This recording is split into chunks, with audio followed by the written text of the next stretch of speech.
I used to have cable internet, but I'm a 100% kind of guy. So I got Verizon Fios. It's 100% fiber internet. Super fast, really reliable, with ultra low lag. Let's up that incline to 7%. 7? How about 100?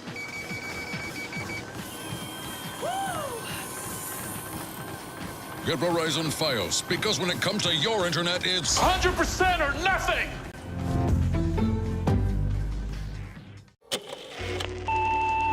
Remember, the painting isn't real. Nothing can hurt you.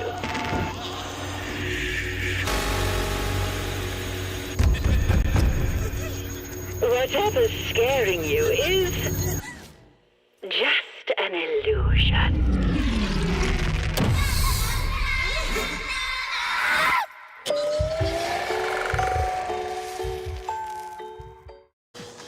I used to have cable internet, but I'm a 100% kind of guy. So I got Verizon Fios. It's 100% fiber internet. Super fast, really reliable, with ultra low lag. Let's up that incline to 7%. 7? How about 100?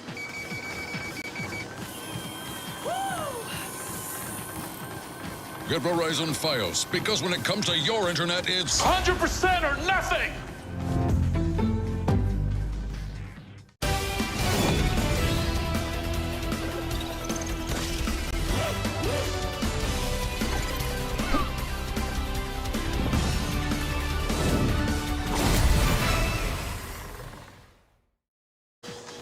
I used to have cable internet, but I'm a 100% kind of guy. So I got Verizon Fios. It's 100% fiber internet. Super fast, really reliable, with ultra low lag. Let's up that incline to 7%. 7? How about 100?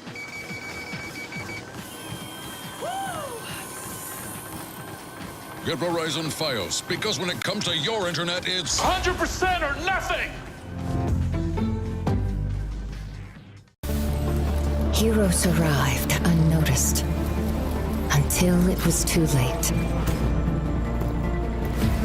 Slowly, time began to crumble. Watch among the fractured timelines. Fight until your last breath. And repeat.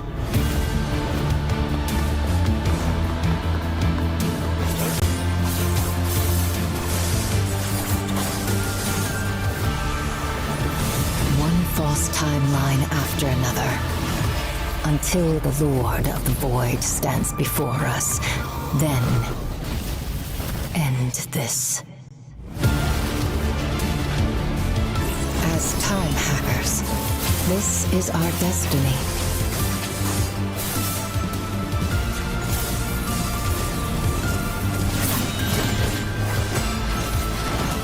No matter how many times it repeats, I'll be here, waiting. Until you see the truth.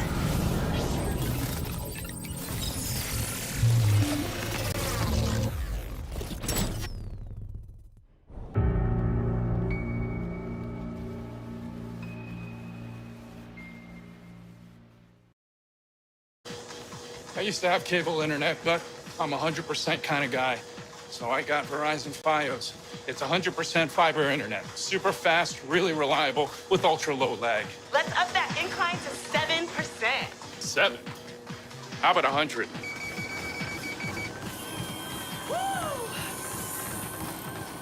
Get Verizon Fios, because when it comes to your internet, it's 100% or nothing! Whether it's sunglasses outside, blue light glasses inside, or night driving lenses in the dark, Zeni has affordable eyewear for everyone. Get 15% off with code PAX at Zeni.com. I used to have cable internet, but I'm a 100% kind of guy. So I got Verizon Fios. It's 100% fiber internet. Super fast, really reliable, with ultra low lag. Let's up that incline to 7%. 7? How about 100?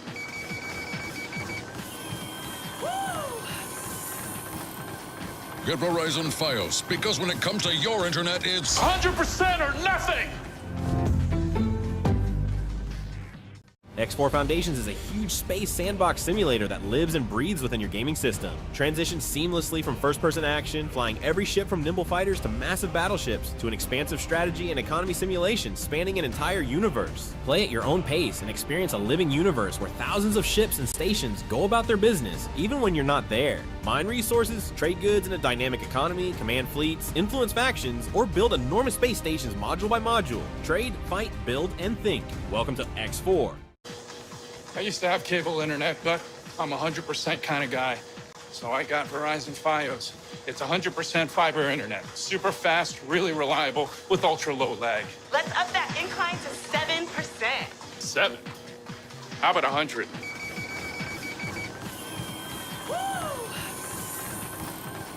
Get Verizon Fios, because when it comes to your internet, it's 100% or nothing!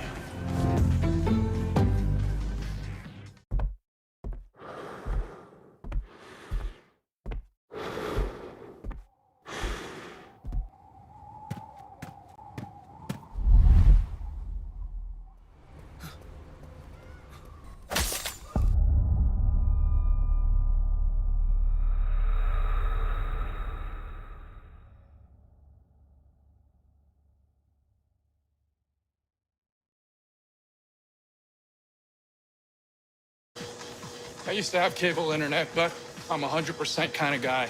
So I got Verizon Fios. It's 100% fiber internet. Super fast, really reliable, with ultra low lag.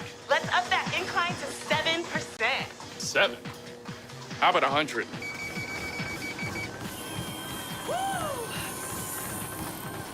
Get Verizon Fios, because when it comes to your internet, it's 100% or nothing! Whether it's sunglasses outside, blue light glasses inside, or night driving lenses in the dark, Zeni has affordable eyewear for everyone. Get 15% off with code PAX at Zeni.com.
used to have cable internet, but I'm a 100% kind of guy. So I got Verizon Fios. It's 100% fiber internet. Super fast, really reliable, with ultra low lag. Let's up that incline to 7%. 7? How about 100?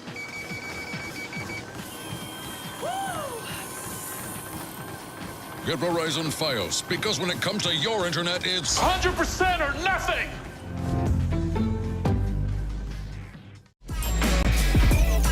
Happy birthday, little buddy!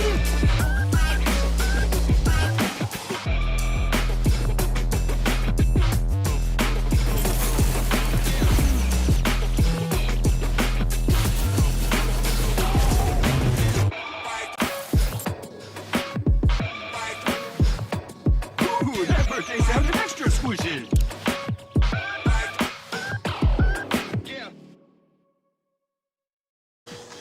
I used to have cable internet, but I'm a 100% kind of guy. So I got Verizon Fios. It's 100% fiber internet. Super fast, really reliable, with ultra low lag. Let's up that incline to 7%. 7? How about 100?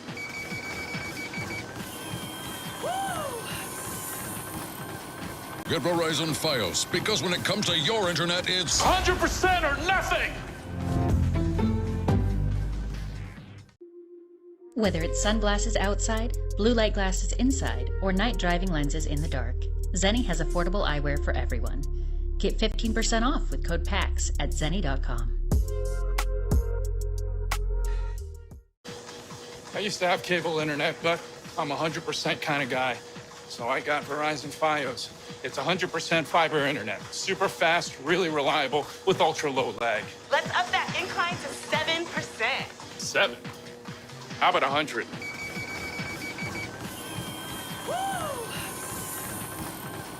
Get Verizon Fios, because when it comes to your internet, it's 100% or nothing!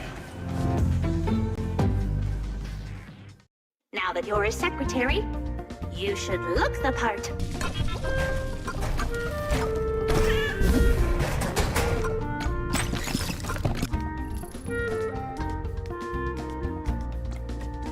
Salutations, Cat Secretary, and congratulations on your recent promotion.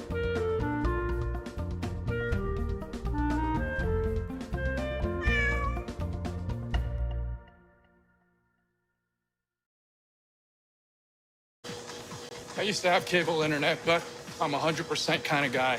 So I got Verizon Fios. It's 100% fiber internet. Super fast, really reliable, with ultra low lag. Let's up that incline to 7%. 7? How about 100?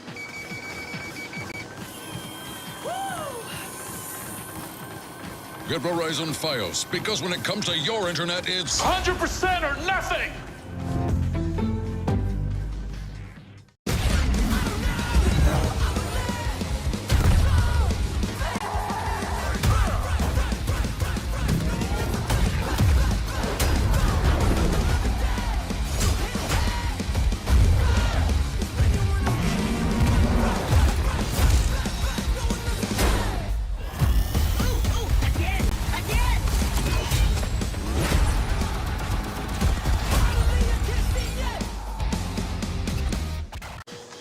I used to have cable internet, but I'm a 100% kind of guy. So I got Verizon Fios. It's 100% fiber internet. Super fast, really reliable, with ultra low lag. Let's up that incline to 7%. 7? How about 100?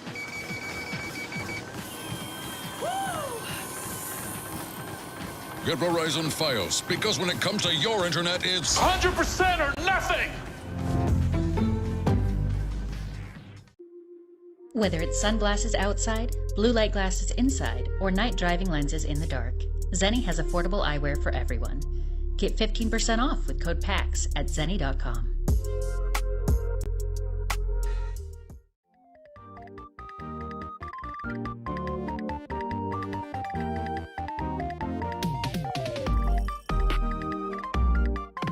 Hi, I'm Joe, one of the co-creators of Earthlings, here at our US launch at PAX East in Boston. Earthlings is a mystery box toy. Each one of them has an NFC tag built into the bottom. It's a truly unique collectible concept. You scan them into our free-to-play game, iOS and Android, allows you to hatch a procedurally generatively unique character into the game. And we have a really, really fun twist on collecting and trading. Every player that hatches an Earthling off of the same fig as they get traded is part of that fig's lineage. And the longer it grows, the more everyone in the lineage actually benefits from it. So think of it this way. I have an Earthling, I've hatched one from it, I trade this Earthling with my friend. We both now each have an Earthling that's hatched off of that same fig. As that fig gets traded again and again and again, everyone that hatches off of that gets a new character, and as they hatch more and more and more, we all get lineage rewards. So easiest way to think about it is the more a fig gets traded, the more everyone that's part of its lineage gets rewarded in game. So it's really an interesting game that allows players to be very social in nature, also combined with a wonderful mobile game experience that gives you like hundreds and hundreds of hours of action adventure gameplay. So this is the first time that Americans are going to get a chance to collect Earthlings. This is our Genesis collection. There are 24 different characters to collect inside here. We also have some special limited edition seed series that are only available at events like PAX. So we have some contests that we're running, the longest lineage contests. We have some of those with some special creators. Laserbeam, who did some really cool stuff with us, scanned in some special figs for us. Players at our booth are looking to get their hands on those Laserbeam figs. There's 3 of them here at the show today. And we're encouraging everybody to trade them as much as they can, because the longest Laserbeam lineage of the 3 will be the one that'll be eligible for prizes. And as you can see in our booth here, people are unboxing and trading with one another. We also have giveaways and cool stuff for people that actually unbox all the different Genesis Earthlings while they're here at the show, or get their hands on all the limited edition seed series. So we're having a lot of fun. It's our US launch. Come by and see us at the booth.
used to have cable internet, but I'm a 100% kind of guy.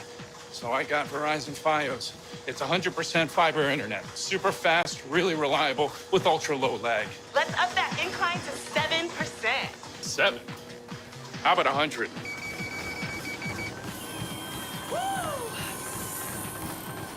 Get Verizon Fios, because when it comes to your internet, it's 100% or nothing!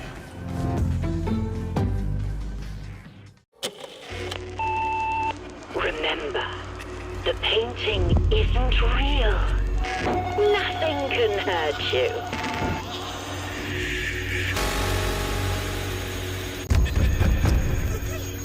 Whatever's scaring you is just an illusion.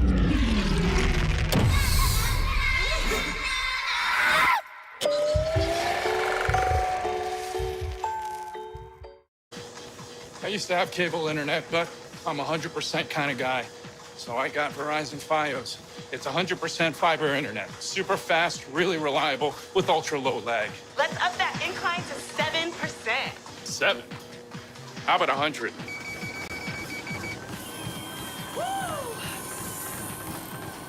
Get Verizon Fios, because when it comes to your internet, it's 100% or nothing!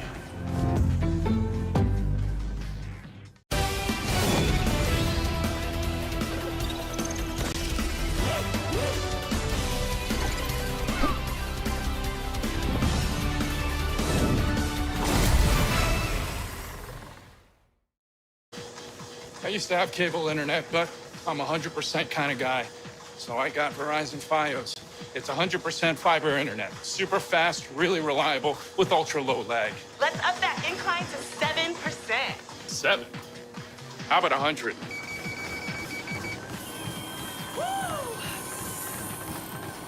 Get Verizon Fios, because when it comes to your internet, it's 100% or nothing! Heroes arrived unnoticed, until it was too late. Slowly, time began to crumble. Watch among the fractured timelines. Fight until your last breath. And repeat.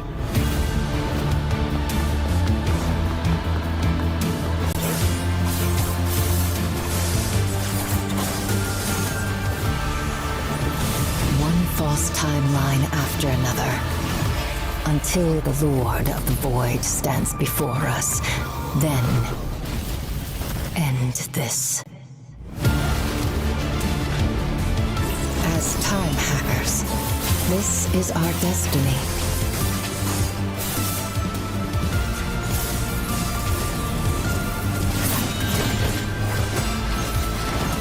No matter how many times it repeats, I'll be here, waiting.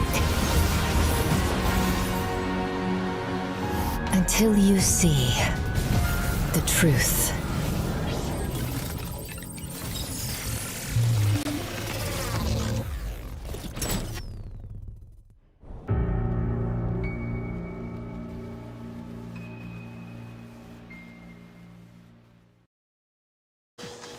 I used to have cable internet, but I'm 100% kind of guy.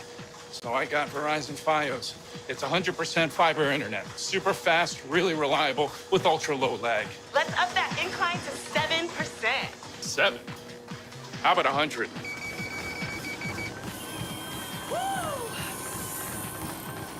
Get Verizon Fios, because when it comes to your internet, it's 100% or nothing! Whether it's sunglasses outside, blue light glasses inside, or night driving lenses in the dark, Zeni has affordable eyewear for everyone. Get 15% off with code PAX at Zeni.com.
Hello, everyone. Welcome. Thank you so much. Good morning, by the way. Good morning. Good morning.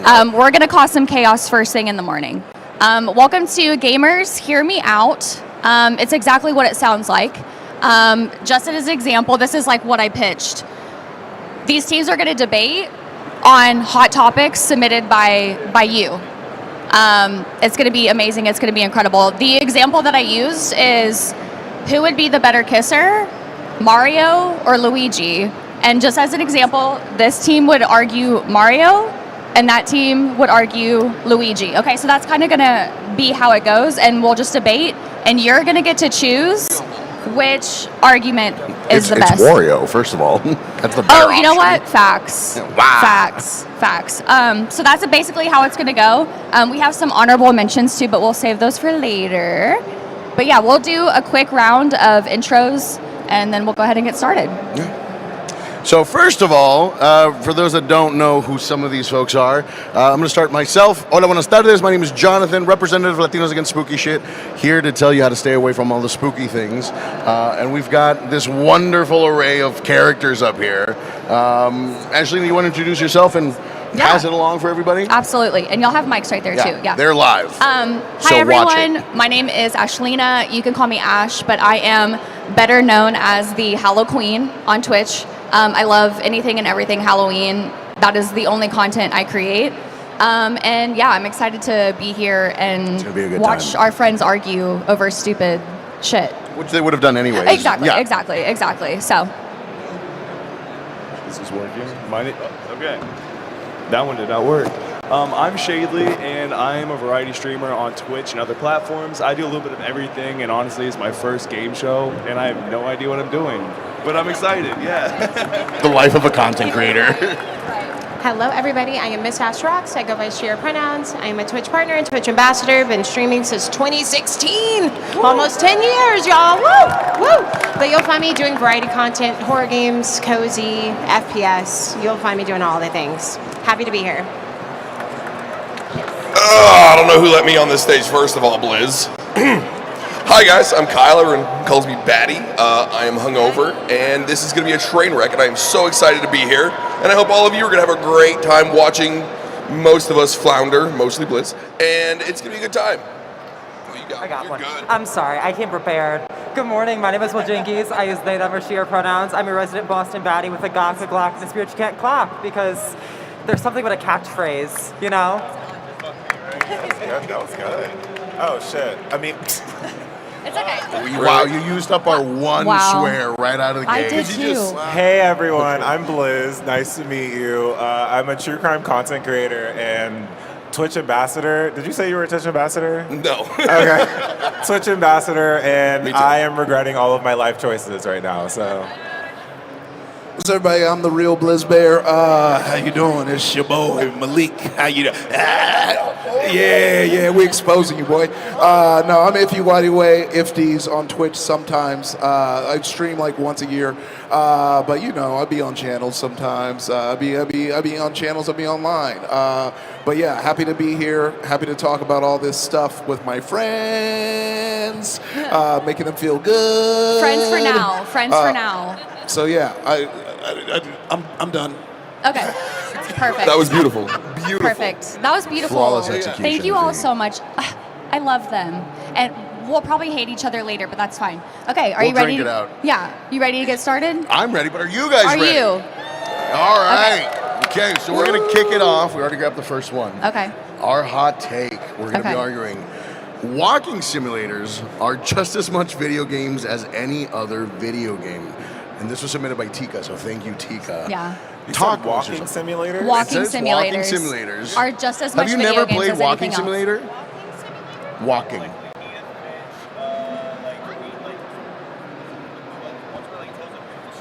Do we need clarification? Yeah. Yes, yeah. walking. There's like story building as you're like walking I understand, through. Liz, I understand there's a language barrier, but I'm gonna need you to, Yeah. Oh, this is great. I can read. I'm in. Yeah, there you go. Good. There you go. Good. Okay, so we'll have them argue, We're gonna give them about 60 seconds to Yeah. figure out what their position is. and then you're gonna debate, okay? Okay, so yes, for them, they're gonna say that they are the best, We're or gonna- they're just as much video games, and y'all are gonna say that they aren't video games at all. Okay? So form your arguments. Who here has played a walking simulator? Show of hands. Okay. You are excited for walking simulator. All right. The walking simulator community showed up today. Literally. All right? We appreciate you If you guys. submitted that take, you brought your friends. Yeah. We could tell. We can tell. I don't think I've ever played a walking simulator. Okay. I kind of have a there's some horror games that count as walking simulators, right? Like Lumo, would that count as a walking simulator? Would Phasmo count as walking simulator? No. No, I'm usually running. Literally, and screaming and crying. Okay. I don't know. They're getting heated. I know. Over there. They're kind of arguing. Yeah. Their inner team. I think they're trying to draft players. Are y'all ready? No. Brother. Okay. Do you?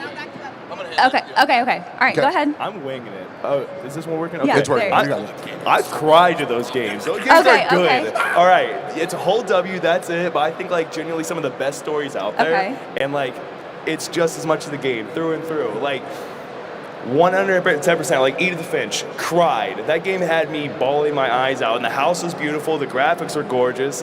And like It's a good argument. hard work. That was a good game right there. I'm team yes. Team yes, and team yes, okay? I don't care what you have to say, Blizz, okay? I don't care. They are compelling stories, okay? Have you ever cried, Blizz? Have you ever cried during a beautiful game? Blizz doesn't have any feelings. Okay? It doesn't have to have good graphics. It just needs to have a good story, okay? You just hold W and you're crying. That's amazing, right? Who doesn't love crying? Okay. Yep. Come on. Team cry. No. Yes. We have to hear the counter argument. Yeah, let's before we hear the make a counter choice. argument Hold on. to that. You can't just rile everybody up. Okay, let's be real, guys. This is an ableist line of questioning. Damn. All right. Not everybody can walk. Okay. We went for the nuclear option right out of the gate. I see. Okay. I didn't expect the walking simulator is racist card to be played. No, let's be clear. I'd say transphobic. I can't claim it's racist. I'll find a way to make it. Next, you're gonna tell us that like books don't count for a story, right? Because do books count? Is there a wonderful story in a book? I'm an award-winning playwright. Of course not. Gaslight. Come on! A wonderful video game that has a beautiful story is just as much of a book, and it's just as much of a video game. It's a story. That's all that matters. Who cares? I do.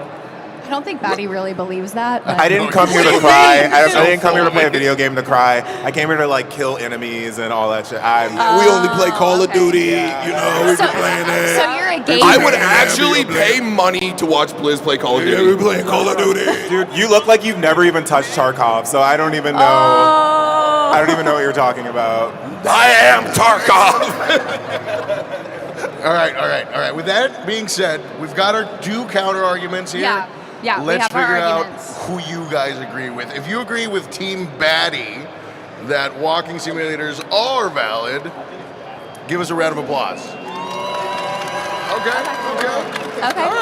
Come on now. If we're Team Blizz and don't agree with this, give us a round of applause. Yo, five people. Oh. I mean, I think we got to give it to Team Batty. I think so too. Yeah. Sorry. Love you so much. Be a gamer, okay? Recognize indie games, good games, walking around, okay? I'm here to just say a point. I'm just here to defend whatever they give me. You're just there. I'm just there. You're just there being cute. Yeah, and you're right. Period. You're welcome. All right, are y'all ready for the next one? Yes. Okay. No. Well, you better get ready. Okay, if you are having fun playing a game, it doesn't matter if it's cringe or not. This was submitted by B, and some examples are Fortnite, Roblox, Among Us, etc. Oh, I got opinions on this one. I'm gonna keep it to myself. Okay, so how do you set this up? Team Cringe is going to be Blizz, of course. Why are you giving us cringe? Why are we so mean? No, I like Because, we're saying, are we feisty. team that we're okay with the cringe? Or You're okay with it being cringe? We're okay with the Yeah. You're okay with cringe. Yeah. Listen, I know what I'm doing here. I know how I'm setting this up. I know my people. Yeah, you got this. Mean arguments. Now, I haven't played Fortnite since Treasure Island was a thing on the lake house. It's been like 10 years. So I don't know what's going on in the I got my Fortnite. crown and quit. Oh, Peter, it's all the games now. You can It's you just can play everything. Rock Band with Isn't Goku. Isn't there like Lego now? Yeah, it's Fortnite Lego is bomb. I don't Peter even care. Griffin's there. Argue with the wall. You can play Rock Band. Shout out though, the one thing that I do notice about Fortnite, they've got Chespirito, El Chapulín Colorado, which is a huge shout out to like the Mexican community. When I saw that, I was like, excuse me? Didn't you hear me say Goku already? Yeah, Goku is a part of the Mexican the fun community. fact, Educate Goku, yourself. in fact, is Mexican. I will not be taking any questions, and I will not be hearing any counter arguments. Thank you very much. Yes. And Yes. Piccolo is black. We love our Latina. Piccolo is Latine. black. Any green, bald character, black automatically. Any green bald character? That's your metric. I love how we're arguing about Fortnite Mojo now. Jojo. No. No. He's not black. We'll explain why off stage. We'll explain why. I mean, you should probably listen to them. Oh yeah, Just why are you me thing? Yeah, Batty, we need your opinion. about to head out. Batty, argue. No. Not about this, about Fortnite. Oh, about Fortnite? Bring it back. Stupid game. What do you mean? No, this is our position. Lock in. Lock in. Lock in. All right, y'all have 60 seconds Doesn't for feel your so argument. good being on that side, your huh? argument. All these kids building these towers in 2 seconds. Just so stupid. Like, come on. Like, you hit them with the T, the V, the X, the Q, and then it's just a whole house. That's how the game works, yeah. Yeah, are you against kids learning trade skills? That's what it sounds like. I love a union. I love a union. I think we should support unions all across the country, gay ones especially. And like, the XYZ is a problem. What next? Are they them? Yeah. Oh. Your team's looking bad, Batty. Your team's looking bad. I just think, even if it's cringe, as long as you're having fun, that's okay. You're making friends along the way. You're making memories along the way. We talked about crying while playing walking simulators. You could cry while playing a cringe game, and that's You know, fun. you know your friends list tells what you're playing? That's the issue here, okay? You might be okay with it, I might be okay with it, but like your friends list automatically calling you out, no. Yeah, No. exactly. Like, for this to even apply to you, you have to care what other people think, which I don't think you should live your life that way. Oh. Yeah, there was a guy in my high school. When they DM you about it and they're like, why are you playing this? And then It's you have like, to why explain aren't you? Why aren't you? We lit in here. Because I didn't go invisible. I should I'm doing. I I'm should have like, hit. yeah. I'm doing the gritty in Roblox. Where are you? You know, I'm over here. I'm freak dancing on somebody in Roblox. You know. One time I went into Roblox because my daughter's been playing it. I was like, oh, there's gonna be. I gotta make sure there's no creepy adults. And then it turned out I was the only creepy You were adult. the creepy adult, I was trying to be the security guard. Like, what's in here? It's like, who is this on top of that, old ass man in the corner of Roblox? Fortnite and Roblox, they're like way too dang good. Like they only play it all day, every day. So like when you get on it, you get completely smacked down on. Yeah, these dang streamers. These dang streamers. Good arguments. These are solid Yeah. arguments. Solid. Okay. When you don't care Audience, about the you get to cringe, you're decide free. though. You get if to we're decide. Team Batty that Fortnite Roblox is cringe, give us a round of applause. One person? That's crazy. Okay. I Really? think that's unanimous. Really? That's how we're gonna play this game today? I mean, just in case it's a I'll draw, remember this. If we think they're not cringe, give us a round of applause. Okay. We'll take that win. We'll That's take that crazy. win. That is a hot take. That I hurt think you. that's wild. Listen, that hurt me for you, Batty. That hurt me for you. Okay, are we ready for our Next one. That's hot crazy. take then? I'm learning things about yeah. our audience and my friends. yes. at I the same time. learned Goku was Mexican today, so It's embraced by the Mexican community. When Akira Toriyama died, the cartels did the ceasefire. It was like a whole thing. Yeah. It was like that's You a real didn't know- thing. yeah. But also, my theory is Sans are black and Namekians are Somali and all the East African countries. Don't ask me to explain it anymore. okay. I've learned. Learning things. Hey, you learn something new every day. You learn something new every day. You never stop learning, right? Right. Okay, you got it? All right, which actually, very good segue. Okay. Anime I'm a professional. games / JRPGs are the best story games. People are just too scared to be called a weeb. This was from Tay. And I also have opinions about this one. I'm a huge Persona fan. Love Persona. Haven't played it yet. I understand it's got problematic elements. All games do. It's a whole thing. Just ignore that part. But Okay, pick out the arguments. Batty, y'all are gonna be team. Anime games do not have the best stories. Only because I know Iffy's a huge anime nerd. Okay. I love that. I love how you set that up. Our team is falling apart. You guys are Get it together.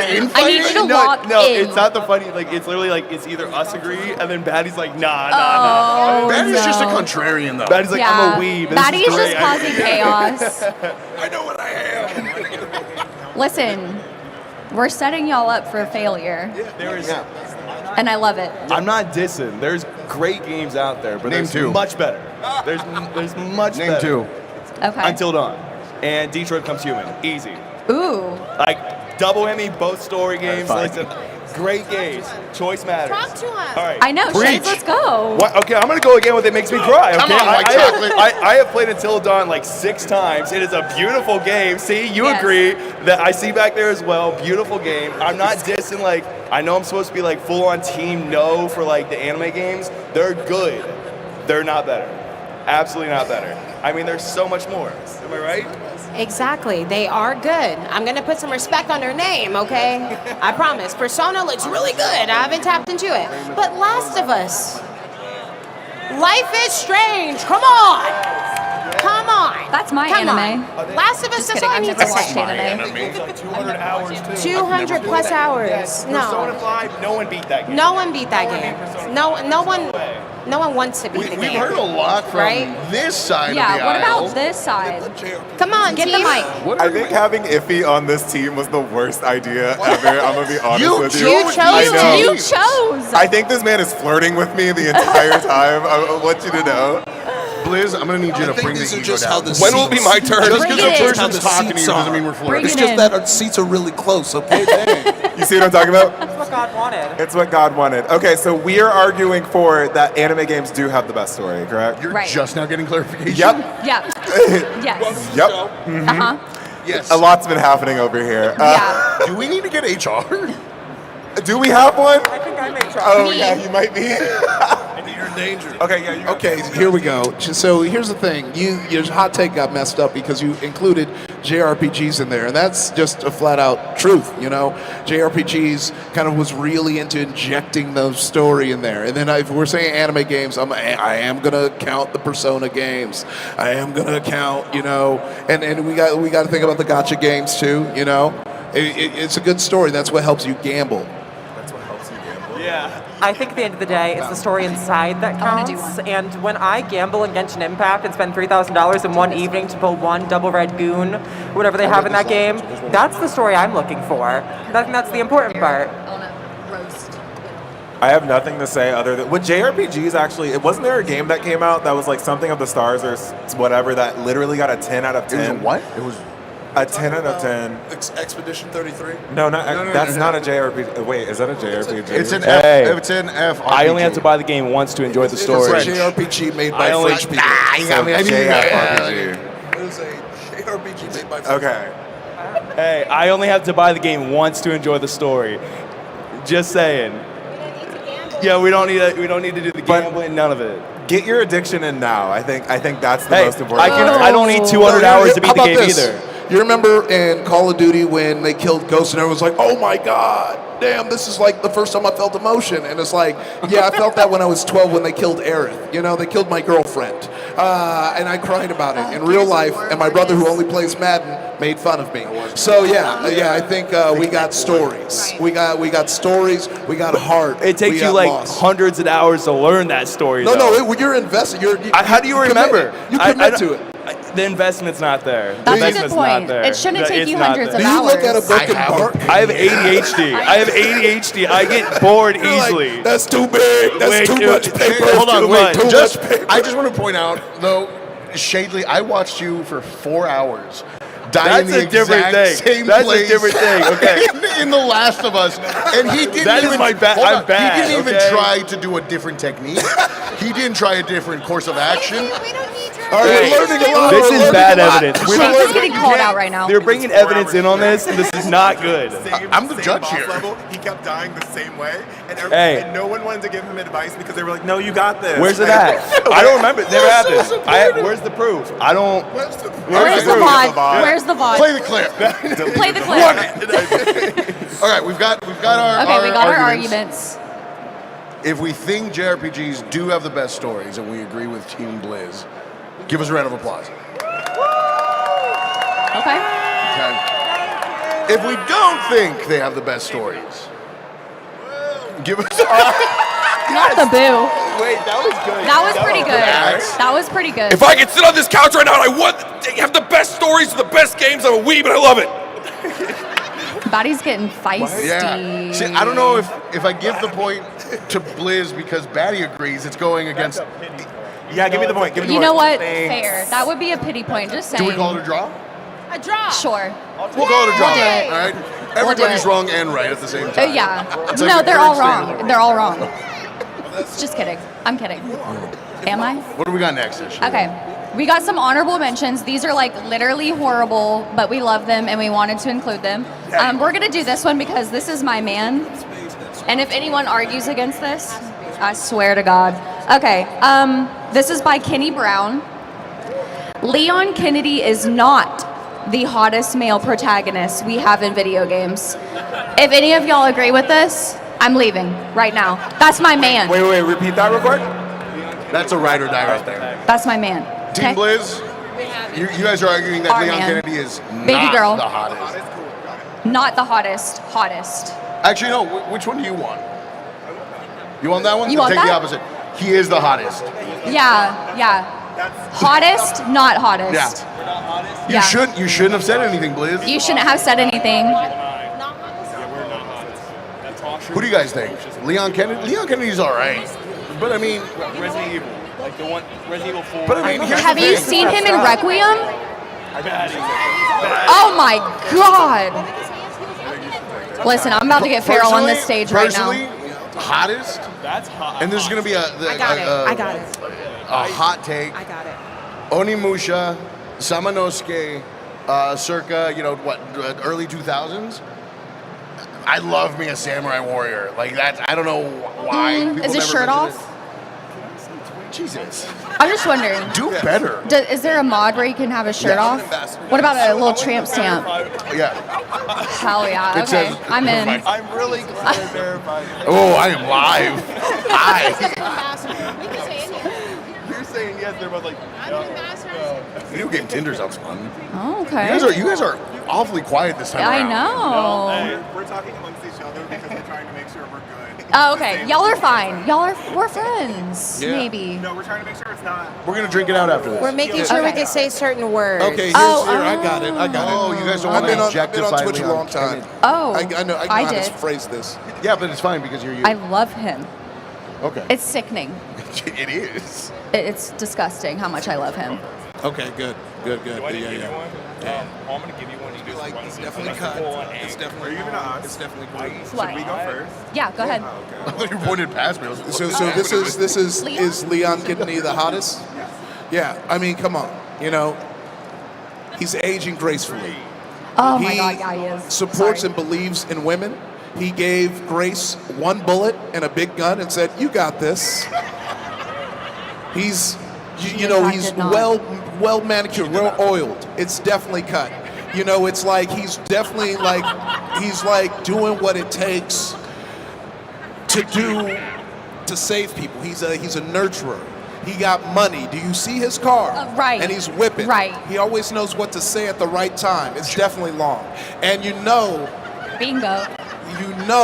that he's always gonna be there for you, just a little bit too late. Because Quick, Some men, quick in question, general. and this is me playing devil's advocate, and I have not played any not Final Fantasy, any Clearly, Resident Evil past like 3 or 4. How do we feel about him being law enforcement though? Oh, see, how about you play the game and find out he left that? Okay. He's not a cop anymore. He's in some weird government thing, but not a cop. Sorry, everyone. Yeah, Is yeah. that us? Hello? Yeah. Oh, yeah, I know. Let me do it this way. Yeah, no, I think, look, okay, we're gonna address the elephant in the room. This is a small couch, and I'm a big guy. Okay, I'm a big, juicy guy. And we look at you, and sure, if you're watching on Twitch, you're like, damn, Batty and his team, they look mad comfortable. They're spreading out, you know. I do think the two men are man-spreading, Spush and Ash, but, you know, I ain't going to say that. I ain't going to speak on that. Yeah. You know, but I will say, yes, we know that we're smushed up here, and I'm a very active ADHD individual, and Blizz is a very small person who keeps getting caught in the action, you know, so so we just going to address that. Okay, perfect. I think that goes with the argument as well. I think it fits. And thank you so much for supporting this show and allowing Twitch to get a new couch after this. Yeah. Come back, please, so we can get a bigger couch. Okay, do y'all have your argument ready? Okay, let's go, Ash. I'm ready to hear this. All right, listen up. All right, mic check. Am I here? Okay.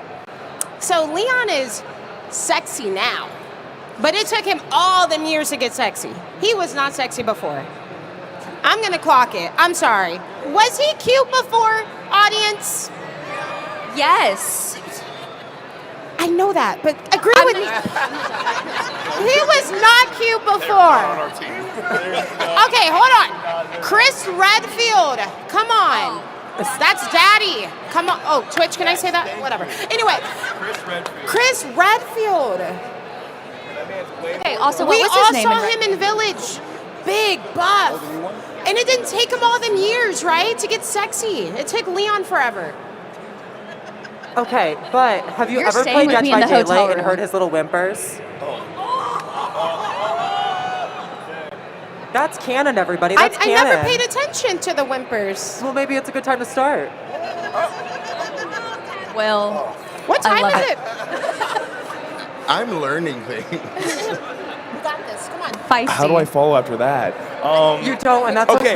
But his It's posture in Resident Evil 9, Leon's posture was have you seen it? It is so in Resident Evil 9. He is shrimping. Are we into looks maxing on the stage? No, that poor man cannot hold up no more. Chris Redfield is ready to go. He's aged great, phenomenally. Poor Leon Kennedy.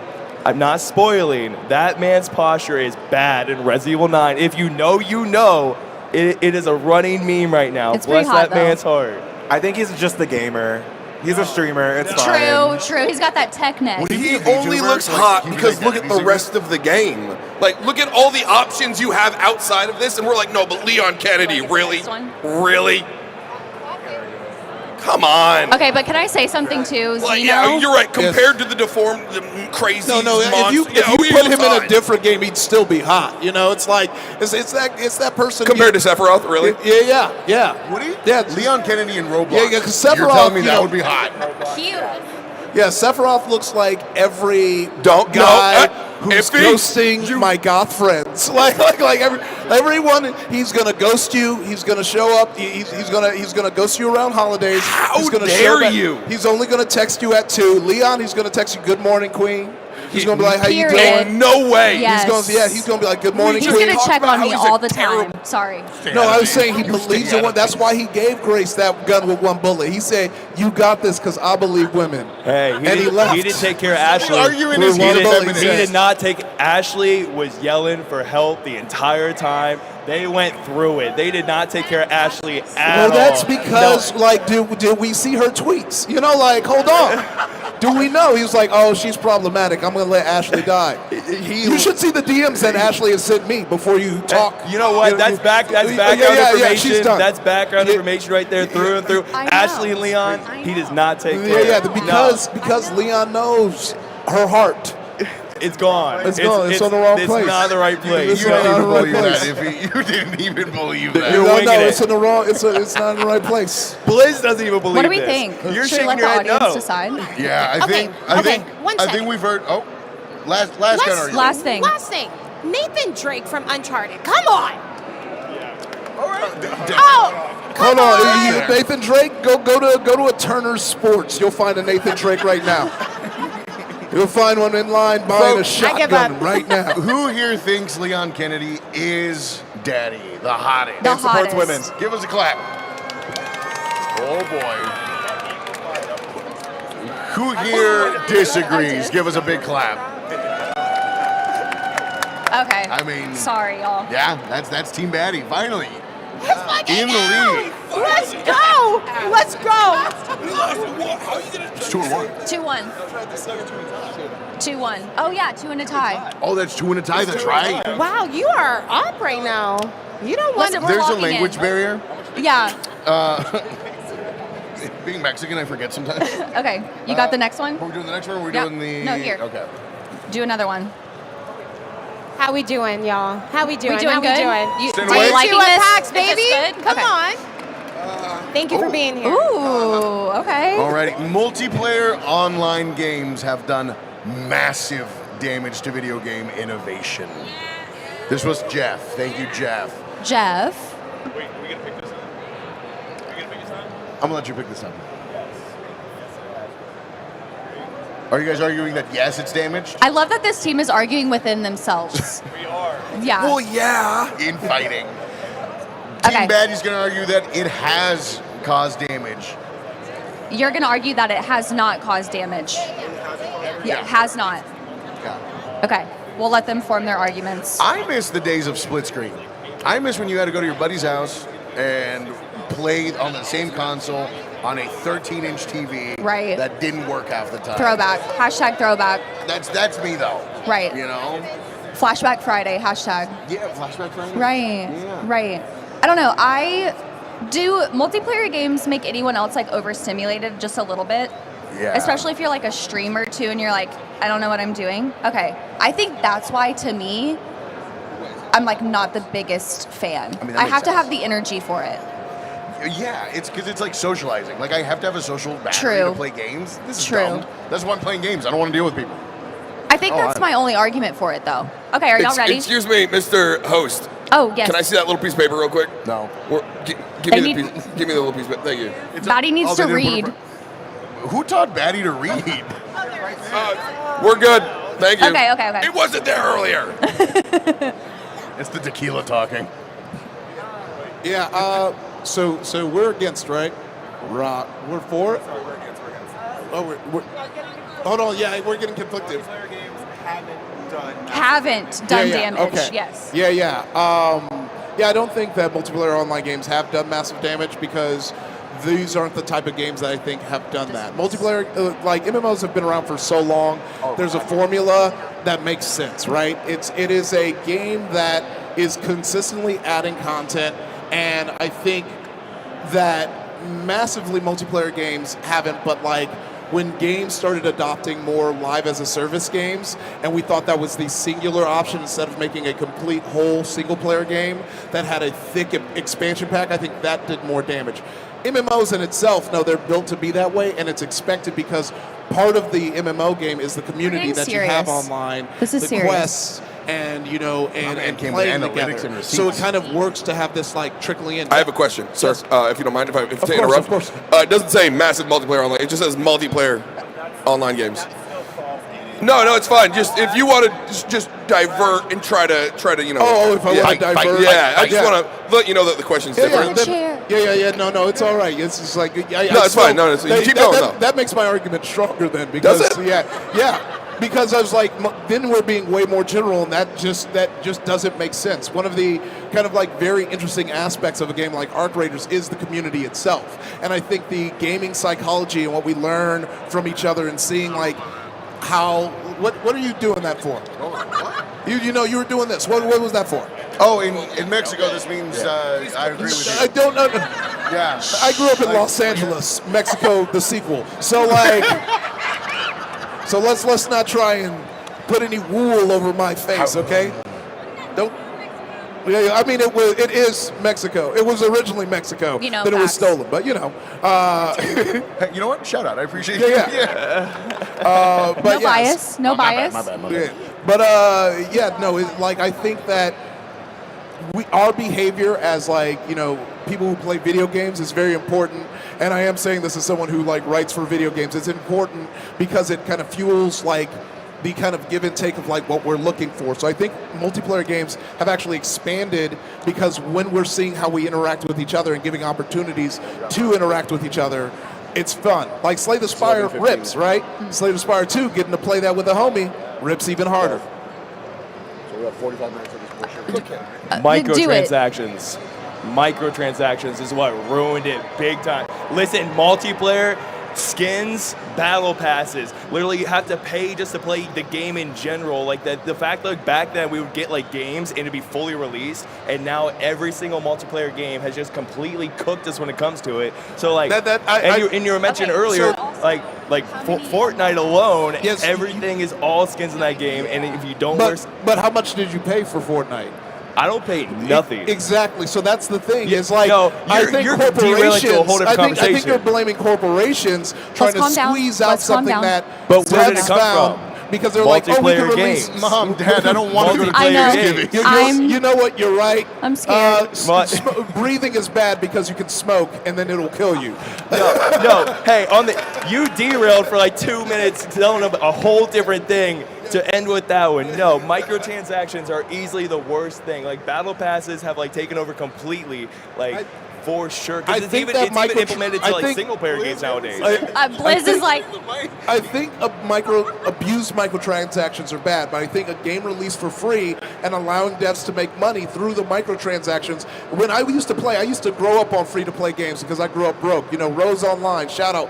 Guns with a Z, shout out. And then like and so you'd go like, oh, I got like a little bit of money, and I've got a lot of this game that I like played for free. I'm gonna buy a skin, and I think that's how it and then there's this new kind of like fun digital social capital where people like getting the skins. I don't think skins and microtransactions are inherently bad. I think when you add the gambling element, when you have the corporate overboss trying to get the devs to just inject skins for the sake of injecting skins, that's bad. But to say like microtransactions are just bad, that I don't think that's the case. But we're all broke. So I can see the headlines tomorrow if he is broke capitalism. You're wrong. You're just do you guys? I think this is a couch thing. Oh yeah, of course. Do you guys remember couch co-op games? Do you remember gaming with your friends and how much fun it was? Yeah.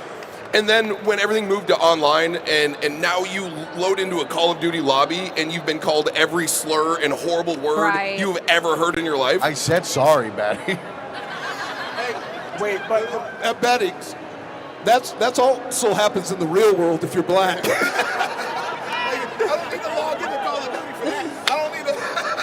The lobby of any building works. I think you know what? I retire my case.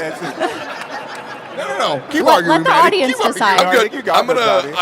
I should go. Right. I keep talking about the couch co-op because I like where you're going. It was just a You know fun what? time for me to Hey, say that. sorry for debating you on this. Actually, you know Yeah. what? You won this one. I don't even have to say my point. I can't rebuttal after that. That's. I just think it's very beautiful that we were able to have couch co-op, but now we can play with people around the world. True. And experience each other's cultures around the world. Yeah, I hit you with that one. Okay. Also, I'm going to speak because I think me and Batty are around the same age here. You remember... First of all, shut up. The age call. I'm old. Stop it. But you remember when we were kids and you had a friend that moved away and you never saw them again? Yeah. Like now with online gaming, you can actually at least stay in touch with that friend and play games with them versus, until you Jason. see that last online 9 years ago. I was just about to say the same thing, Xbox and then they logged off for the last time. It never ends well. It's like, you remember him? No. Okay, let's let the audience decide. I think that was a very well thought out argument on his behalf. So let's let the audience decide, though. So, folks, if you think multiplayer, what is happening? I don't know. Yo, for free? You good? Liz, you good? He wanted to trade shoes. Just one? Okay. Sure. If y'all think multiplayer games have done massive damage, give me a round of applause. Okay. If you think they have not done massive damage, give me a round of applause. Okay. I mean, the proof is in the pudding. I mean, I get it, guys. All right, I get it. Okay, we have another honorable mention. I cannot wait for this one. I'm really excited. This is a good one. Okay, choose the teams too. Okay. This is from Chaotic Cat. Okay. And the argument is Fitting. all dogs and cats should be pettable. Team Batty, you guys are going to be not pettable. Okay. Oh, this hurts. Somebody's got to be the bad guy. I get it. I get it. All right. Get your arguments. What do you think? I love games with animals in them. My 100%. favorite game is actually, they've renamed it, but Harvest Moon, A Wonderful Life. I love a good, cozy farm game because I'm not a farming Mexican, so this is the way that I can cosplay my own. Hey, y'all do. I'm Mexican. I am allowed to say this. I didn't say it. I'm just confused. Why are you guys paying attention to my conversation? Yeah. This is Form your over here. argument. You made me hate This cats is and an dogs. A-B conversation. I know. See your way out of it. I didn't make you Michael Vick. Jesus, I just asked you to have an argument. God. So anyways, back to me cosplaying as a Mexican. I just love a cow. I love a fluffy cow, but I don't want a fluffy cow. I don't want to own a cow. Like, that's way too much responsibility. I can barely feed myself. I don't want to take care of this fucking That's thing. the first thing I do in a game, though. If there's an animal of any sort, I see if I can pet. Yeah, but my favorite thing to do in Harvest Moon, picking up your cat, because you pick him up like this, and then just spitting. Just doing a quick twirl. Nothing happens to him, but it's just fun. I love it. So yeah, I think all animals should be pet. Oh, 100%. But this one says specifically cats and dogs. So Dogs as well, 100%. I think any animal that exists in a game, even if it's like Dragon's Dogma, I want to pet the dragon. Okay. I like it. Whatever happens after that. Right. If you die, consequences you of die. your own Right. actions. Exactly. Yeah. Okay. Are y'all ready? Y'all Are got we some ready? arguments for us? Everyone seems shocked Y'all by got this. some arguments for us? What? No, that What? means no, but we're just going to run with it. Yeah. No, I think we're locked in here. Okay. Go ahead. kick us off. Okay, so I get it. We all love petting the animal. It's adorable. It's cute. I'm playing Call of Duty. I don't have time. That's not what we're doing here. Like, were we gonna waste time and resources for making the gunplay good, for making the game better, to making sure we're all having fun? But no, let's pet the dog. Do you I hate get it. serotonin? You hate dopamine? Don't let him get in your head. No, my dopamine comes from when I put you down. You're gonna put down dogs? Is that what you're putting down dogs? Did I say that? You said you're gonna put them down. Oh my God. Oh, we're gonna just twist my words now. Okay, all right, Twitter. PAX canceled. PAX East, I'm so sorry. We all know you want to pet the dog. Go play a game where you can pet a dog. I'm busy, okay? I have other things I need to do in my game. I don't need to be petting a cat and a dog in every single game. I get it. It's fun. Time and a place. Time and a place. All right, Blizz, name 2 games where you can pet an animal. Crimson Desert and Quarantine Zone. And then you also have Demonologist, also has a cat in there. I'm pretty sure this Their fast rebuttal is way better than ours. They were planning this. Stardew Valley. Yeah. Nintendo. Ooh, Nintendo. Dude, Nintendo's call out in 2026 is wild. I want Nintendogs to We're going be deep. the next needs We're to going come so back. deep right now. 100%. Fallout Honestly, 4? what brought a lot of people to Crimson Desert was the fact that you could pick up a cat and like have it a fat cat first Listen, and foremost. We're cooked here because I love cats and dogs, and I am Stop also giving it up. You're giving We it up chose for this the on team. purpose, This by is the on way. purpose right now. Here's the Everything I thing. say is Here's going to be what, loud if and wrong. I was in your shoes, I would say the reason. I was about to say you could be. You Yeah. changed it straight. The reason the only thing I would have against being able to pet cats and dogs in the game is one time I was petting a cat in the game and I looked at my cat was watching me and I feel like my cat was like, Betrayal. Oh, that's how it's gonna be. We're taking that. That's how it's gonna be. We're using that. Betrayal. We're going to use that I right don't know now. what side we're on anymore. Word for word, what you said. I've always said that. I agree. Yeah, no. Winning, I don't care. Right. Can we win? Virtual cheating is still No, cheating. it was technically 4-on-2. That was great. That was that. We yeah, did. That was a setup. We that did. was. We did. I'm love sorry. this. Asha Sorry. has nothing to do with you and everything to do with Batty. Yeah. Shadley, come sit on the couch with us. This is payback for last night. Oh, it's yeah. the couch bonus. The couch bonus. Right, Exactly. Okay. right, You know exactly. Because what? they're on the little Hey, one. our couch exactly. is great, by the way. This is awesome. I'm so sweaty. It might be the shoes, to be fair. This is so bad. It's definitely the That's couch. a lot of man to have on It's you, a lot brother. of man. definitely That's the a lot couch. of man. A lot of man. Heck, yes. Folks, who here thinks cats, dogs, and any animals should be pettable? Period. I know the answer, but Yeah. who thinks they shouldn't be pettable? I hope someone's watching this. Okay. Two Hey, sad you know what? little Thank you. Courtesy. That was a courtesy. You know what? It was the passion. You Yeah. felt it. Right. Yeah. Right. Yeah. So clearly that we was a don't go on courtesy that clap one. for We y'all. gotta- Yeah. We got another honorable mention. From one of our panelists. Yeah, this is from a... Right. I could be pronouncing it wrong. Will Jinkies. I think we need to give men worse haircuts to more accurately reflect the real world. Right. Yes. Take a bow. Take a bow. Yes. Okay. Blizz, y'all are going to argue... Do it. You're going to argue that men need better haircuts. Yeah. Well, because you submitted it, Will. You 'Cause get you it. submitted it, I'm you gonna have submitted you it. You got counter-argue Okay. it. Okay. Oh, that's fine. Okay. I Can we- love Can we men. get a question up on the I screen? think men deserve I'll better repeat it. in this world. I think we need to give men worse haircuts to more accurately reflect the real world. Worse, better. I would like more texture haircuts. I really would. I feel like as a Latino with curly hair, and I know I don't have curly hair right now, but product, we don't have enough we have one curly hair option, and it looks like that all the time. It's the same hair every single time. His looks good. He's terrible right now. I love this. Hi. Oh my God, hi. Shut up, Betty.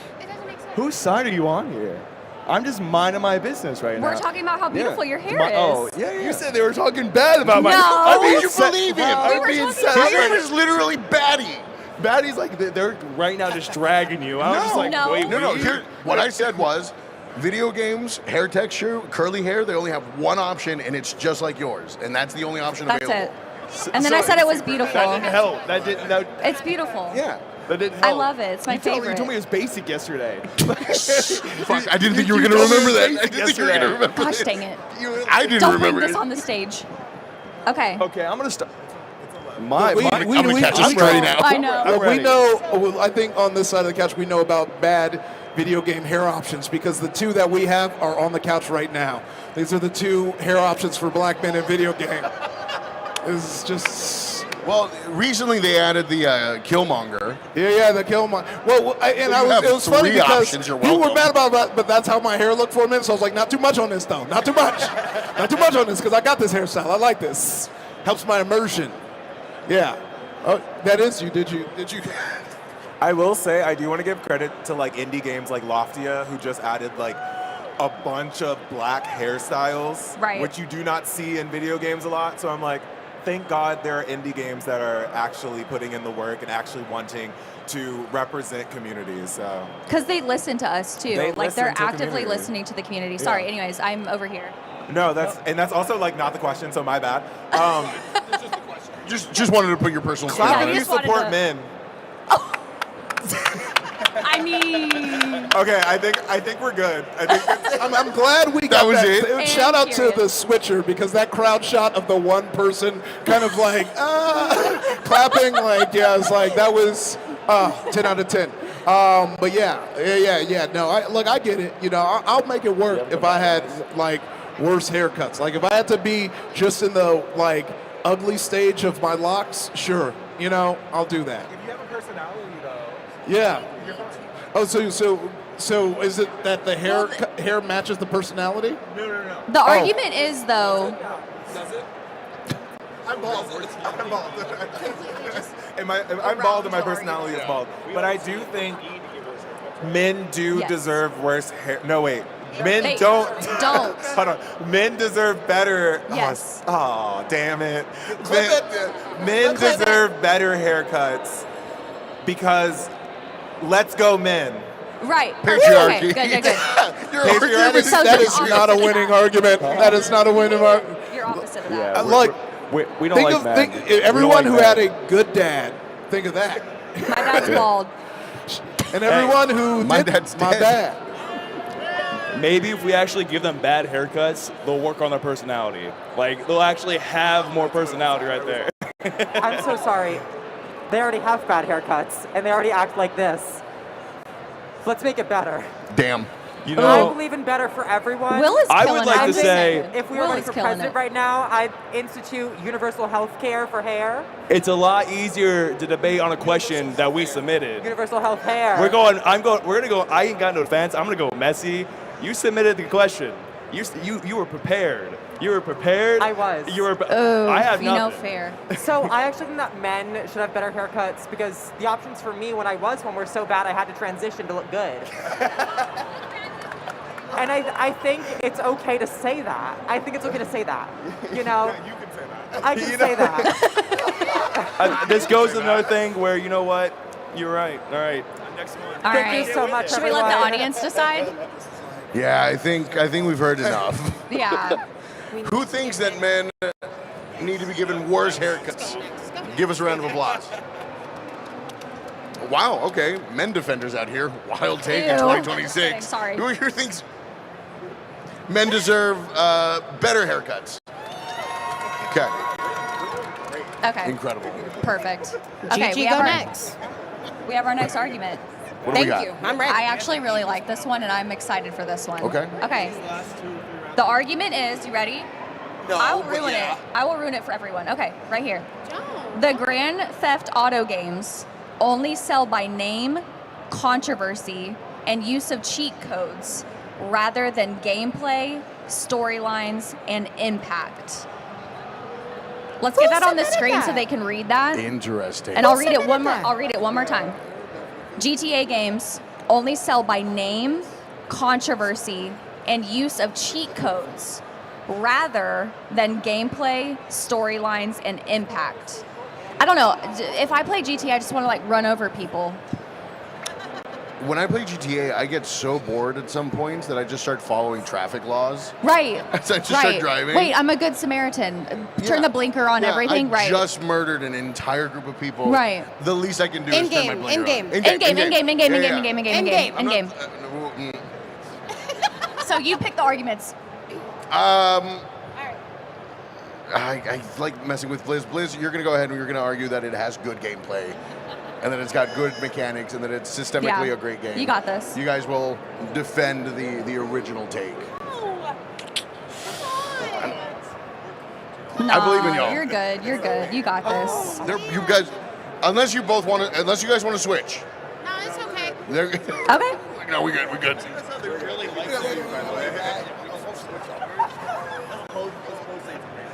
All right. Ash, you got this. We gotta get spicy. Okay. I don't think GTA All right. games So are that great. we're on the side where Like, they I can't- do the last one that I only played was sell Vice City. by name, controversy, and use of cheat codes. Okay, we were all young back in the day on San Andreas, Vice City, and our cheat codes made the game fun, right? Okay, being able to go to the strip club over and over and over and over and over. In the game. And it was infinite, and you just kept going. That was fun, right? Remember hot coffee in San Andreas? And it could get a little more spicy with a cheat code. Okay, sorry, Mom. Hold on, wait. I was very young. My mom protected me from that. I just want to let you know, I was not watching hot coffee. She just told me about it. Anyway, yeah, cheat codes, they make the game better, dude. Right? Vice City, more ammo, infinite ammo. So that's what made the game better then, is what you're saying. Okay. That's my take, right? Right, exactly. All right, Blizz. Doubling down. So, rumor has it the gameplay was so bad that they had to release an online version for like GTA 5. That's what. You're arguing the wrong side right now. You're so right. No, you're so right, Blizz. I agree with that. Blizz. Thank you. I've always said that. Oh. Blizz, you're so pretty. Ooh, y'all are doing great. You're doing great, Sweaty. Thank you, You're doing Look, great. Look, here. You're doing Maybe, great. yeah, let's go. I'm so proud of you. GTA, their story was so dynamic and amazing and it was mired by controversy. Like, I don't think they use it. Yeah, I think like they're saying like, oh, it's using it. No. It was trying to be controversy. I know this for a fact because in 7th grade, I wrote a whole paper on how how blaming violence on video games isn't actually a real thing. And so the story in GTA was so good that it got me with undiagnosed ADHD to finish an assignment. Can I ask you a supporting question? Yes. What was your favorite element of the story or gameplay? Oh, my favorite element in San Andreas was definitely the kind of Big Smoke storyline when you're going in San Andreas. I grew up in Compton, California, so I was like, oh, this is touching on a lot of the things that I grew up on. In 3, it was really cool being the silent kind of like new guy who got screwed over by the mafia, and then you're going to different boroughs so that you could connect. I have a skipped question, Vice City. too. In 4, I liked a lot of the elements that kind of tapped on crime movies that we loved. There was a whole Reservoir Dog things where you had to go. In 5, I like that you switch. But there is so much deep story in GTA that is a love letter to crime movies that if you love crime movies, you're like, oh, this is a very dynamic game. Right. But yes, when you were like 12 and your cousins came over, it was dope to get all the stars, see how long you like could live. But I think the things that actually made GTA the game it was the story. I actually know that for a fact because on a certain show called we did a GTA question where they took it originally to Xbox and they thought that it wouldn't translate from the top-down view to 3D, and then it went on to sell the most games that year, and then the next year that record was only beat by their own game, which was the sequel. Iffy. I get it. You're passionate. I love that about you. Yeah. But Blizz just said the game wasn't good enough, and it needed online. Hold on. Also, I have a question, mistaken. too. I was misunderstood. No, don't go on your phone and Google. I'm checking chat. I'm checking chat. I have a To make question, sure. too. How do we feel about them delaying and delaying and delaying? How do we feel about that? True.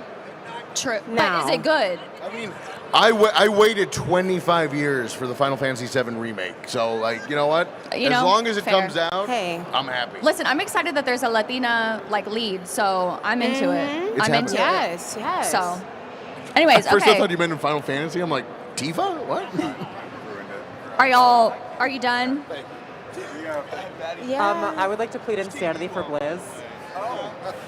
I'm sorry. What'd you say? Nothing. Oh, okay. You put me in a bad position last night. I need to take out a little aggression on them. Okay, I'm gonna say something because that was without the mic, and I'm repeating what you said right there. You have no proof. I'm over here. I'm just like this. I called Jonathan out because I was like, you're kind of chiming with them a little bit, helping them out, making this a lot easier. And you're like, oh yeah, I just have to take it out on Batty from what he did last night. That's crazy. I did that. Oh. No. 2 points. That's too. You guys are ahead already. Oh, we are? What? Hey, I'm gonna once again. I'm adding up. Aren't they like? Is it like 3-2 now? No. Because you guys were. Eight. Listen, we all can't do math, but I don't think we're that bad at math. How are we at 6? Wait, how are you at 4 wins? What do you mean? 8 people up here that can't do math. I didn't know we were keeping score. Literally, we're streamers. I didn't know there's points. We're streamers. We don't. The only And numbers gay. we recognize are CCTV numbers. 6, 7. Just joking. All Sorry. I know is our did couch it. is better. I did it. My bad. I'll leave. We had. You know what? I'm gonna head out. Are y'all done? You guys had a draw. Are you done? Are you doing the math? So you're like. So you're Hey, like 3-2. what if we aren't said, you? who cares?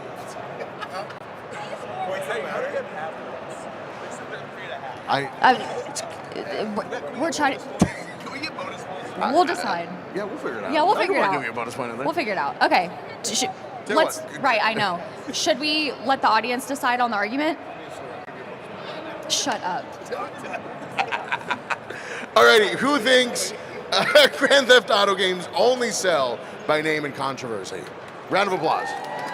We all know it's true. It's okay. You don't have to defend if you had a great argument. No. The story Great story. that makes the game sell. Give us a round of applause. You never played GTA. He never played GTA. So, point goes to you guys. So we have 4 now. Hey, can we bring up the decimal meter? I need to people in action. We're not doing I don't think it was louder for you guys. All right, you know what? I'll give you a recap. I'll give you a recap. Okay. Who thinks that it sells by controversy alone? Round of applause. Okay. I will pay you. Who thinks it sells by gameplay and story? That's the point. You're cheating. We're gonna call it a draw. What are you doing? Okay. Blizz, are you okay? Are we okay? I think I'm good. All right. Okay. Do you need a minute? Do you need a hug? Do you want to come sit over here? There's a little more room. Do you want to come join our couch? It's this room Also, over here. we only have 10 more minutes, so are you good for this to be Yeah, the I'm last good for the argument? last 10 Okay. minutes. Okay. All right. What do we got? Here's the argument. You're going to choose the teams, okay? All right. Often, easy/story modes are still too hard. Yeah. Skill issue. Sorry. Oh, it's a hot mic.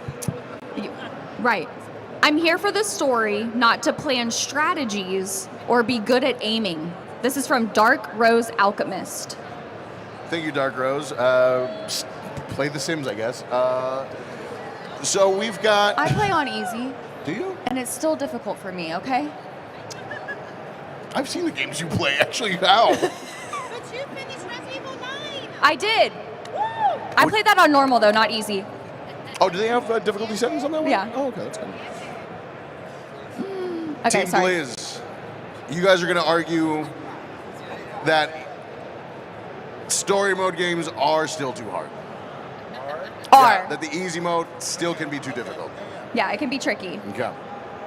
So you guys are arguing against. Look. Oh, you right You're off right, the yeah. rip. That's crazy. Look, here's the thing. I think this No, person- no. You better, don't you, here's the thing. Here's the If thing. I got to hear another 3-minute story about nothing. You haven't handed Here's the the mic to your teammates in about 20 minutes, sir.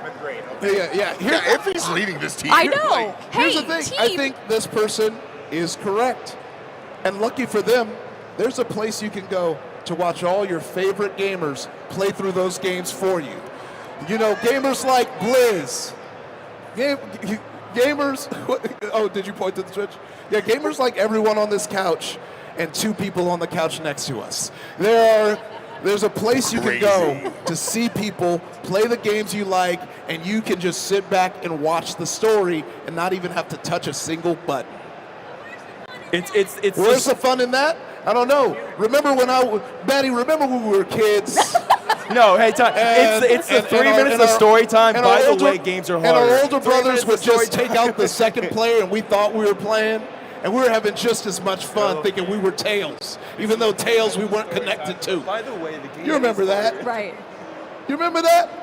No, I see. Will and Blizz have just let him have the mic to just argue. It's just nice we can reminisce on back when video games were black and white. Can I say something? Hold on. Your argument kind of defends the counter argument. If the game is too hard on easy mode, you're telling people to go watch somebody else play it, which means That's exactly what I was just about to say. Which means that you're defending the point of, you know what I mean? Yeah, read it again. Read it Going again. back to the question. Yeah. That's Are how we you not on the switch side it. of they're still too hard? Wait a second. Oh, come Because on, man. guys, what we're saying is that if the games were as easy as they should be, Twitch would be obsolete, you know? Don't bring that one up. Wrong audience. Read the room. I'm kidding. What you got, Blizz? I want to hear something from you. You've been awful quiet over there on that little Google. That little Google over For there. me? Okay. Yeah, so right. we're defending that. Don't ask me. Yeah, because you did the wrong argument. They're too hard. And that's okay because being a gamer, it doesn't matter the difficulty. Blizz, shut up. I'm over it. It sounds like a third grade answer. And yes, I love It's when you have to cheese. hit the word count on an essay. You just keep. Exactly. If he already did. So, Go ahead. Hi, everybody. So, let's listen here. Every time I play on story mode and easy mode, you barely have to hit the head. If you just shoot in a general direction, they'll die. I promise. You don't need to be good at aiming. You just get it done, okay? And most of the time, you really don't have to do any combat. So it should be fun, right? And easy to do it. So you can right? read this, like the story, you invest in it. You should be able to still get through the story, kill your little enemies, and keep being invested in the story. Right? Every time I play story mode, I'm like, okay, I need to kick it up a notch. I feel like Batty is boiling right now. Right? Would you like the mic? Did anybody here play Baldur's Gate 3? Yeah, I figured. I could tell. I could tell. I'm with you. I'm with you, okay? Wait a minute. I put What do you on mean story by mode, that? and Yeah, I well, no. romanced everybody the whole game, and it was perfect. I didn't need to be hard. No. You know what's hilarious about this is you're bad D. Bad die. Bad die. Die. Right. Bad die. Right. That's what I love about So this. he's That's all learning I to just talk wanted for to the say first that. time. I know, I've known that. Bad die. It's not bad. It's not bad. Are we, okay, should we let the audience decide? Because we got 4 more minutes. All right, folks, who thinks that story mode or easy mode is still too hard? Give me a round of applause. Oh, another courtesy clap. Yeah. I love it. That's the most polite little golf clap I've ever The heard. golf clap. Cute. Who thinks the opposite? Okay. Thank you. Okay. Yeah, that's the old one. Sorry. All right, let's do uno más. I think we got. Okay. Every time they give This is a speed round. You guys are tight now. You've only PlayStation got points because point. Jonathan doesn't like All right, y'all ready for this? Just be clear. PlayStation is and always will be better than Xbox, but Xbox has been able to hide behind Halo's shadow for so long, and I say this as a reformed Xbox glazer. This is from Handy. Honestly, they cooked. This is crazy. Batty, you guys are going to be defending PlayStation. Since Ash, guys since are gonna Ash be just, defending Ash spoke up. Xbox. Yep, I know. that's right. I know. That's right. That's right. I'm a purist in one thing only. Final Fantasy games, I believe, should be played on a PlayStation because that's where they originally came out on. And that's just such a weird take, even though they're like cross-platform now. There's certain games where just nostalgia-wise, fair. I want to play them on the That's original fair. console they came out on. That's fair. Like if you gave me Halo for PlayStation, I wouldn't touch it because Right. it feels wrong. Right. You It know? doesn't feel right. It feels like you're kind of like cheating on the game. Kind of. You know what I mean? In a way, like, you know. Ooh, Like I've got to put a towel over my other system so it doesn't watch me do it. Hide its eyes. Yeah. Right. Exactly. Yeah. Put tape over the Kinect sensor. Right. Don't look at me, government. Don't watch me play this. Okay. All right, we're down to our last 2 minutes. Our last 2 minutes. Are y'all ready? We'll give them 30 more. They're still trying to figure I out know the they're goddamn prompt. We can read. We swear sometimes. Sometimes. I don't know. Yeah. I've never seen Batty interact with his own chat. Yeah, I'm true. not sure he can read. He does read my resubs. Does he? Yeah. Oh, because he learned how to recognize the little symbol for resubs. True. Yeah. True. He's catching strays and he's not even hearing it. I know. You're so mean. I try. Okay, I'm are sure we Blizz ready? can read. Yes. Blizz, you got the mic. Let's go, Blizz. I don't want the mic. You need it. You need it. Let's go. Let's go, babe. I believe in you. Come on. It doesn't matter because PC's better than both. Does that work? Okay. Also, Xbox library is on PC as well, so like, accessibility. So there. why just not play PC? Yeah, just go on PC, yeah. But like Xbox is there too, and that's also where the indie games are too, according to what I've been told. You stop that. Stop that. You shut your mouth. And then when I was in the 7th grade, I wrote a paper about. In 7th grade, I wrote a paper about this exact We all know topic. Xbox isn't going to exist in like 4 years, right? Like, they're done. It's gone. That is a strong argument. We're going out with Xbox on it. PlayStation has the best exclusive titles.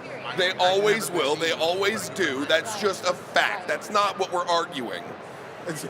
Heavy Rain. Heavy Rain. Come on. Heavy Rain. Uncharted. Detroit Become Human. Yeah. Final Fantasy for the longest time. God of War.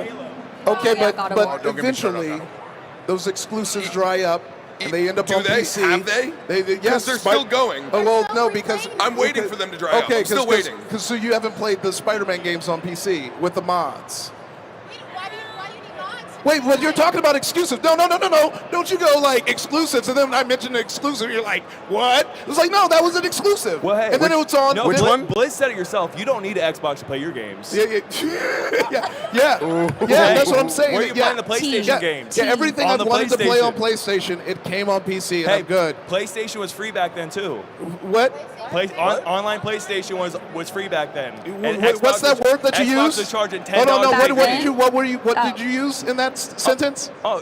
Was free, right? Hey, yeah. Cool, was free. We're catching up to you. Yeah, and I wrote a paper in 7th grade. If we're talking about the past, we're talking about the past. I wrote a paper in 7th grade. We get it if you went to school. Yeah, we get it. What's your exclusive titles on Xbox besides Halo? Which is hilarious because he couldn't even read the question. We're not even arguing Xbox. I'm saying this is a silly conversation. That's in the hot take. No, the hot take is plastic. Now here's it doesn't my matter. essay from 3rd grade also taught me about this. So when I your essay in 3rd grade. Yeah, so I would like your to 3rd grade essay.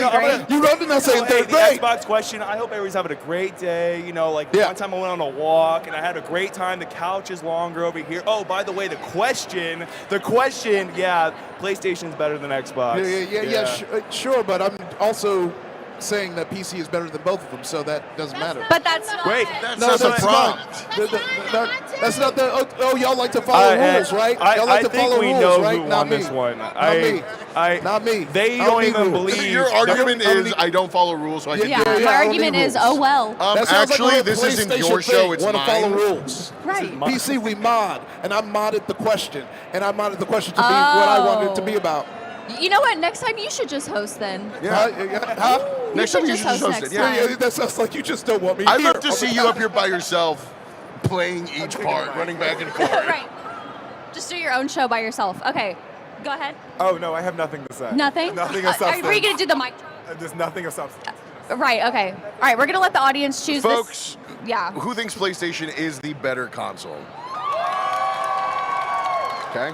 Okay. Who thinks Xbox is?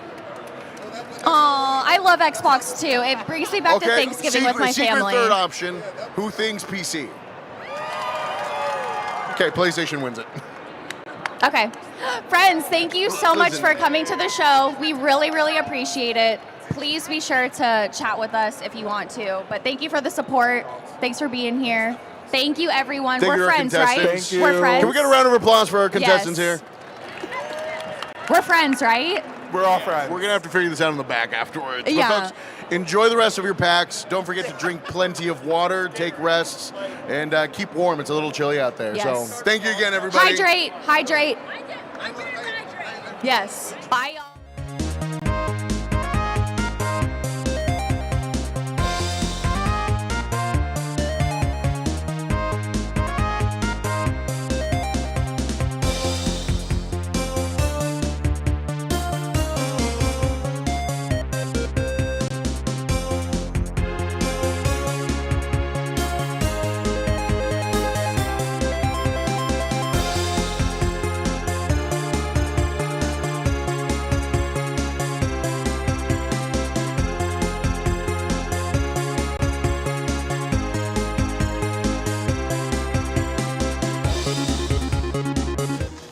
I used to have cable internet, but I'm 100% kind of guy. So I got Verizon Fios. It's 100% fiber internet. Super fast, really reliable, with ultra low lag. Let's up that incline to 7%. 7? How about 100?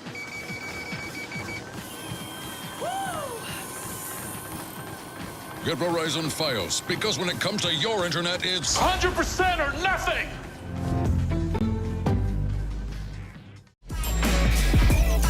Happy birthday, little buddy.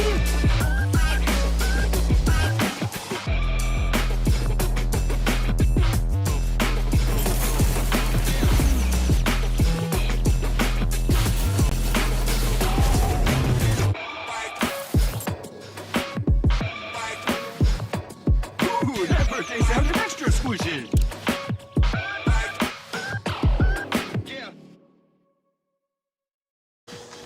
I used to have cable internet, but I'm 100% kind of guy. So I got Verizon Fios. It's 100% fiber internet. Super fast, really reliable, with ultra low lag. Let's up that incline to 7%. 7? How about 100?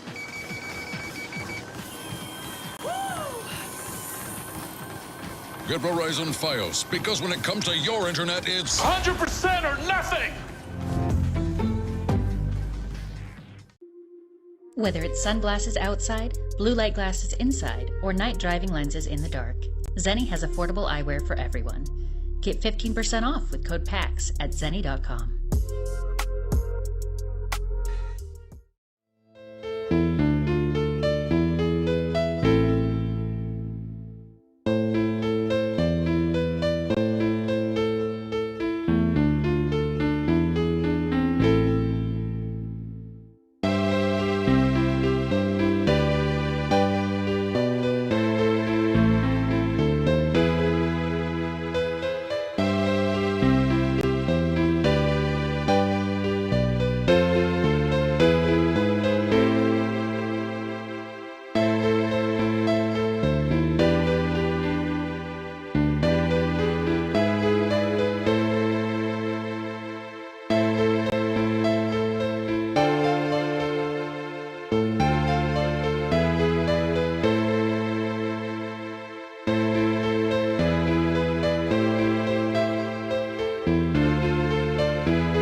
so excited for you to be here to hear what we have in store. So we're gonna have Valorant first, followed by League of Legends, and then a quick announcement from 2XKO, and then rounding out our time together will be Riftbound and TFT together. So without further ado, please give a warm welcome to the Valorant team.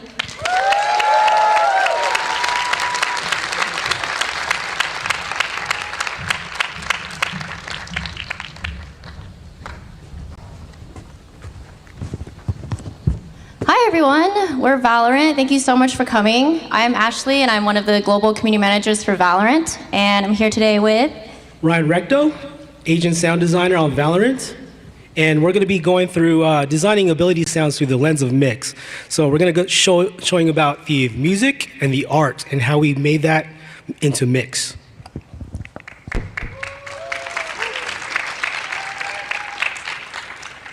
So if you haven't seen, is the video, you want to press? We've got the MVP crew today. Yeah, you can tell the others I said that. Haley, I can heal you again. What a heal! You saved my life. Oh, nice. Speed boosting myself. I stunned myself! Every piece of his util gives you an assist. What a wingman.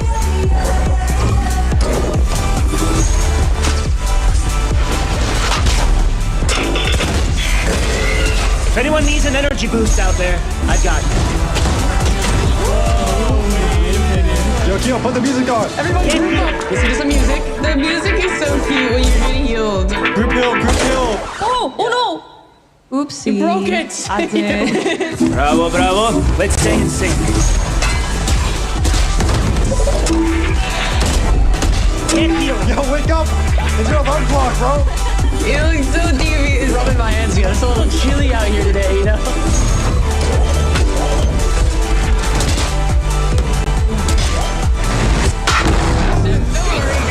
Take back sight and go.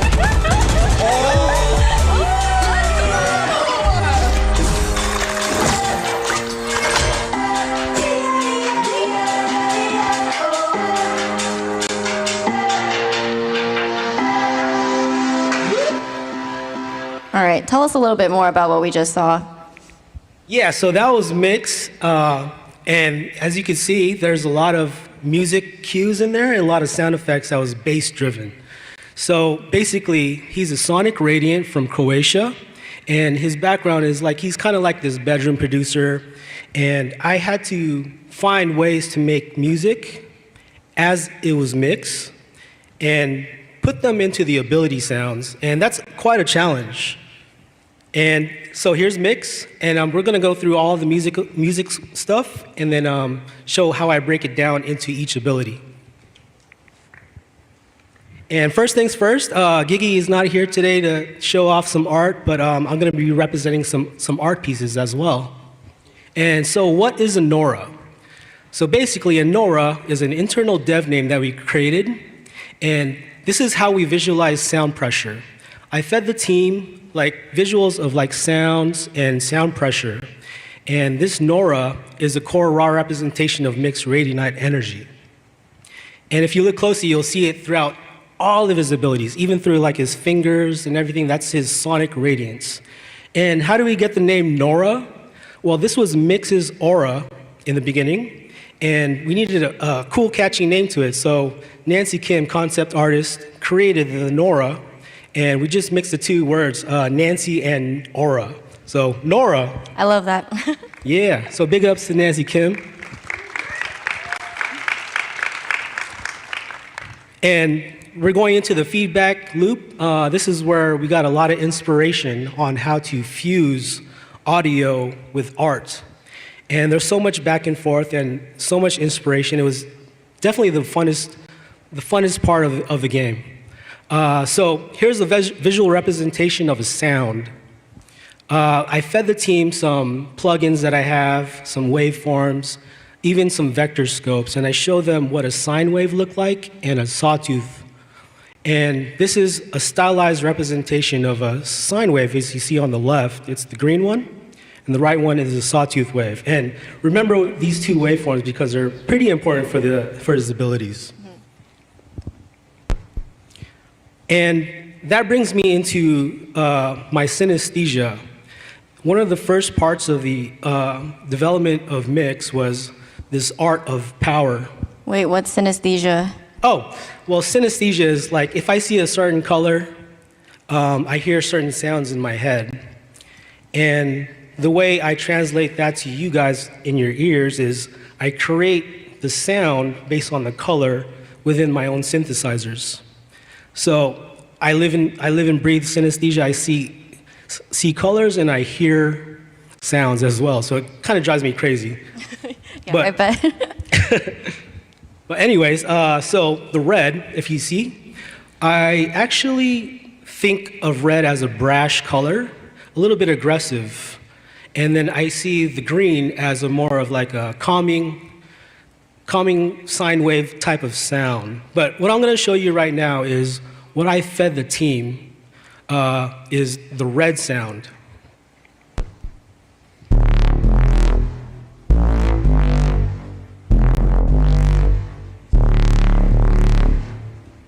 Yeah, I hope you guys like that bass. The bass in here is crazy. Yeah, I'm such a bass head, so you're gonna hear that throughout here. But anyways, once I fed them that sound, that key sound of red, I also fed them the sawtooth waveform in Serum, and they designed the visual cue for red as a sawtooth, as you can see on the right, the far right. And on the flip side, I'm showing you the sine wave for green. This is what I hear when I see green, and it's supposed to be calming, and it's supposed to be for a heal.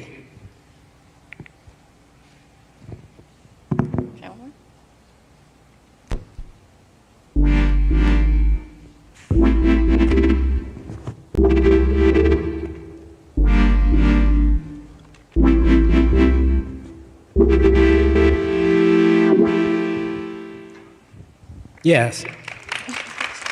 Thank you. So you see the differences, or actually hear the differences, right? Mm-hmm. And that brings us to the impulse. How many of you know what the impulse is? One of Mix's new abilities, right? Yeah, this is his actually it's an impulse, which you can equip this impulse little synthesizer little thing, and you can switch from concuss to heal. And the way he does this is he infuses his radionite into this synthesizer box, and he's able to filter out certain waveforms. And again, here's the sawtooth for the concuss, and we're using sharp shapes here, as well as the pentagon graphics to simulate the deep blast of a subwoofer. It's kind of like our stylized rendition of a subwoofer in a cool way. And on the other side, you can see the heel, circular, a little bit more smoother flowing, and you're about to see the differences on the music part. So with this impulse, as you can see, there's a pulsing rhythm in each blast, right?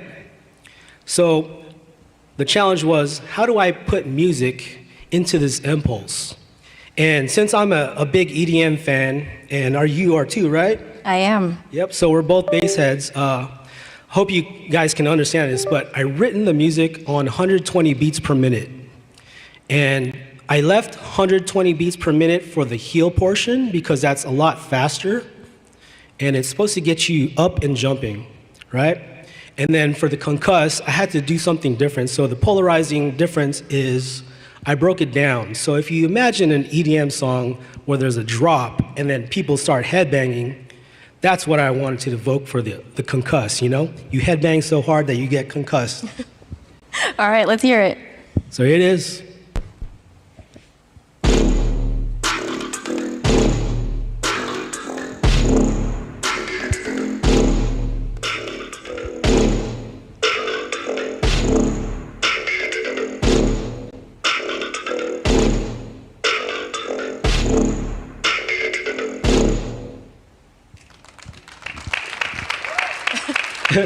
Thank you all. Thank you all. So on the last portion of that video, I'm showing a plugin where I used the sounds to emulate that it's coming from the impulse. So if you think about a little speaker, I guess, you know? And so now I'm gonna show you what the heel sounds like. It's supposed to be very different, sine wavy, and the modulation of the volume is gonna be smoother than the concuss. And this is supposed to get you up and jumping, uplifting, you know, get your vibes up, you know? So he's definitely a vibe controller, so here's the uplifting one.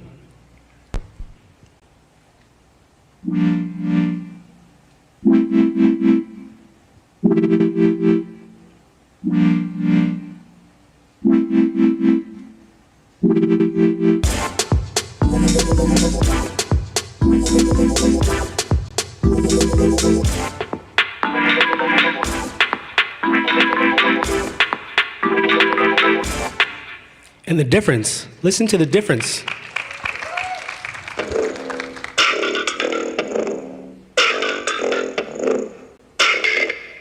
So that's the difference between the concuss and the heel and how I compose the music. And the challenge here now is to how do we bring that into the game, right? Because those were full-on loops. Like, this is not Spotify or anything, but, you know, once we get into the game, I had to balance gameplay integrity. You know, we got to keep things at a certain level and a certain, like, kind of like busyness, right? So if I dial that down, this is how it sounds like in game. And listen to the equipped idols.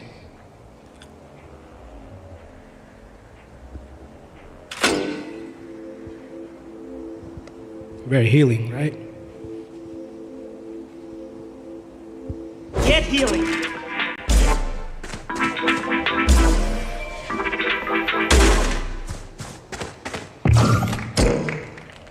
That's a concuss.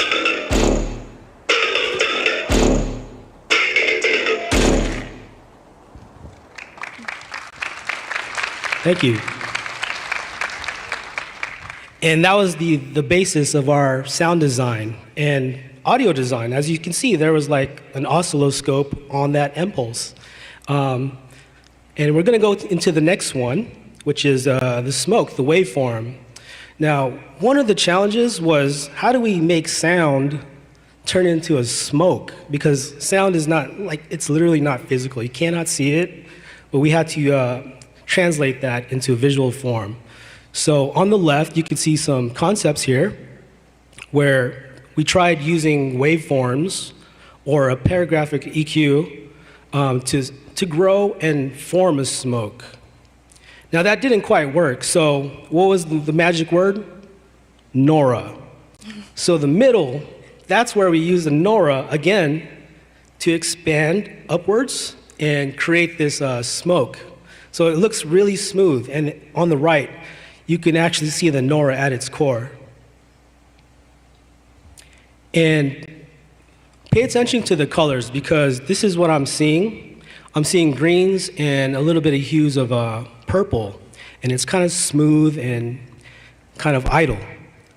And the way I created sound for this was I started off with a synthesizer, again. As you know, mix is actually based off of a lot of synthesizers. I try to keep that true. So for the smoke, I created this synthesizer, but the synthesizer itself didn't quite fit in with the smoke.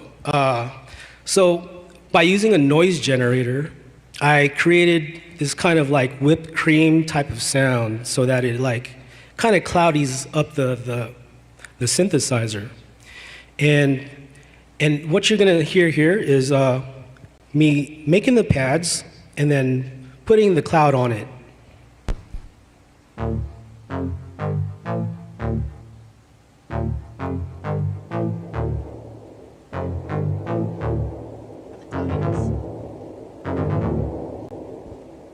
Yeah, you can kind of hear like the cloudy like whoosh around it. Exactly, yeah. Thank you. And so that cloudiness and that synth drove forward the sound of the smoke, right? So I got these two elements. How am I going to put that into the rest of the abilities? And how am I going to make that musical? So if you know in the equips, there's like about 1 or 2 beats in an equip, right? So I would loop it over and over again and make a beat out of it, or play some notes on it, and added the whipped cream on top of it. And that was the basis for all of his smoke sounds. So throughout his ability kit for the smokes, you're gonna hear a bunch of whipped cream and synths.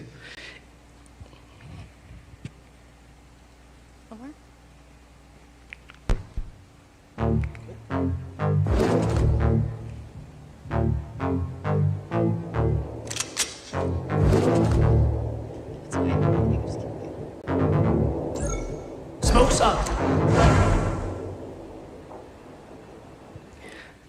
Yeah, so you can hear there the comparison of the left video and the right video at the same time and how it was brought into the game. And you guys didn't even notice, like, when he pulls up the map, there's actually this background beat like you're outside of a club, actually. So that's another way we brought some music into his smoke ability.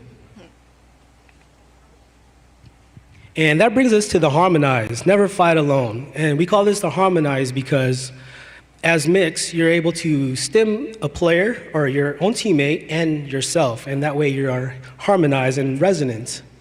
And the challenge with this one was how do we show waveforms as a stem on the, as you can see on the edges of the screen, we see this, the basic stem and then the waveforms. So with this one, this was actually a fluke because I created the sound first, and then the art team just did their thing and tailored it to my sound, whether that's from the attack to the decay and the release. And I showed them some vector scopes of waveforms and some DJ software, you know, as it scrolls up. So it's kind of reminiscent of that because he's kind of like a DJ. So that's the visual language for our stem buff.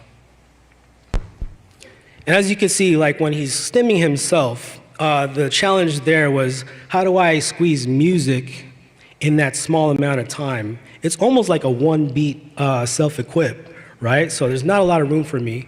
So I went to the drawing board and I kind of like looped it over and over again to find a musical phrase for it. And another challenge was I wanted to clear the soundscape of any kind of forward moving sounds because I wanted to have the high end and the low end, and just those two frequencies, right? Because when you're like busy in gameplay, you don't want to be crowded with like foreground sounds. So what I did here was I created some anticipation with hi-hat rolls and used the bass wobble to give you that feeling that you are stemmed. So here's that loop.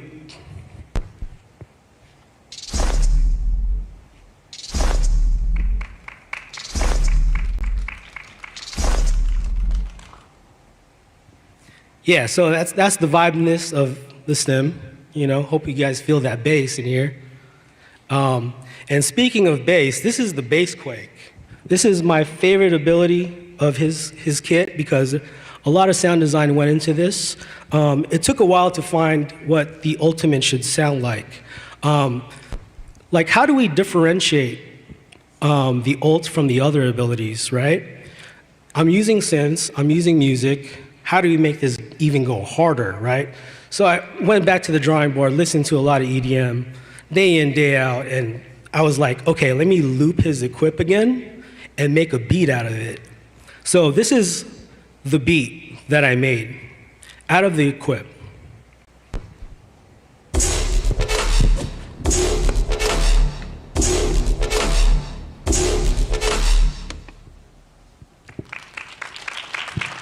Yeah.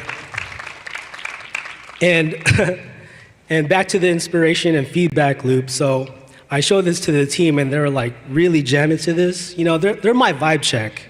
It's very exciting to hear this stuff in the beginning as concept, but for Valorant, we have to dial it down because Valorant is definitely a attack shooter where audio is crucial for gameplay tells. So here's the kind of like the, not watered down, but like balanced with gameplay version. And pay attention to the bass during his ult, because that was the driving factor and the starting point of his ult sounds.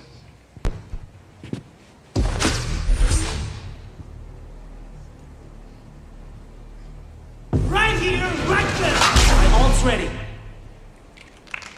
That's so bassy. All right, thank you. And so the second part of this was if you get clapped from the bass quake, funny. Anyways, when you get clapped, you get deafened, right?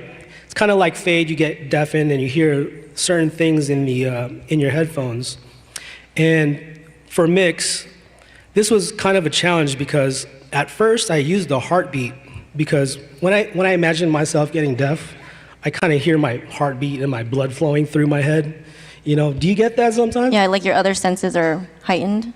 Yeah, exactly. So like, I spend so much time in front of a speaker at raves, and it really rings my ears. So the way I created the deafen was I got the heartbeat and turned it into a synthesizer. And then I found a rhythm that fit the theme. So again, I think it was like 120 beats per minute again. And then I noticed that I wanted to disorient you with some high-end frequency, right? So I have this bass throb and then this hi-hat that disorients you. So here's the deafen. Hopefully you guys can feel it. Listen to this!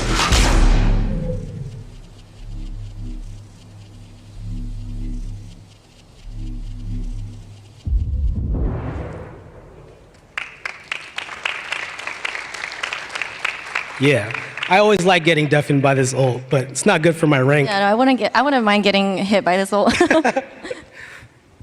Only if you want to D-rank. Anyways, since you listened to a couple of pieces of music, I wanted to share something that I was very proud of, and the team was like really vibed up against this song here.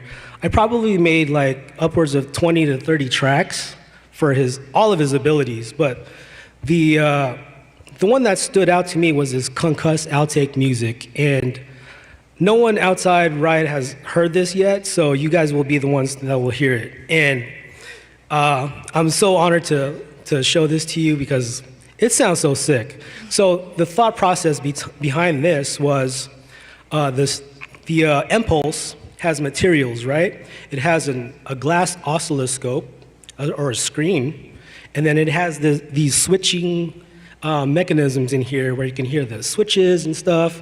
And I wanted the radionite to start poking at the glass while it's blasting. So here's all the elements in this concuss outtake music just for you guys. Quiet.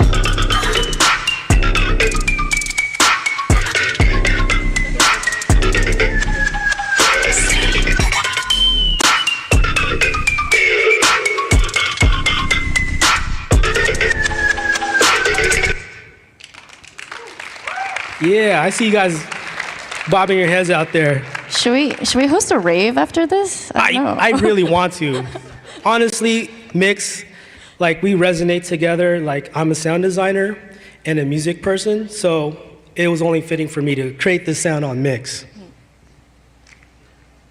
And so thank you everyone for listening to my spiel about music and vibes and art into Mix, you know. First and foremost, Valorant is a competitive game, so we have to abide by competitive integrity. I don't want to be playing my ranked game and being deafened by like so many different things. So we had to go back to the drawing board for everything with gameplay and find that right balance. Yeah, if we kept all that music in the game, our players would just be throwing it back in the middle of rounds. Exactly. I mean, it's cool and all, but it's better to keep the competitive integrity. And I hope you guys enjoyed his music and everything. Thank you so much. I appreciate you all. Thank you so much for having us. Now I'd like to welcome League of Legends.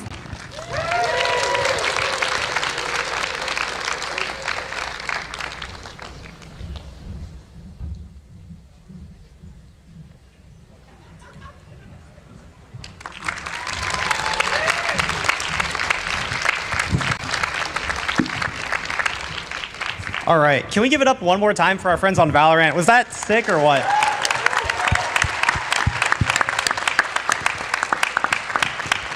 The amount of love and attention to detail that goes into creating these agents, that only for me to go like 2 and 15 is incredible. All right. So, thank you all for coming today. We are the League of Legends team, and we are here to talk to you today about Shyvana's update.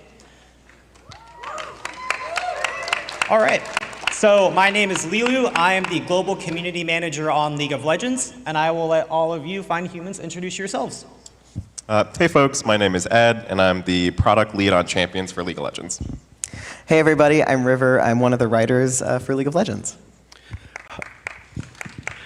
Hi, I'm Ben. I'm the game design director for League of Legends. All right. So, as I mentioned today, we're here to talk to you about Shyvana. Doesn't she look sick? Awesome. So, why don't you guys quickly explain to the crowd kind of like how you were a part of Shyvana's update? Yeah, so then I can talk a little bit about kind of product's role for this. A lot of the times we're kind of just doing two things. One, we're trying to make sure that we have this strategic vision for the team. And then two, we're just trying to make sure we're shepherding all in the right direction, that we're all working together to accomplish those goals. So that's roughly kind of what product is overseeing at that point. Something we kind of say is we create the sandbox for folks to play in, but then we let our like world-class, very talented devs work within that sandbox. Yeah, when we're updating Champions, narrative is basically taking what already exists and what people love about this character, her story, her identity, and figuring out how do we update that and bring that up to speed, both in VO and in-game expressions, and also around it, and also how those things now dovetail with other crafts like design, like art, etc. So a lot of VO, a lot of bios, things like that. And then, yeah, game design for this was figuring out which abilities we wanted to update and how we wanted to update them. Yeah. Awesome. So let's start with you, Ed. What goes into such like a comprehensive update? Because we really touched like Shyvana's visuals, her gameplay, even her narrative. So how do you start on that? Yeah, I'll take a step back and talk about like generally what we think about when thinking about an update. So League is a game that's been around for a while now. You know, if they were a teen, they can technically drive now. So that means there's a pretty big divergence in terms of the art asset quality from something that was made like 15, 16 years ago versus something today. And so we always kind of want our game to feel modern, fresh. And so like the visual modernity is one gauge that we think about when updating the champion. And then the other one is also something that has changed over time is kind of the gameplay in League, the meta, what it takes to succeed from a kit perspective. So then it's like designed as another vector. So oftentimes we start by evaluating those two, trying to figure out what needs to be updated and working through that.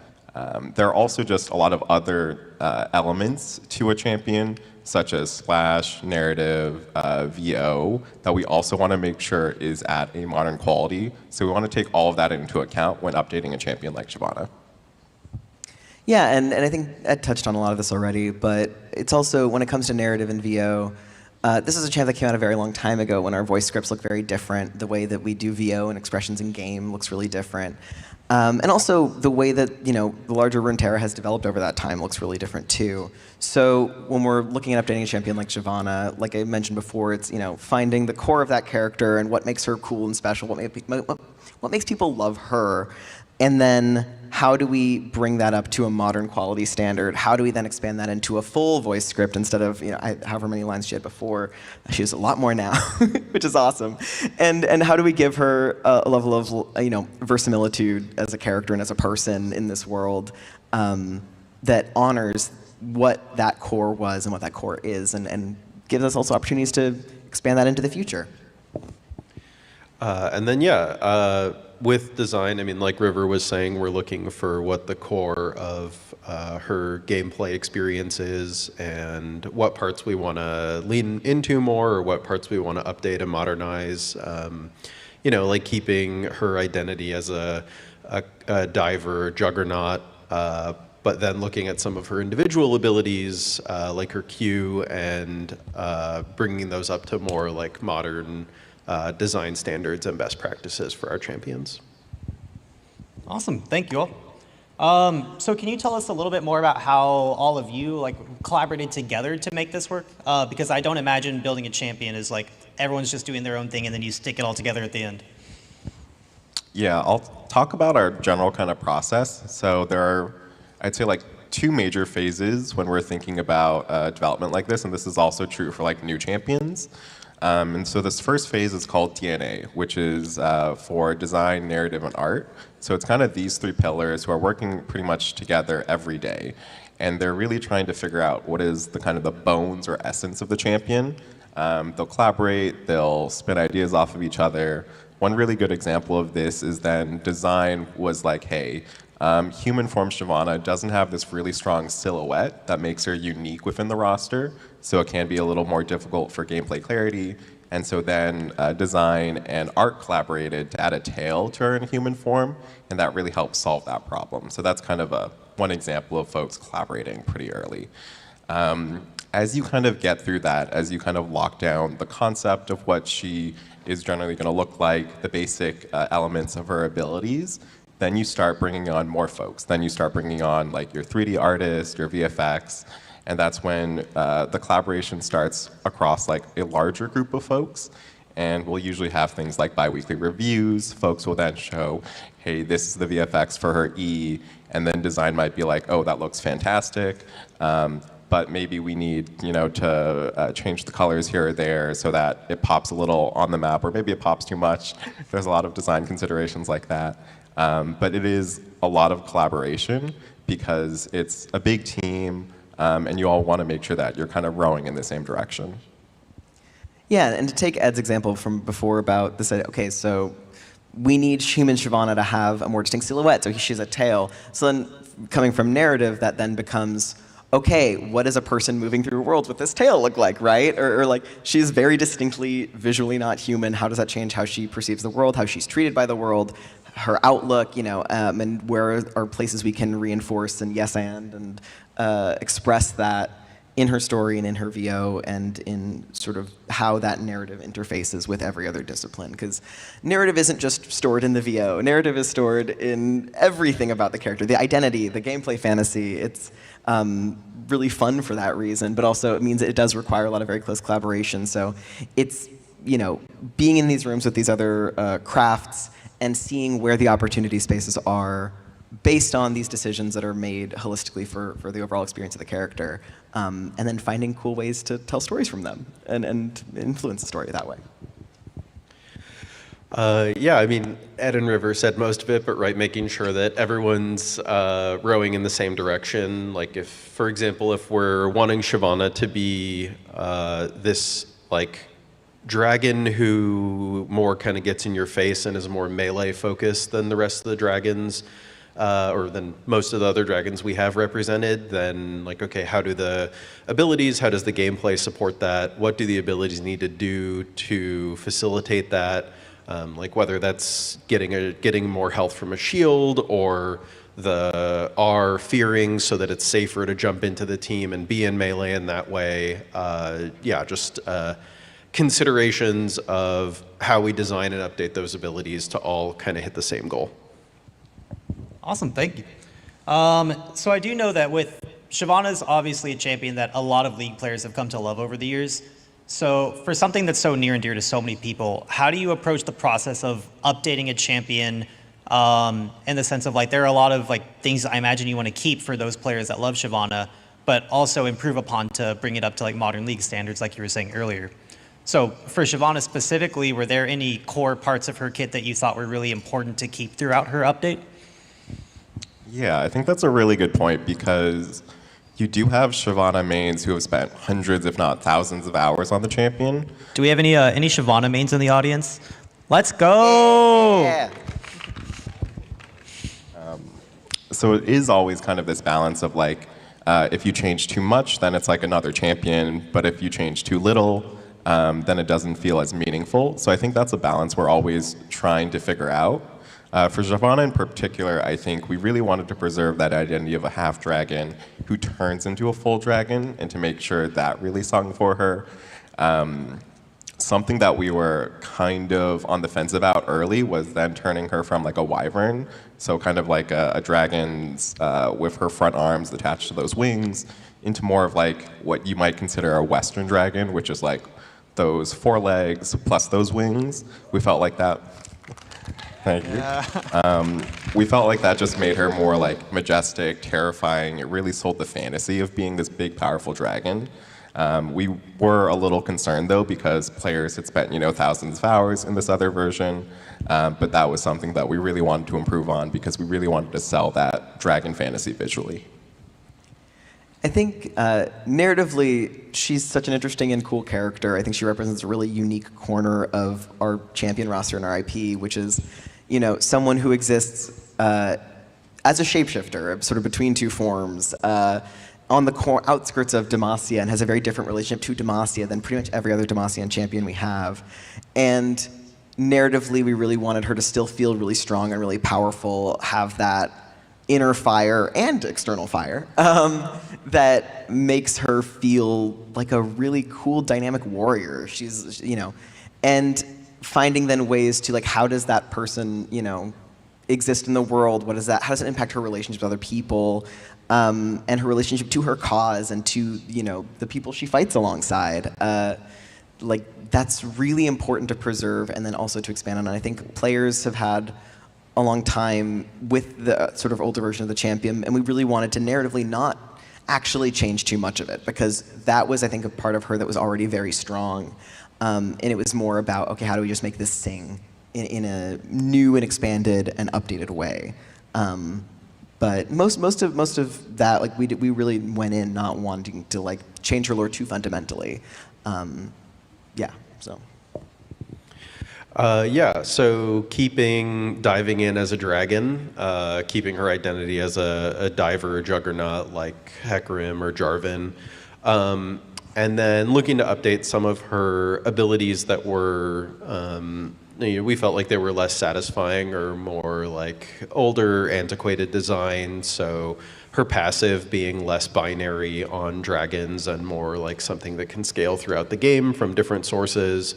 Her Q being having some more skill expression with the multi-tapping. But the thing we were looking to keep was really the like dive in, transform into a dragon.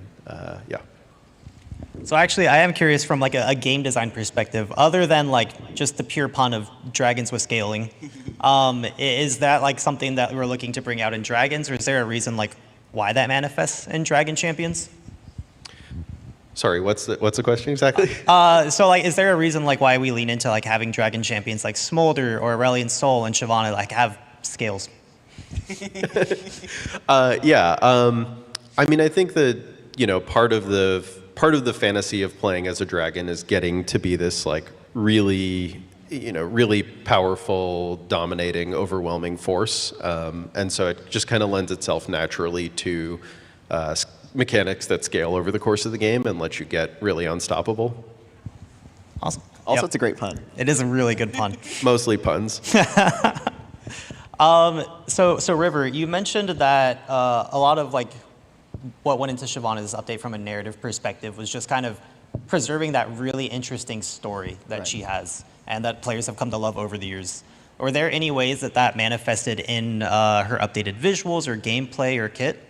Yeah, so we had some really fun opportunities. I remember when we were discussing, like I think it was one of the VFX meetings, and Jarvan gives Shyvana this like little crest to represent like, oh no, you're with us, you're one of us, and it's on the front of her armor, and it was like really cool. We got to represent that in her W shield. You can see like a little outline of it. So we got to like have some fun trying to bring in those elements of her story and of her connections with other characters in that way, and that was really fun. But yeah, like I think, like I said, narrative is expressed in all these different disciplines in different ways and connects with those in different ways. And so mechanically, right, like this idea that she is, transforming back and forth. She's not one form or the other. She is both. She is equally dragon and not, you know. Mechanically also makes a lot of sense and feels like a connective tissue sort of between a lot of those different elements that it tells the story in that way too. And I think her growing stronger, growing more powerful, the more confident she gets, the more she stacks, the more you play, makes a lot of sense and feels very true to her character as well. Like growing in that confidence, that sense of self, that sense of power, and also that comfort in being what she is completely. Awesome, I love that. So I guess the next question I have for you all is, having worked on Shyvana for a long time and with this update, were there any aspects of Shyvana that you came to appreciate more deeply, or maybe ones that like you just didn't know that you discovered along the way? Yeah, I'll actually echo a little bit of what kind of Ben mentioned in terms of like that scaling aspect, because I think the fantasy of this powerful dragon is a little tough to achieve in a game like League of Legends, which is very competitively focused, things like that. When you kind of think of a dragon, you think like, oh, you're super powerful, you're really tanky, you're like this raid boss that can 1v9. But then if you're in a competitive 5v5 game where everyone is kind of supposed to have equal power or ability to influence a match, there's kind of like there's a disconnect there in terms of what you expect a dragon to do versus what this game might allow you to do from a balance perspective. And so there's such a lot of work then around the balancing for Shyvana being able to turn into a dragon, like how we balance her fury generation, all the things that go into it. So I think that kind of really opened my eyes and made me kind of appreciate that. It's like a very elegant way to still make you feel very powerful in these certain elements and feel like a dragon, but still work in a really competitive game like League of Legends. Well, working on Shyvana forced me to jungle, so... I'm sorry, that's tough. That's a tough one. Thank you. I appreciate it, thank you. I'm still not good. I'm still somewhere in iron. That's fine, I'm a writer, I don't need to be good at this game. No, but in general, like, I think, I liked her as a character before I started working on her, but it was sort of like, I liked her sort of from afar. And I think working on Shyvana just gave me such a deep appreciation for her and for her, like I said, unique perspective when it comes to, the larger story of Runeterra and Demacia in particular. And I don't know, she's really sort of become narratively like one of my favorite characters in Runeterra. I just feel like she has so much to love and so much to resonate with deeply, and she's such an interesting person. That I think really grew over the course of working on this project. So for me, I play a lot of strategy games, and I really like champions that can build a wide variety of items.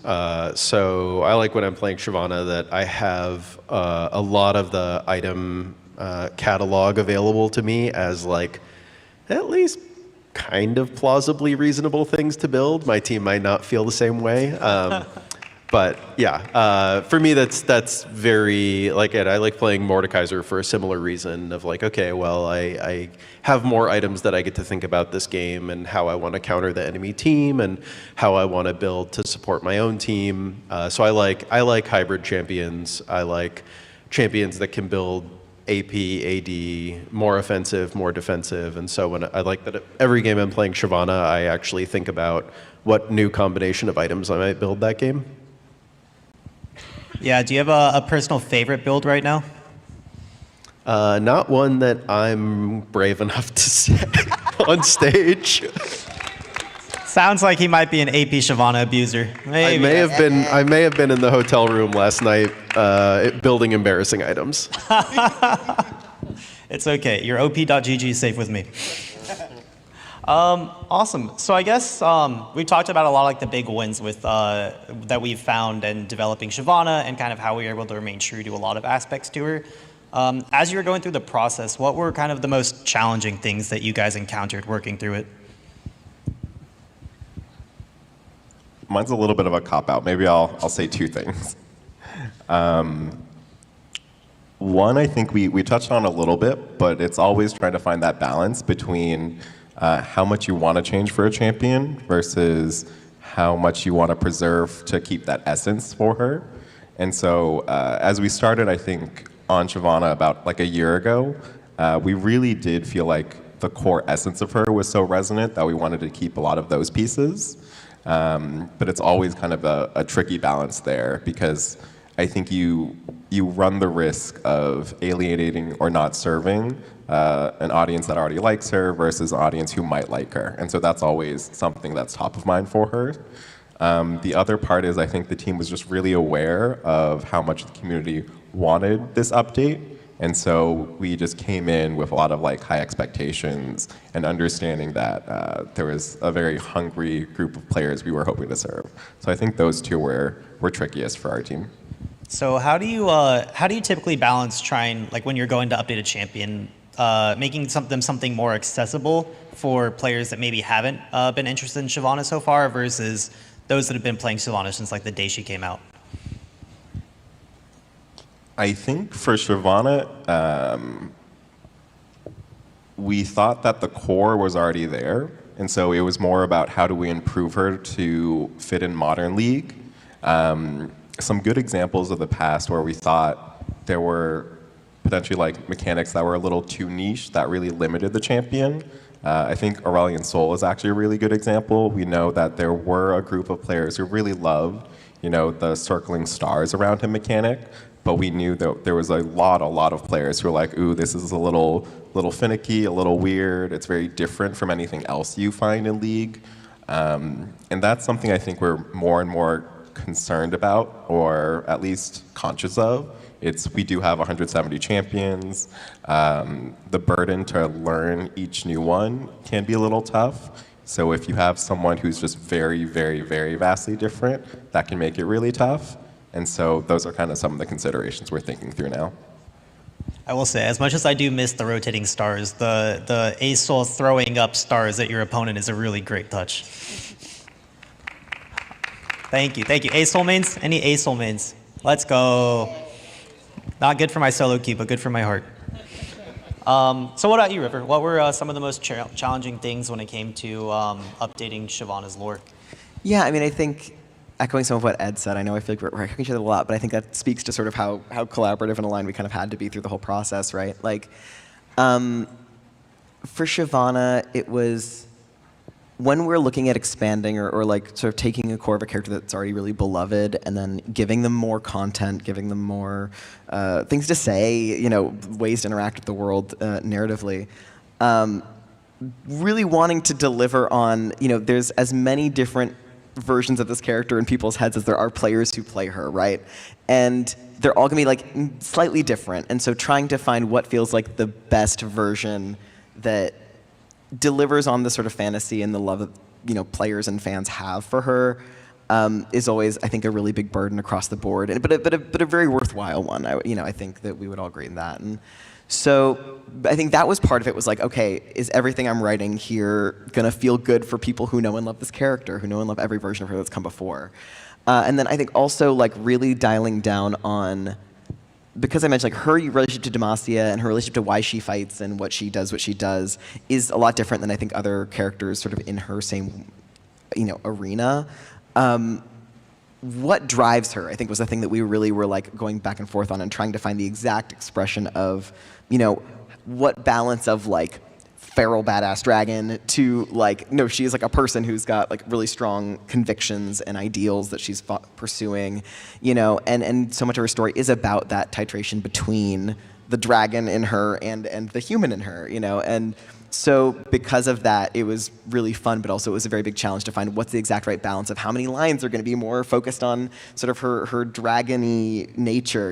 We talked a lot about her being like, she knows that when she walks into any given room full of humans, she is kind of an apex predator. She is like she's a dragon. She exists in a fundamentally different kind of scale. No pun intended, but also intended. Nice. Then, thank you. Then everyone else around her, and that changes her relationship to other people. Changes her relationship to the world. And so finding the ways in which that can both feel really resonant to players and people can kind of connect and try and step into those shoes, but also like doesn't feel too like a different mindset. It still feels like her. I think was one of the bigger challenges we encountered especially for VO expression.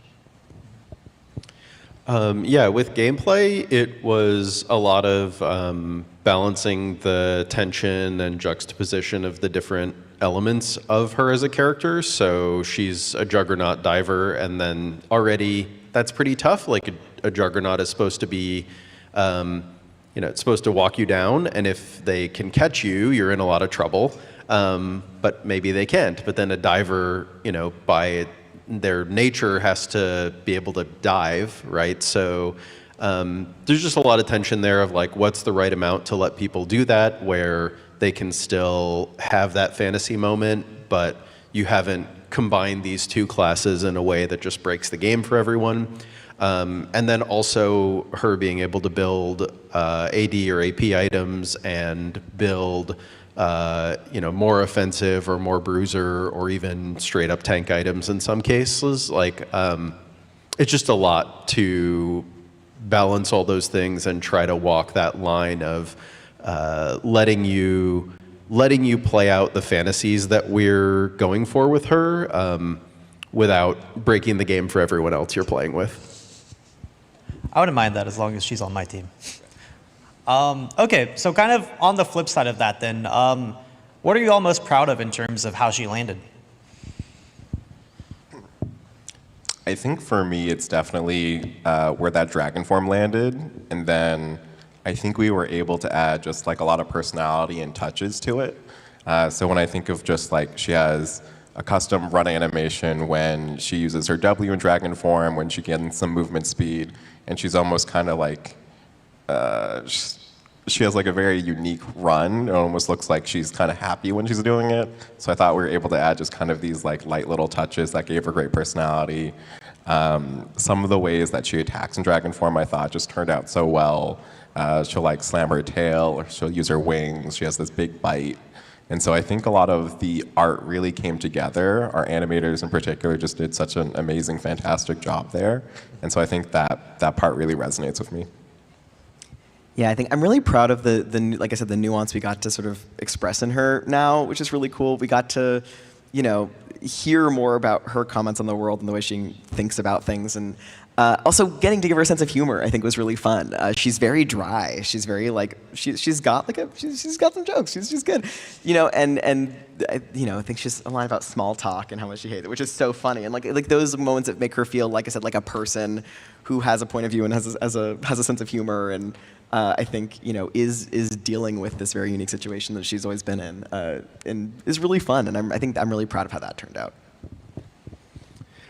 Yeah, I mean, I think that the dragon form is just incredible now. And other than that, like the Q, I feel like feels a lot better, a lot like meteor hits. And the passive scaling over the course of the game, like the shape of how that works, I find a lot more satisfying than just like all or nothing, whether you were getting dragons or not. Yeah, I do want to echo, like, I remember back, like, season 2, 3, when I was picking up League, and then, like, I see this, like, Dragon Lady champion, and I'm like, wait, this is sick, I have to play this. And I ult for the first time, and I'm like, wait, this isn't a dragon. So I do greatly appreciate, like, as you mentioned earlier, like, her Western dragon design. I think it's really cool, insane, like, Juggernaut battles when it's Dragon v Dragon in the pit. So yeah, her new visuals for me are probably like, I think where like everyone absolutely killed it, in addition to just like all the aspects of her. I'm also glad that she looks like she could kick your ass now. Like she is beefy, she's big, she's intimidating, she's physically powerful, and I'm glad that I feel like that's more represented now too. Oh yeah. That wasn't my craft, I just love that that's the thing now. Yeah, she is great. I mean, look at that splash, look at how imposing that is, that's insane. Shout out to our splash artists who are amazing. Yeah, the team absolutely killed on that one. So as we're wrapping up here, is there anything that all of you want to say to the Shyvana players and League players in the audience or at home? Yeah, we really appreciate your support. So if you haven't played Shyvana yet, please give her a try. If you have, we'd love to hear your feedback. We're definitely listening now. We have some plans in the upcoming patches we're working on. And so ultimately, we just really appreciate that you're trying her, you're giving us feedback, and just want to say thank you to the community.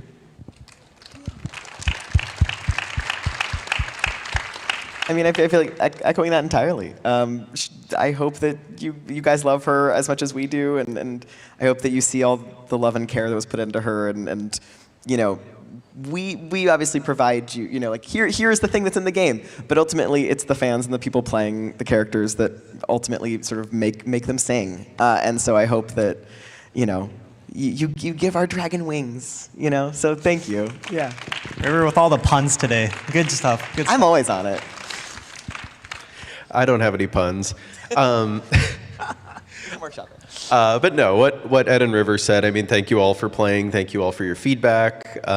We listen and hear all of it and are continually trying to make Shyvana and all the champions and the game better.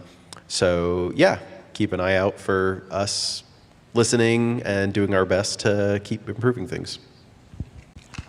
Awesome. Well, thank you so much to all of you today for coming out to the panel. We will be doing another panel on Sunday talking about kind of the process of how we make a champion for League of Legends that you can apply more towards like general video games that are not League. So if that's something that you're interested in, please do come check it out. We'd love to have you. But thank all of you for taking the time to come out and listen to us today. We hope that even if Shyvana isn't your favorite champion, that you are at least enjoying League. Thank you all for being a part of the community. We love to have you and looking forward to continuing to play with you. And if we get matched, I'm sorry. But I will pass it off to 2XKO, who has a cool community program that they're going to give you guys a little bit of information about today. So thank you again, Noel. Thank you.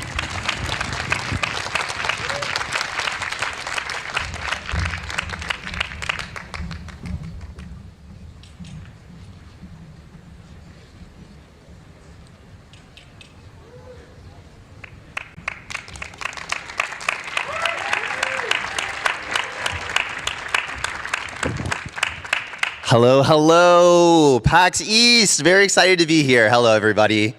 Okay, well, let's get into it. All right, so I'm here to talk about community event support. But first off, I am Jules, aka Jules JP. I am the community lead for 2XKO. I am so excited to be here. Quick shout out to the Boston FGC. We've met a bunch of people. Shout out to NXKO. We're gonna be at Balance Patch later today. So if you're into fighting games, come hang with us. So, if you don't know what 2XKO is, 2XKO is a next generation 2v2 tag fighter. Shout outs to Maddie on our brand team for hooking me up with the slide. You can team up with your friends or go solo as you battle it out with a growing roster of League of Legends champions, each reimagined for explosive fighting game combat. One of the best things is when you grab a friend and you run duos, you can both play on the same team together. So let's talk about the community program. So we are launching the 2XKO community events program today. You can now earn in-game rewards for playing an eligible 2XKO community event on start.gg. So this is super easy to apply. So most fighting game tournaments are already held on start.gg anyway. We have a dedicated league page where if you are a tournament organizer, you can go to this league page and you can apply. There's some really simple eligibility, but go ahead and head to that league page, read all about it, and then if you're eligible, please apply, and we will accept you as soon as we can. So what can you earn from this program? So we have some really cool in-game items. This is the casual suit avatar item that you can be totally blinged out if you ever want to, cosplay as like a Turk or something. And then you will also get 3,000 credits. It's capped at 3,000 for the week. So as long as you go to one event, you'll get this. And then if you win, you will get a title in-game. And then of course, what this is all about is friendship. We're here to make friends and to build community, and hopefully this encourages more people to come out to your local, participate in fighting games. It is okay if you lose or go 0-2 if you make friends along the way.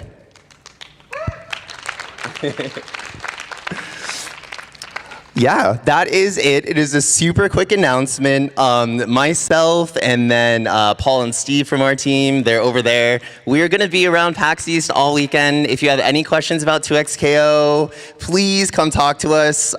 We love chatting with you guys. And that is going to wrap it up for 2XKO. I am going to now hand it off to the Riftbound and the TFT team. So please, welcome in.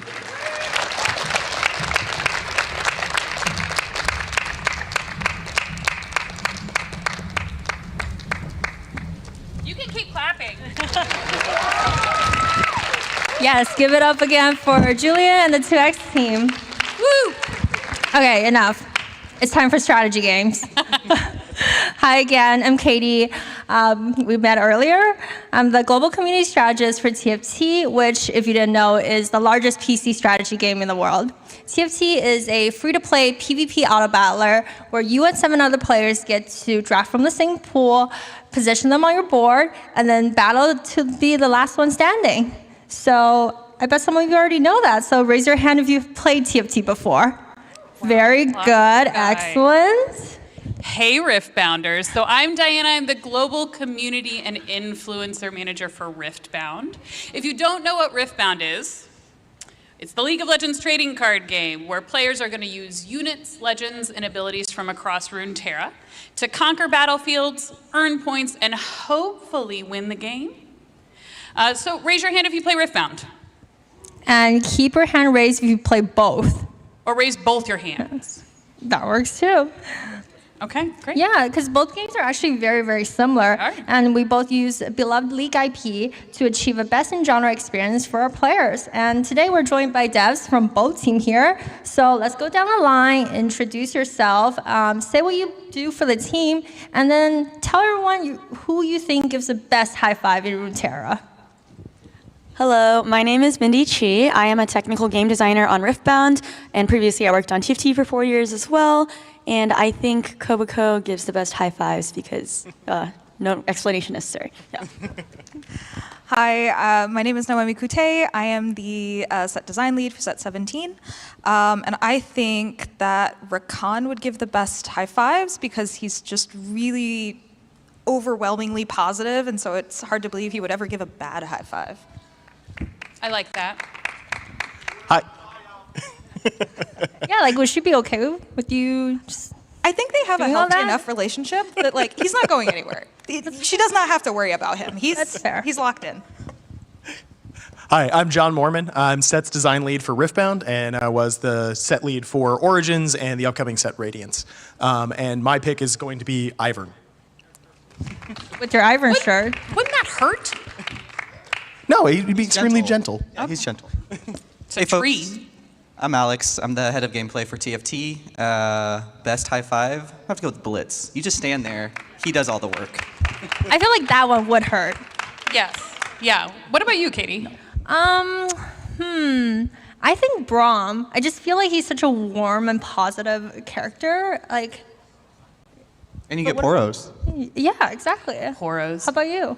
Well, so admittedly, my answer is a little weird. I have very limited exposure to Riot games. In fact, Riftbound is my first Riot game, so very few champions that I'm super familiar with. But I don't know. I feel like Darius might give a decent high. Oh my wow. God, what a terrible Bad answer. Okay, well, calm down. There are, in fact, wrong answers, I guess. I should just leave. I'll go. I mean, I'm really excited to hear from some of you devs, though, because with my limited knowledge, it's really cool to kind of get this peek behind the curtain and learn a little bit more about not only my team, but also the TFT team, because we're strategy games, so we're kind of like cousins.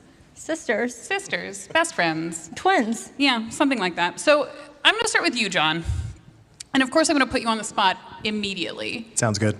Can you explain to me sort of the top to bottom set design process for Riftbound in 42 seconds? All right, so we start with a theme. Sometimes it's a mechanical theme, like in Spirit Forged. We started with the idea of like equipment and moving equipment around the battlefield. Sometimes it's more of a general theme, like the jungle for our upcoming set Unleashed. From there, we go to build out a champion roster for that. We build out champions that fit with the mechanic or with the theme. We then build out decks for each of those champions and then kind of fill in the cards around that with exciting things that we hope people want to open and play with.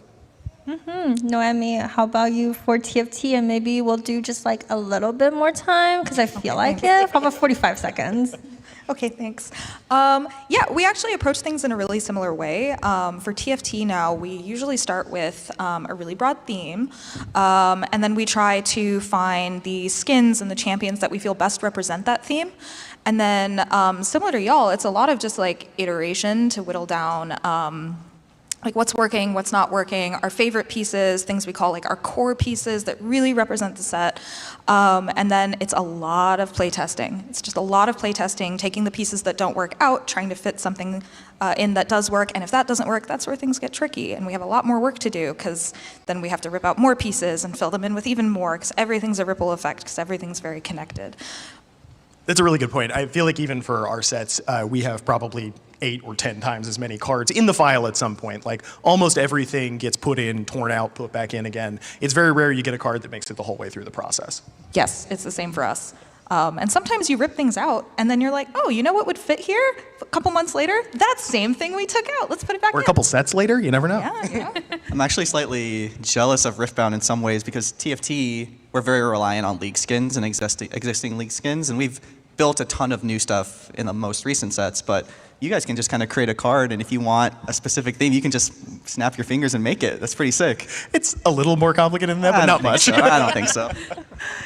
And Mindy, as someone who's worked both on TFT and Riftbound, what would you say something that is like really similar when designing for both games?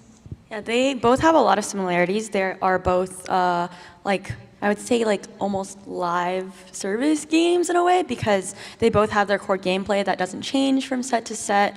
That's like really fun and people enjoy. But the big thing is the set-based content structures. So like every few months we'll come out with new and exciting stuff for players. And that kind of lends itself to having very similar design styles for both, where you want to have like a lot of novelty every set. Let's give something new to players while also keeping some of the stuff that they know and love.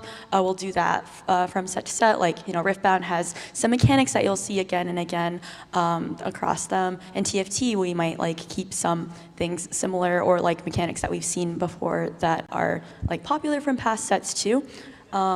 And another thing about both games is that they are, like, you touched on that already, but they're very interconnected. Like, you can't just be like, oh, this would be the coolest champion for this TFT set right here, and I'm never going to change it because both games have to think about the whole ecosystem of this set. Like, what is going to serve the set as a whole, the thematic, make sure all the pieces work well together because every piece of content interacts with every piece of content. Similarly for a card, you can't just be like, oh, this card is sick, I'm just going to put it here. You got to think about all the cards that are going to come in previous sets and in future sets too, and think about if it's going to work there, and think about the big picture as the most healthy thing and most important thing rather than a piece of individual content. And I think one big difference though is like for TFT, it's like very self-contained, like you kind of design within the set and then next set it's all gone. But for Riftbound, it's you know, previous and future sets, so that's another thing you have to consider. I haven't worked on multiple Riftbound sets yet, but John has, so I don't know if you want to speak a little on what that kind of looks like and what you had to think about for designing for multi-sets. Yeah, it's been a really fun part because we can't have everybody working on every set at the same time. We kind of have to, because of the way timelines work, break into smaller teams. But then we take opportunities to have everybody play test each other's sets, and that's some of the most exciting points in the set development process. Because maybe you're working on the next set and you finally get a chance to play test the near finished version of the prior set, and you're like, okay, I have some ideas here I can build off of that they didn't get to quite experiment with yet. I'm going to just pull those into my set, and then it's awesome design space that you didn't know you had before. How many Riftbound sets are being worked on at a time, would you say? I mean, in what level of development? in any level. This is your playground. You tell me. I think if we're saying any level from literally the point where we are considering what we're doing to getting the cards in players' hands, I think we have 6 in development right now. Okay. Yeah. Wow. And Alex, how many TFT sets do you think we're developing? We have the 2 for this year in production currently, so and then we have early conversations around what our themes are going to be for next year. So if you see me around and you have any cool ideas, hit me up with a theme you would love to see. Food fight tactics? Food fight tactics is a beloved one that I hear very often, and they keep making food skins, so. You just keep pushing it, Katie. You keep pushing it. My dumpling surfing skin will come to TFT one day. I mean, I love hearing about sort of the iteration process, and I mean, it's really cool to hear about what goes right. But what about what happens when something goes wrong in your game? So how do you address problems as they arise, not only during that playtesting, but also once a thing has launched? Noemi? Yeah, I think TFT is in a really fortunate position for things like this because, well, one, if things are wrong, it will just all change in 4 months. So things can't really be that wrong. But also, if we do really have an individual or a couple pieces of content that aren't working, we have the ability to just change them or remove them. But as I understand it, for Riftbound being a physical card game, that's you can't go into people's houses and just take their cards, right? Yeah, we experimented with sending Dave Guskin with a Sharpie to every LGS, but it didn't work.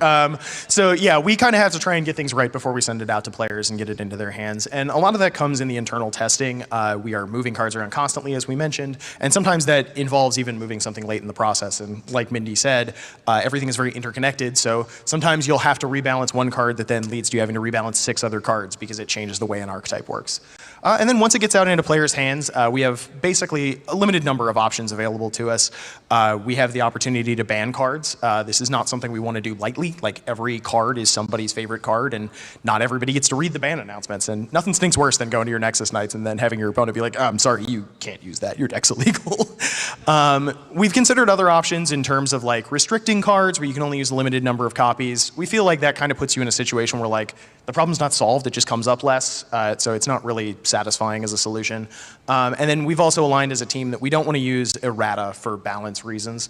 Errata, for folks who are not as much into TCGs, is where we make an official change to the wording of a card, but it's still written as it is on the card, obviously. We'll do that for clarification purposes. Sometimes things just like work better in the rules if you have very specific language, but it still reads okay. But we try not to do it for balance reasons, kind of for similar ideas. I want your card to do mostly what it says it does. And Alex, this is something that you have a lot of experience with on TFT. How do you fix problems? Yeah, I work with the live team a bunch, and I think one thing that we talk about a ton is honestly just how grateful we are for the players. I think on 2 ends. One, the patience you guys have as we're working through things is amazing, but I think we've made that pact with you all in a way of like, if something's off, we react to it extremely quickly, and that's something we take really seriously. But TFT is such, like they've talked about, such an interconnected game. We can't just take away the 4-cost tank that isn't working. We have to rework that and figure out what it is. So the live team deals with a lot of things internally around like localization. So like our timelines are actually incredibly short each patch. So folks like Tim really put in the work, but yeah, definitely something we're always striving to get better for. Yeah, I also want to mention too that having worked on both games, one thing I really appreciate about our design culture and like the way we think about things is we're both very data driven and both very player driven. So we rely on like what we see out in the wild, the data that we have, but we also are players ourselves of like a lot of our games. So we have to like kind of balance both sides and are not just like purely data driven, but we are very informed with the data too for changes we make for both games and the impacts it has and that like the nature of like a card game and it being physical versus, you know, in the digital game we can like fix bugs quite like quickly and within the next patch usually, and consider like if we need to hot fix it like and do it an even more urgent kind of fix too. So keep telling us things. Yes. Yeah, I mean, we actually have a very nice life balance team because whenever I have a bad TFT game, I will go to our devs desk and I'm like, fix this. Why? Yeah, trust me, guys. If you all are annoyed by something, I've already messaged him on Discord how annoyed I am by it. So very heard, and yeah, luckily our teams are really, really engaged in playing the game, and I think that helps a lot. That is a really interesting thing for our internal testing as well. Like when we're testing out the live meta to try and like make comparisons for ourselves, or even when we're testing future sets, we also have to occasionally make adaptations for like who is playing what deck, because everybody on the team is a different player. We are better at different things. Like different archetypes are better for certain people, and there are some people in our team who are just astronomically better card game players than anybody else in the company. And like, what are you gonna do? That person's gonna win most of the time. So you kind of have to be able to look past like single game results at time and actually look for the way the pattern is playing to figure out what needs to be done. I kept trying to give the feedback of I continue to lose my games, but they didn't make the game any easier. So, yeah, now you get to hear it again in front of an audience. So when I think about TFT as a very engaged TFT player, I'm always trying to figure out like the synergies between the traits and the origin. For example, for Sex 16, Lore and Legends, you usually want to play Demacia characters together because they make each other stronger. So when it comes to things like Riftbound, how does synergy work? So generally, when we look for synergy within our game, we try to build an archetype out for a champion. So we want your deck to be centered around this idea of your legend and the champion that you're playing with, and give you kind of a good goalpost for what you want to do with it. I think I see Lily on the board here. She's a great example of a deck that wants to be playing around with these temporary sprite tokens, and all of her cards kind of build in that synergy to work with those temporary sprite tokens. But then those cards also need to work in other people's decks. We can't just make something that really only goes in this one, or like we can do it with signature spells and legends, but it's pretty limited. So then we try to find decks that pair well with that. So we have LeBlanc in the same set, who also makes a different kind of temporary token, giving us a lot of like cross-pollination between those two archetypes.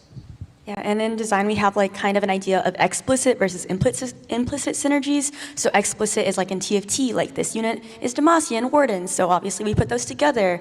And then there's implicit synergies like, oh, this unit shreds and reduces armor, and this guy does physical damage, therefore I put them together. So both games kind of have an expression of both of those things too. Like we have the Legend Champion Signature Spell package and Archetype Mechanic package and Riftbound, but sometimes you're like, oh, like this guy like does XYZ buff that goes really well with this, and just like same thing for TFT too. TFT is much more explicit synergy based of like the traits and everything, but there's all different types of players that just want to put in the explicit traits, but some that want to like think maybe about like, oh, like can I cook and put something like super crazy together with these kind of champions or mechanics too. So a little mix of both in both games. Yeah, I think having the mix also is really exciting for me, even as like a dev, because I know that no matter how much we have like played stuff internally, we are going to give it to players and they will find like the most cursed thing ever and find a way to play it. And Same. like, Which we love. We love. yeah, we love it. It's like it genuinely is very exciting. Frontline Spirit Bomb Ari. Yeah, because I mean, it's just I didn't even think about that, but of course somebody would have, right? And it's just once we release it, we get thousands of games in a day, and for us we get like 3 if we're lucky in a day, and so it's really, really cool to see.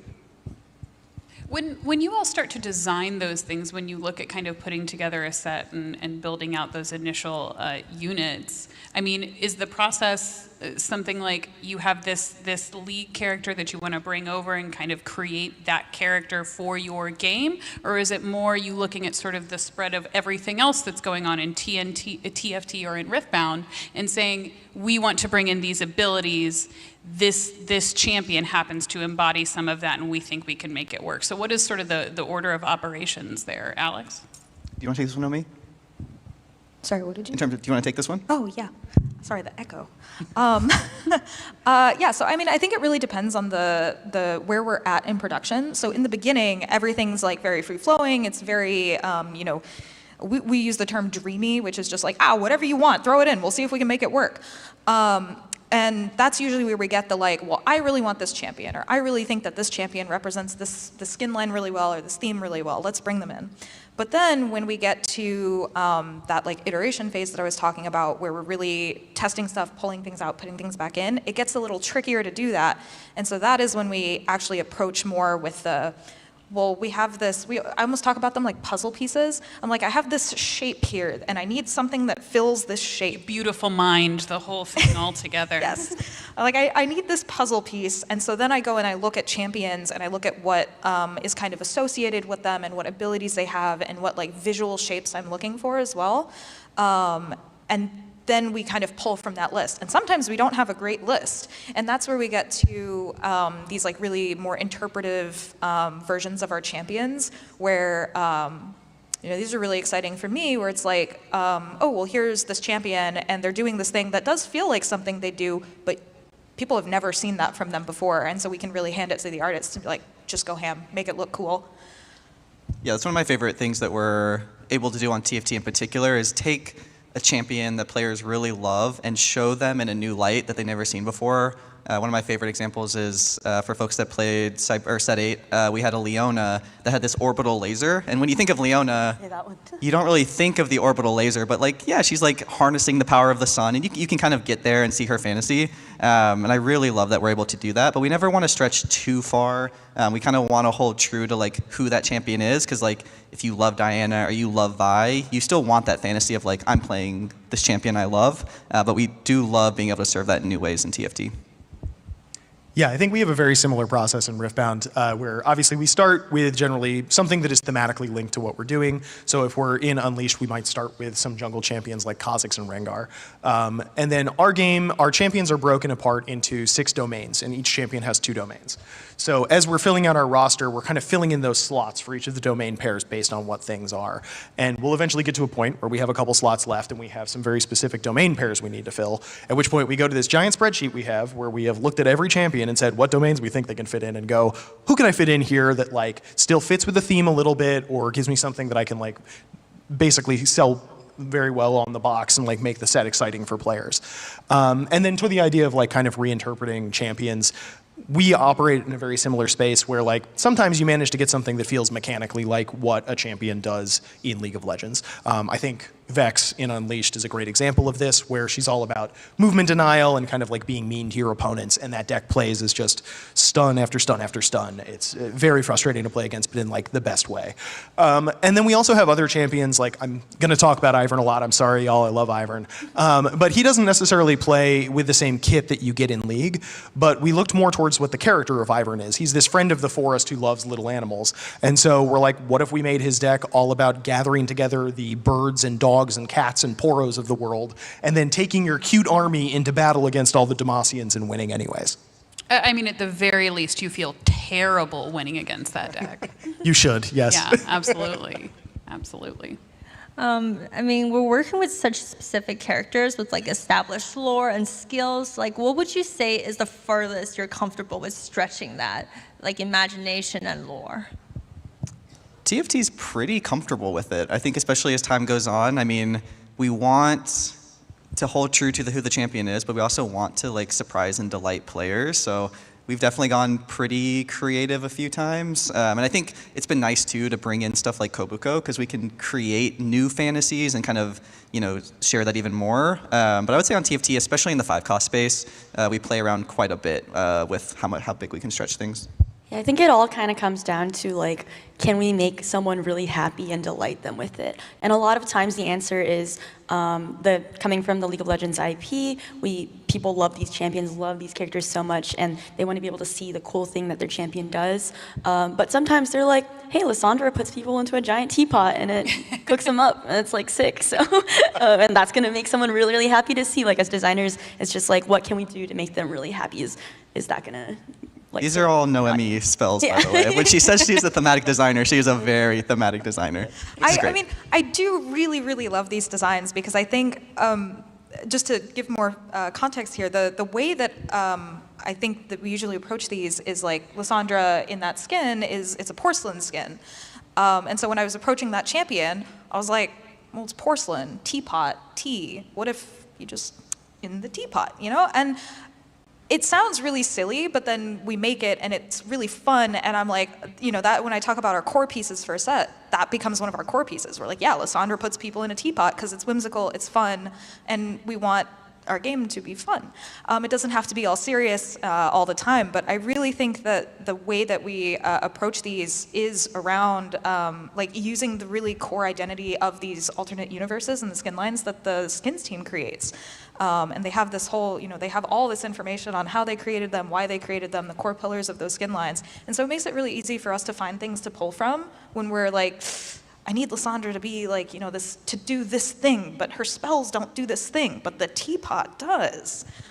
Was that one of those dreamy ideas that made it all the way through development? Oh, yes, that was one that like, On paper, I was like, she's gonna put people in a teapot, and they were like, yep, that sounds good. One of my favorite memories, we were working on set 8, which was like a kaiju themed set. And I remember a lot, we get, like she was saying, we get a lot of our inspiration from the League skins. And part of that is actually watching videos of like their recall animations and other things that they're doing on SR. But I remember walking by I think it was you and Linda who was our set lead. And Linda just turns around and she's like, what if Mordekaiser drops a building on someone? And I was like, sure, that sounds cool. So yeah, having those moments in the office is really, really fun.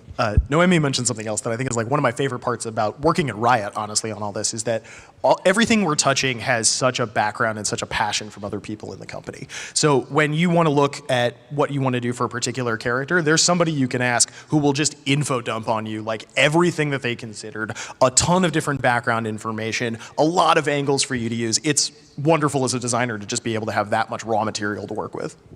Yeah, like a little behind the scenes on like developing for TFT. A fun part is when you're making like a 5-cost champion, you sit there and you look through all their spells and all their VFX and you're like, what crazy stuff is there? Because then you're like, giant building, teapot, like, I don't know, like random emojis that pop up. I don't know, just like random things you'll find in digging through VFX, and then that kind of like can inspire a lot of like really crazy fun things sometimes that like other artists have made for League, but they get to bring to life in TFT, which is really cool. So.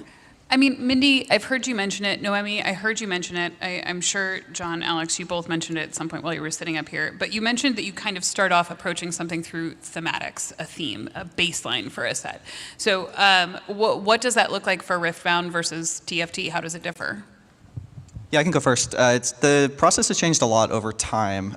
Currently, we've gotten a lot better. We're able to plan out much further ahead. Like I said, we're working on all the themes for next year, but it's now driven mostly by product. Tori, our art lead, does a lot of the heavy lifting, and we kind of think about it in a few ways.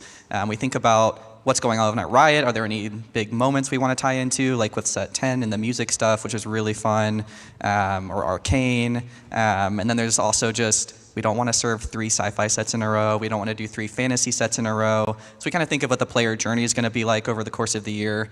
So there's a lot of different factors we think about. Yeah, I think for Riftbound, it's kind of in a unique place in its life cycle as being a fairly new game.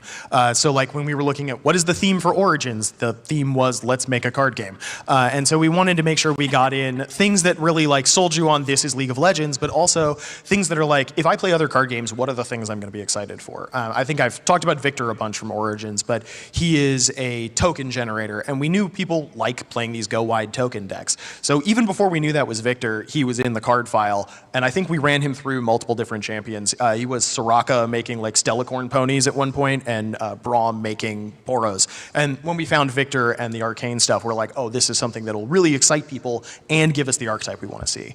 Going forward into future sets, I think our themes are getting a little tighter. They're getting a little more like closer to what TFT is doing, and we'll see more of that as we go forward. I will say one of my favorite things that we do on TFT is every once in a while we'll put out pitches, or like people can submit pitches for themes, and we have gotten some of the craziest themes. What's been your favorite? Because now you have to share. What's been your favorite? One that we will definitely not ship just because we don't have the skin lines for it, but one got pitched by Julian, who led set 16. I think it was like almost like a Hollywood theme, like backstage at the movies type of vibe. I've heard his pitch on this one. It was very fun to read through. I'm hearing a lot about food fight tactics. I don't know. I hear good things. Seems really popular. It comes up a lot in my day-to-day life, so who knows.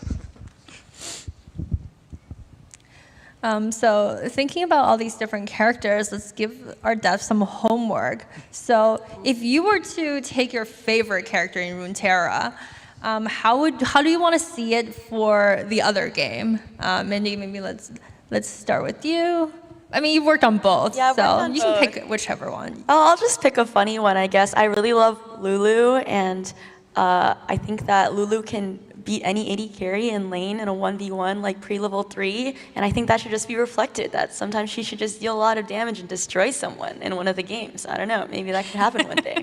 Taxi Lulu, just like, I don't know, just someone destroy someone, yeah. I feel like all set have been asking for Lulu to be a carry in Lore and Legends, and then every patch in our meeting, Alex is like, no. She's the one support unit in the set. She does awful damage. That's I want the a point. good level, like, I want a good stage 2, stage 3 AP carry. I don't have a Sona or a Nivea, and I only have Lulu, and she's doing 100 nothing. champions and we can't make you happy. It's No. kind of She crazy. used to be a top laner. I'm the classic TFT player. I cannot be satisfied. Katie, thank you so much for the feedback. We'll take it. Like, Noemi? We'll consider that. That's great. Noemi, what would you build for Riftbound? So I am a big Xayah Rakan fan, so I know it's 2 and not 1 champion. Yeah, I don't know who said that. Yeah, you. I really, really like Xayah Rakan. I'm a big fan of birds, and also they're just like really cute. They're like couple goals, you know. So I would actually really like something in Riftbound where their whole mechanic around, if you play them together, they function just better. They're just better together. I would want like, there's like a lot of cards that move around a lot, and Rakan's kind of that like charmer, and he's like moving around a bunch, and Xayah's the one kind of dealing damage from the back. But I would really like if, like Xayah's out there and Rakan can just like zoom his way all the way to the combat field from like, I don't know, your ready. Yeah, your base. Yeah, I or like just it. your deck, Can I just, be like, okay. surprise, he's here too, But something with that movement, I think I would really, really like that. Okay. Sounds sweet. Yeah. All right, we got another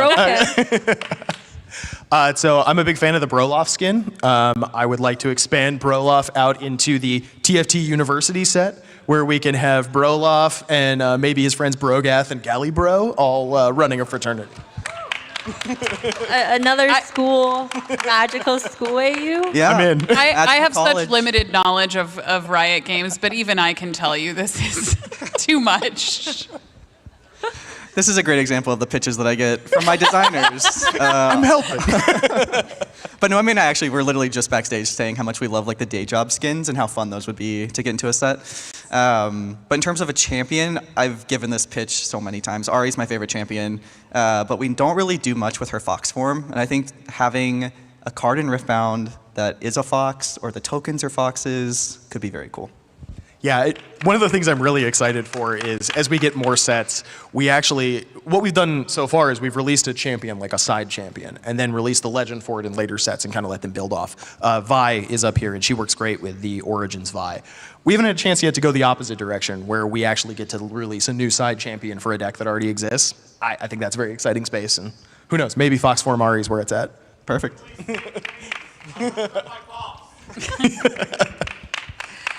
I mean, that kind of brings up a good point with you talking about Ari's Fox form. So what's your favorite way that your game pays homage to Runeterra lore? Oh, that's a good question. It's definitely tough in TFT. We're never going to really be a narrative game. So the way that we approach it normally is kind of like nods or winks or ways to make the player feel smart or in the know. We actually did a lot more of it with 16, where we kind of played around with the unlocks. Like Ash and Tryndamere had a good unlock together. Nidalee and Nico had an unlock that were connected. So we try to get in the Easter eggs and stuff, but at the end of the day, being a strategy game, it's hard for us to really tell a story. Even within our thematics, it's hard to tell like the full story. But we do have these amazing marquees that the publishing team makes that do tell good bits of the story. But yeah, we mostly just trying to weave them in. Set 9, we did a bunch too with region portals, where we kind of did different regions in Runeterra that maybe normally wouldn't get called out. So that's kind of normally how we approach it in TFT. What do you guys do in Riftbound? So we have a little bit more space between things like art and our custom units that are not champions, that are just kind of like color of around the world of Runeterra, and then also flavor text, obviously. But even within that, we can't really guarantee any particular story is told. It's much more like vignettes within the world, because I can't promise that card A is going to be played before card B, before card C, and then you actually get to see something happen. It's more like, here's a fish. What's that fish up to? So I think we are going to keep exploring more ways to establish more lore as we go forward and get later Riftbound sets. But it's probably still going to remain this kind of a series of viewpoints into a world and what's happening there. I will say one of my favorite things is seeing posts on Discord or Reddit of the players bringing the stories they want to life with our characters. Like that came up a bunch in the Arcane set. And players would just play certain boards just to make the family all together, or to have like the full family with Echo. So yeah, I love seeing that kind of stuff come through. Yeah, that's definitely something we try and design towards when we can, is like, I want to give you a reason to put Jinx in, or Vi in your Jinx deck and that sort of thing. I will also say, one of the things that y'all have is, I think the card art tells a lot of the story already. Absolutely, yeah. I'm like a big fan of, I'm like one of the people who like puts the cards together and I'm like, yeah, and this guy went here, and now he's here, and now he's over here. And then figuring out the story that way, even if it's not like the Runeterra champion stories, there's still like the story of the background guy, and those are actually really fun for me. Yeah, I feel like I learn a lot about the lore from. Can't forget Cythria. We love Cythria. There's there's a lot of eggplant-looking guys in in the Runeterra world, and I didn't know that until I looked through all the Riftbound cards. Like, wow. Yeah, I think TFT also does a great job when it comes to like team up augments, for example, to get to like tell lore stories that way. And I remember, like the faded mechanic where you put people on top of each other and they do something. That was 100%. For those of y'all that don't know, this was back in Inkborn Fables, back in set 11, there was a faded trait, and the inspiration from that trait came before the set was even like on paper. Our set lead was like, I want to make Set and Ophelio smooch. And I will now build a mechanic so they can smooch. Thank you. Yes, that deserves claps. And then she made it so, and Set and Ophelios were both in that trait, and you could link them together, and in a very PC, very professional way, and they could smooch, and you could play them that way, and that is all she wanted, and she got it. This goes back farther.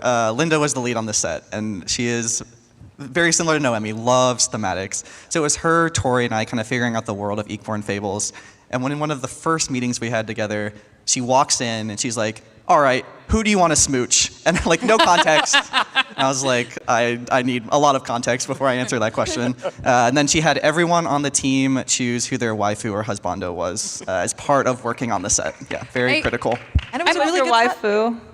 I'm sorry? Who was your waifu, Alex? It is Ari. Of yeah. course. As my No desk one shows. is shocked, I don't think. Katie's trying to call me out, but her desk is just as degenerate as my desk is, so I have a normal desk. sure. I'm fans of things. We love 2D characters. And I in would our like to office. express that. There's a reason you haven't had a desk tour on. No, it's Right. hugely inappropriate. I mean, I think one of my favorite stories that our game director tells is how there are players out there that if, Kat and Garen, they're in the same set, they will always play them together, even if they're completely not related, they don't have a shared origin, they don't have a shared trait, they'll just play them together because that's what they're a fan of. And I think that's really cute, like TFT get to have that space to be, Runeterra fan fiction. I actually forgot we did this, but in set 9, I don't think we put in a lot of Easter eggs, and they caught most of them. But we did have one where Garen and Kat did one less damage to each other, but I don't think anyone actually caught that one. That's pretty cute. I mean, I love how similar all of these games are and kind of the design process and how it looks different and how it looks the same. It means that we work really closely together. So, players might have noticed that TFT revealed a Riftbound card and their dev drop for Lore and Legends. I'm asking for the Riftbound team. Is this something that TFT is going to keep doing? Well, we do this with Riftbound's team's permission, so Yes, of course. yeah. We're not just jump scaring you guys, but yes, we will continue to do so. In fact, Space Gods, our dev drop comes out tomorrow morning, and you can expect a vaccine review there. Thank you so much to everyone for joining us. We really hope that you've enjoyed our devs, all the other games reveals, and there's a lot more at PAX that we're a part of. We will have a Riot Games community meetup tomorrow at 1:30. And then for TFT, we have a Space Gods panel where we're going to talk about our new mechanic and TFT mechanics in general at 3:30. The League of Legends team will have a panel on crafting memorable champions Sunday at 1:30. I know there's so many things, guys. And then at noon on Sunday, we'll have a Riot Dev Pentathlon. Yes. Say that 10 times. Riot Dev Pentathlon. Riot Dev Thank you. Pentathlon. I was practicing backstage. It was like a tongue twister. It's a big word. So, I mean. But yeah, so TFT's newest set, Space Gods, comes out April 15th, and we hope to see you in the Convergence. Go to your local game store because Riftbound's next set, Unleashed, releases in English May 8th. There's a special little preview event happening tomorrow over in our play space at the back of the convention hall. And then some Unleashed goodies are on display at our exhibition booth, and you can go take a peek at those. And then remember, the best time to get into either one of these games, this is a new set is being released, which just so happens to be right now. Yippee! Wow, so thanks so much to our devs for joining us and answering all of our silly questions. And good game, guys. GG's. Thanks, everyone.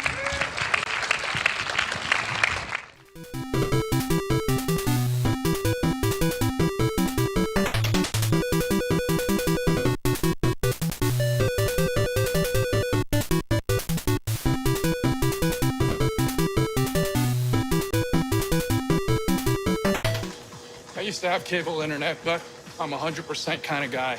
So I got Verizon Fios. It's 100% fiber internet. Super fast, really reliable, with ultra low lag. Let's up that incline to 7%. 7? How about 100?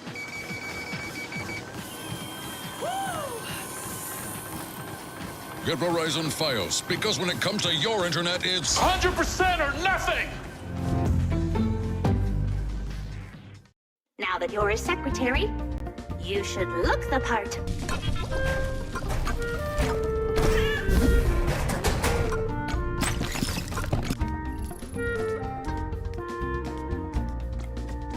Salutations, Cat Secretary, and congratulations on your recent promotion.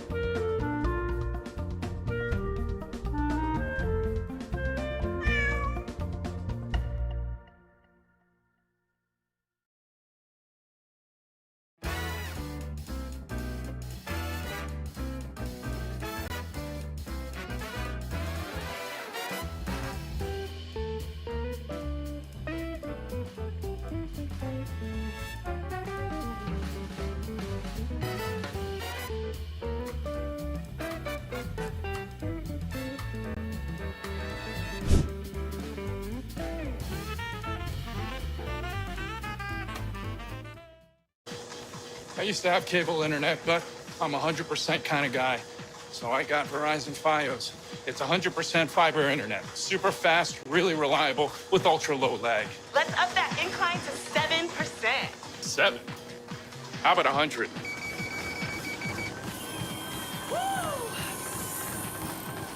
Get Verizon Fios, because when it comes to your internet, it's 100% or nothing!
I used to have cable internet, but I'm a 100% kind of guy.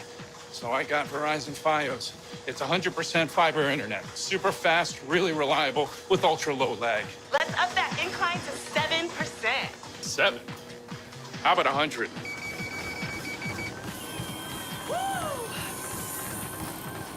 Get Verizon Fios, because when it comes to your internet, it's 100% or nothing! Whether it's sunglasses outside, blue light glasses inside, or night driving lenses in the dark, Zeni has affordable eyewear for everyone. Get 15% off with code PAX at Zeni.com.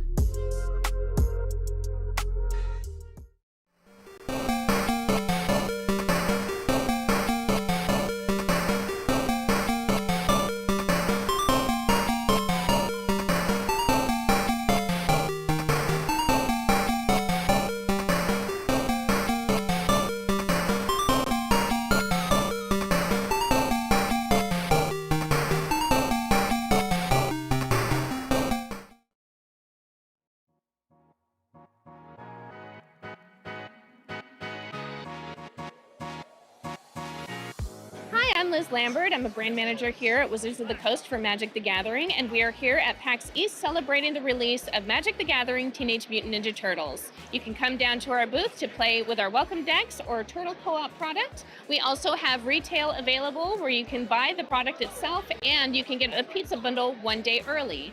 Kevin Eastman, co-creator of the Teenage Mutant Ninja Turtles, will also be here tomorrow, Friday, from 1 to 4 for signing. Regal Cinemas also has a special event this weekend only where you can go see Mutant Mayhem, get 1 free play booster after the movie, and redemption code for 3 boosters on Arena. Oh, we got some turtle tapping, multiverse mashing, shell shocking, ninja-powered ideas for you. A catapult. Pizza catapult. Yes! Great idea. Strong bigger! Whoa. Pizza time!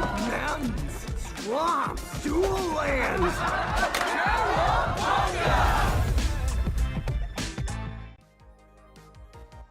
Today, we are celebrating the upcoming Secrets of Strixhaven set.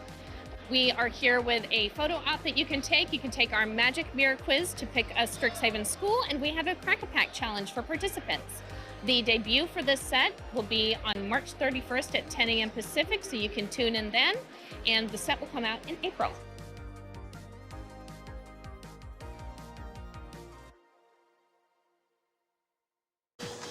I used to have cable internet, but I'm a 100% kind of guy. So I got Verizon Fios. It's 100% fiber internet. Super fast, really reliable, with ultra low lag. Let's up that incline to 7%. 7? How about 100?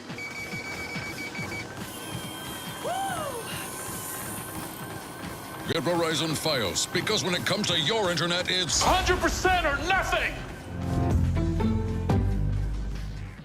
X4 Foundations is a huge space sandbox simulator that lives and breathes within your gaming system. Transition seamlessly from first-person action, flying every ship from nimble fighters to massive battleships, to an expansive strategy and economy simulation spanning an entire universe. Play at your own pace and experience a living universe where thousands of ships and stations go about their business, even when you're not there. Mine resources, trade goods in a dynamic economy, command fleets, influence factions, or build enormous space stations module by module. Trade, fight, build, and think. Welcome to X4. I used to have cable internet, but I'm a 100% kind of guy. So I got Verizon Fios. It's 100% fiber internet. Super fast, really reliable, with ultra low lag. Let's up that incline to 7%. 7? How about 100?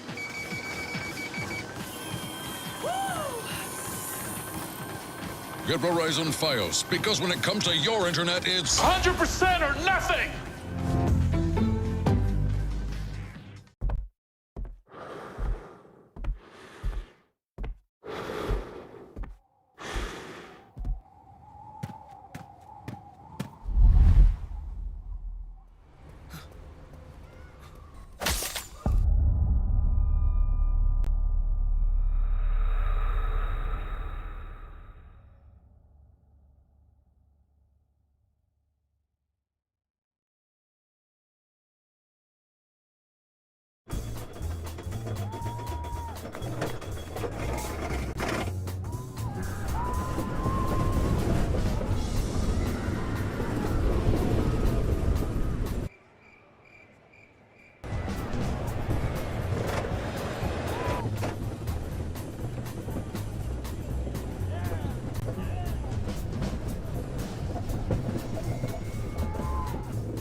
I used to have cable internet, but I'm a 100% kind of guy. So I got Verizon Fios. It's 100% fiber internet. Super fast, really reliable, with ultra low lag. Let's up that incline to 7%. 7? How about 100?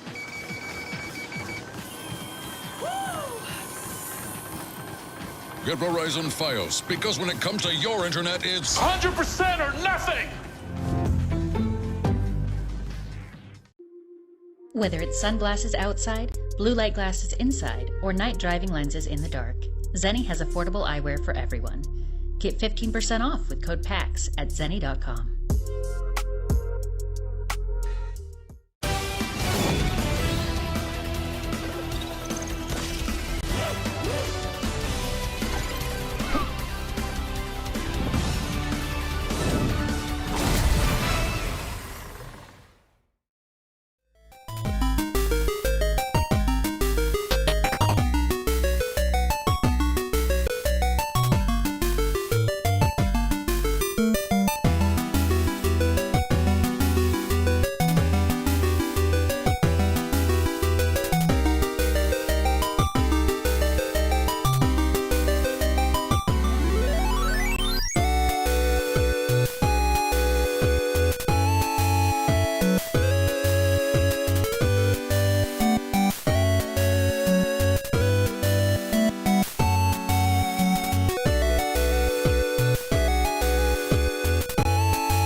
must start. Hello, everybody. Welcome, welcome. Thank you so much for being here today, both obviously IRL here in Boston at PAX East, and of course everyone watching on stream at home. Hello, hello. This is Not Just Voices, How Voice Actors Became Developers. I am Matthew Kroll from Extra History and Extra Credits, but more importantly, next to me are the people of the hour of this panel that I will be moderating today. An illustrious group made from some of the industry's most talented producers, writers, and voice actors right here. So illustrious panel, if you would be so kind, maybe starting right here, go down the line, say who you are, and what you've done on this wonderful game, Fading Echo. Hello there, my name. Oh, hello. Oh. You have to push the button. There you go. Wow, there we are. Hello. Hello, my name is Samantha Bayard. You might know me as Karlach in Baldur's Gate 3, or as Darth Null in Star Wars The Old Republic, or if you've been playing... Yes, thank you. If you've been playing Marathon, USEC Coletti, bad guy, not good guy. I actually come from, I'm a classically trained actor who's found themselves in video games, but that's a talk for another time. I'm sort of best known for this instrument here. Hello. I play One in Fading Echo, who is our lead character. And we've only got an hour, so I'm not going to go into that. Jasmine, please introduce yourself. My voice doesn't sound nearly as good, nor nearly as impressive, but my name is Jasmine, that bronze girl Bular. I'm a professional writer in tabletop RPGs and video games. I am the writer for this game. There's a lot of lines of dialogue. Thank you, thank you. And also one of the actors. And also one of the actors. I play Sam's mom. Which is pretty great. I mean, we're kind of gods, right? So it's not offensive. A little bit, yeah, a little bit. Hey, I'm Elise Machuba. I'm the producer working on Fading Echo. I guess my previous experience is being a very, very big fan of these people on the panel with me. Excellent. No. List but this is about you. This isn't your first game. Okay, I've been working in the industry for about 11, 12 years now. I started in sports games, worked in a small indie studio called Samurai Punk, working on weird games about birds, killer robot vacuum cleaners, all the kind of normal stuff we have back in Australia. I moved to Sweden for a couple years. I worked at Avalanche, so the studio that did Just Cause, Rage, Mad Max, and I've been working on Fading Echo for the past 2.5 years in France. Yeah. Hell yeah. So the reason we've gathered you here today is... Fight to the death. And finally. I have spiders. So the production of Fading Echo, and specifically all of your roles in it, is something that is a little bit, dare I say, unorthodox in the industry. It's not the process that you went through is... an extremely collaborative one, and we're going to get into sort of like all the different ways that worked. I guess I'd like to maybe even start with Elise going through like how you came to the project, and then sort of cascading down like when you all got involved, and how the initial like pitch of what was going to go on with this game and how the production would work sort of felt. Yeah, because it's kind of non-traditional, huh? Yeah, absolutely.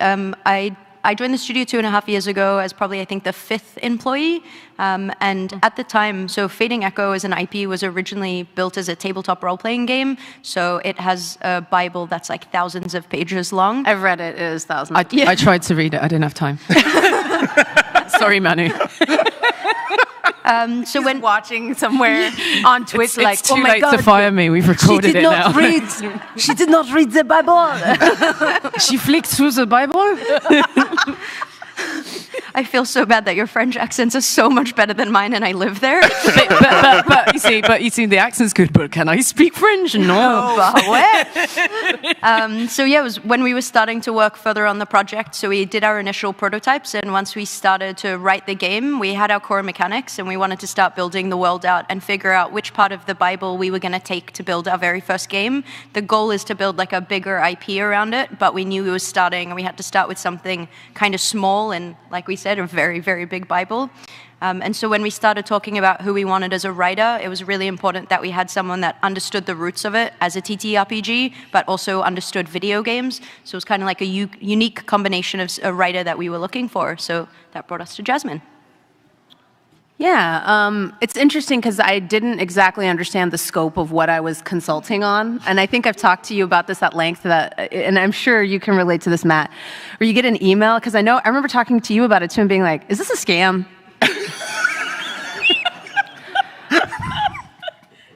Because the email was just so like not unassuming. It wasn't like we are a development studio working on a game. It was like, hello, we think you are very cool from the internet. We have a document. We would like to maybe have you consultant. And so basically I read like the entire, I was brought on as a consultant specifically for the IP Bible, which is work I've done extensively. So I've had credits in it because I consulted on the Marquette setting for Critical Role. I had done some narrative consulting for the Never After season of Dimension 20. I consult on a bunch of video games, which I can't talk about because of NDAs. So the IP consultant part of it, that made sense to me. But then for me, the rug pull was when it became like, will you come write for us? I was like, wait a minute. I haven't done that before. And they were just like, yeah, well, we can teach you that. That part's not hard because we think you understand our project and you understand what we're trying to do. And we want to morph that into like breaking story and writing dialogue. And I told them I was very excited about that.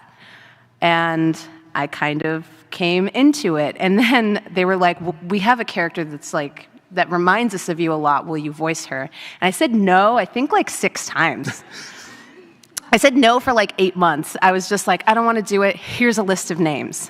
And they would come back and be like, none of these are fitting. Can you please do it? And I was like, I don't want to do it. Here's a list of more names. And finally, Manu and Sylvan like broke me down. And I was like, fine. I will do voiceover for this project, even though I don't know what I'm doing and I don't like my voice. And then it became, well, who do you think could play your daughter, who's the main character of the game? And for some reason, just based off of like meeting you once and hearing your voice, I felt like it was you. And I don't know why. We don't have the same accent. But it was just one of those things where I was like, I think Sam could do it. And that's how I brought Sam on board. So I got an email around this time last year, and I thought, this is a scam. It was like, do you want to be... hello, we are former Blizzard devs. Would you like to be the lead in an indie game? We've got people from Critical Role. Jasmine Buehler's recommended you. Here's a pitch deck. Do you want to meet us? Maybe... Dude, I'm in. When you said, would you like to be the lead in an indie game? I was in. You don't... Sure. So then... Sounds like a scam, though, right? I did check the date. I was like, is it April 1st? Because it's too good to be true. You know, we audition. People have NDAs. They don't want to tell you what you're in. They certainly don't tell you what studio it is or what... even the significance of your role sometimes. But I did know you, and I thought maybe I need to tell Jasmine it's a scam. And it was you and Tanya DePass, I believe, that recommended me, which was really cool because again, this is our 2nd year anniversary of meeting at PAX. Yes. We first met on a panel in 2024, and I thank you. I'm glad I made a good impression. Thank you very much.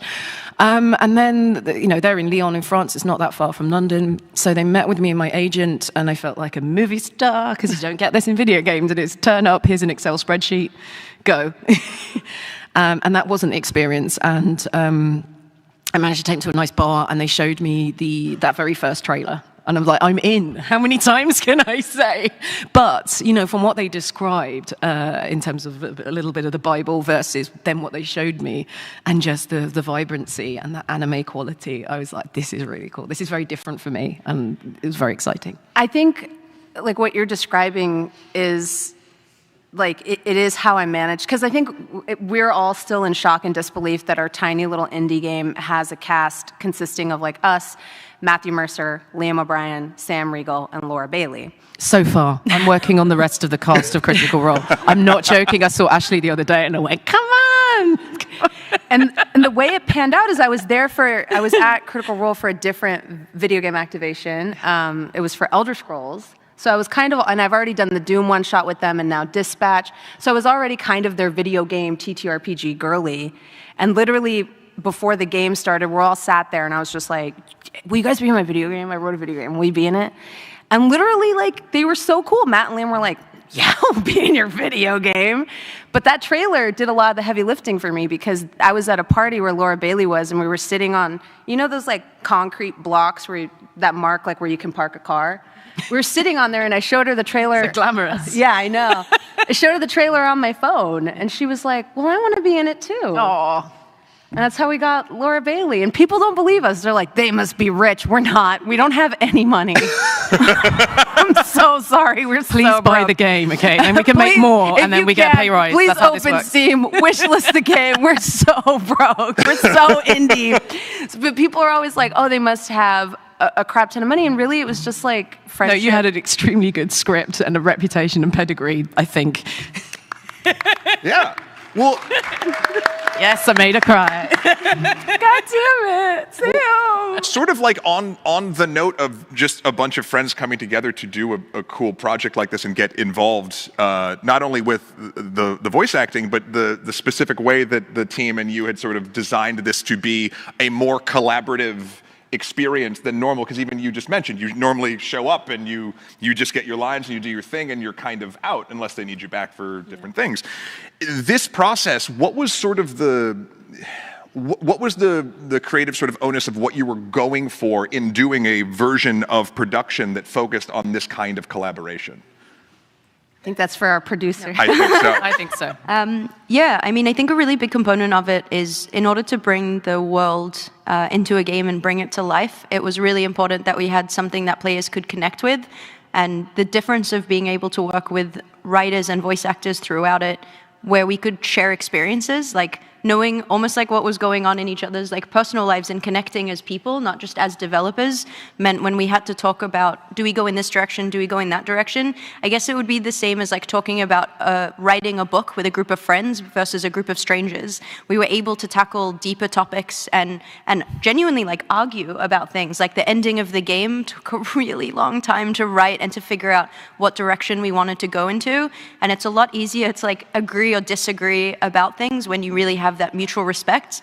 And I think that really helped us build a much more realistic world and much more realistic characters, because people could say, like any of the voice actors could say, like, I don't think this works or this doesn't feel right for the character. And because we brought them on early enough, we did multiple recording sessions. So it wasn't like, these are the lines, go, hope it works out. We recorded a second session after where we changed some lines, or we added lines based on the characters and the way that they brought them to life to say like, oh, actually this makes a lot more sense.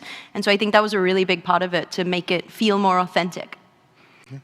And then on sort of the flip side of that, like once you were both onboarded in your different and varying roles, like what kind of visibility or context were you given that surprised you? Again, coming from other projects that you've done, like what felt unique and what was sort of exciting about doing it this kind of way? I think for me it was they never hid what other stuff they were working on, because a lot of times you're kind of sectioned off from other products that might be being made under the same umbrella, and you have to like have the gall to ask, like, what else are you working on? What else can you bring me in for? I would be interested in learning how to do X, Y, or Z, or working on that product. And I never had that here. From the outset, Manu and the team were just like, this is a multimedia project. You know, we're going to try to have a TTRPG. There might be a comic book. What are you interested in? What kind of writing do you want to do? Where can we help you kind of like get your entrance into this industry? I was never treated like, well, this is what you are. And the reality with the entertainment industry is that happens a lot. And that's a warning I give to people, because oftentimes we're looking for work that will pay, because we have bills to pay, we have rent to pay. That's a very real reality. But sometimes it can stifle you because you find a backdoor where you think, okay, what if I get into this industry as a photographer and then I'm going to transition into talent? It is so hard to get people to see you as something other than what they first meet you as.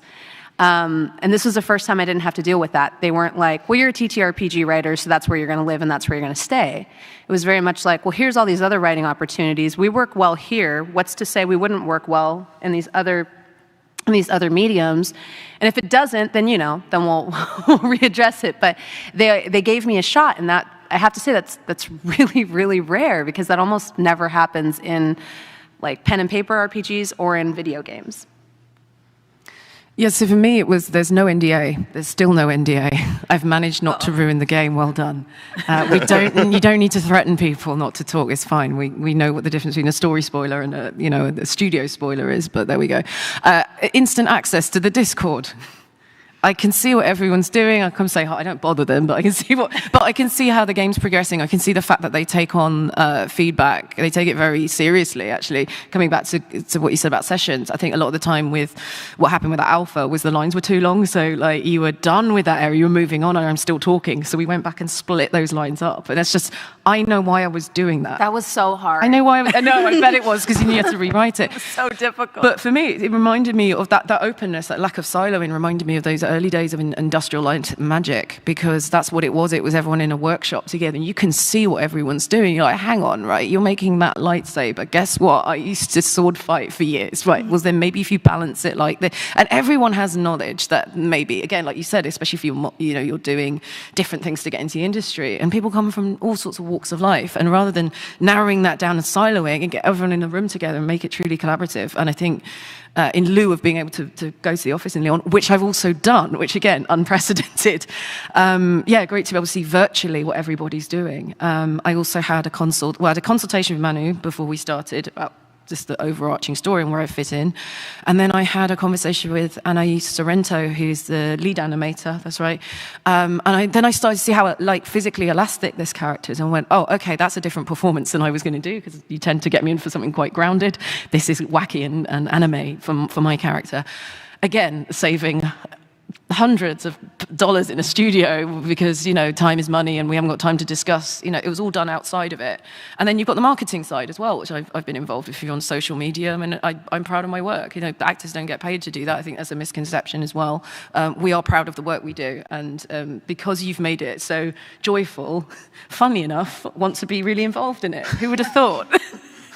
Yeah, who would have thought working on a piece of art and enjoying yourself would actually make a better piece of art? And make you a bit of an evangelist. Yeah, well, and that's sort of like, Jasmine, your comment as well about like going into a project and being only seen as a specific a cog in the machine, because that's nearly almost every, might even be every aspect of entertainment that I've ever been involved in. It's like, oh, you're the editor, well then that is your lane, you're doing this. Oh, you're the producer, etc.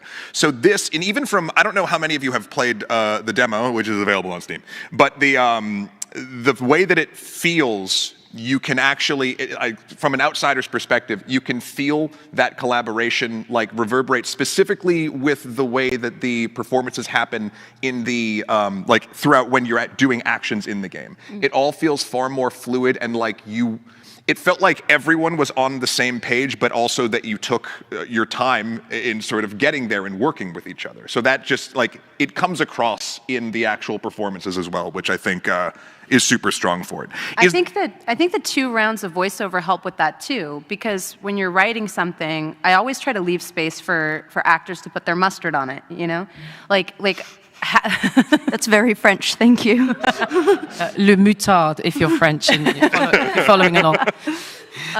But so much of the like when we talk about like overwriting dialogue, so much of that happens because I think writers don't understand that the character comes to life the second the actor voices it, and you have to like give that space. You can't overwrite where they're like, gosh, I'm tired, too bad I work at, like some of that is just the delivery, and you have to have faith, and it's a trust fall that your actors are going to understand the character and put that in.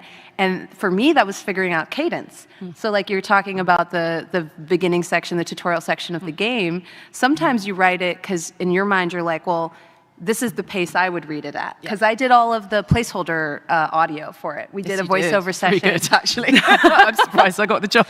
Wait, you listened to that? That was. I was like, so you know when I said. Okay, don't be open with people. You know when I said they like opened it? Yeah, I could see everything. Oh my God. I was assured nobody was going to hear that except for the development team. I'm now the development team. for these purposes.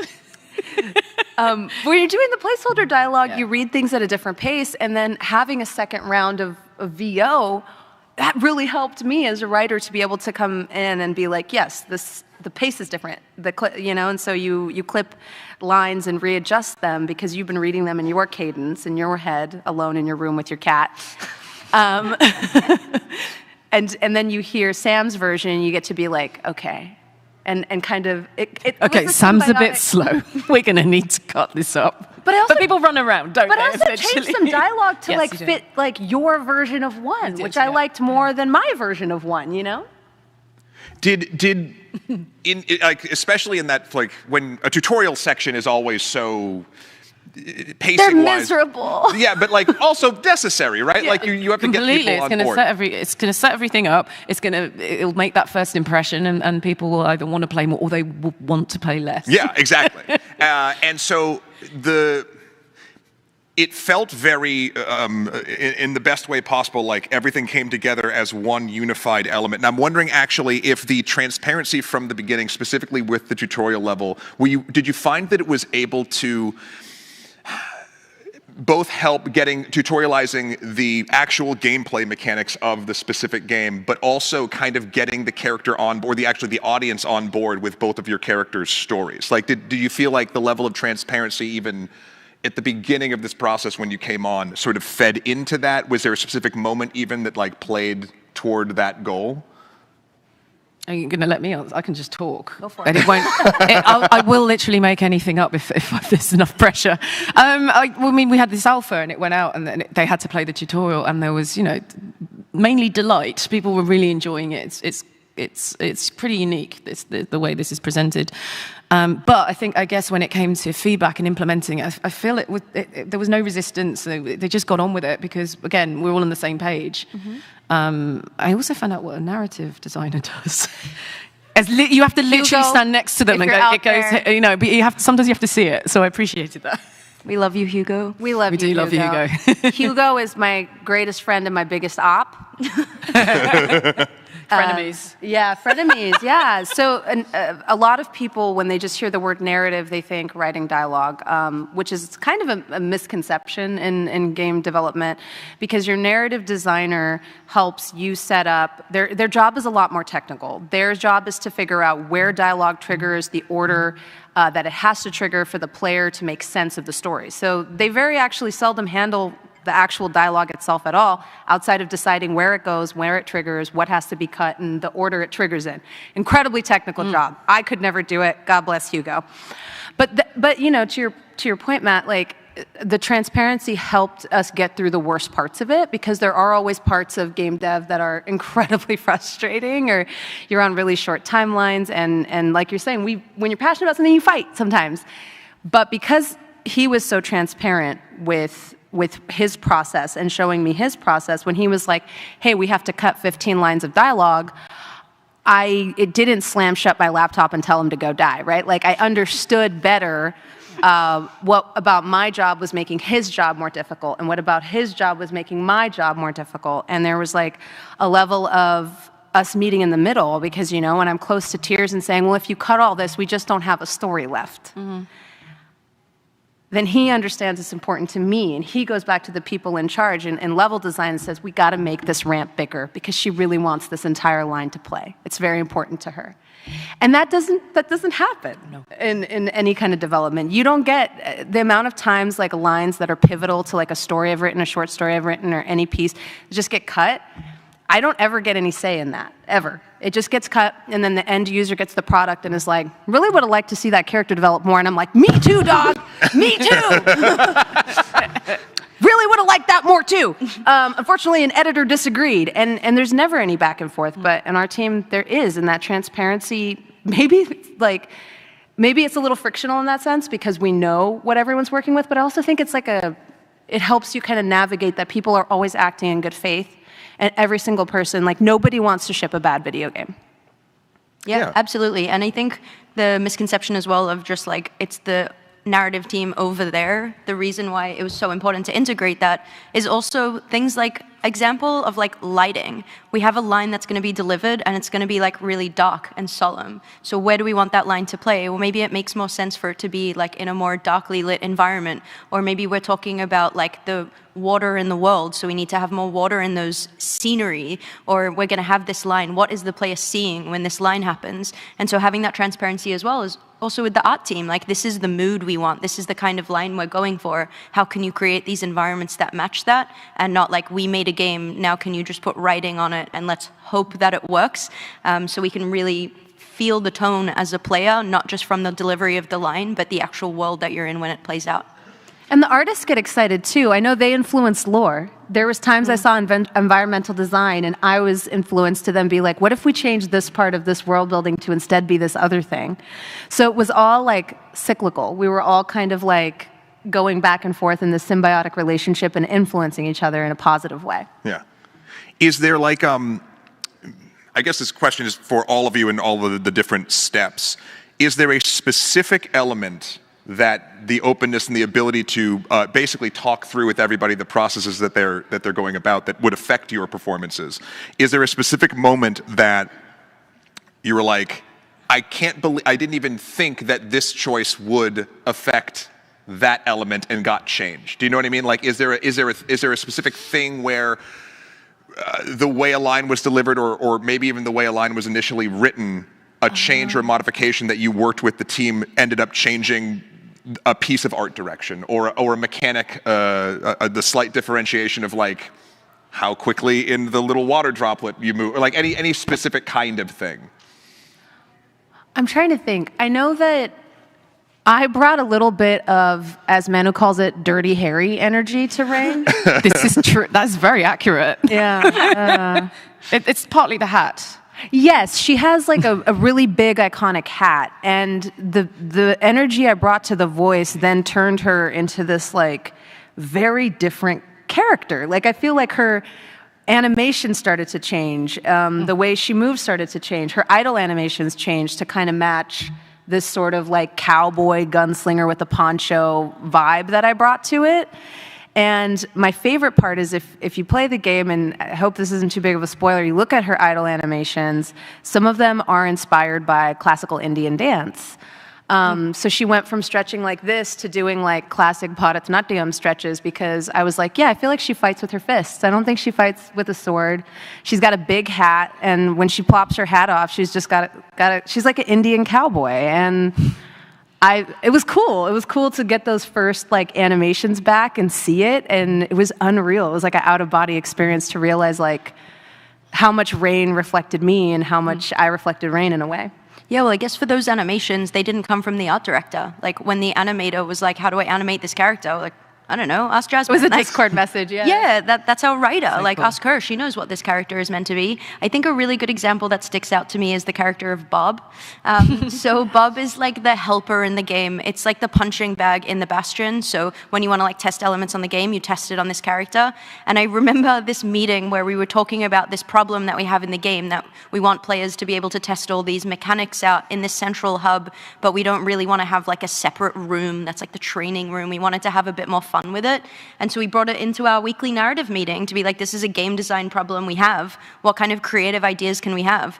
And when this character of Bob came up, like, yeah, it's going to be the character is called Bob, and like it's going to be this little French character that just like we can kill it and it comes back to life each time. We're like, well, that's ridiculous. So yeah, now it's one of our most favorite characters in the game. Like, oh, he's going to be the fan favorite. Yeah, for sure. He's hilarious, and I think that's the one that really stands out to me. I put some deep lore behind Bob too. Yeah. Because I think Bob was an internal name. Yeah, we didn't change that. And then I turned it into an acronym, and I hope you discovered that through play, but it became an official name shortly after that, I think, yeah. Yeah, and I think that came as well, like I said, from that like safety and comfort we had to be like, we can throw out quote-unquote stupid ideas or like things that doesn't seem like it would make sense. We had that safety with each other to be like, we can throw out whatever idea, and if it's not great, that's okay, let's move on. But it gave us a lot of freedom to be creative because we were happy to throw things out, and because you were so involved in the development process, I mean, like literally they're in our Discord. When we have plumbing issues, they know about it. Like, it's very, you know. I know that at their new office to celebrate, they got raclette, and the entire office reeked of cheese. For days. I knew about that all the way in Seattle. It permeated through the Discord. Yep. I think actually seeing the placeholder stuff at the beginning really helped me make my character more distinctive, and I feel that me playing one, that my mission is to embarrass you as much as possible, because Rain is such a badass and one is such a goofball at this point. I love the fact that in one's idle animation, she has a spear, she twirls and she just drops it all the time. So we have that in common. I've been doing that. If we have more games, and I hope we have more games, I'm going to have to up my game on that and learn how to twirl a button or something, because that's, yeah, it's scarily accurate. But to actually answer your question, the openness enabled me to do my best work, which is what I want to do, right? Because I'm aware of Bob, and I'm aware of Raina, and I'm aware where I fit in. I know how I move, all of that. That saves all that time in the studio, and then we can experiment a little bit more. Yeah. Is there something in... Is there sort of a wall you found, and not in any specific project, just throughout your careers, that when working on a project that doesn't work like this, basically working on something that is more normal, I guess the more traditionally produced, and again, I cannot stress enough how wonderful and different this production style is in the industry. It is insane in the most beautiful way. Is there something that you didn't even realize was a friction point in the general work that you do, that here you're like, I'm bracing for it, oh, that didn't happen? Like, is there like or even on the production side too, like... I think like how it's marketed. In development, you're very seldom like privy to how your product is going to be marketed. So oftentimes it's not reflective of what you actually did. It's reflective of what they tested with a group of consultants and thought was going to sell the best. And that sucks, because then when people are like, the trailer doesn't really match the game, that's kind of how that happens, because one trailer tested better, even if it was not reflective of what you were, what you made. And it wasn't until like I executive produced my own TTRPG, Desi Quest, that I was ever allowed to like supervise and make notes on an edit or a trailer. Which is wild, because as a dungeon master, you're so often like the sort of like showrunner, director, visionary of a show, but yet you get no say on how it's cut together. And I'm a firm believer that the edit changes everything. The edit can take a comedy into a horror, or into a tragedy. It's all editing and pacing. And so getting the trailers before you dropped them, asking if the dialogue was reflective of what would be in what was actually in the game, of the vibe of the game. That was technically out of my lane as a writer, but I was allowed to see all those materials. I was allowed to be like, I don't think this character would say that. I don't think this tone is the tone of our game. And I remember to this day being like, yeah, all these characters cuss, because when I came in, I was told they could. And if we try to do a PG trailer that doesn't match what the game actually is, where we drop like 4 F-bombs, it's all got to go together. And that was a friction point I was bracing for, was the trailers and the marketing and not reflecting like what we actually worked on in the game.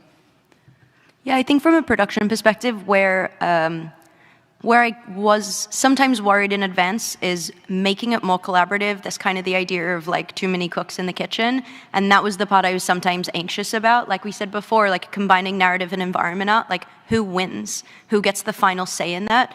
I was worried that that would cause more tension, but honestly it went the other way. Like everyone was just so excited to be in that collaborative process and respected each other enough to be like, it's not about winning the argument. It's not my idea versus your idea. It's like, what's gonna make the coolest game? Because that's what we wanna make. So I think that was the part that I was like kind of like bracing myself for, being like, oh God, please don't go wrong. And when we did have friction, I feel like Dad always stepped in, Sylvan, to be like, to kind of like arbitrate and explain like the overall vision of the game and be like, yes, this is important, but this is like lower on the priority list than this other thing that is also important.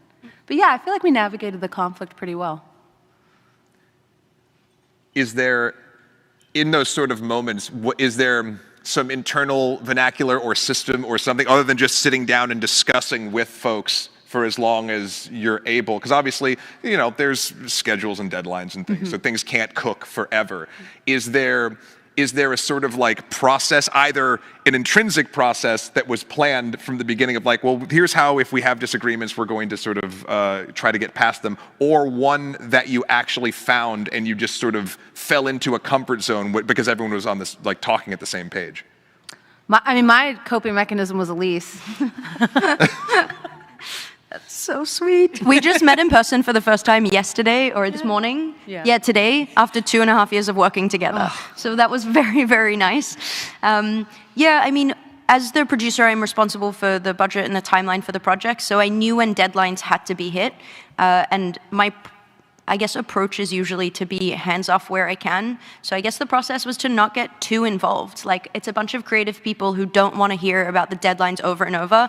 And so it often is better, like, throw you both in a room for an hour, come up with a solution. Like, I trust you to figure out the answer, instead of me, like, threatening you and saying, like, well, if you don't come up with something by 5 o'clock, then I'm just going to make the choice.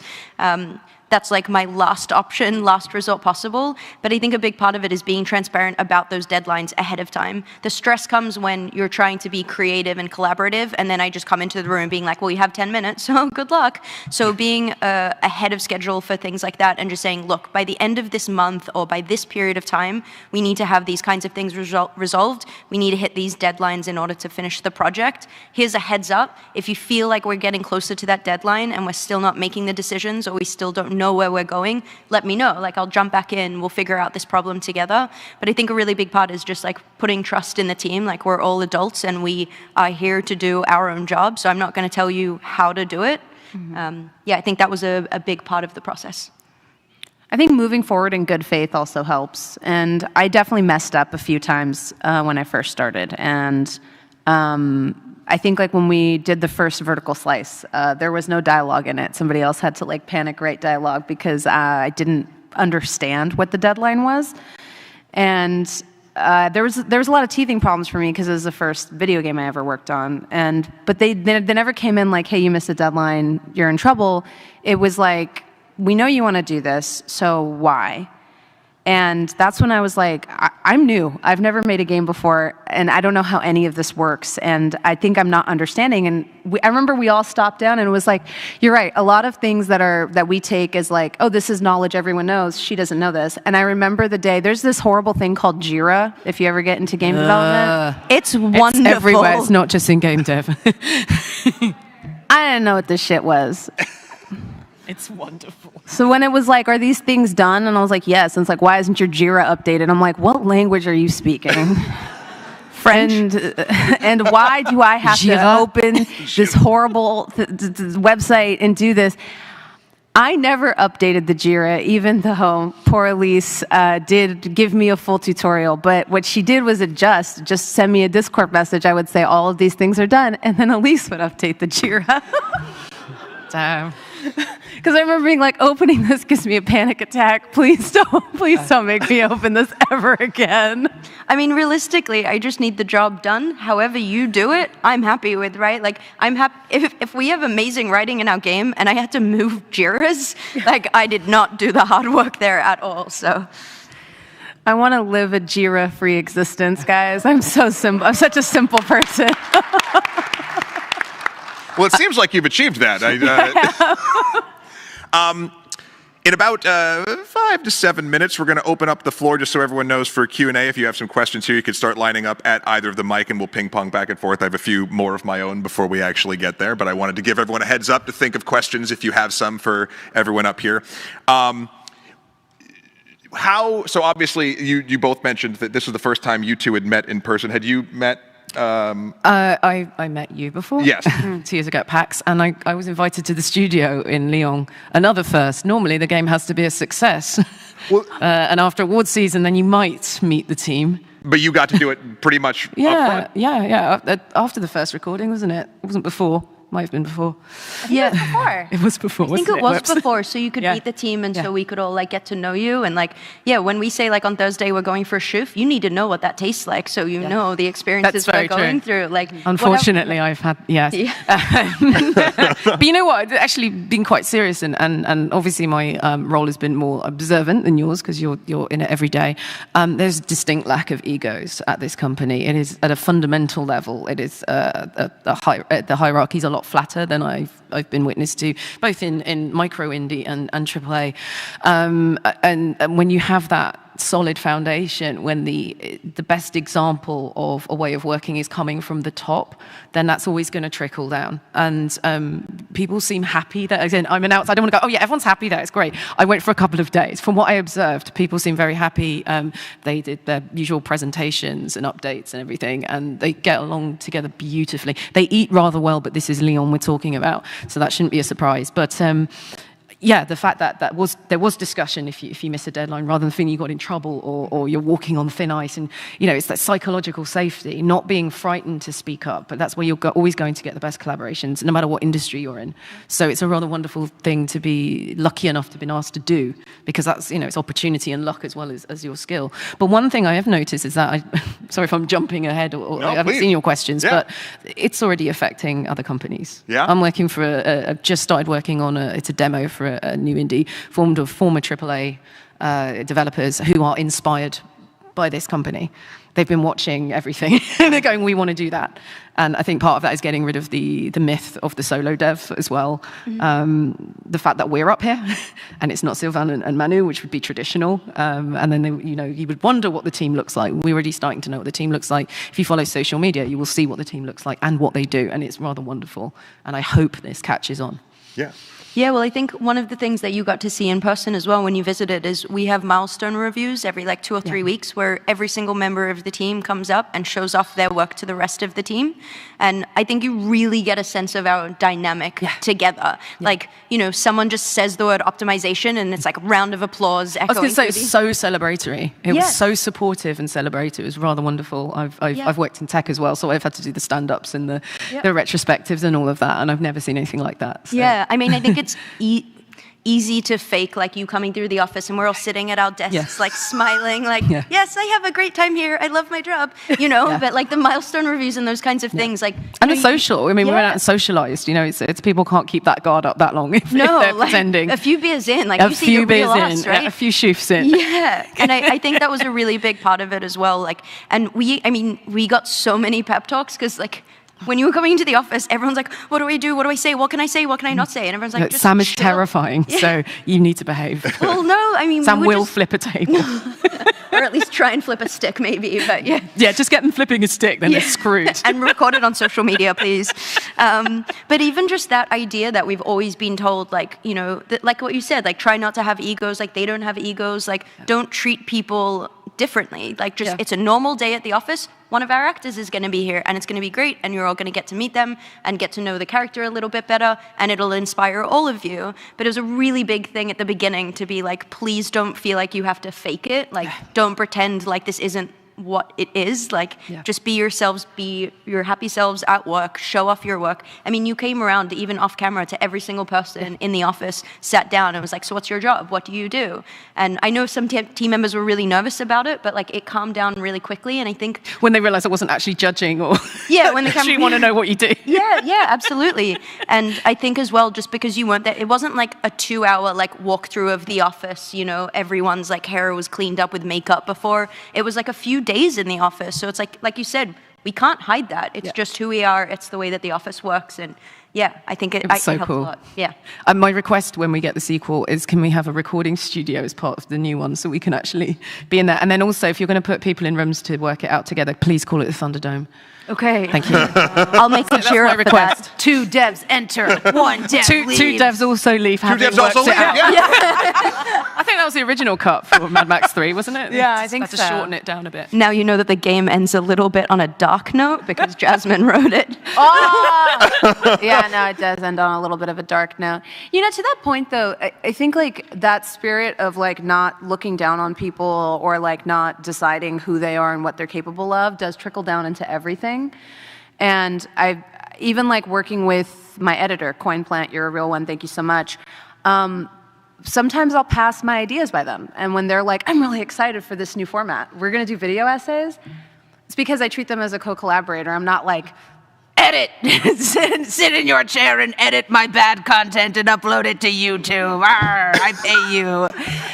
But I think, as a content creator, I'm going to be real with you. A lot of content creators are like that. They're like, get back to editing, slave. And they think that because they pay you that you don't, you have no creativity or that's who you are. But the reality is if you talk to people that you work with and you don't view them as just an editor, just a thumbnail artist, just a graphic designer, just an illustrator, what comes from that is you can really find out what they're passionate about, what they want to work on, and what they're excited about. And sometimes it influences what you're making, and you make a better product when you do that, and you're just happier. I'm really happy to see not only this project doing this style, but also that it has the legs to start hopefully catching on to other places, because again, coming from the YouTube side of things, that is something that sort of at Extra History and Extra Credits we kind of pride ourselves on as well. Like, animators will come to us specifically with, oh, well, this part of the script, actually, I read this thing in here, can you check this to make sure that's right? And we kind of go back and forth. And there is an intrinsic level of not only trust that you build over time, which is obviously helpful to have, but also like when you are putting together your team and when you get everyone on board, finding the people that you can make this process work with. It's essentially like, it's like the best kind of casting director, but not just for the actors, for the entire project. And to see that sort of moving into this medium that traditionally has not gotten to see that, and a medium that I love very much, is very sort of, I don't know, inspiring and lovely. And I'm very happy that this sort of moved in this direction, and that you've gotten to essentially, I would say, kind of pioneer a more collaborative thing that will make the art at the end of the day better. All of that said, have there been any actual points where you're like, you know what? Like, is this ever so slightly more difficult? And if it is, does it still feel worth it to get through that at the end? I know I have, in my experience, hit those things. I'm curious if you have as well. Yeah, I mean, there's a very real cost of getting to know people, which is that we're human, and there's difficult things. I mean, like what you said before, of like, if deadlines don't get reached or anything, it's, as a producer, and I've met a lot of, you know, I worked in AAA before, and I saw the dark side of it. And I mean, it looks really easy to just not care about people and just be like, I care about the deadlines, I care about the budgets, that's all that matters, it's the final product. So I'm not gonna lie and say like being a human is easy. It's more difficult that way because, you know, someone misses a deadline and someone says, actually, you know, this person got a cold last week, or, you know, their cat is sick, or whatever it is, and you have to take that into account. And I think that, I mean, very honestly, is more difficult because you have to take into account a lot more than just what the deadline is and what a technical blocker is. It's also what the human blockers are. And so I think that is quite difficult, but I agree that it makes a better product at the end, but it's tough. And, you know, as a producer in the studio as well, like, I do feel like I take on a lot of the personal problems of people, which I'm happy to do, but it is, yeah, it's draining at times, and sometimes it means you don't have space for maybe your own problems or things that you're going through in your own life, because you're having to not carry everyone else's, because I don't think we've ever, as a team, put that on each other, but you want to be, you know, understanding and empathetic towards other people while still trying to put your own concerns and your own needs forward, and I think that's always a difficult balance. Yeah, I think there's, like, it does become difficult sometimes, because as much as I've said no one ever told me to stay in my lane, I've absolutely been in the boat where I've wanted to tell somebody else, how about you get the fuck back in your lane? And it's something I struggled with, because it's one of those things where you envision the game differently than someone else does. And so when it's like, no one really cares about this dialogue here because they're rushing to get in the fight, I'm like, well, you worked on the fight, so you're going to say that. And I worked on the dialogue, so I actually think that this one is really to the important. Thunderdome. You know? And both of you leave. Crack your knuckles. Alive. Tristan! No, just kidding. I love Tristan. But there's moments where, like, you, and the way you resolve it, even if it does slow things down a little, because I'm not going to say it doesn't, isn't by saying, well, that's not your job. That's someone else's job, and their job is more important than yours. It's by coming together in a Zoom call at 6 a.m. in the morning for me, which is the only time we can make it work. You've been such a champ on that, by the way. Yeah. Well, I mean, basically the studio in Leon would stay late, and I would wake up an hour early, which was great until daylight savings, which I don't believe in personally. They should just abolish that, because that was the only time it was way too early in the morning. But, you know, you get together and you just remember that same mantra that you start with, which is that we all want to make a good game. And so even if they're like, well, this part slows down here, and me and environment design are like, yeah, because we want you to slow down and fucking look at it, bro. It can't just be zoom, zoom, zoom, dishum, dishum, dishum. We want you to slow down and look at the things we spent time making. Even if it slows stuff down, having that same core of like, but he wants to make a good game. I want to make a good game. And you usually do resolve it, but I'm not going to say it's easy. But I think the cost you pay is worth what you get out of it. Well, we have about 10 minutes left. If anyone has any questions, please move yourselves to the microphones, and I will call on as many people as possible. I think we've got 2, haven't we? Look at this. Yeah, 2. We're going to go back and forth. We're going to start with this, I guess, on my left in the Aperture shirt. Hello. Thank you. Hello. You mentioned that you do stand-ups with like the whole company. How many people are in your company, and how many more hands do you feel like have been on your work than like in previous projects? So within the office, we're 15 to 16 people, more or less. Just to be clear, I don't do daily stand-ups because I don't want to listen to everyone talk about what they're doing every single day.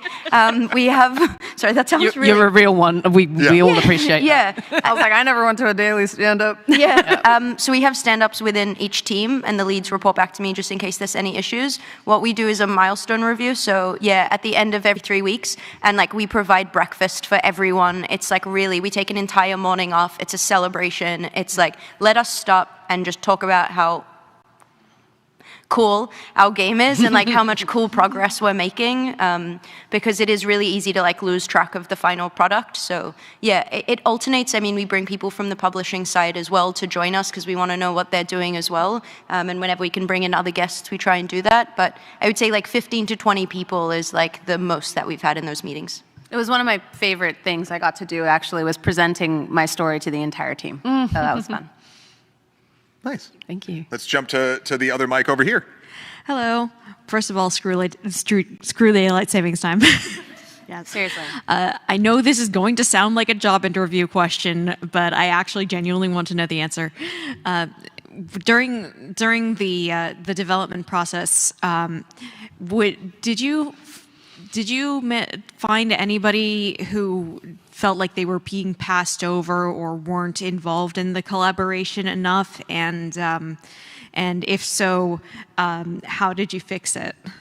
As I assume you did fix it, or if it happened at all. I can speak to some of it. I think Sam and I have always had we've had a pretty good relationship. We have a pretty good friendship. So. And so when Sam was like, I don't want to just act on this, I want to be involved and tapped for these other opportunities, it just took one email and it happened. It was like, I think their first reaction was like, they're willing to just be a part of marketing and help with marketing for free? And I was like, yeah, I think so. Yeah, so what I'm used to is being laughed out of the room. And you go, but they go, no, we're fine. And I go, okay. And I remember asking them if I could have the plushie. I was like, well, I'm going to Lanzarote. And like, we got a game that has some environmental themes. Like, let's just have one on holiday. She did fall over from having some cocktails. But they'll just take that. I mean, whether or not they use that, that's up to them. But, you know, there's feeling part of making that content and being part of it. It's been really cool. And it means I talk about it all the time. You would think companies would want this.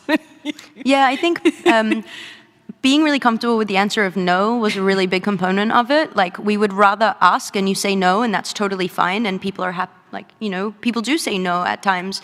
But it's like, well, you don't know unless you ask. And I think our approach as a company in a lot of ways is like, let's not just shut a door on ourselves. Like, let's open as many doors as we can, ask as many questions, see what people are interested in. I mean, when you visited the office, the marketing team sent like, here are the things we're thinking of doing. What do you think? What sounds fun? What sounds not fun? Because if you just come in, we're like, stand there and do this action, it's not going to feel fun. You're not going to have a good time. We're not going to have a good time. So, I mean, I hope not. If the team is watching and you felt left out, please let me know. I will fix it, I promise. There we go. All right, right back here.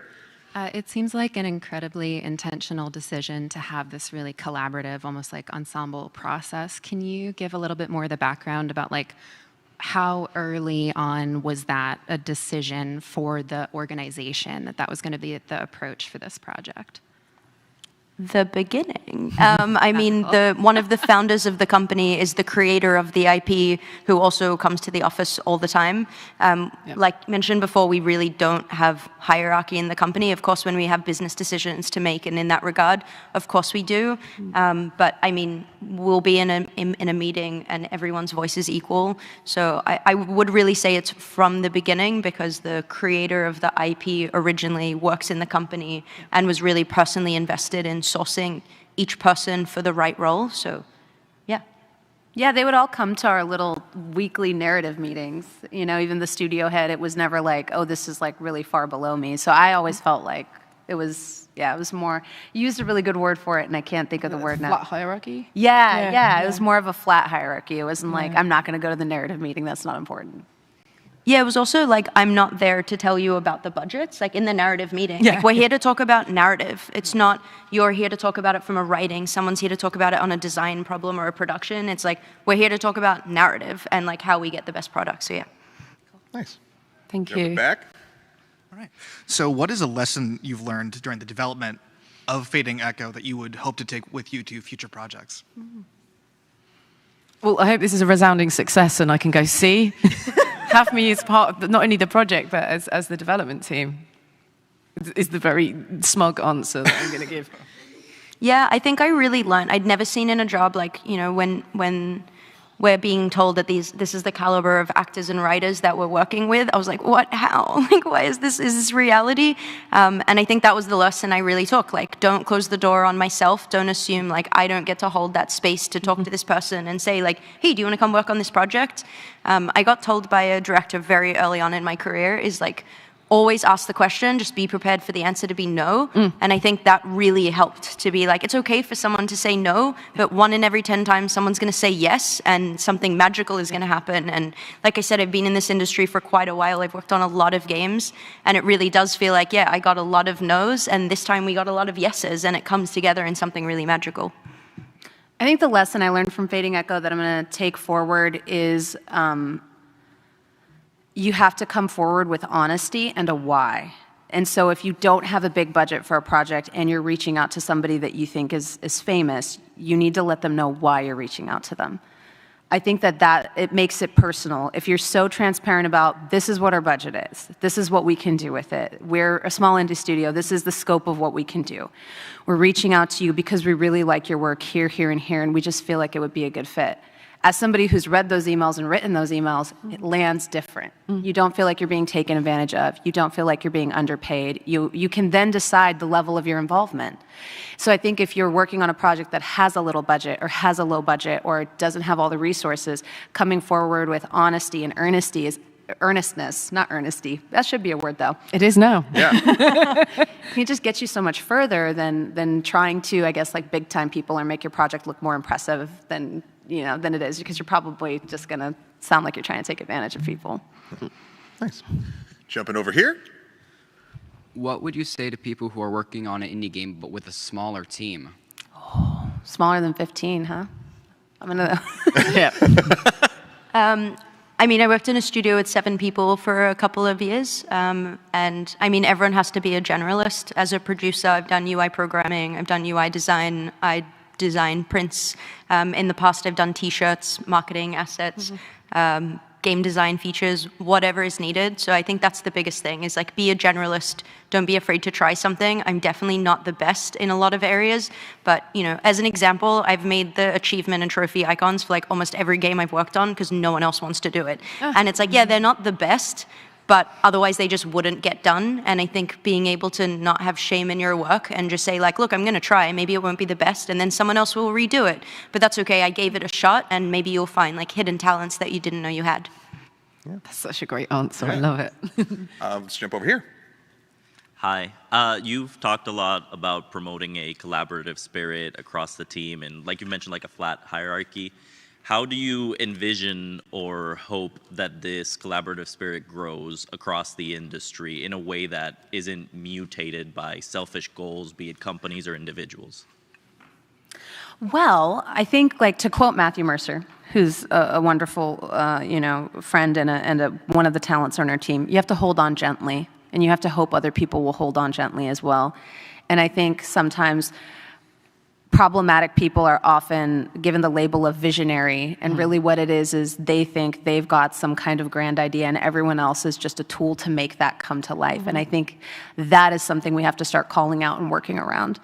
You have to be willing to listen to other perspectives. You have to be, and I hope that spreads. I really hope it does, because I think sometimes, even amongst writers who are like supervising the voiceover, it's too heavy of a hand, and you have to give space to the performer who's bringing it to life to put their mustard on it. I think the whole visionary perfectionist, I think it's a problem sometimes, if I'm being honest, and I think that's what we're up against. Yeah. And then I don't know if that answers your question. We got time for one more real quick right here. Yeah. It's just lack of ego. If you can put a team together that doesn't have that, it's going to solve a lot of problems. Yeah. What would you say was your favorite part about working on this project? Oh, gosh. They're sitting right next to me. Stop!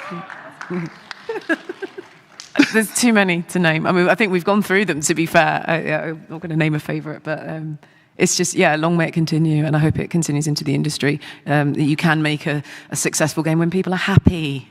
Yeah. Well, everybody, thank you so much for joining us for this lovely time. Thank all our lovely panelists right here. I'm going to put out there that they can stop by the Fading Echo booth if they want to chat and have more questions, anything about that. And please enjoy the rest of your PAX. Thank your enforcers, and have a great day. Bye, everybody. Bye.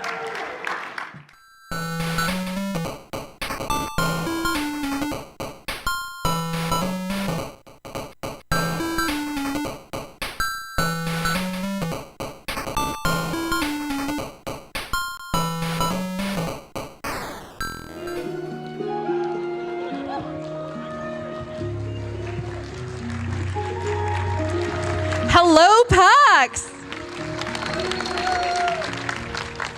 Wow, it is so incredible to see so many of you guys here today. My name is Erin Bauer, and I'm the marketing director for a teeny tiny indie game studio called Wayfinder Studios, based all the way across the world in Sweden. And we're only 10 developers, so there's way more than 10 of you in the crowd right now, so it's like, oh my gosh.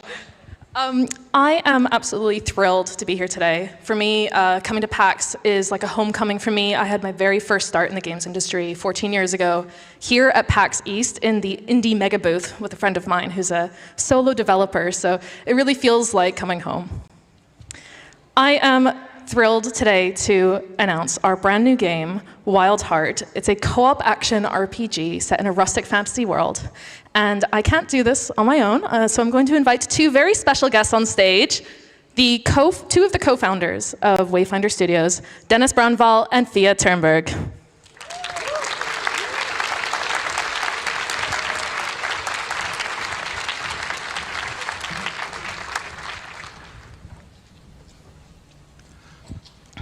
Hello. Hello, how are you guys feeling? Overwhelmed. There's way more people in the crowd than we thought there was going to be. Yes. So let's before we show the trailer, let's show a little bit about you guys. I'd love to tell the crowd a little bit about, who you are and how long have you been in the games industry for, and what games have you worked on in the past? So I'll go first, maybe. Hello, my name is Dennis. I had the privilege of working as the creative director for Star Wars Battlefront. A few of you played it? Yeah, that's cool. And so I've spent all my career up until this point working at DICE, making, like before Battlefront, it was Battlefield 3 and 4 and 1 and like all of those games. And so at the time when it was decided that we are no longer going to make Star Wars games, we decided to sort of set out on our own. Nice. And Thea, what about you? You've been in the games industry for quite a while now. Can you just give us a quick rundown of all the different studios and games you've worked on? Yeah, I've been in the games industry for over 20 years. I started on a really old game called Anarchy Online. Yeah. That was the second graphical MMO that was in the history of time, I think. And so the reason I started on that game was because I was an unemployed postgraduate who wasn't sure what to do with my life. And my guild members in AO, because I was a player of that game, encouraged me to apply for a job at Funcom. And I'm glad I did, and I have a lot to thank them for, because that put me into a job at Funcom making MMOs for many years. So I worked as a game director for that game. I worked on other MMOs as well. I worked on Age of Conan, some undisclosed projects. I worked on Star Stable Online, if anyone's into horses. Yeah. And then I ended up at EA DICE. And that's where I got to know Dennis and some other folks that we now work with. Cool. And so you have a bit of an interesting story about the origins of this studio. Can you tell me, Dennis, a little bit about some of those early conversations at DICE that led to, hey, let's make our own studio? Sure. So like obviously you work a lot of long hours making those big games, and many of us then, of course, played a lot of D&D in the break rooms, and far too many hours playing Warhammer fantasy battles, and like as we were playing that, like we always kind of like chatted about like if we weren't making these shooters, what would we make? And to a person, all of us were like RPGs. That's the thing that we grew up with. That's the stuff that we love. Many of us played like so many hours of Baldur's Gate 1 and 2, a lot of the Elder Scrolls games, obviously. I named one of my kids Tamriel because like I really like that game. and obviously World of Warcraft, in particular Classic, and or like early World of Warcraft. And so as we were ramping down Star Wars, we all kind of like, maybe this is the time when we sort of start our own thing.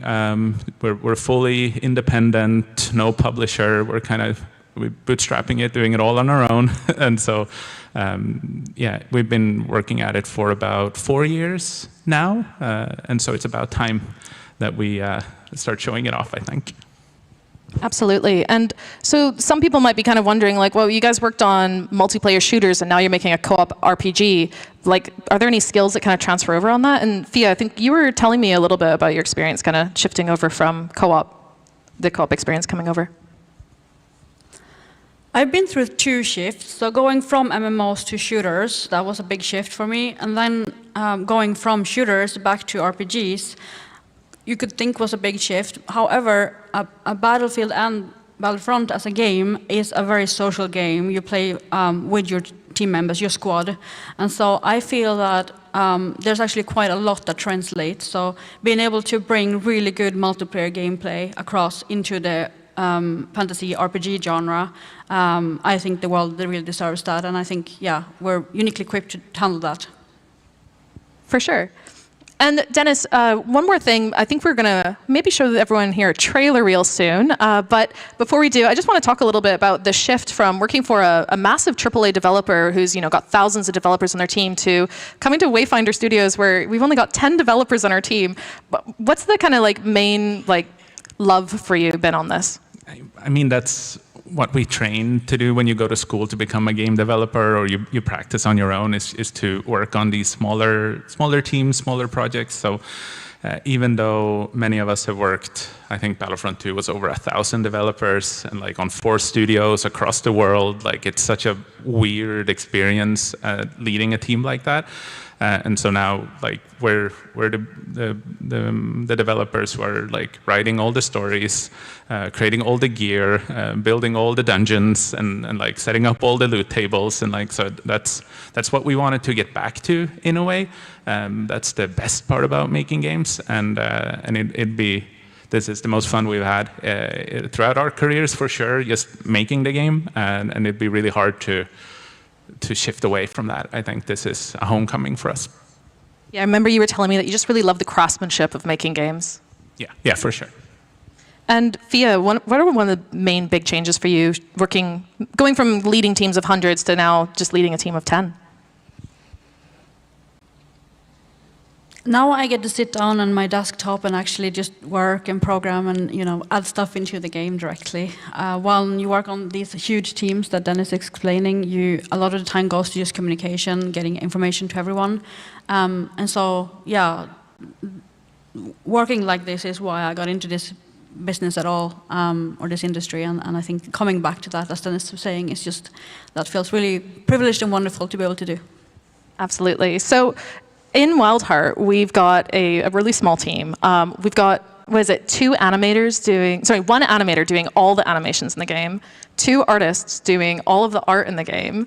Can you give me like a really quick rundown of the team so like people understand the context of what 10 developers actually looks like? Sure. Many of them are friends that we work together with on, in particular, Battlefront. So we have the 3D artists who built the planet Tatooine in Battlefront and the planet Kashyyyk in Battlefront 2, as well as the animator who's animated a lot of the Jedis that you were playing at it as in that game. So this isn't the first time any of them are making games, but it is something like this is a very stylized game in comparison to maybe some of the photoreal games that we had in the past. So there's been a lot of like back to school a little bit, learning how to do it, but it's kind of how we wanted to do it. Absolutely. Okay, so I think we are just about ready to show off our trailer. Do you have any other last kind of thoughts that you want to share before we release this to the world? I think this is the first time that we are at PAX. Usually, we've done most of our reveals and our panels at Star Wars Celebration. And so it's been a dream of ours for the longest time to have something to show at PAX. We think that if you like RPGs and if you like kind of like in the intersection between like tabletop RPGs and video games, then this could be something for you. All right, well, you guys want to count down with us? 3, 2, 1. The old stories never spoke of heroes standing alone. They spoke of paths walked together, of firelight shared beneath cold stars. Check your packs and step back into places the world has tried to forget.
Thank you.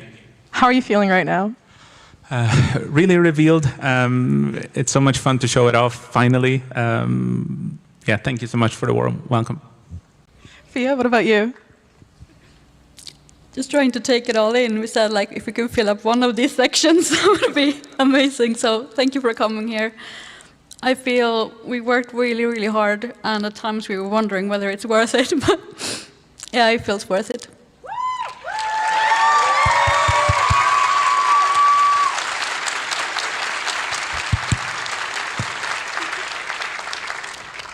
So Wild Heart is kind of like a action RPG version of playing D&D with your friends.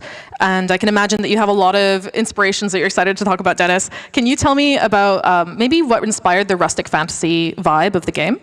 For sure. So I really love old school RPGs, especially the ones that sort of flirt with the early versions of D&D from the 70s and the 80s. So has anyone maybe played Shadowdark or Dragonbane or DCC? Like those RPGs have been strong inspirations for us, in particular, and we'll talk about it in a bit more later, but like in general, the West Marches style of running RPGs, that's something that's completely unexplored in video games, in my opinion. So all of those kind of old school vibes is something that really inspired us, and just in general, finding like that familiar fantasy tone, but at the same time making it feel as fresh as possible. So, For sure. And I think like a lot of people here are like familiar with things like high fantasy and like dark fantasy, but like how would you position, what is rustic fantasy? I think you have like a reference that you often bring up. No, I think worlds that feel really lived in, that feels grounded, where you don't start as the chosen one. This is really a from zero to hero experience. I guess if you were to place it fictionally, maybe like the world of in Lord of the Rings, like Eriador or like the town of Bree, if that was a game, then it's probably similar to ours, or like playing World of Warcraft and like the first 4 starter zones in World of Warcraft, like Elven Forest and Westfall, and like just make it that game. and so I think that it is probably good inspirations for it. For sure. And Fia, when I was talking to you about some of your inspirations backstage, you were mentioning 2 very unexpected games as inspirations for you. Can you tell me about those? Yeah, I think I've played Stardew Valley 7 times, and still to this day, I jump online and like I know the game by heart, but I just like spending time in it and just walking around, getting to know relationships there, taking care of my farm, like just living for the day, sort of. So I think that's been a huge inspiration for me to say that if we can just build a game where I enjoy coming into the game, I didn't have a plan prior, but I'm just I love being in there, walking around. That was a big inspiration for me. And as you said, another maybe unexpected one is me and my family, we played a lot of Fortnite and other shooters together. So having something where I can just come into the game and I can play it and sort of, maybe the kids come home from school, they can come and play it, and we can have that sort of drop in, drop out thing that you can have when you play a shooter.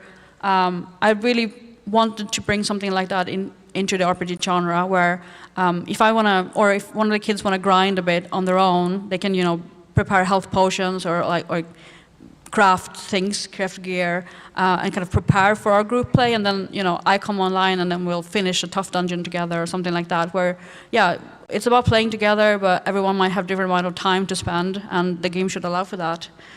So like, yeah, maybe a bit strange inspiration to make an RPG, but I think for me that means something. Yeah, I can definitely see that. The kind of like intense moments in dungeons, that you kind of bring in that kind of shooter energy, and then that calm moment when you're like roaming through the beautiful fields, picking flowers, crafting, gathering. That's very Stardew Valley vibes. So I definitely get that. So Dennis, one more thing is that there's so many great RPGs out there. And I think Fia touched upon this a little bit, the fact that there's not many RPGs where you can just casually drop in and drop out of. Can you tell me a little bit about how Wild Heart maybe innovates in the RPG space? Sure. So in Wild Heart, you can play with 4 players, up to 4 players simultaneously. You can also play it completely solo if you like to. However, for each campaign that you create, we actually have up to 20 character slots. So that means you can run multiple characters if you're into ulting, or you can invite up to 20 players to partake in the campaign. So that's where, like I was alluding to, like West March's style of play, where you can have different players and characters showing up to each sessions. You can play completely async. So if some of you have more time to maybe gather potions or gather ingredients for potions or prepare for the dungeon that we're running tonight, it's totally possible. You can play async that way. There's no save scumming, so like the story always moves forward as whenever someone is playing, and then once you sort of turn off that campaign, it uploads to the cloud, and whoever picks it up later then continues. And another point is really that the game will consist of multiple campaigns. Each campaign is like bite-sized, so we're looking at maybe 10 to 15 hours of story content for each of the campaigns, and then a bunch of side quests and sort of sandbox stuff that you can do. You can start up, you can play the campaigns in any order that you want to. You can play it with different participants, each of the campaigns. And so you can decide to create new characters for each of the campaigns, but you can also bring characters across to different campaigns. So it's very tabletop inspired in that way, and easily to drop in and out and play as much as you like, really.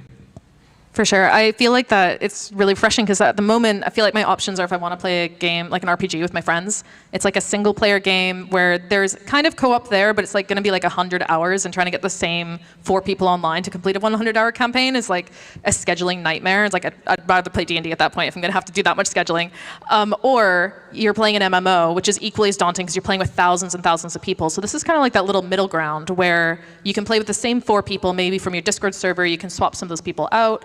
And yeah, what were you going to say? Yeah, no, I think you can view it as maybe like your own private server of World of Warcraft if you want to, or like multiplayer Skyrim potentially, or multiplayer Elder Scrolls. I think position-wise, we'd put it maybe something close to that. For sure. And I think we're going to jump into gameplay in just a couple of moments here. But Fia, I just want to quickly drop in and check in with you. You were talking, I think Dennis mentioned earlier about the Chosen One trope, and you were saying that that's something that you think makes Wild Heart feel a little bit different as well. Yeah, in most RPGs, that you play some sort of chosen hero, and that makes sense if it's a single-player game. But when it's a multiplayer game, you can't all be heroes. And so how do we solve for that story-wise? And so the rustic fantasy approach that we have allows us to kind of turn that around. And so while in other games, there's like almost more heroes than there are peasants, in our games, you play as a peasant. And, you know, if you want to be a hero, that's your journey. You go ahead and get there. And so, yeah, that feels very fresh to me because the world will react around you as just a, you know, a lowly peasant that is up and coming adventuring, and then eventually you make a name for yourself, and you deserve that name of a hero. Yeah, I really get that. So many MMOs I've played where like I'm the chosen one and I'm the one who saved the world, but then there's also like 300 other players in the same lobby as me who also will save the world as well. So hopefully it gets around that. Yeah. Cool. So I think we are about to load up some gameplay in just a moment. Do you guys have any other kind of thoughts you want to share before we jump into showing off the game? Let's do it. Okay.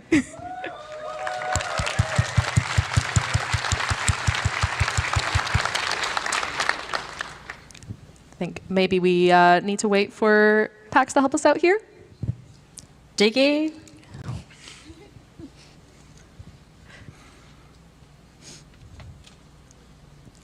So I guess we are going to jump into gameplay pretty straight away, I guess. There we go, 30 seconds. Okay. You want me to give you like an overview of what we're playing? Yeah, absolutely. So the core premise is really that you are a bunch of lowly peasants. You were captured in the middle of the night by a mysterious faction and thrown into a slime-infested dungeon. And those of you who manage to survive get to survive. Okay, here we go. Okay, so we've got our 3 characters here, Bam Bam and friends. I can't quite read their other names. And Dennis, can you give me a little bit of the premise of the story of why these 3 characters have woken up here? Yeah, so as I was saying, you were locked in here by a mysterious faction called the House of Black. Whose nefarious intentions are unknown to you, but they are forcing you to survive here. The rumor has it that they are looking for one of the relics from the fallen kingdom of Kerwin, and so they're hoping that one of you is able to retrieve that one for them. Cool, and I'm loving all these slime aesthetics here. Fia, you have a bit of a fun story about why you guys decided to make a slime dungeon as the first dungeon. Can you tell me that? Obviously, when we started making this game, there was a lot of prototyping involved, and we were not yet decided on what kind of theme we wanted the first dungeon to be, because we have many dungeons and there are many themes. But so one of our kids, the oldest one, he drew kind of a green gelatinous cube thing and said, "Can you please put this in the game?" And then we said, "Yeah, of course." Then the first theme gets to be slime, and I mean that's a pretty classic theme. We really like it. We can have a lot of fun with it. The piles that you see on the walls that are like, you know, the adventurers or sorry, the peasants that didn't make it. So you can loot them and, you know, get their weapons and you know, try out a lot of different weapons in this first experience to see what kind of fighting styles that you like. We have a many different weapon styles, and we have both magic and physical weapons, and I think even a bow. Coming from shooters, of course, there needs to be a bow. Yeah, of course. Dennis, can you talk to me a little bit about your kind of design philosophy behind going action RPG? Sure. So I think that just felt very natural to us as a studio. We wanted something that was quick pick up and play. We love action combat in general, so hopefully that will resonate. Some of the things that we were really keen about is that obviously you have online RPGs that have different roles like tanking or healing or dealing damage. That's still very possible, but some of the things that we are sort of innovating on here is that it is collision and like it's very physics-based combat. You can stand in the way of each other. You can block passages from enemies so that you can't get through. Threat is calculated a little bit differently compared to maybe other MMOs, if you will. Friendly fire is a thing in our game. I don't know if it's like the Swedish this legacy of that, like Helldivers and us and all of us just need friendly fire in our co-op games, but it does create a lot of like it plays very differently because you can hurt each other if you're not careful. That means that it's less about like marking that particular target and everyone is just burning it down. Instead, in general, as you can see in combat, you tend to spread out a little bit. You tend to be a little bit careful how you engage. And these were intentional things that we were going for. For sure. I feel, to me, like playing Wild Hearts is really refreshing because I love D&D, but the one thing that I don't like is waiting 20 minutes for my turn in combat whenever, all my friends are taking their turn, rolling their dice, reading their, spell sheets and everything. So being able to jump into an action RPG just feels really, really fun. Fia, I think that you guys did explore a lot of other different types of combat styles in the early stages. Can you tell me about some of those early game jams? Yeah, we've tried many different ways early on. We've had a top-down, we have turn-based, or turn-based with real-time combat. And yeah, it didn't click until our artist John suggested maybe we try just an overview 3D camera. And then all of a sudden, sort of things fell into, it started to gel, really. So I think there are many games out there that have been our inspirations, that have done both top-down view, that's done more of like a turn-based combat. But going in multiplayer, this was definitely the right choice for us, and you got to really create that experience that you want out of a multiplayer game. So in general, how attacks work is that you have normal attacks that drain your stamina. You can block enemy attacks that also drains your stamina depending on the strength of the attacks that are coming at you. You can dodge and jump, of course, and then some more nuances in terms of if you wait until the perfect time to perform your block before the enemy attacks, you will perform a parry instead that will stagger them. And you can also do a counter riposte attack by attacking immediately after you block. And so obviously those two play together quite nicely, so you can do a perfect parry and then follow up with riposte for extra damage. As you can see to the bottom right of the screen, we also have abilities that you can unlock. When you start out the game, you only have a kick. That one's useful if you're kicking an enemy that is blocking, such as this pesky skeleton with the shield. But you can also unlock additional spells or weapon abilities from your skill tree as you level up. Can you tell me a little bit about the skill trees in this game? Because this is not your typical game where you choose a class, but this is a classless system. Can you walk me through what players can kind of expect there? Sure. So it is a classless system. A big reason for that is because it scales. You can play it on your own. You can play it with just 2 players. You can play it up to 4 players simultaneously. And so we wanted something there that didn't lock you into a place where like someone always has to play the cleric. And so we wanted to avoid some of that enforced meta, but also in terms of allowing you to explore who your character really wanted to be. So if you want to play a healing archer that also wears chainmail armor, then it is possible to make that build. We also have a lot of non-combat skills that you can unlock, such as crafting or lockpicking or being better at holding the torch, and all kinds of different things that you expect from a dungeoneering game, if you will. Yeah, I really love all the crafting and gathering options in this game. There's so many like brewing different types of tea and like herbalism, and it's just, that's the part of the game that I really love diving into. So, Fia, I think Dennis mentioned that this game is very solo-friendly. Can you elaborate a little bit more on that as well?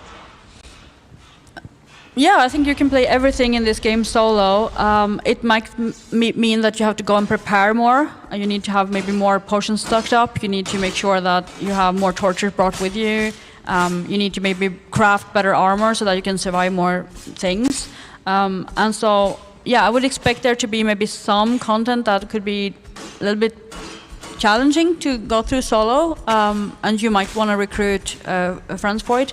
We're also, as one of our stretch goals, working to get in like some recruitable animals and stuff like that can fight alongside you. So if you play it solo, it'd be nice to bring like a really tough dog or a wolf or something. But yeah, some of the time I have traps. Oh no! so yeah, I think the characters have just stepped on a trap there. I'm trying to kick it. Yeah, Bam Bam is not happy. He got hit by the trap. Sorry to cut you off, Fia. So yeah, we're adding hopefully recruitable animals to come join you as one of our Kickstarter stretch goals, which we'll talk about a little bit later. But that's very exciting, and maybe even some recruitable NPCs that can come join you as well if you're playing single player. Yeah, definitely. And sometimes I'm enjoying playing just me and Dennis, like a duo, a lot. Sometimes I enjoy bringing the kids in and we play 4-player, and it's very chaotic. While other times I'm just in the mood to be on my own, so then I prefer playing my own. So it's just up to you. But I can stay in the same campaign and make progress in that campaign. Yeah, no matter if how many players we are. For sure. So, Dennis, I think I've just noticed that one of the skeletons on this screen here has got a beard. That's a bit of an interesting design choice. Can you tell me a little bit about some of the inspirations for the original art design in Wild Heart? Sure. So many of us love the drawings of John Bauer and Tapia and a few others, and it's just something that just capturing that sort of old, I don't know, fairy tale, sort of somewhere between Celtic and Nordic sagas, like, and one of those things was obviously, allowing some creative freedoms around putting hair and beards on skeletons and things like that. I know that Paul Bonner in particular was a big inspiration of yours. Yes, we love Paul Bonner. He's one of our absolute favorites when it comes to illustrations and finding the look of the game. And Fia, I'm really interested in the tech behind how customizable these enemies are. Remember you told me a little bit about one of our artists who's always adding fun little hats and things. Can you tell me a little bit more about that? It was important for us that you get to play as any type of body size, going from really, skinny folks to really heavy folks, or really tall to really short folks. And so it was an interesting challenge for our animator and our artists to kind of figure out a system on how we can apply that. And fortunately, they took on that challenge and created a system where any two-legged creature is sharing a skeleton. And so they can all share, all the gears that they have on them. They can share all the walk cycles, animation, combat animations, and everything like that. And so what that also kind of did for us was allow us to be super playful with what stuff we can put on what. And so I think, just all of the stuff that you can put on your character, all the monsters can wear them too. And so I think one day they just started to show up with, like, all of the zombies and skeletons started to show up with beards and hats and stuff like that, and the game just became even more fun. So yeah, I really appreciate that we took on that really tough technical challenge to deal with that and let us be this playful with our monsters. Nice. So we are. I'll go for it, Dennis. We are fighting a slime boss here, and our game consists of a lot of different resistances and vulnerabilities. All our enemies are sort of their own unique puzzle in terms of if they resistance to piercing damage, or in this case with slime fire damage. And so boss encounters and puzzles in general will feature a lot of these types of resistance stacking or vulnerability discovery in order to solve certain things that could be very difficult if you don't have the right equipment along. Nice. And so earlier we saw the click noise that kind of came up on screen when we stepped on that trap. And we've got a couple of other little sound effects coming on screen, like thwump, when someone kicks open a door instead of lockpicking it. Can you tell me a little bit about the noise mechanics in this game? Yes, we do have a full noise mechanic. So we detect every action that you do. If you're jumping, you do more noise. If you have like more heavier armor, then it will likely make more noise too. And so that plays a part. Those callouts in particular is just homage to early Baldur's Gate 1 and 2. When with those callouts, we think it's important that UI can also make noise. Thea, you had some inspirations as well that you brought in. I think you mentioned some point-and-click adventure games. I don't know how many of you can relate, but I really love point and click. Yeah. I think a lot of us have that as our guilty pleasures, and we go offline on Steam or something to show it. I don't know. But yeah, no, we wanted to bring in like all of those mechanics where you can just look at stuff and examine them and get more stuff. So a lot of our story is told in lore that you can look at posters, you can read books, you can get. If you're paying attention to the world, you get a lot more information about it. And so yeah, it does definitely play like a little bit of a point-and-click mystery game. Yeah, so exploration is definitely rewarded in this game. Now, Dennis, we've finally exited the dungeon, and we've come out into the big, beautiful world, and we are setting up camp. Can you run me very quickly through what the camp screen is all about? Yeah, so camping is quite important. It is the place where we save the campaign so that if you quit at that point and you boot it up later, you will begin at your latest campfire. So a bit of a bonfire mechanic to it, but there's also quite a bit of cooking, and especially our eat menu is shared, so that if one of you creates a meal, then someone else can actually eat from it, or steal the dish entirely. But you can also repair your gear, craft new concoctions that you can use to increase your stats. They're kind of like our potions. And recharge your magical staffs and wands, and of course perform emotes and play music and what have you. Yeah, it's a really nice opportunity to bring the players together and get a little bit of role-playing in before you kind of get back onto your adventure. So, Dennis, we're now on the world map. Can you tell me a little bit about this? Yeah, so as I mentioned, many of us are fans of old school RPG gaming, and so nothing says old school RPG as much as a hex crawl to us. And so this is our very dedicated overworld map, which is also a hex map. Every single hex in this campaign you can zoom in and explore it. We're sort of just walking past a lot of them here, but you can zoom in whenever you want. Each campaign consists of approximately 250 hexes that you can visit. Not all of them are like super mission critical to the campaign, but they're all worth a visit. Sometimes it's just a merchant, sometimes it's an enemy encounter, and sometimes it can be a dungeon or a lair. And so it's really just a love letter to hex crawl RPGs that many of us grew up loving and love to this day, honestly. Yeah, absolutely. So I think we are about to arrive at the town of Elderlight, which is going to be our safe haven from the monster-filled mists that are rolling in from the Fey realm. Oh wow, Captain Thorne has decided to join our party, it seems. He's walking alongside us here. Can you tell me a little bit about the town? Yes, for sure. So that is, all of our campaigns will have at least one of these sort of main hubs. This is the main hub of the first campaign called Elderlight. It consists of many NPCs that all have their own schedules. They react to time of day, they react to bad weather. We also have a weather system in our game that impacts how easy it is to find campsites and travel around in the world, and NPCs react to that. As well. It's the place to go in order to regain your stats after being on the road for long. It is also the place where you visit merchants, get new gear, sell off all the stuff that you found in the dungeon, and of course discover rumors from books and notes or maybe sometimes listening to a song or overhearing a conversation by someone.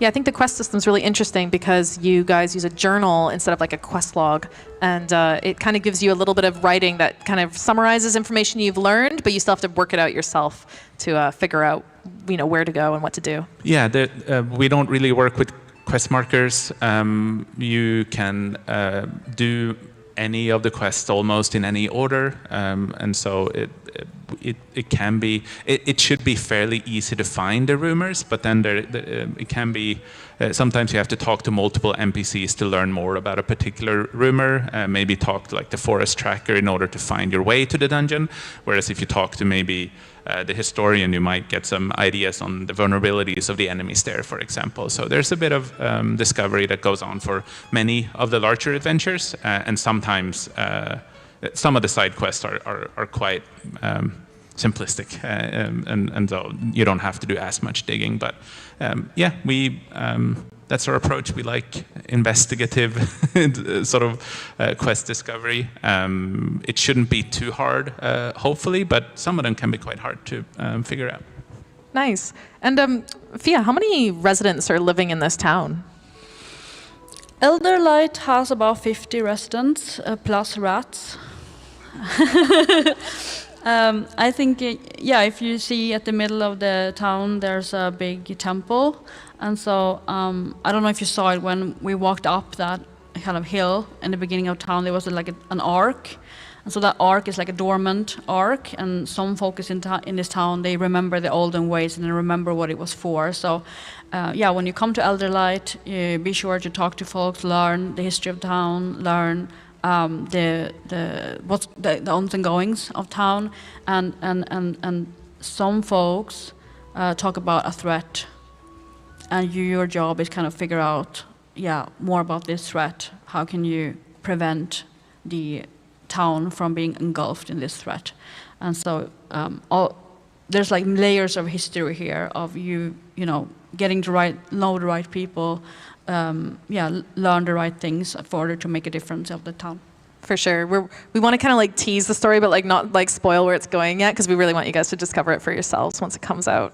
Yeah, but it's worth just celebrating that everything, all the 3D modeling in our game has been made by only 2 3D artists. Every single moving thing in the game has been animated by a single animator. And Fia and I have done a lot of the story and quest design and all of that. Everything is handcrafted. We use some procedural tools for placing trees and stuff, but there's no AI involved in this. So this is just us sort of stepping away from the massive budgets of pace of AAA and doing something that feels a lot more personal and grounded. And so just wanted to call that out and thank all of you for showing up and checking it out alongside us. It's amazing! Well, thank you so much, you guys. This game is a huge labor of love, and I'm so happy that we finally get to share it with the world today. Any last kind of thoughts or comments before we send you off stage? We patched today. No, I'm kidding. No, I'm kidding. I can't wait for you to come online and play this game with us. And so, please pay attention to our website and for news and get involved when you can. Being a small team, trying to survive on our own, trying to build something real on our own. We're gonna need every single fan that we can have to support us.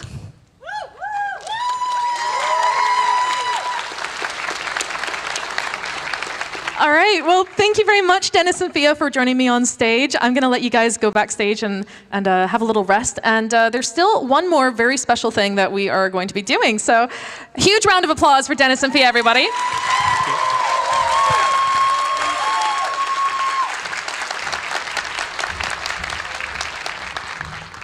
So there's one more thing that we haven't shown you guys yet, which is a very important part of all RPGs, is the character creator. So thank Thank you. So what we've done is we've invited 4 very special guests on stage today, and they're going to help us try out the character creator for the very first time.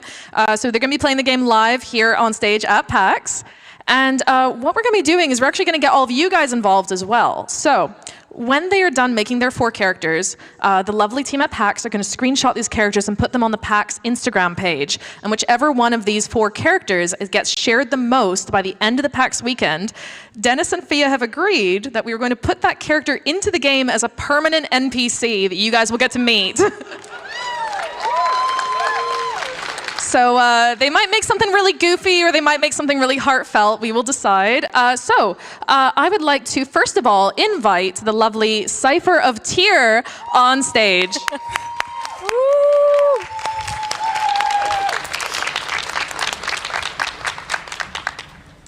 Hi, Tanya. Thank you so much for joining us. Can you tell the lovely people at PAX a little bit about who you are? I forgot I was wearing a mic. Hi, my name's Tanya, Cypher of Tyr. I'm a video game developer, also tabletop developer, longtime content creator on Twitch, and a big nerd for RPGs. In fact, some of my tattoos are Dragon Age themed. So I am many years old when it comes to the D&D and tabletop, so I'm sitting backstage. I'm super excited for what I've seen of Wild Heart, and now maybe I can actually get my friends to show up and play a game with me. That's what we like to hear. Cool. Well, I'll let you grab an Xbox controller and you can start going your way through Character Creator. And now we're going to invite our next guest on stage, Brizzy Voices. Hello. Hi, Brizzy. Yeah, grab a seat wherever you like. Yeah, there's perfect. Cool. So, Brizzy, can you tell us a little bit about you and what you do? Hi, I'm Brizzy. Real name Anna Brisbane. Brizzy's good. I'm on the internet as Brizzy Voices, doing lots of voice impressions and such, streaming on Twitch, and I'm a voice actor in video games like Guilty Gear Strive, Bayonetta 3, God of War Ragnarok, fun stuff. I'm a huge Guilty Gear fan, so it's really cool getting to meet you. And I'm part of Cast Party, the D&D podcast. I love that. I love that. Well, feel free to pick up a controller and start playing through the Character Creator. Next up, we are going to invite the very lovely Anna Prosser.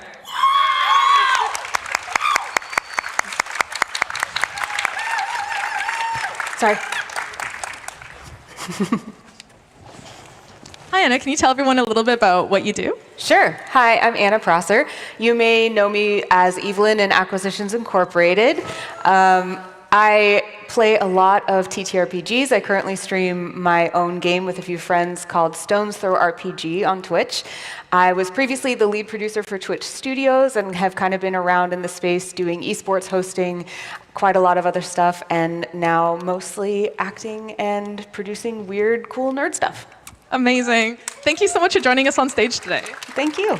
So feel free to grab a controller and jump right in. And then finally, last but not least, we are inviting MXM Tune on stage.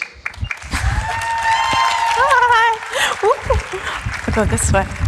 All right. Hi. Hi.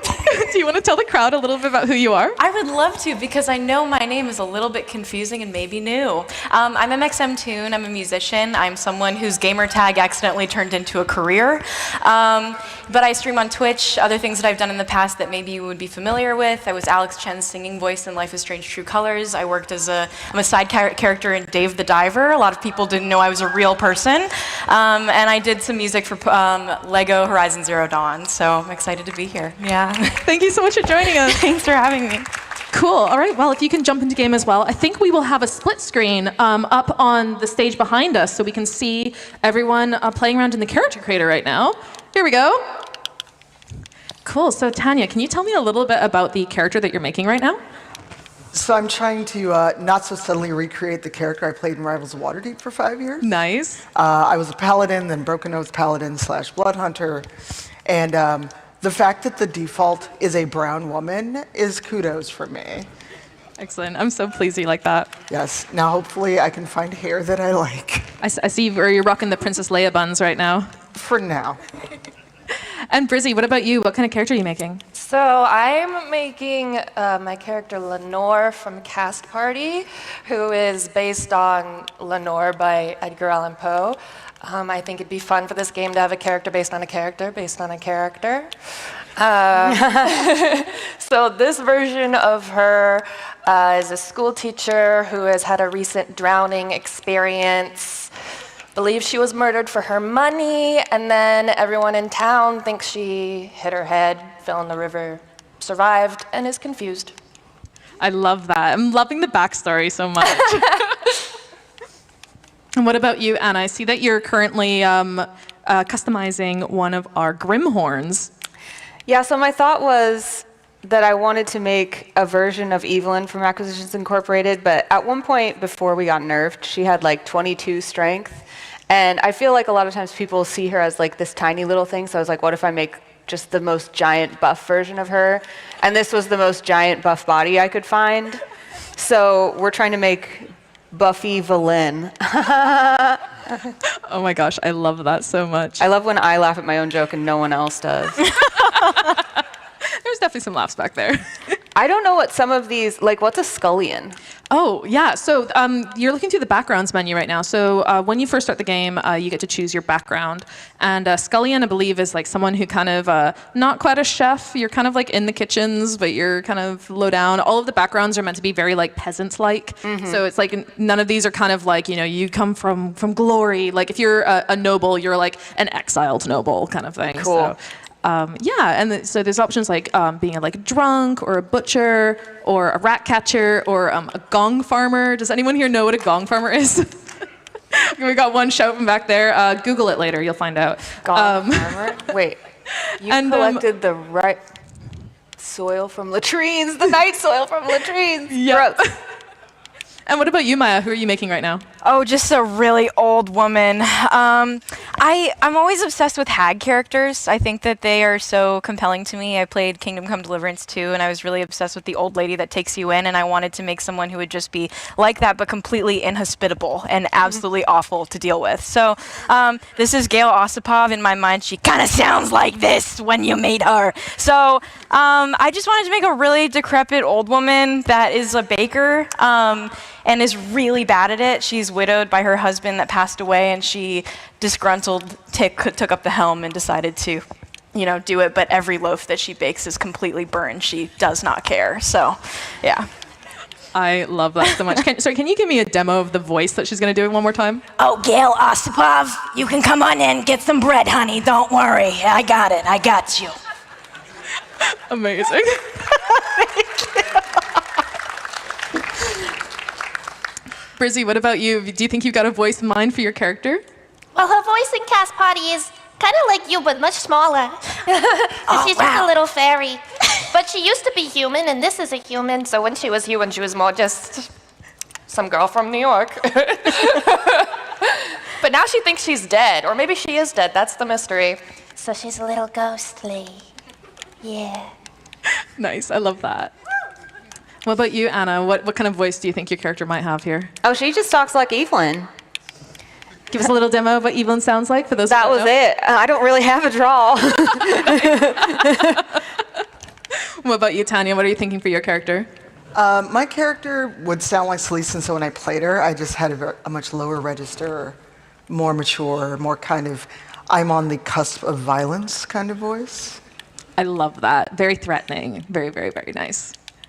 Cool. So right now, our game doesn't have any voice acting in it because we're a very small team and it's difficult to add all those things in, but we are actually launching a Kickstarter. It's currently live, and one of our stretch goals is to add voice acting in for some key NPCs. So we're really hoping that we can hit those goals and get some more voices into the game. We're also hoping to add a narrator as well, so when you're playing the game, you can kind of just sit back and chill and treat it like an audiobook, and that way, you know, when you're playing with your friends, you don't worry about someone just reading really fast and getting to the end before you. Also, something we didn't get an opportunity to show in the gameplay segment earlier is that when you are playing multiplayer story content with people, there's a lot of kind of gates within the gameplay, so you can pause and everyone has to vote on which kind of option they're going to pick to go forward. So that gives you opportunities for, first of all, discussing like how should we treat this NPC? Are we going to be nice to them? Are we going to be mean to them? But also as well, if there's like maybe a dramatic reveal coming on the next page, everyone has to choose like next before you go to the dramatic reveal. So you don't have the situations where someone is going, oh my gosh, I can't believe that happened. And you're like, wait, I'm like 3 pages behind. So it gives you a chance for everyone to kind of get all up together there. Cool. All right. So are any of you guys getting close to finishing up your character? I think I'm done. Yeah? Same. Okay, so give us the full pitch of your character now that she's all finished. Well, she believes she was murdered. Maybe she was. Maybe she's alive. Maybe she's a ghost. You don't know. And she refuses to return to teaching until her murder is solved. Excellent. And do you have a name in mind for her? Lenore. Lenore! Cool. Thank you so much, Brizzy. Really appreciate that. And that is such a cool character concept. What about you? Are you just about finished as well? Yeah, I'm going to stop messing with the hair. Nice. Cool. All right. And give us one more rundown of your character before we finish up. So this character, even though she's a warrior here, Celeste was a paladin who was out on the path for revenge. She was of vengeance, trying to find the guy who murdered her wife in front of her. And so, you know, if we're a peasant and we got snatched, I'm just going to go find who snatched me. Excellent. Great. Cool. And what about you, Anna? Are you just about finished now as well? I think so. Cool. All right. So one more time for anyone who maybe tuned in late, a little recap of your character idea here. This is who Evelyn would be if she was the most badass, large, buff version of herself. So this is Buffy Valin for Evelyn. Excellent, excellent. And finally, Maya, can you run us through your character one last time before we finish up for the day? Yeah, absolutely. This is Gail Osipov, and she's the baker, but not by choice. And she only turns over very burnt loaves for adventurers that are going down in the dungeons. And I could say it's probably the most demoralizing food that you could possibly eat on an excursion like that. So there's Gail. Yeah. I forgot about the background. I'm a rat catcher, but I don't kill them. I just keep them as friends. Oh, nice. Yeah. I like that. I like that. Mhm. Well, actually, one of our stretch goals in our Kickstarter is to have little animal companions that can join you and follow you around. So that could be. I'll need like 50. Excellent, excellent. We'll work on that. Thank you. Cool. Well, everyone, please give a huge round of applause to our 4 special guests who joined us on stage today.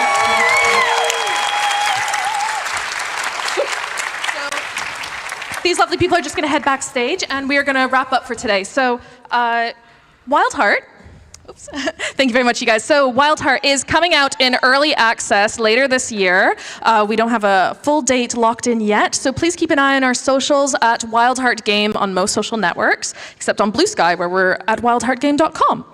And we're hoping to release on consoles by the end of next year as well. So we don't want to be in early access forever. We do have a very strong vision for what this game is, and we want to make sure that we get it out into your hands as soon as we can. And also, as I mentioned before, we have just launched our Kickstarter. So if you would like to help support our Kickstarter, you can just find that on our website. And also, if you just Google Wildheart Kickstarter, you'll find it right away.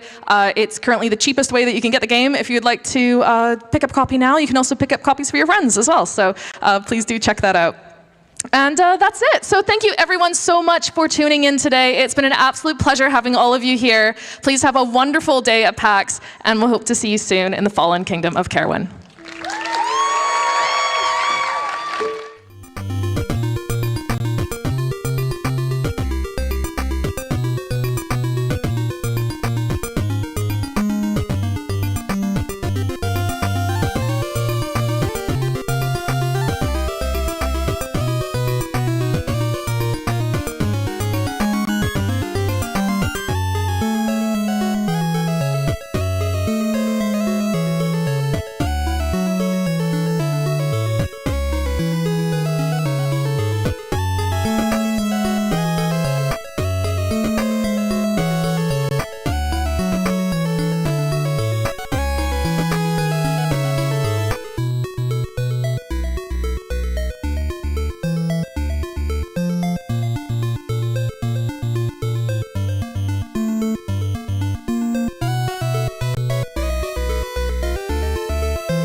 everyone. How is everyone doing? Oh man, so this is a silly panel called Iffy's Friends Rank Everything. Anything and everything. It's going to be very interactive. We're going to need you to make this thing go. But first, I can't do this panel without my friends. So how about everybody come on out here?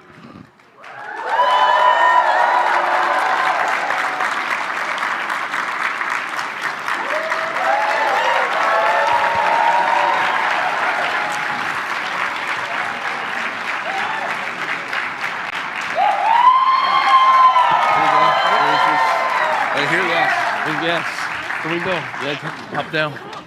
All right. I believe I did my math correctly. Yep. It was it. Nope. So, yes. Okay. We get one more. Yeah. We're gonna get one more seat. Let me see. Yeah. No, that's it. Okay. Yes. Yeah, I think it's on now. Okay. Everyone's okay. So starting from all the way down there with Kristen, just to say so, introduce yourself, say something quick, and then we'll just go down and try and make this as quick as possible. Yo, what's good? I'm Chris, stand-up comedian, friend of Iffy. Hello, I am Gina Darling, also a friend of Iffy. You guys have probably seen me on the internet on Attack of the Show and Arena. Hi, I'm Stella Chu. I'm a cosplayer, and I'm also friends with Iffy. Hi, I'm Nerdy Nightly, and I like Iffy enough. Okay, I got my eye on you. What's going on, everybody? My name's Anthony, content creator, Batch 502, and I snuck here in Iffy's luggage on the way here. I'm Emily Louise. I also snuck here in Iffy's luggage. I was in the carry-on. Hi, my name is Gabe. I've known Iffy for a couple days. Yes. Hello, I'm Anna Margaret, and I like Iffy.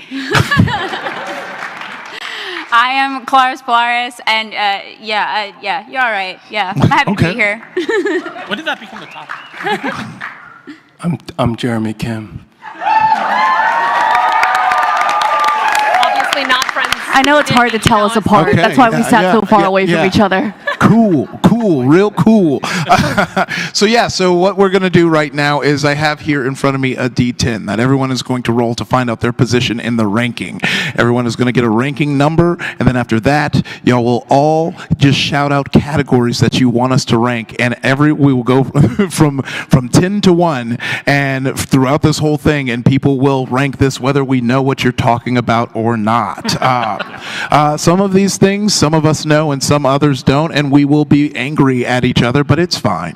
But first, Chris, why don't you start us off? Roll, let us know what you got, and then pass it down. All right. 5. All right, that is your number.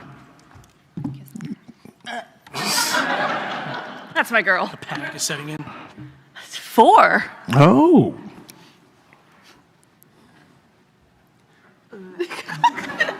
Okay. 3. All right. So wait, does 3 mean good or bad? You better that's the ranking that you will be giving every time. 1. Oh.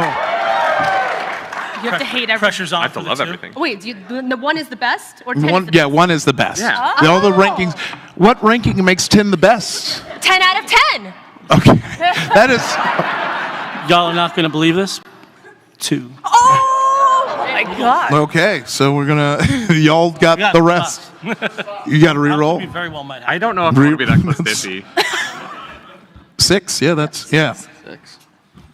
Oh, I didn't know I was hogging this one. That's a 5. No, you weren't. 7.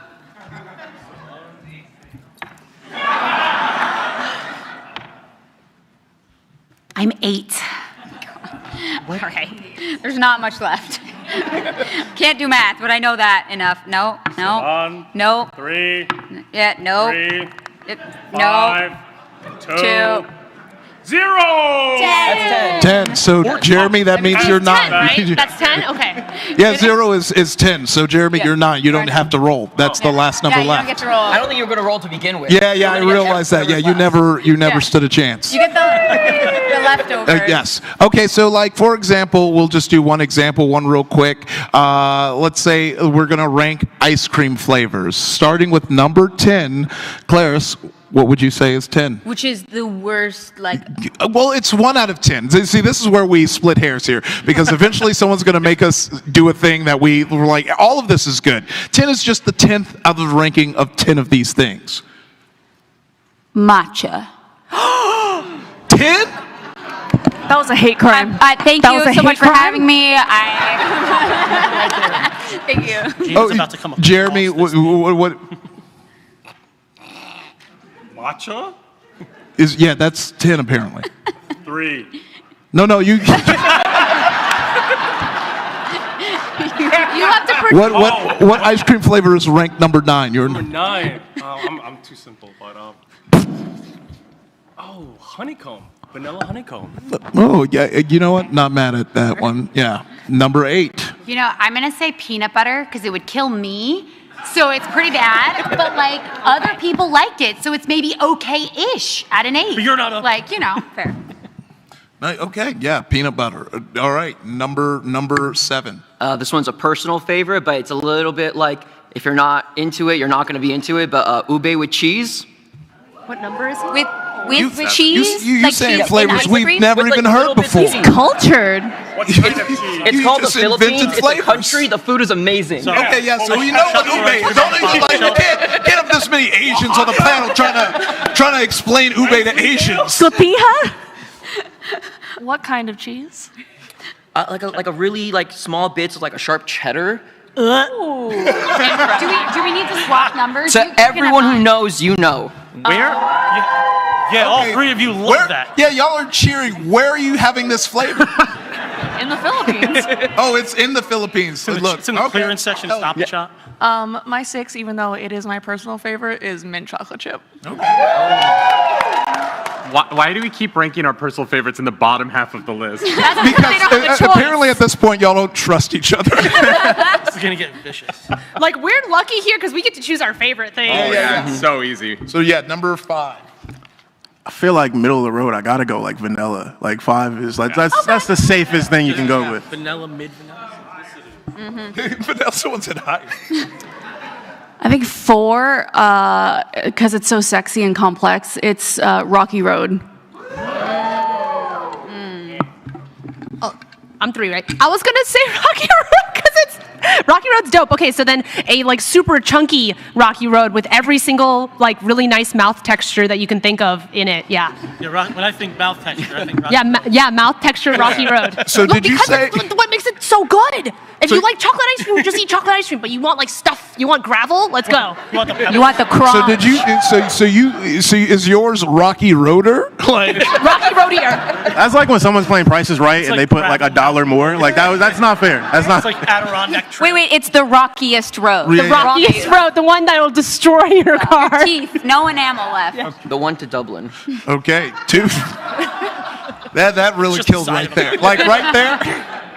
All right, number 2. Chocolate vanilla swirl. Oh yeah. Ooh. Oh, that wasn't enough booze for me, but okay. What do you mean, boom? Well, chocolate vanilla swirl, that's like... Boring. Is it soft serve? That's not a top 3. That's not a top 3. You don't go digging in for chocolate vanilla swirl. You gotta...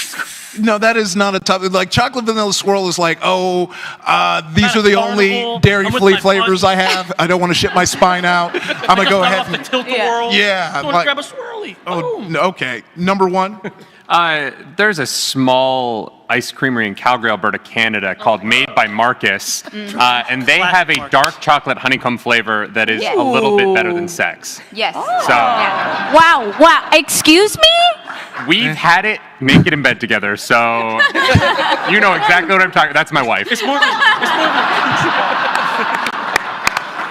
Also, I love that you rolled 1 and I rolled 10. Also, I love that y'all chose to sit so far from each other. I didn't know we were walking not on out. purpose. I didn't know we were starting. All right, There's a lot of confusion backstage. Yeah, well, it's fine. This is a greatly run panel by me. I didn't stress out any of the enforcers. I walked in on time. Iffy. let them know when you recruited all of us. Oh, that was in the past 24 hours. Definitely sub-24 We made it. Look, here's the thing. I love to have a panel where you don't really have to think. You just get to have a bunch of your friends bickering and argue, and then y'all are going to get to judge based on the rankings. It's just a fun panel where we get to laugh at each other and just like argue about stuff that doesn't matter for once, you know? So, with that being said, feel free to line up at either of the mics. We're going to try and take as many people as possible, throw as obscure as you want to be with these rankings, but if we don't know, you might be asked for explanation. Yeah. Oh my God. Yeah. Wow, the lights just got so much brighter. Oh, yeah. I'm starting to not be able Remember to when we had corneas? Everyone's Missed decided those to open days. their opinion. And then, There we go. got it? Yeah. Closer to his mouth. All right. Yeah. Move Okay. it 2 inches away from your mouth. So Yeah, you- let's start I with had it you that way. in the front. First, give us your name and then give us your ranking. My name's John. What's up, John? And since we have at least one Disney princess up on stage, Stop. I told you. I think we should start with Disney movies. Ooh. See, I like my position in this panel where I don't have to face any ire. I just get to judge everyone. So, starting with 10. Jeremy, I'm taking your answer. Oh no, I'm gonna hurt people. Frozen. What? Wait, not Frozen 2, but the first one. That's a good one. Babe, there are like Isn't that there are ranked wildly 10? racist Yeah. Disney movies that we can't air anymore. Well, Like I there's worse movies. What is the Disney like- movie that's ranked 9th? Like slightly better than Frozen. Yeah. So 10 is all the way at the bottom. 1 is the best possible. Yeah. So that's Yeah. why, Jeremy, this is I'm like taking your top answer. 10. I already Yeah, know just- it's going to be. Remember, this is like Just top say 10, Mulan, so it I doesn't dare you. necessarily You can't mean 10 say has to be Mulan bad. because it's a great movie. And It's not number 9. Say it. Oh, this Look, is people going to flipping be tables in a here. problem. Oh, better than Frozen? Oh, there's so many choices. I know. Yeah, That's why I exactly. put it last. I'm gonna I hate this. I'm gonna step on toes though. Moana. Moana? That's a why? it is Okay. better than Frozen. Do you really It want is to piss better off a than bunch? Frozen. I don't think it's a number Do you 9. really want to piss off a so bunch many of other Disney Polynesian movies people? that exist, like right? Samoans? Have you seen them? We know there's like Samoans are Brother huge. They're Bear gonna beat 2. you. We know there's like Mulan 2, Oh, the prequel shoot. to The Little Mermaid. Wait, Are we wait, forgetting no. the prequel to The Little Mermaid? But none of those. Yes. Yes, exactly. I think something worth it. None of those are just in the top 10. Remember, we're doing top 10. And So Mulan if you're 2 doing never if you're happened. doing that weird Lion King 2 sequel that Okay, is like okay, Lion what? King 2's What? hot. Lion King 2 is What? hot though. No, Kovu would. Lion King is a guilty one. It's a Kovu, guilty please one. and Hopefully thank it's a you. smash. That's bisexual panic. That is a conventionally I didn't attractive know lion. we had so many Lion Okay. King 2 Okay, fans. number 8. Oh no, that means me. Okay, I really like Disney movies. I'm gonna say number 8 is The Fox and the Hound because that one, just thinking about it, makes old me school. cry. Sad. Yeah, and so I think like it's good, an honorable but like, do you want to cry? Yeah. Yes. Okay. Yeah. I keep mixing that one up for Robin Hood with the hot fox. Okay, but he's hot. That's not. Yeah. I think a good like 7-ish because there's ones that are much better, but there's a lot that are worse. Is Lilo and Stitch. Ooh. Okay. Like the animated one, Yes, right? yes. Okay. There's a Live non-animated. action all the way. Yes. No, we don't. Yes. I like the rumbles. We get where it's like, I don't know. All right. I think my number 6 choice is The Emperor's New Groove. Emperor's New Groove. All right, number 5, Kristen. Listen, you said Disney. You didn't say Disney animated. Oh no, here we go. Don't say Star Wars right now. Shout out to. Hey, can we say the word or not? Can we say the word on here? You know. What word? Shout out to my nigga Zac Efron, man. High School Musical. High School Musical number 5. Oh, okay. Wait, what was it? What Zac Efron was it? My nigga Zac Efron? No, I meant what Zac Efron movie? Oh, High School Musical. What is happening? Zac Efron is somewhere and he just felt like cooler for some reason. He's like, He's gonna call him up later. a They're gonna have good a great day. story. 17 Oh, again. let's see. Number 4, I might pull a page from your book. I might be dating myself here, but Susie Q. What's that? Whoa. Damn. Oh Whoa. my God. Everyone that just said, everyone that just cheered and said, "Yeah, I First heard you." You're old as hell. Which one was Susie Q? Was this a movie or like a Disney Channel movie? She was it was a Disney Channel movie. She was a ghost in a cute pink dress. She was also Pink Ranger, yeah? Yeah. And she was a ghost with like a cute boy. So Johnny Tsunami? Yeah. It's like, I've never. Be on the list. If this got put on BuzzFeed, the internet would burn down. Susie Q is nuts, but okay. Let's go next. So legally, I'm going to say Mulan, but now that Johnny Tsunami's on the table, that's all I have to say. Well, you have to say which of those. Okay, hold on. Mulan. Cheers. Okay, so Mulan. Johnny Tsunami. Okay, well, I don't want to anger the angry Mulan man over there. So yes, Mulan. I love that movie, and like shout out to trans people because that's what that movie represents. I gotta tell you, Hercules and Treasure. I'm 100% not going with an animated one either. Okay. What about Pirates, man? Pirates of the Caribbean. Okay. I thought you just meant pirates in general. At least you've heard of it. What about One Piece? We gotta get to number one. I thought we were doing Disney animated movies. This got so much harder when we're doing like any live action Disney movie. You're welcome. I gotta go animated though. I think the greatest movie they ever made is Hunchback of Notre Dame. That is. Okay. This is a wild list. But Hunchback of Notre Dame, though, that it had a bunch soundtrack. of. Yeah, that's what I was gonna say. It has like the most. I need to just start saying my favorites. I can't trust anyone above me to say the actual correct ones. Number one No should be Hercules. Hercules. No Hercules. Lion King. Okay, just everyone quick give me what your number one would be. Just go down the line. Lion King. Yeah. Nobody's gonna know. Are we doing it? Nobody. Yeah, It's Ty. Atlantis and Treasure Planet.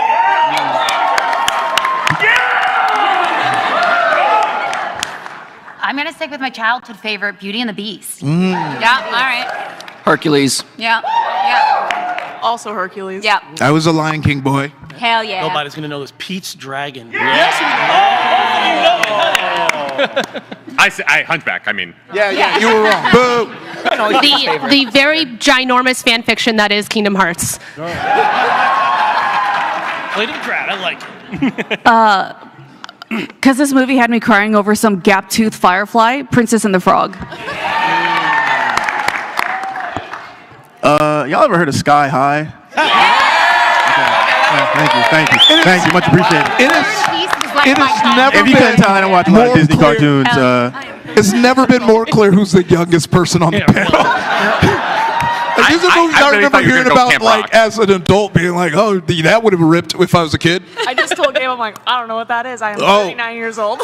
Sky High walks so My Hero Academia could run. Okay, thank you so much. We're gonna go to this side, and we'll be a lot faster. Okay, people. All right, let's go. Episodes of the Rookie TV show. Of the what? Rookie? The Rookie? Like Nathan Fillion? ABC show The Rookie. Okay, let's. No, we're gonna skip that. I know what you're trying to do. Nah, fuck y'all. Nah, y'all not gonna get me on that. No, I'm not gonna get me on that. Next question. The best episode of The Rookie. We'll keep it simple for you. Colors. Say that again. Colors. Ooh. Number You better go and don't pick the wrong one.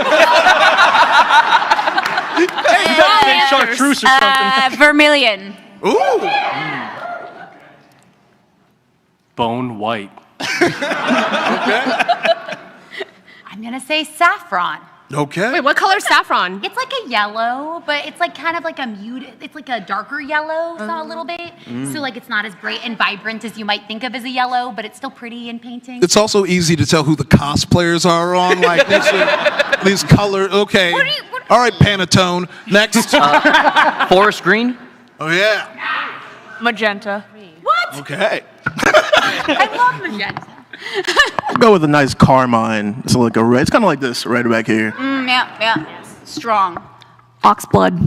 Ooh. Yes.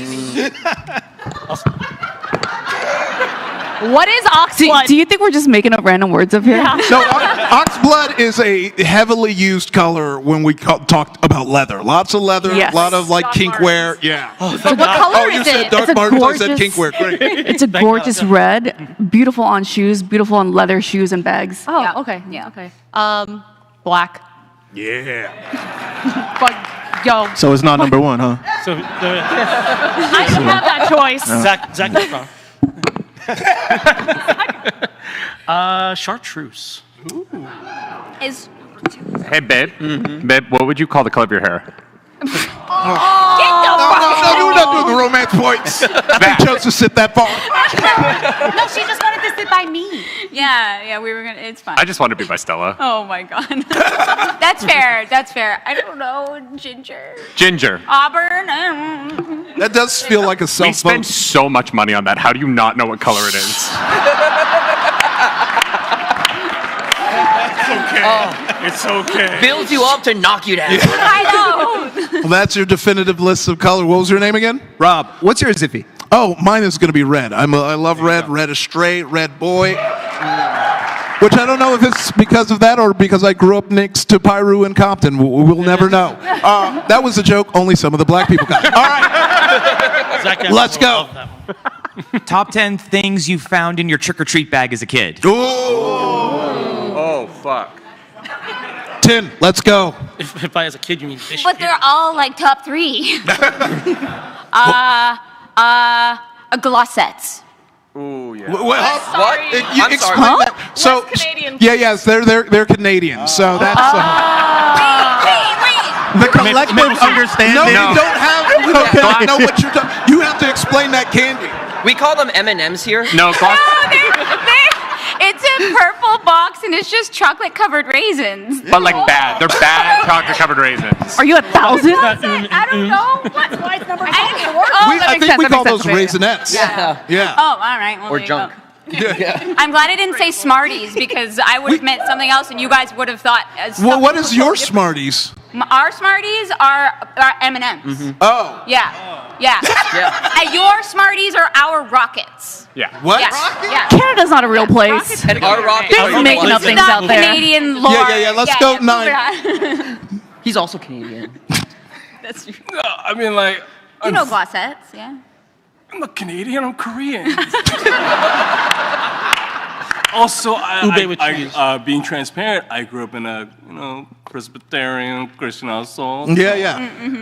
We weren't allowed, but if I did, maybe. Let me imagine a childhood that you guys had, but I didn't have. Yeah. I'm like, yo, you guys went out and got candy, dressing up as your favorite, whatever. I'm like, I'm so sorry. I gotta sit home and It's okay. eat You rice. can do it you as an became adult. Now we're doing it here. You're an adult. Yeah. Yeah. Or, Yeah, you could just say whatever you want at this point. Rice Krispie treat. one of those oatmeal cream pies. Oh, that's In your chicken. that. I think that is a solid 9 that- for me. that- Like that's that is, a lot. You actually did well for someone who did all I of that.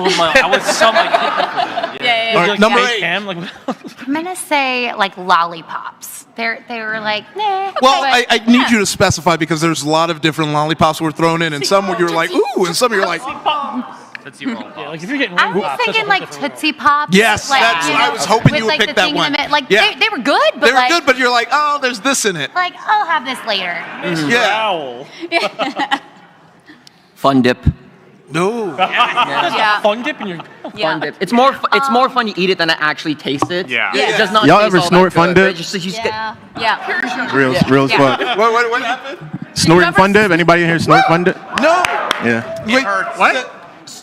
Did we snort Fun Dip? Yeah. Like, you know how you would have candy cigarettes, but you wanted to take it a step forward? Yeah. They told us not to snort it, so of course we snorted it. Yeah. Here's the thing. I was someone who was afraid to break the rules because my dad was Nigerian and loud. So like, yeah, I didn't snort it. I just like did the like other. Giving yourself dummies. Same thing. Not that I know what that means. I'm gonna go with Twizzlers. Ooh. Very mid. Yeah, it's mid. 5. That's mid. Yeah. As a New Yorker, an apple with a razor blade in it. Because That's above average for you?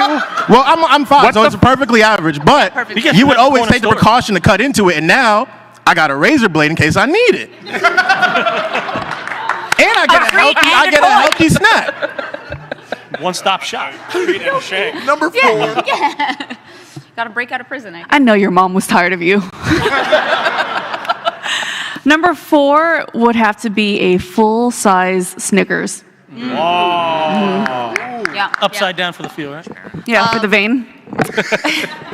I would say either a fruit by the foot or a fruit roll-up. Yeah. Number 3, yeah. That's solid. Number 2. That's solid. Full-size Milky Way. Ooh.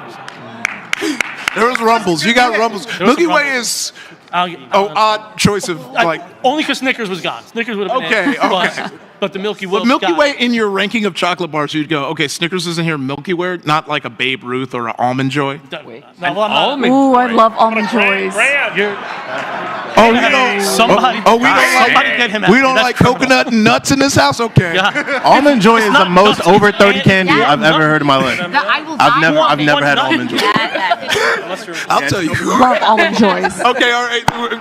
Number 1. I wouldn't eat it now, but as a kid, a Kinder Surprise was fucking elite. Yeah, I know. We weren't getting Kinder Surprises like that. Yeah, like we were like those came around. Those come around. They banned like the stuff with because they're like kids can choke on this, and it's like we didn't know. Yeah, but like we do get them. They pop up around like Easter. We'll get the Kinder Eggs, but like we don't get them like for Kinder Halloween. Surprise. That was like super illegal in the States. We actually educate children in Canada, so we trust them to have small things. Well, it's funny, right? Because I was like, I would love like a Kinder Surprise because like the Cracker Jack is like a prize inside, and you think it's going to be a cool toy, but it's like a tiny comic that you could barely read. Yeah. Well, thank you so much. What was your name? My name's John. Thank you, John. A lot of Johns. All right, what's your name and what should we rank? I'm safe, and before I get the ranking, I gotta put y'all on. Hershey's Cookies and Cream, phenomenal candy bars. Oh yeah, Yeah, that's what we said. That is honorable mention. Not in my Halloween bag, though. Yeah. My ranking is top 10 funniest ways to get dumped.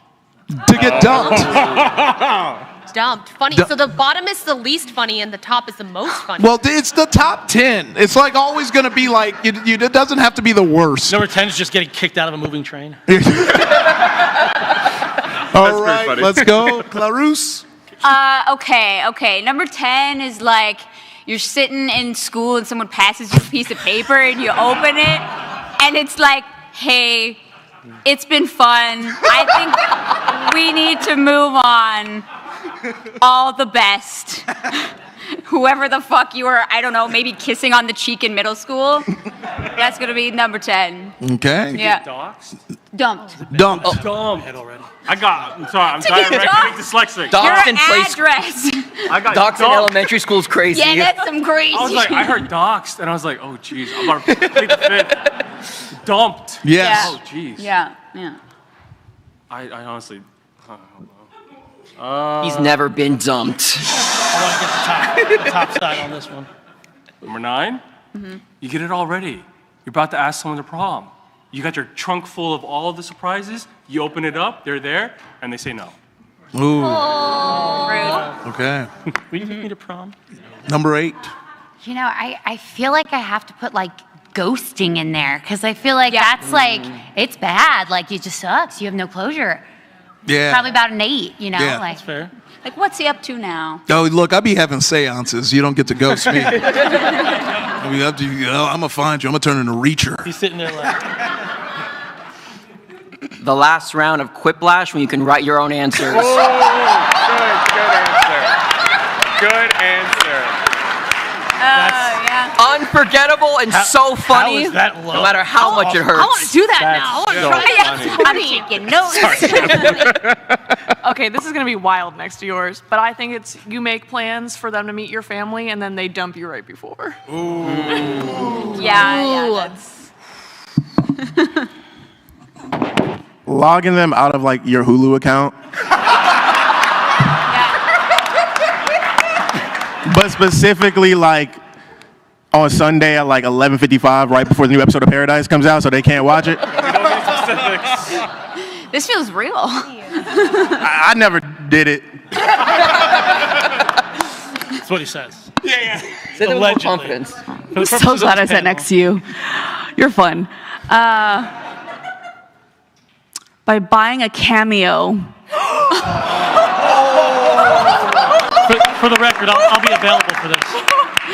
Yeah. That's Of either. Their favorite. Yeah, of either their most favorite person ever. That's intentional. Oh my god. Or Chris Hansen. You know, make it fun. Okay. Yeah.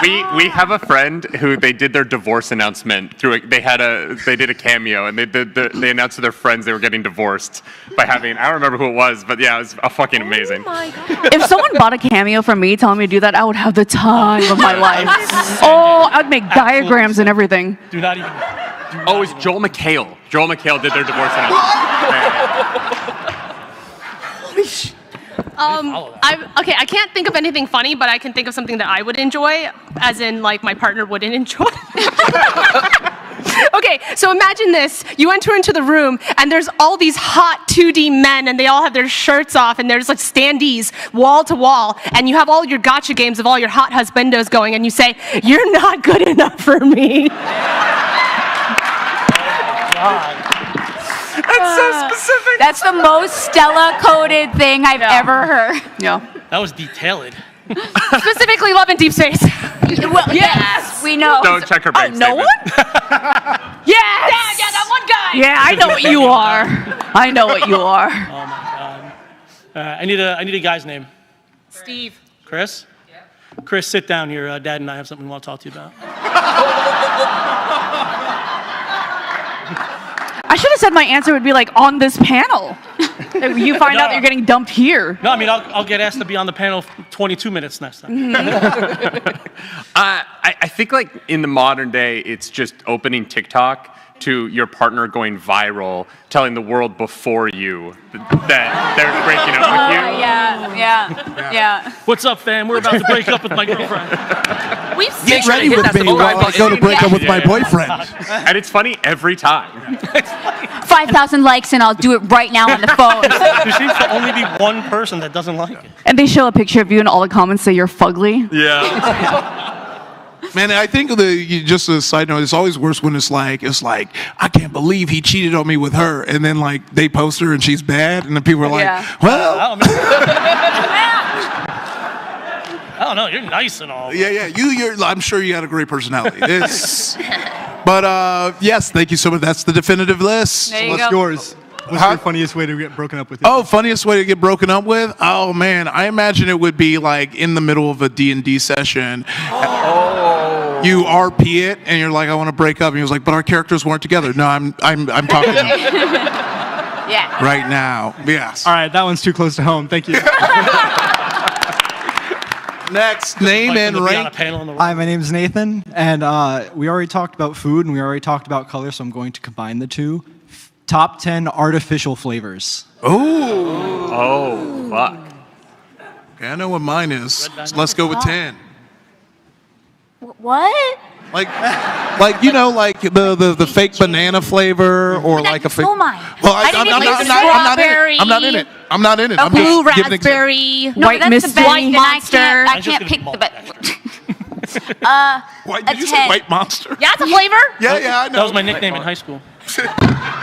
That'll never not be funny. You can say that about anything. Like Dr. Pepper. Like I don't drink pop. said pop. I don't. Yeah. Canadians. Number 10 is like a artificial like peach, cause like if it hits, it's good, but if it's bad, it's like it's real bad. Yeah. Like real bad. Yeah. Orange dreamsicle. Oh. Shut up! Oh damn. Just holler. I will fight you on that one.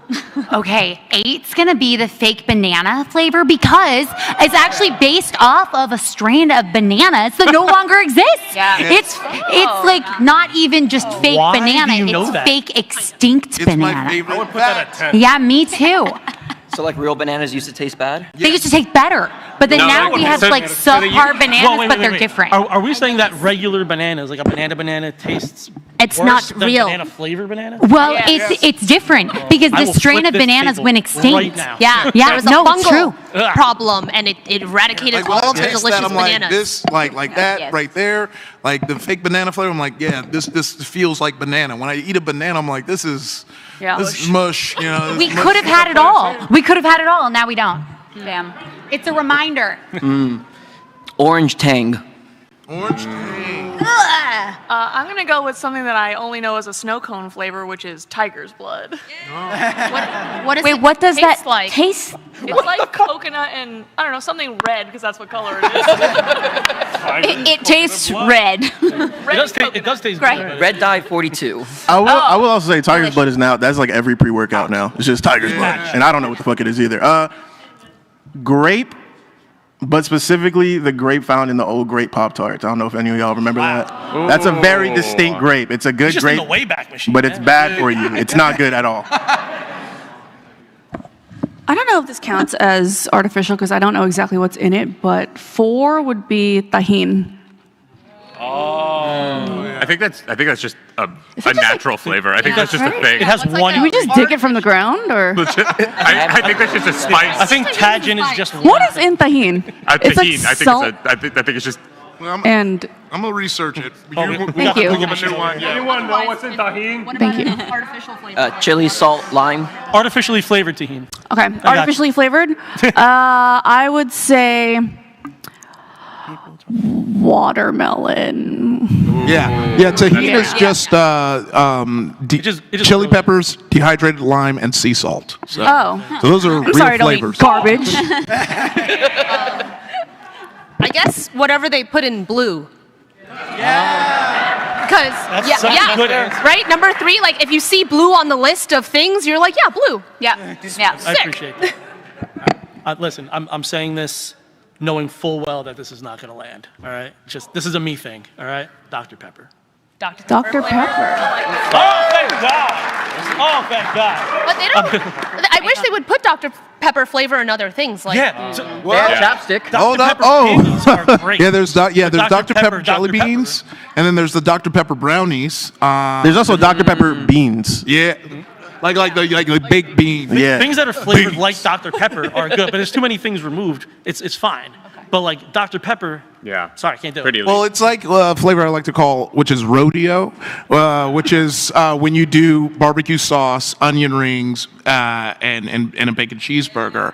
Because I had friends who were like, we're going to make the fanciest version of this, and they got like the Wagyu beef. They like good. You got like organic, onions, and made their own onion rings, and homemade barbecue sauce. And they were like, we did all that, and it still tasted the same. Like it's just a flavor that we call rodeo. There it is. Easy. I hate to be so Canadian again, but one of our elite flavors is ketchup chips.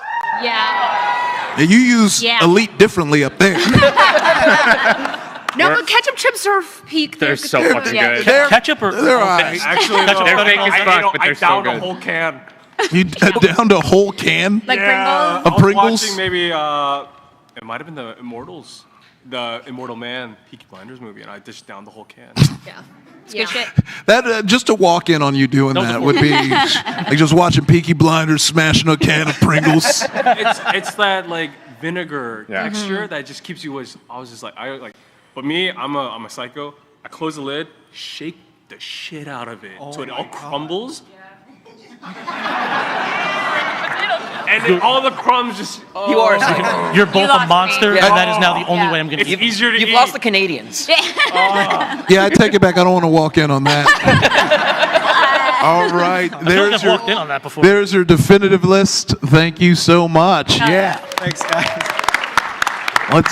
What's your name and what do you want us to rank? All right, Zephyr and Power Rangers by season. Ooh. Did you say Zephyr? Absolutely. Yes, Zephyr. That's tight. Wait, Okay. can you repeat that? Power Rangers by season. Shit. So like, you know, Wildstorm, Google Turbo, There is OG. absolutely correct 10 order to seasons? this. Oh, there's more. So there's a whole. So yeah, it's like Super Are there Sentai. It is a 10 seasons? long-running Japanese like TV tradition, kind of like the Metal Hero, which is what like Kamen Rider in them is from. So yeah, just try your best. Yeah. So far, let me see. Off the top of my head, there's Mighty Morphin, Turbo, Ninja Force, or is it Ninja? Yeah, Ninja Force. Yep. Then you have the Dino Charge. Dino Charge, Dino Storm. SPD, which is the ACAP season. Mystic Force. Mystic Force. Time Force. Space. Which one? Lost Galaxy. So I'm gonna go with 7. 7? Yeah. Season 7 is number 10. Yeah. I'll be looking that up. You're asking for the specific, like, I would say SPD Blue. Oh, he knows. Sure. Like It's that number one. 9. All right. Okay, yeah, but the season. We'll say the season is SPD. Number 8. Oh man, I feel like I need to phone a friend. The only Power Rangers I've seen was the like cartoon. There was a cartoon? Is it not a cartoon? Oh god. So season 7 is Power Rangers Lost Galaxy. Yeah. Yeah. Number 10. There's the pink one. There's. I don't know. So there's all the Rangers, but Yeah. every season has like kind of a different theme of the type of Ranger. So like you would just say like Turbo. I'm just gonna say that you said something with space. I like space. All right. Space. Yeah. Space, if in the American version, if you remember, that's when we had our first Black Red Ranger, and for some reason, he got demoted. So that's your season. Wait, That's your season. Or Turbo. Was it Turbo that he got randomly demoted? I think. No. Yes, thank you. See? And Hey. that's why it's 8. It would be higher if it wasn't demoted. The samurai one. Yeah. Which one? There's multiple. Ninja Force. Wait. The Samurai, or I'm like coinciding that with Ninja Force. Yeah, Ninja Storm is different from Ninja Samurai. Storm is it different from that? Yeah. Okay. Why is Yes. that? Shutting up. We're experts over here. I don't know if you can tell. Yeah. Morphin time. Did you Just waiting for it to become a magic set. Oh yeah, I'll be ready when it becomes a magic It's gonna set. be like that. I'm gonna pick Mighty Morphin because that's the only one that I've seen. Nice. But that's so good. That should be number 1. I'm gonna pick Mighty Morphin season 2. And it's only at 5 because the Black Ranger's hairline was fucked up. It was really bad. His hairline looked like an inverse parabola. That shit was insane. It was crazy. Was that Zac Efron or? No. That was Zach Taylor, I think. Or whatever his name. Wrong Zach. Still a nigga. Is Mighty Morphin the one with Trini and Kimberly and all them? Yeah. Okay, I was gonna say that has to be number 1 because Trini was Vietnamese. Shout out to Trini, rest in peace. 4, I am obligated to say, and I'm a terrible friend. I don't know what it's called, but it's the one where my friend Yoshi was the Blue Ranger. Do we know which one that is? Dino? Yeah, Dino. Was it one, Dino I think, Thunder yeah. or Dino Charge? Dino Charge. Dino Thunder was Yoshi? Guys, look it up. Yoshi Sudarso. Which season was he in? Yeah. So whatever season he's in, I'm obligated to say that one. Great. It was the Dino one, I'm pretty sure. I don't remember the plot because I watched it when I was a wee child, but Mighty Morphin Power Rangers, the movie, 1995. I mean, honestly, that's fair. Simon Zeus. The ooze. I remember the ooze. How did I don't not remember think the of plot. that? Besides the ooze. It was Dino Charge. Nice. Hell yeah. Obviously, the number 2 one is. Wait, they looked it up. I didn't know we could look it up. Google a source. Don't have my phone. Lightspeed's Rescue. Lightspeed Rescue obviously is the second best one. Yo, Lightspeed, they had them pretty solid. Those more. Oh yeah, that's the one. I remember. I gotta go Turbo. Yeah. Power Rangers Turbo was my favorite as a kid. It was like a special intersection of my childhood because it was like getting near like when I grew up in LA, so like, you know, Fast and the Furious was a cultural moment for us out there. And Turbo, I was like really into getting like Super Street. First I was getting it for the ladies on the cover, and then I grew up and I was like, it's about the turbos and the NOS. So like, yeah, I'm glad that Turbo was number 1 because that was a life changer. Hell yeah. There is your definitive list. Thank you so much. Also the best Street Fighter. All right, name and what do you want us to rank? Hi, my name is Haley Ann. I have one that I'm thinking initially, but if it doesn't resonate with everybody, then we have It doesn't have to resonate. Look, we are at your service. Best season of Scrubs.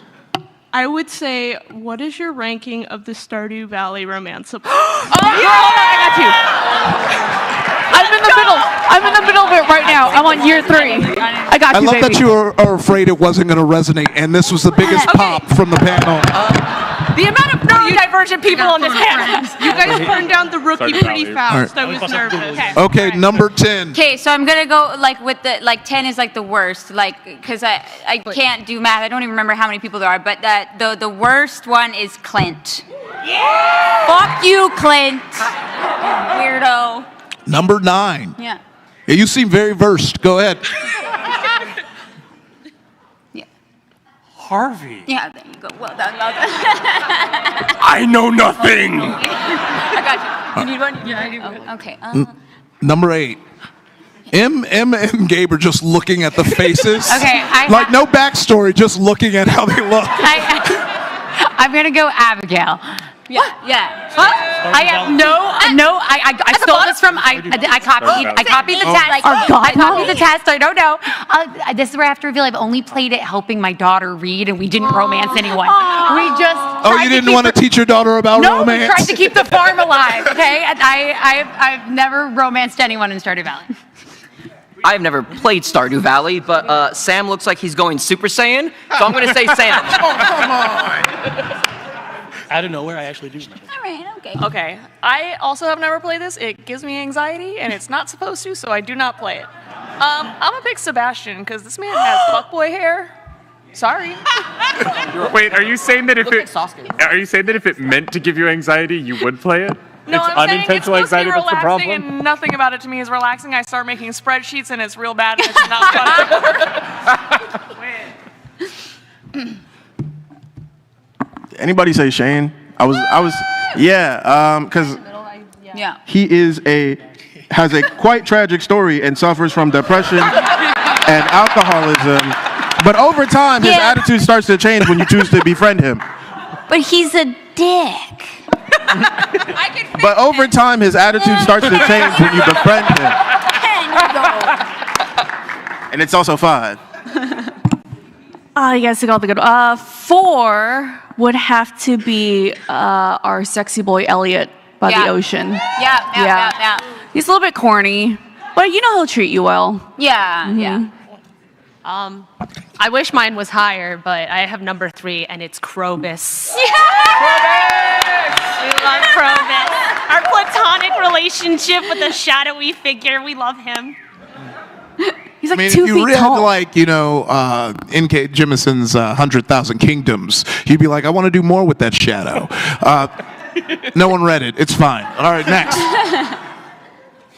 They're sleeping on this girl. Who's this? You keep zooming in. You know, I'm gonna and you're like zooming in to her cleavage. No. Get out of here. Get out of here. I got that. She sucks. Get out of here. Is it Leia? Can it be Leia? Can it be Leia? She kind of has that Belle look, you know? Yeah. This is the correct one. There you go. There you go. No. He takes Haley. Stella, I swear to God, if you do this to me, I swear to God, if you do this to me, I'm going to be so upset. Number 1, on a dark night with stars and the moon in the sky. Oh, my Lord. You go out into the field of these beautiful vegetables that you've been growing for months, and you lay out a red patchwork quilt and a bottle of wine, and you slowly peel the corset off of Leah, and you just roll around in the hay and have sexy times. He's never played Stardew Valley. He picks Elliot. Leah looks like my wife. That's Aww. She does like wine. she does not like wine. She doesn't at all. Like Just my favorite gift is wood. So. All right. Thank you so much. That has been your definitive ranking. What's your favorite? Oh, mine was going to be Krobus. Yeah. Yeah.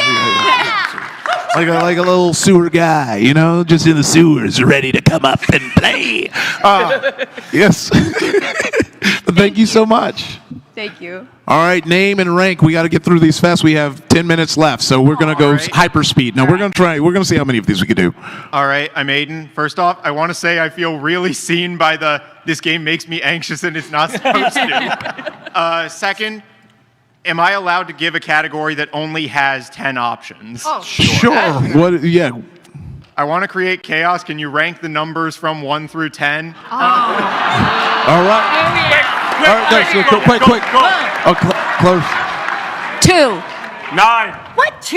It's like it's the only even prime. No, it's the only even prime. It's a great number. It's already called 4. chaos. Oh, I was going to say 4. 5. 8.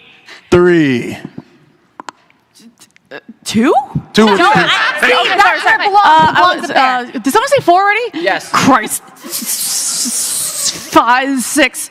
There you go. Yeah. 6? Okay. Yes. 6. 7. Shut up. No. Did someone choose 3? I think the only available options are 1 and 10. 1 and 10? Well, you are 1. So, like, I feel like that's good for you. I'll take 10. I'll take 10. Hell yeah. I'll take 10. Fair trade. 1 has to be Oh my God. What's your problem, 2 man? that low is criminal. No, though. 2 is criminal. It's the only even prime. It's a great number. But it's the 2 should be weirdest way one higher. written. It's the one I get confused the most because everyone writes 2 differently. I was a poli-sci major. I don't know what you're talking about. Okay, wow. I simultaneously feel like I wasted my question, but also got exactly what I wanted.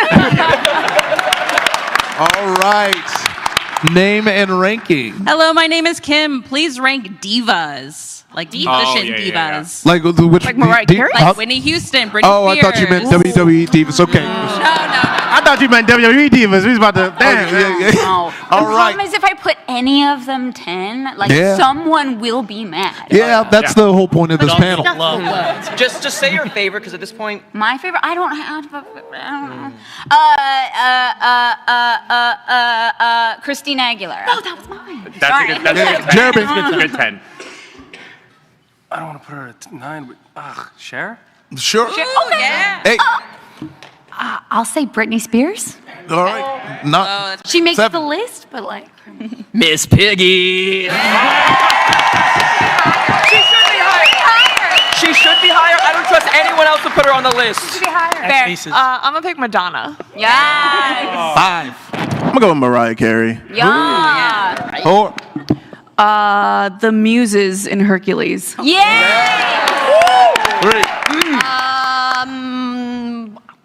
Billie Eilish? Yeah? She Okay, never mind. Everyone's okay. Gaga. Lady Gaga. 2. Okay. All right. There we go. I like when they get quiet like that. Plava Laguna. Number 2. All right. 1. God, there's so many that we should have named that we didn't, and I do feel a lot of pressure to get this right. Yes. Patti LaBelle. Ooh. That was actually really good. Everyone else? All right. Thank you so much, Kim. All right. Next, rank. Hi, my name is Jay. This one's inspired by Marvel Rivals. Can you guys do Marvel superheroes based on how caked up they are? Ooh. All right. Claire's 10. Just iffy. Someone's going to say that like 8. You can't say that at 8. You have to say it at 1. Like whose butts? Which magic? Oh, okay. Number 10? All right. Yeah, not cakes. 9. Yeah. Groot? Yeah. Okay. Yeah, I mean. 8. Okay, so 8's like not real.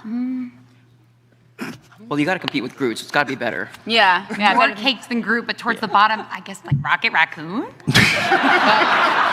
Nice. 7. The bars in the prison. More cakes than Groot. Morally, I can't say Venom, but I want You have to. to. You can't. No, you Venom have to say deserves number 1. That's fair. Venom deserves number 1. Squirrel Girl. Yeah. Okay. That's low. The Hulk. Okay, yeah. That's also low. That was gonna be my pick, Hulk. I'm gonna say The Thing. Okay. It's big, but it's rocky. Yeah. Firm. Like mutton. Before I say one, I just want to let you guys know that he Googled Marvel Rivals cake, and it was just a birthday cake. decorated with Marvel Rivals on it. Well done. God bless. I got my safe search thing. I wasn't ready for that. That's in your history now. God, I haven't played in a while. Who's number 4 would be? I would say, would it be? Is it Emma Frost? Yeah. No, 4. Oh, I hadn't played in months. Okay, no, Professor X. That wouldn't make sense. 3. Sleeper Bill. Hey! Chair's got a hold yikes. of something. I don't know. Deadpool? Is he kicked up? Great game. Great. That's a good answer. Okay. Yeah. There's a Emma Frost? tier list in front of Stella right now. I just want you. That is I a tier pulled up a tier list because I wanted to make sure. But yeah, definitely Emma Frost and like her Malice skin is also just so serving. Thank you. That's, That's Sue Storm is Malice. Sorry. Then it's Sue Storm is my number 3. Yes. That's also very good. 2. What about Star-Lord with freaking the leather pants, right? Leather pants. All right. Up. I don't get to choose, unfortunately. It is Venom. Yeah. Good answer. Good answer. It just is. Yes. Thank you so much. Name and ranking. Hi, I'm Roxy. Just gonna keep it real simple, real classic. Top 10 Dragon Ball characters. Oh, this is built to make me angry. Cool. I like Dragon Ball characters. All right, Claris, what are you gonna say? Come on, babe. You know one. I know you know one. Just name any Dragon Ball character. And we busted.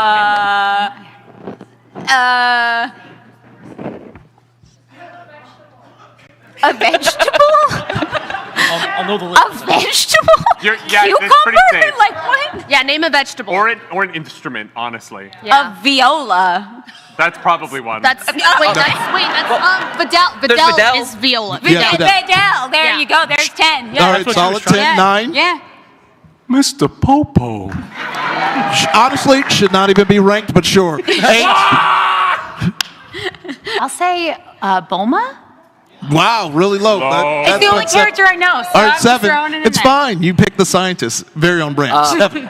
For 7, we're gonna go Saw. We're gonna go Jiren. For 7. All right. I want the sweet chunky boo. Sweet. Oh yeah. But specifically the chunky boo. Yeah. Hey, shout out to my man Krillin, man. Too low. He pulled Android 18. That's low. You get washed in fights. I don't know what to tell you. All right, 4. I don't remember his name. Who's big tall mustachio? Oh, are you Mr. Satan? Mr. Satan? Is it him? Yeah, Was that one- he has an afro as well. Hercule Yeah. in the English translation. Yeah, Hercule in the English translation because they were afraid to say Mr. Satan. But Oh, I see. Yeah. number 3. Number 3 is Master Roshi. Okay. All right, well, we're good. There's 2 left. Do not piss me off. I'm within Number striking 2. distance. Vegeta. Okay. We're doing so good right now. I know it's always number 2. I know exactly 3. No, I swear to God, But nerdy. What's your number 1? I'm purely picking this based on my future friendship with Iffy. And I'm so scared right now. I am going to go with my favorite character, Piccolo.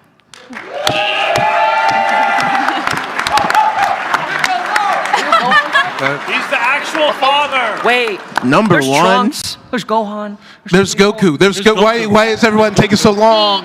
The main guy. The guy who gave up fatherhood for our sins, you know? Everyone's like, oh, he's not a good guy. Yeah, he's saving the world. He's dying to save the world. I'm sorry he couldn't play catch with Gohan. And Piccolo's green, and that was really cool when I was a kid. Oh, I was okay. like, I want the green one. Wait, but have you seen the tits on Piccolo? Look, you're talking to the guy who went and looked up the Final Fantasy VII hentai mags on a website at too young of an age. I've seen everything to see on Dragon Ball Z. Yeah. I've seen pregnant Goku.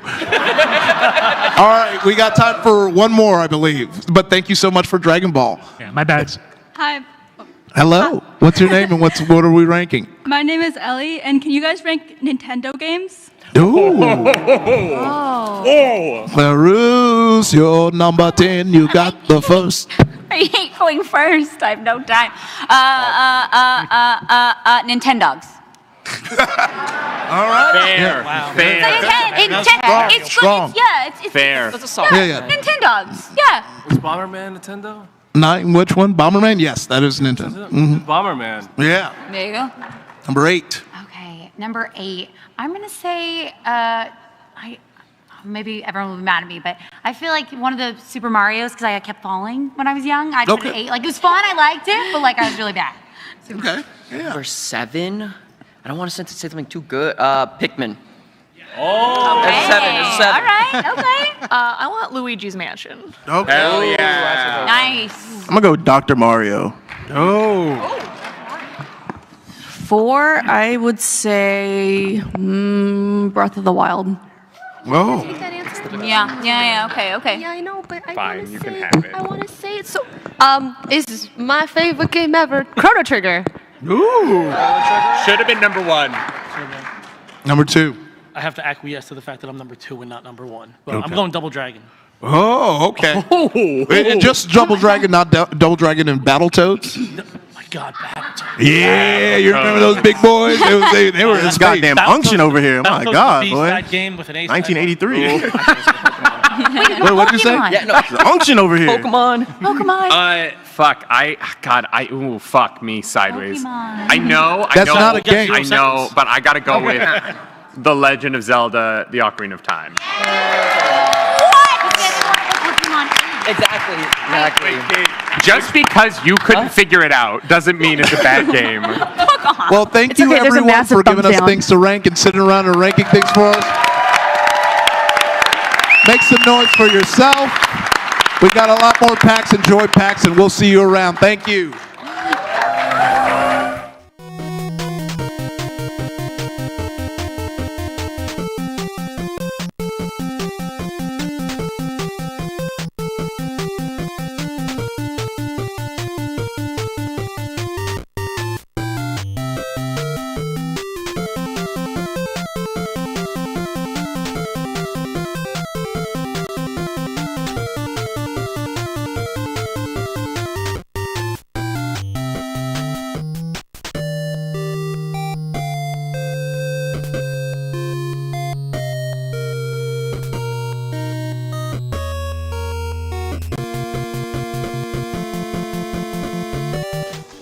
I used to have cable internet, but I'm a 100% kind of guy.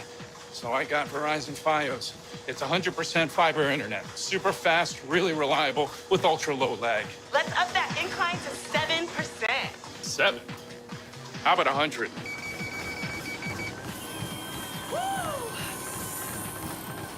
Get Verizon Fios, because when it comes to your internet, it's 100% or nothing!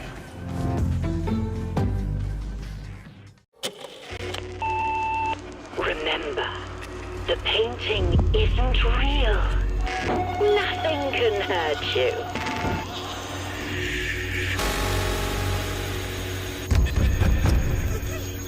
Whatever's scaring you is just an illusion.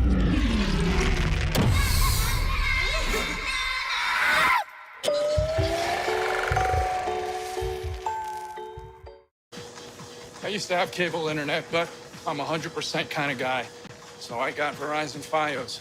It's 100% fiber internet. Super fast, really reliable, with ultra low lag. Let's up that incline to 7%. 7? How about 100?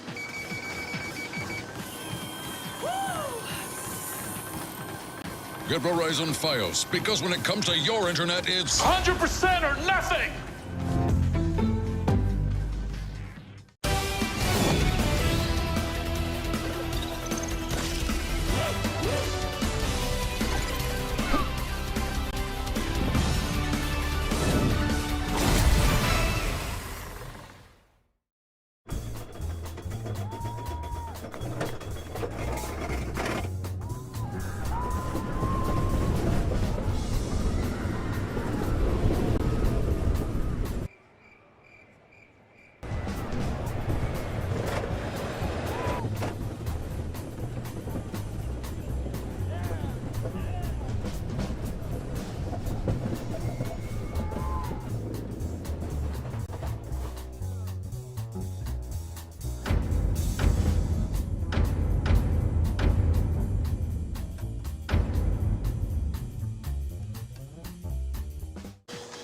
I used to have cable internet, but I'm a 100% kind of guy.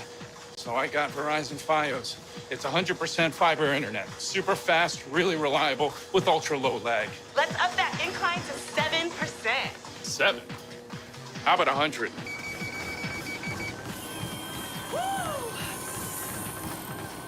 Get Verizon Fios, because when it comes to your internet, it's 100% or nothing! Heroes arrived unnoticed, until it was too late. Slowly, time began to crumble. Watch among the fractured timelines. Fight until your last breath. And repeat.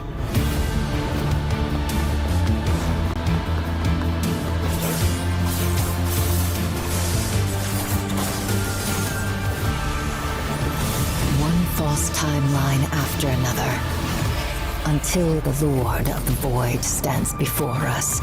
Then, end this. As time hackers, this is our destiny.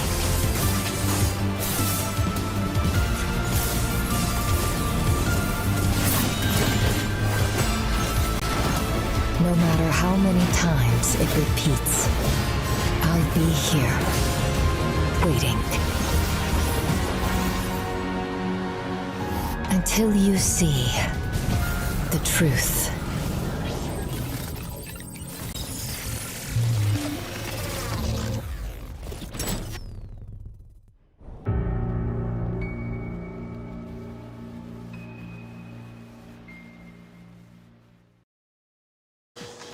I used to have cable internet, but I'm a 100% kind of guy. So I got Verizon Fios. It's 100% fiber internet. Super fast, really reliable, with ultra low lag. Let's up that incline to 7%. 7? How about 100?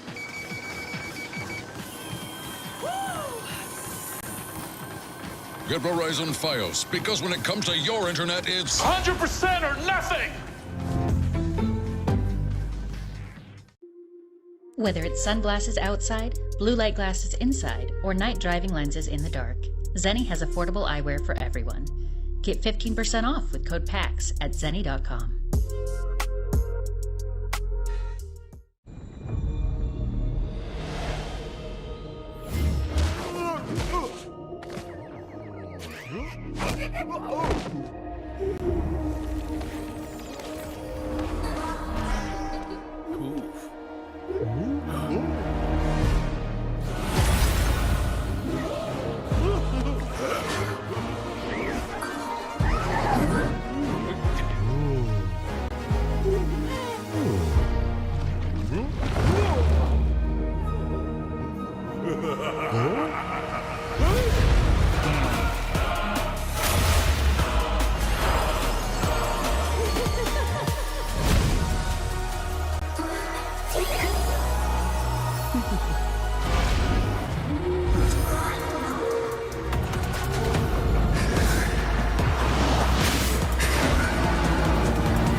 used to have cable internet, but I'm 100% kind of guy. So I got Verizon Fios. It's 100% fiber internet. Super fast, really reliable, with ultra low lag. Let's up that incline to 7%. 7?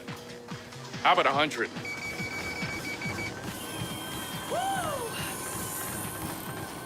Get Verizon Fios, because when it comes to your internet, it's 100% or nothing!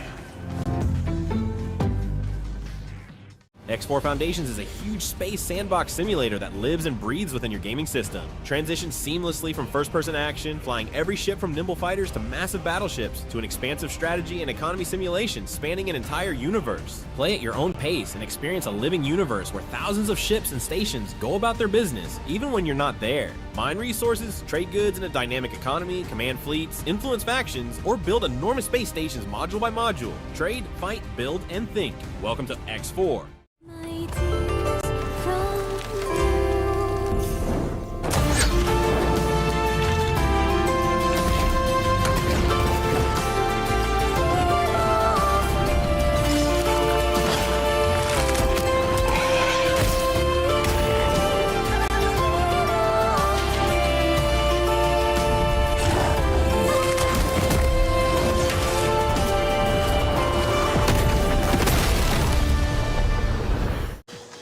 I used to have cable internet, but I'm 100% kind of guy.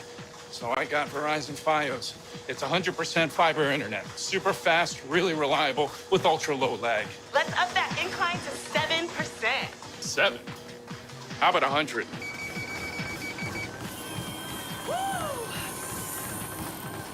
Get Verizon Fios, because when it comes to your internet, it's 100% or nothing!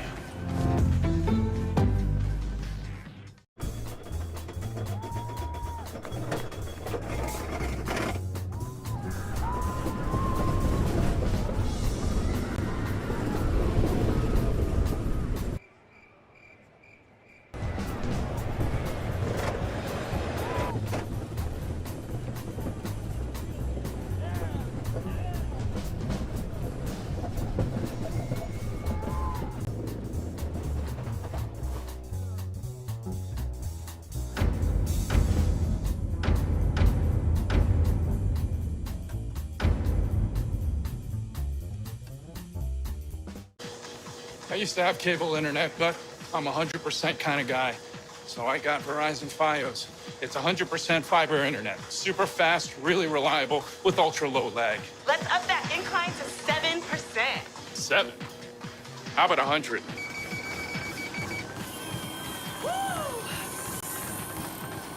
Get Verizon Fios, because when it comes to your internet, it's 100% or nothing! Whether it's sunglasses outside, blue light glasses inside, or night driving lenses in the dark, Zeni has affordable eyewear for everyone. Get 15% off with code PAX at Zeni.com.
I used to have cable internet, but I'm a 100% kind of guy. So I got Verizon Fios. It's 100% fiber internet. Super fast, really reliable, with ultra low lag. Let's up that incline to 7%. 7? How about 100?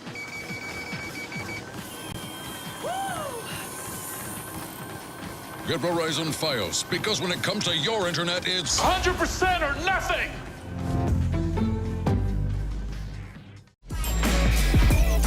Happy birthday, little buddy!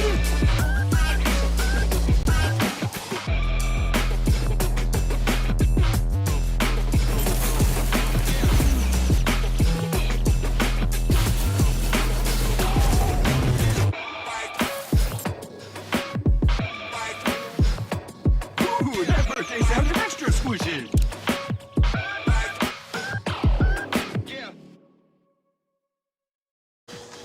I used to have cable internet, but I'm a 100% kind of guy. So I got Verizon Fios. It's 100% fiber internet. Super fast, really reliable, with ultra low lag. Let's up that incline to 7%. 7? How about 100?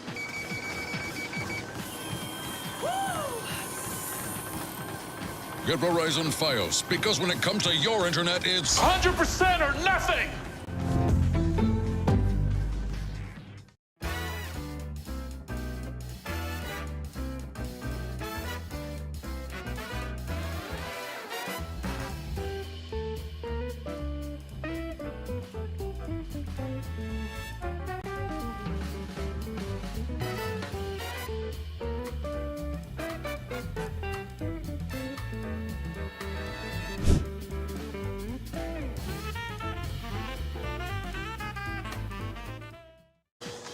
I used to have cable internet, but I'm a 100% kind of guy. So I got Verizon Fios. It's 100% fiber internet. Super fast, really reliable, with ultra low lag. Let's up that incline to 7%. 7? How about 100?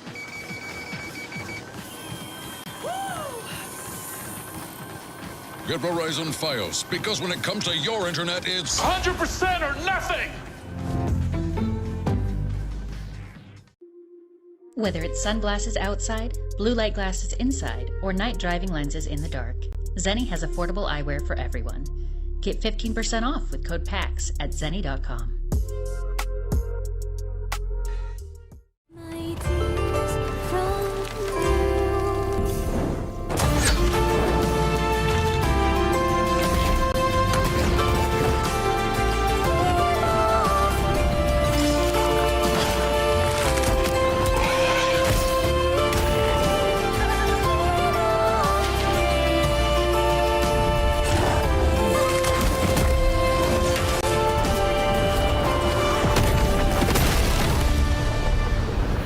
Hey PAX East, I am Jamie Stonebreaker, the game director of Swap Meet. Welcome to Boston. That's actually near my hometown of Rhode Island. And if you want to drive about 30 minutes away, you can have the best food you've ever had at New York System. They're called hot wieners, and you should order them all the way. Happy birthday, little buddy! Swap Meet is a third-person roguelite shooter, and you can play solo or with up to 3 of your friends. When we were building Swap Meet, we wanted to build something crazy, and we did. When you defeat enemies, they explode into body parts, you equip them like armor, you gain their powers, and then you defeat them with their own abilities.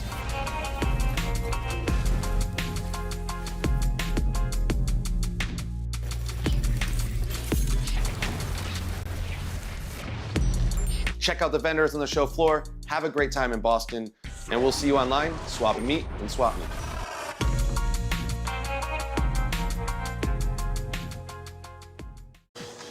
I used to have cable internet, but I'm a 100% kind of guy. So I got Verizon Fios. It's 100% fiber internet. Super fast, really reliable, with ultra low lag. Let's up that incline to 7%. 7? How about 100?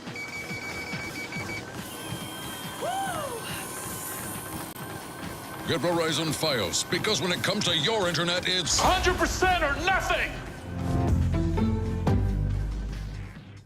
Now that you're a secretary, you should look the part.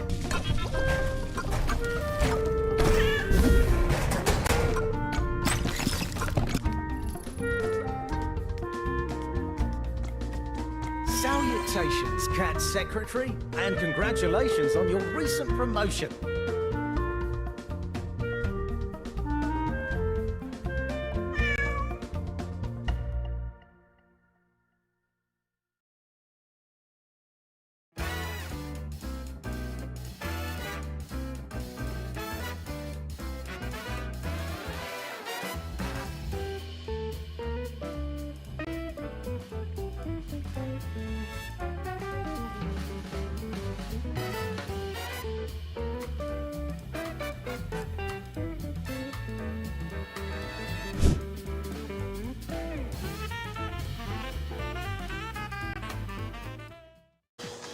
I used to have cable internet, but I'm a 100% kind of guy.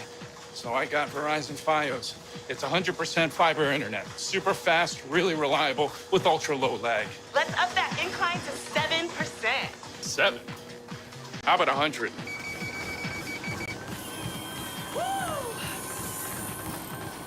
Get Verizon Fios, because when it comes to your internet, it's 100% or nothing!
I used to have cable internet, but I'm a 100% kind of guy. So I got Verizon Fios. It's 100% fiber internet. Super fast, really reliable, with ultra low lag. Let's up that incline to 7%. 7?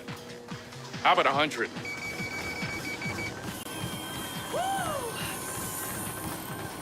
Get Verizon Fios, because when it comes to your internet, it's 100% or nothing! Whether it's sunglasses outside, blue light glasses inside, or night driving lenses in the dark, Zeni has affordable eyewear for everyone. Get 15% off with code PAX at Zeni.com.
Wait, did I do it right? Yes. Oh, I did it right. Hi, everyone. Welcome to Growing Up on Neopets.com at PAX East. Aww. Okay, we have a nice audience. We don't have a mean audience. Thank you for cheering. I'm here with TNT Luna, Community Ambassador Mac OS 10, and I'm TNT Renesmee. Oh, thanks. Thanks, guys. So, does everyone in this room know what a Neopet is? Okay, well, I heard one no. No, I didn't. You all know what they are. But anyway, Neopets is an immersive online virtual pet game where players can adopt, customize, and interact with Neopets in the vast world of Neopia. Known for its multi-generational, passionate community, and I mean that, I've met grandparents that met on Neopets.com, even though it's not a dating site.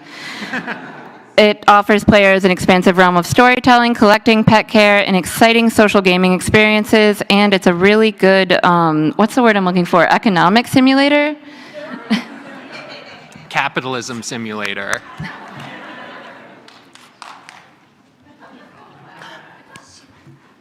I think we've already introduced ourselves, but now you can see our company-assigned Neosonas. That's my company assigned for Sona.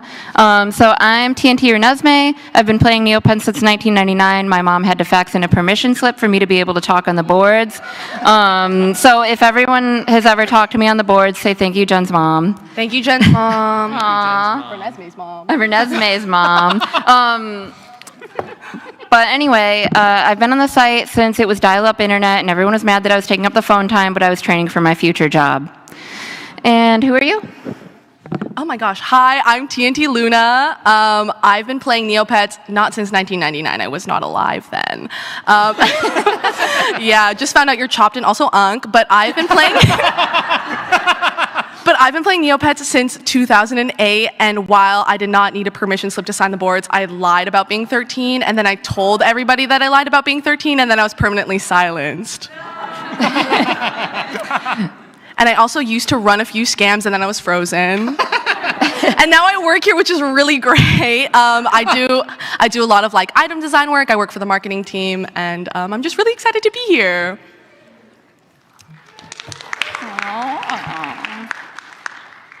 I am Community Ambassador Mac OS 10. I am the ambassador for the Battle Dome. This TNT staff member over here calls me the Battle Dome baddie, which, you know, I'll leave that up for watchers to decide.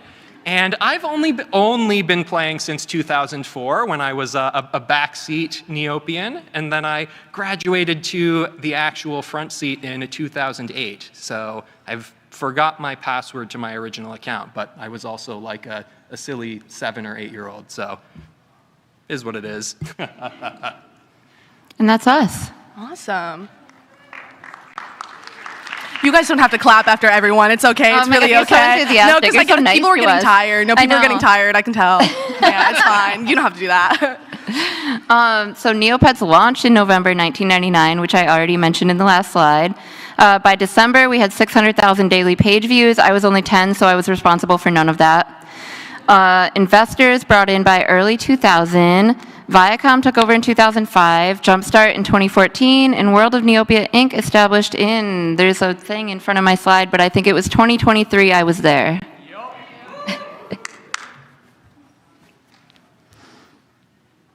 Oh, I get to talk the most. So Neopets was the original teacher of internet safety. Unlike Zach here, I did remember my password, and the thought of losing my Neopoints was so important to me that I learned internet safety because I'll put my home address on the internet, but you are not getting my Neopets account. I'm sorry. So I think that it really taught a younger generation how to be safe on the internet, which I feel like we could all log back in, children. Gosh. To this day, so many people tell me the HTML guide was their intro into coding, and I myself used it for years, well into my adult life. I can put an image on a website. I'm very happy about it. So many people come up to our booth and tell us that they got their job in game dev because they started out coding on Neopets. Something I think is funny is TNT Renesmee saying, like, Neopets taught people internet safety. On the other side of that, there are probably people in this room who learned how to hack into accounts using Neopets. Don't accept all your cookies on a random gallery page. Don't do that. Did I learn how to do that? No comment. Yeah, so I think it's just really cool. We come from all walks of life, and I'm really glad that we're all here. I myself didn't become a coder because of Neopets, but I do enjoy coding a lot of Neopets things. So I took a little bit of a different road, but I did get to the same place, honestly. And that's all I have to say. I know some of you probably started on MySpace, but if you started on Neopets and that was your first intro to HTML, I guess thank you for being here and thank you for coming this far. Something else that Neopets pioneered is immersive advertising. We all really love that. Thanks, Neopets. Ads were intertwined with gameplay. So we had like really fun games like Chef Boyardee Saucy Shot, an absolute classic. And if any of you guys are like, I'm too smart for immersive advertising, I just want you to look over here to our fourth panelist, pre-order available for only $129.95. Get him before he's gone. He's very cute, and you did not hear this from me, but Build-A-Bear accessories fit on him, so. Build-A-Bear, call us. Build-A-Bear, please call us. Also, anyone from General Mills, I really want to play Millsbury again, another immersive advertising game. Oh my gosh, this is me. This is a chopped photo of me, guys, but I had to do it for the panel. So Renesmee was talking about how a lot of us started our sort of like career on Neopets, and for me personally, the first thing that I did on Neopets was the beauty contest. So I drew this on MS Paint. I'm not gonna tell you how old I was because that would be very, very, very embarrassing. But I did win gold, not out of skill, just out of spamming on the boards. And then the next photo of me is me at my senior thesis art show, because I ended up majoring in arts largely thanks to Neopets. And now when I tell people I work for Neopets, they're like, oh my God, that thing you never shut up about. And I was like, yes. Yeah. And so after majoring in art and now like working at Neopets, one of the things that I do is work on items. So if you ever wondered how your favorite items, your favorite Neocache wearables are made, these are just some of the ones that I helped design. So we have the Baba Blast Freeze. Talk about call us. And then if you stop by our booth and got an exclusive item code, you might have redeemed a prize that included a slorg, courtesy of yours. And I guess I can just kind of talk through how an item is made. So the way it starts is I've done a lot of like improv, so I use a lot of the skills from like improv comedy class in Neopets, surprisingly, a use for improv. And what will happen is people, you know, like TNT Rainbow or TNT Goldfish and Bowl will say like, hey, we have this event coming up, can you design something for it?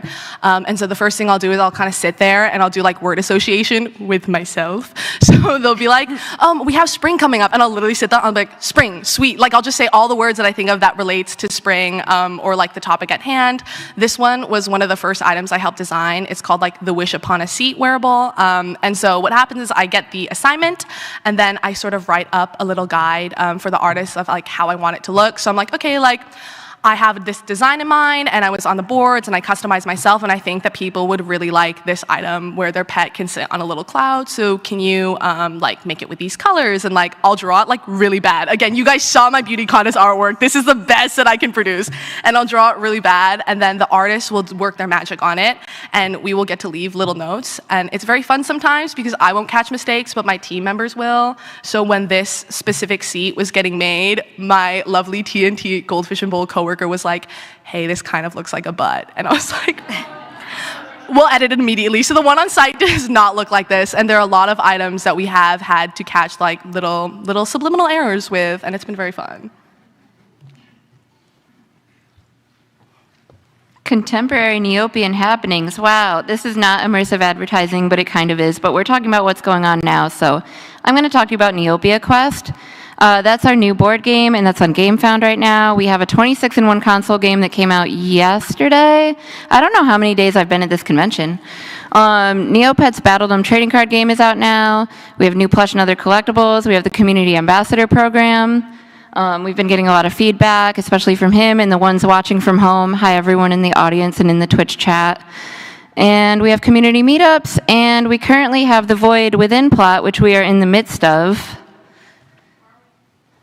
Are we? Good question. So we do have a couple leaks straight from TNT Aesop, who we absolutely cornered. And what did he have to say? I heard that he says that the final leg of the plot. Oh, am I not close enough? Okay. So the final leg of the plot had a great amount of planning on the character and battle dome designs. It will be back in 1 to 2 months.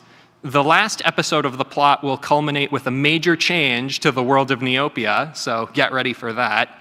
I'm not sure that I'm ready for it, but I know what it is. He doesn't know what it is. that's true. I actually don't know what it is, so I'm actually not ready for it, literally. And leading to new features and the return of feature that fans haven't seen in years, question mark, exclamation point, double question mark, exclamation point. I'm excited for that. We have some art leaks here. If you don't want spoilers, close your eyes, but you should look because they're really, really cool. You can go to the next one.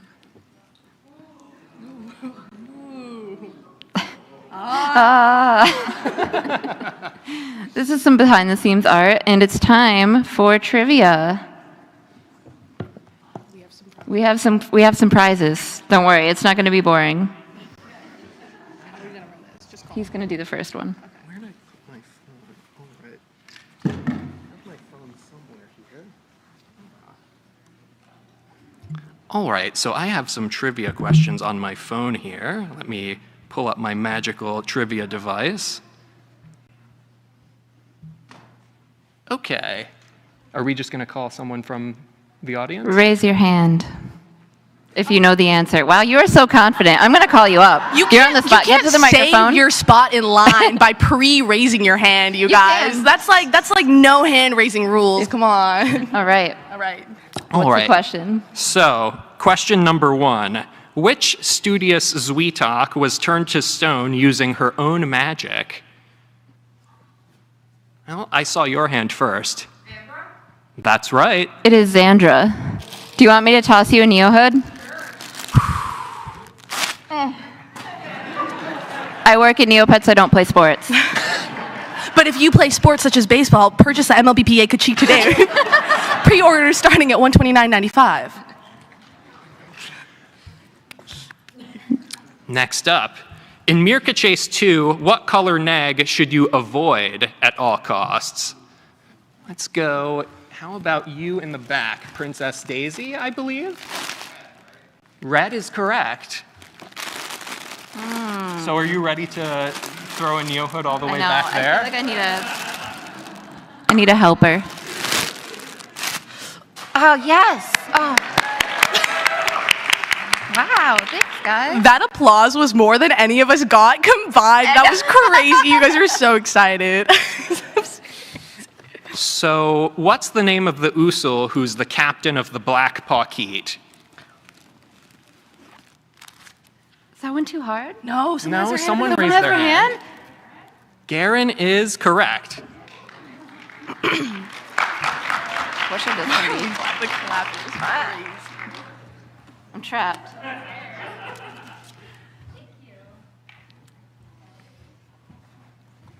How many do we have left? A bunch. We can go for a while longer. Okay, So, I have a tougher one for you now. Does anyone remember what the title of the Neopets game for the PSP was? Wait. Whoa. We gotta go. I see a soup fairy. She put PSP, not PS2, PSP, PlayStation Portable. Ooh, both hands This was went a hard down. one? There's another soup fairy another over soup fairy here. over here. No, Not not quite. Puzzle Quest. That was for the Nintendo Wii. Over here. That's So close. The guy up here's been saying no before we say no. Yeah, That's Neopets correct. Pet Adventures: The Wand of Wishing is the That full was so title. close. What? That was so close. Can we give both of them a sticker sheet or something? Yeah, let's do that. Get on up here, Soup. Oh. Over here. Yeah, over there.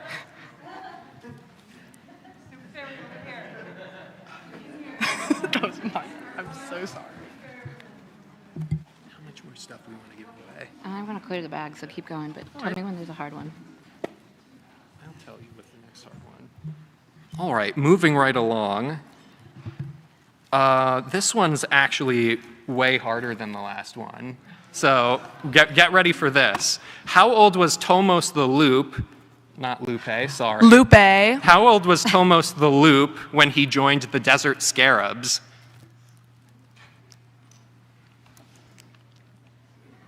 Nobody? The lights are really bright, so if you're raising your hand and I don't see it, make some noise. I see someone over here. Sure. 20? No. I'll give you a hint. It was a lot less than that. How old is AAA? Isn't he like a Blue sweater? Does it say Jonas? Wow, I love the Jonas Brothers. What's the answer? Nope. Not 10. One back there, hand up. Yeah. 3 is correct. Yeah.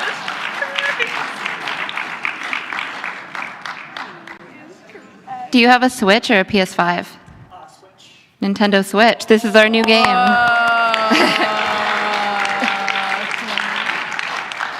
More trivia? Yeah. Back to something a little easier. Which Neopian character uses his magical powers to hunt down the lowest prices in Neopia? All the way over there. One of you.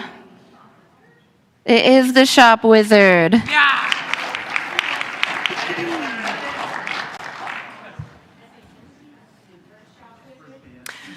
We know who's paying. We know who's paying. Subscribe to Premium. Next on the list, what's the Space Fairy's real name? I see Judora over here. Mira, that's correct.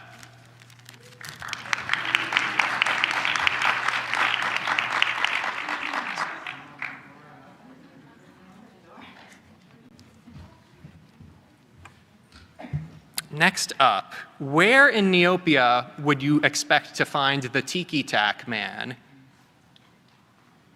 Straight in the back. All the way in the back over there. No, come on. Mystery Island is correct. What? Sorry, you're distracted. Mystery Island is right. You come here too. We picked two people at the same time. Sorry. The lights are bright. They make it hard to see. If any of you guys feel bad about not knowing these, I literally only knew 2. I've been playing the site. I just played the NC Mall, you guys. Like, I cannot stress enough that I thought Neopets.com was purely a dress-up game for like the earlier half of my life. So these are really tough questions for me. Actually, the answer to this one really fits into that. Okay. So what does the brain tree thirst for the most? Unrelated. Okay. You in the hoodie over there. You. That's right. Knowledge. That's also right. Braintree walked so Death Note could run is what I'm hearing.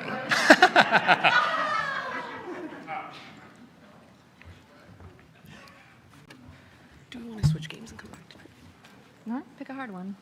Pick a hard one. That's interesting. All right, I think I've got a tougher one. Does anyone remember the exact year the NC Mall was introduced?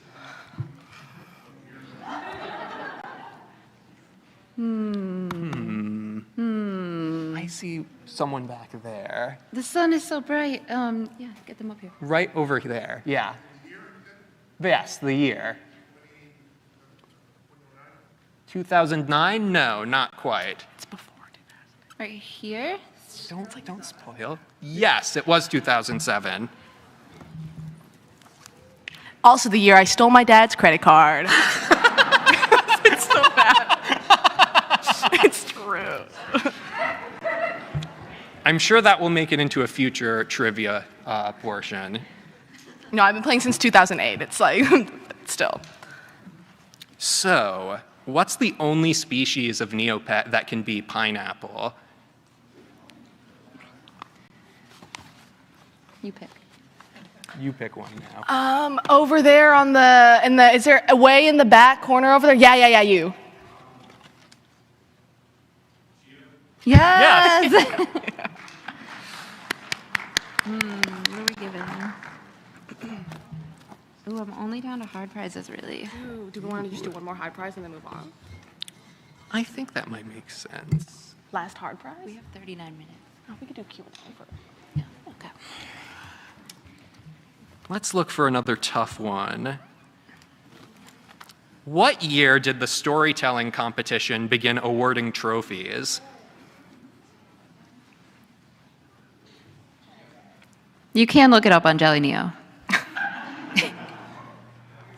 I see a soup fairy holding a spoon up. 2010? That's not, no. My answer key disagrees with you. Over there, someone's waving. 207? My answer key doesn't agree with you either, I'm afraid. I see a couple hands over here. Do you want to pick one? No, because I can't see, but I see a hand. This hand right here. 2006. Not quite.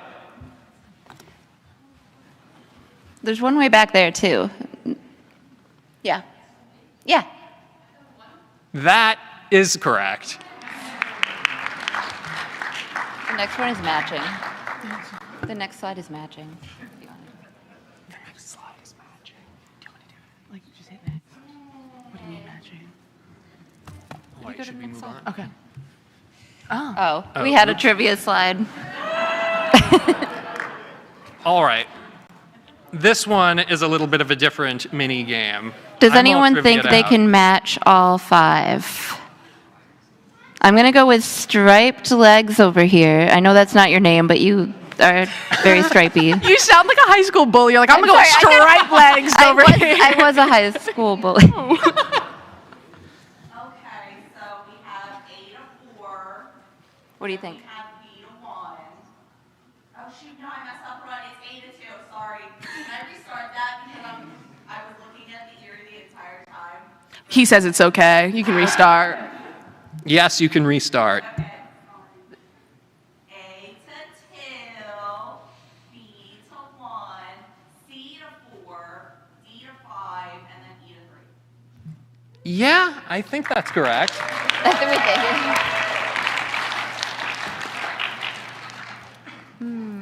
I only have switch and peel.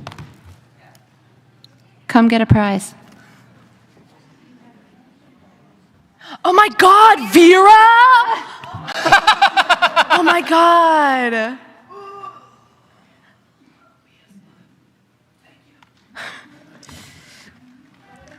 Wow. Surprise appearance from Vera. And you called her striped legs. I can't believe I just called Vera Striped Legs. You want to do Q&A? At this time, we're going to open it up for Q&A. There's a microphone right here if you want to form a line. Unless nobody has any questions for us, we're happy to stare at each other. We're happy to riff. We're very happy to riff. Well, I can't. We're not. We're not. Hi. Hello.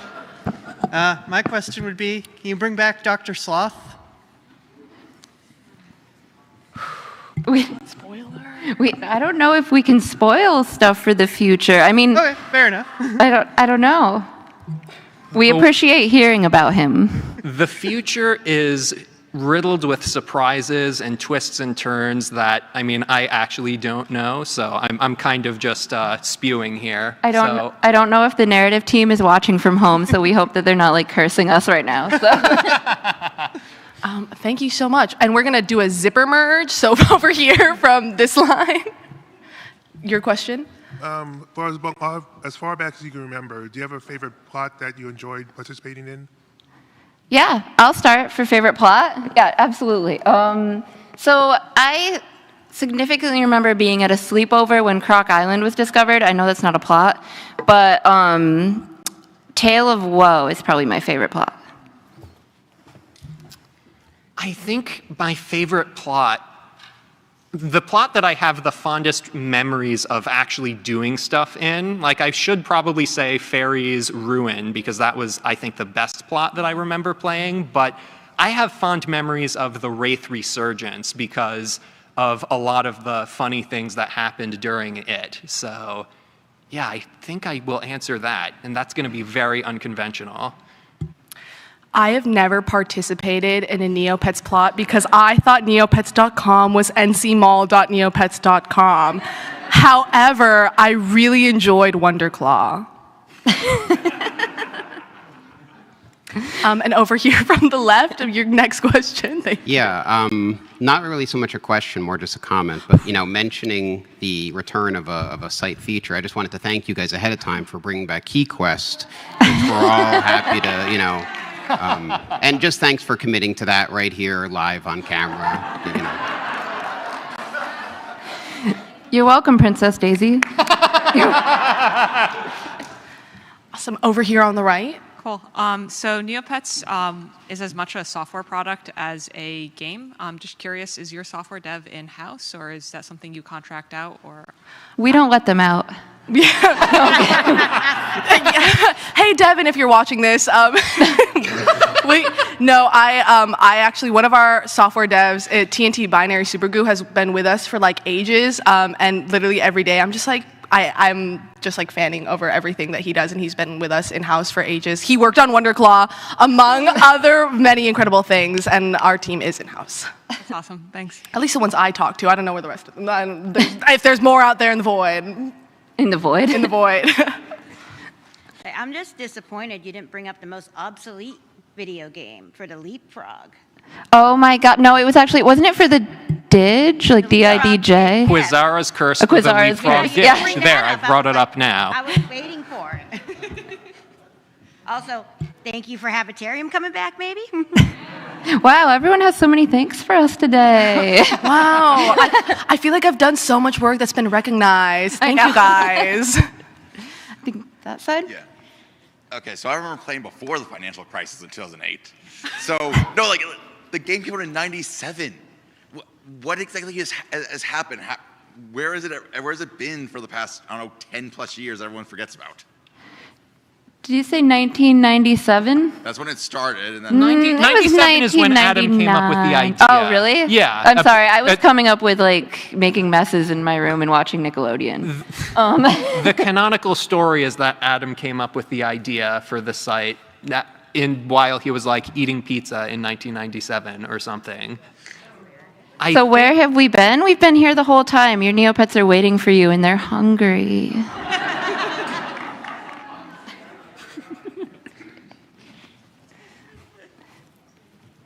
My Neopets got purged in the account purge many years ago. But anyways, my question was, would you guys consider printing the plot in some sort of comic book format? I would love to do that because I like to hold books in my hands. Same. I think that would be something really unique. I would like to see that happen, so I'm not going to say we would never consider it. I think that would be neat. Our people will talk to your people. I'll be waiting. Thank you. Will we ever be able to visit Lutari Island ever again? Will Lutari Island come to modern phones? Have you ever considered that maybe the Lutaris just don't like your vibes? Well, excuse me, princess. I'm sorry, they do. So I don't know. I don't have an answer for that now.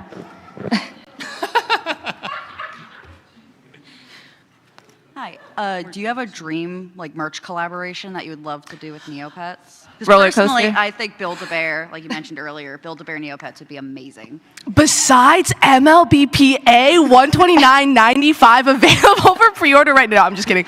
I would love Build-A-Bear. I think TNT Faye on the Neopets team, who does all of our lovely nostalgic pet style artwork and oversees that, really wants Squishmallow to happen. Yeah. Renesmee wanted toothpaste. I do want toothpaste just because I use it and I want useful products. I hope all of you use it too. And I really would love a roller coaster. I really, really loved the Six Flags collab that used to be on the site. And I would love to get on a Neopets roller coaster and be really scared and go really fast. I haven't gotten a good answer for that. I haven't thought about that enough. I would like to see more video games come out, but I don't have too much thought on exactly what I'd want those video games to be yet. Oh my God, makeup. Sorry, I was listening. Makeup collab. I was listening. We love to Makeup? shop. He doesn't love to shop. Don't listen to him. We have ColourPop. DM us back. No, they have. Right. It's not happening yet. No. Which side were we on? Which one? Which side? I forgot. Oh, I think we were on this side. This is maybe a bit of an engineering-focused question, but I was curious about like after Flash became like sunsetted, like if you guys had any information about how that port went, like removing all of the Flash games, and I think, as far as I know, you guys moved them to HTML Canvas, and if you guys are developing new games, like are you guys planning to just develop directly onto Canvas, if you know? Yeah, so what I can talk about is the NC Mall side of things. But when Flash died, a lot of the wearables unfortunately stopped working, and I and TNT Goldfish and Bowl are fixing them one at a time by converting the art files to HTML5 Canvas. But any new items or wearables that are animated that we release now are HTML5 compatible. And as for the Flash games, a lot of them we fixed to be compatible with Ruffle, I believe. As for adding new games, I'm not sure about to the games room. I will have to follow up, but in the new Switch game that we just released, we did add a new mini game that's never been seen before on the site. I'm not sure if it's going to come to the classic website. It's on the console game, but yeah. Yeah, I haven't played it yet because I've been here with all of you. Thank you. Awesome. Hello. I actually was able to recover my account last year from 1999. 19? I went through the whole process and I actually remembered the password, so it was awesome. Wow. So I have a very technical question. Will it ever be possible to change that horrid username? No. Not currently. Yeah. And I'm sure your username is great. I picked TNT or Nesme because all of my pets have really, really, I don't want to say cringe, but Twilight names. And I love them so. They're like my children. It's like Edward Cullen is my child, or I'm his child, is TNT or Nesme. But anyway, I picked my name to honor all the cringe usernames, and I'm sure your username is great. No, it's a memory. We can't even, this isn't even like a we can't do it answer. Like when I first started working here, the first thing I did was look up an old username that I have to change because this is my middle school crush's first and last legal name. Combined, and I was like, I need to delete this immediately or change it, and it is just not possible.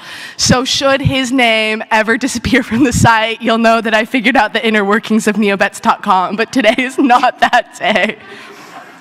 Thanks, y'all. My understanding is that it would be technically challenging to make the changes required to do that. Not impossible, but it would be a heavy lift. So I'm curious to know what your guys' favorite piece of Neopets merch is, individually. Wow, a not immersive marketing question. There's so many things. I know, he's like an industry That's a chia plant. Gosh, I have, if you saw my room, you would be like, this is just a Neopets warehouse exploded. Right now, I really like the Madrina's Neopets ice cream flavored coffee because I wake up and drink it every day. I love our Kachik because he's big, and I'm sorry, you asked me for a favorite thing, and I'm like gonna list like 7 things. I really like the pins from What's Your Passion Jewelry because they're glittery. Okay, what if I showed you the rest of this shirt? Hold on. This is a Neopets team exclusive shirt, and it says, I think you know what it says. It says, I don't respect literally any of you people. A quote from the Neo boards in 2017. Oh, but then look at the back. It says another thing on the back. Neopets.com, I guess, sigh. With the Flash tombstone. Thank you for modeling your favorite merch. Oh my gosh. My favorite merchandise. Besides the MLBPA Kachik that you can pre-order for $129.95? No, I'm kidding. I really am. My favorite Neopets merch, I would have to say, would be, oh my God, I can't think of any. I think it would be the Neopets like chain necklace from What's Your Passion, because I don't own any jewelry and I'm allergic to metal, but I'm not allergic to Neopets, and I wear it all the time. And it's like just a subtle accessory that you can have around. Not sponsored, by the way, but yeah. There's like gotta be something super rare out there that I just haven't heard of. Oh, Pepsi Geller. Pepsi Geller. Yeah, I bet Addison Rae has one. I do. Yeah, I do have one. Thank you. Thanks. Hi, so I don't really have a question. I just want to shout out Lindsay for hacking my Neopets account like nearly 20 years ago and stealing all my Yusuke dolls. I'm going to send this to her. Thanks, Lindsay. Your Neopets password is still my computer password. Wow. Thank you, Lindsay. Lindsay is coincidentally like the name of our person who works our external HR team. So when you were like, thanks, Lindsay, I was like, did you report me to HR? Did you tell Lindsay? I was like, please. No, but I'm so glad it wasn't what I thought it was. Whew. I don't know how close to stand to the mic. My question, and forgive me if I'm wrong, but it's the Lutaris, right? When you donate them to the pound, they run away. Can we please confirm, like, where do they go? Like, they're not dead, right? Like, tell me where they are. I need to know for my sanity. Are they just, like, hidden on Lutari Island? I'd be fine with that. I do like to think that they just go back to Lutari Island. Okay, so it's canon now. Yeah? I think can I do that? Can I make that law? No, you're shaking your head. TNT Aesop, if you hear this, please just say they go home. Thank you. As someone who has engaged with the website continually, as we know, it didn't go away for over 20 years. I'm sure that you all are very familiar that the majority of your fan base, or a large portion, is adults who have aged up with the game. And so my question is, I think there's a tremendous value to keeping family-friendly spaces. I know there are some people who want like adult content on a family-friendly website, but do you feel like you have things like in motion that kind of help? I mean, obviously, like purchasable things should technically be for adults unless we're stealing our parents' credit cards for the NC Mall before we're Who would do that? I don't know. I'm only interested in pre-ordering the Kitschik for $129. I'm curious. I know you've done community like outreach and stuff, but I don't know if you feel like you kind of frame things with that in mind. Again, like it doesn't have to be family friendly, but I'm wondering if you all are like kind of continually factoring those kinds of things. Yeah, I mean, we definitely know that we have an older fan base at this time, not chopped and unk or whatever you called me earlier. But we definitely know that we have an older fan base. There's only so much we can do with the site because of specific rules in different countries. But yeah, we also with this site we are bound by like specific law. I think it's like the child like internet privacy. It's like COP. I say COP, but that's what I've heard in the meetings on Google, but I've never seen it spelled out. But there's like a law that we have to follow just because when we registered, we were like a child game, which is a lot of the times like that's why when we say like, oh, we can't do this because we're trying to remain family friendly, it's not because we're trying to remain family friendly. It's just like the law that legally binds us, which is why you can't say certain words on the boards and things like that. But we do make items and try to engage with our older player base in a way that is hopefully fun for you all. yeah, as far as merch goes, I do think that a lot of it is towards like adult collectors rather than kids. I hope kids like the Switch game. I haven't played it yet, but I've been here. But yeah, we'll see. We know our fan base is pretty much our age or younger. Yeah. Just seconding the motion about KeyQuest and Habitarium. Heard. Hi, as one of the former shopkeepers before 2008 and the beautiful crash, I was wondering, I used to strive to collect those stationary items, especially those themed ones. I would love to see some of that potentially brought back, or even some rewards for completing those whole collections, if you will.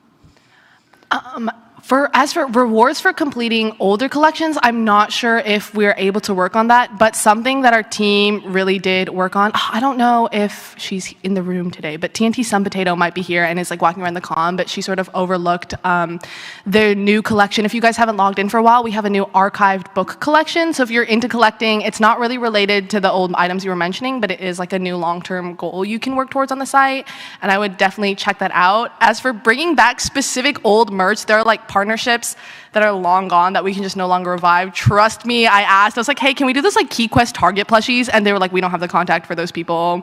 And I was like, can we do Neo cash cards in Target? And they're like, that ended ages ago. But I hope we can do stationary stuff soon. That'd be cool and useful. Everything I have, I love to make it Neopets. I know you always say everything I have looks like it belongs to me. But yeah, I would really love stationery. I used to have like the limited 2 Starry Scorchio notebook. Oh, it's so cute. I would buy the toothpaste, thank you. Hello. Okay, I don't know how close to be.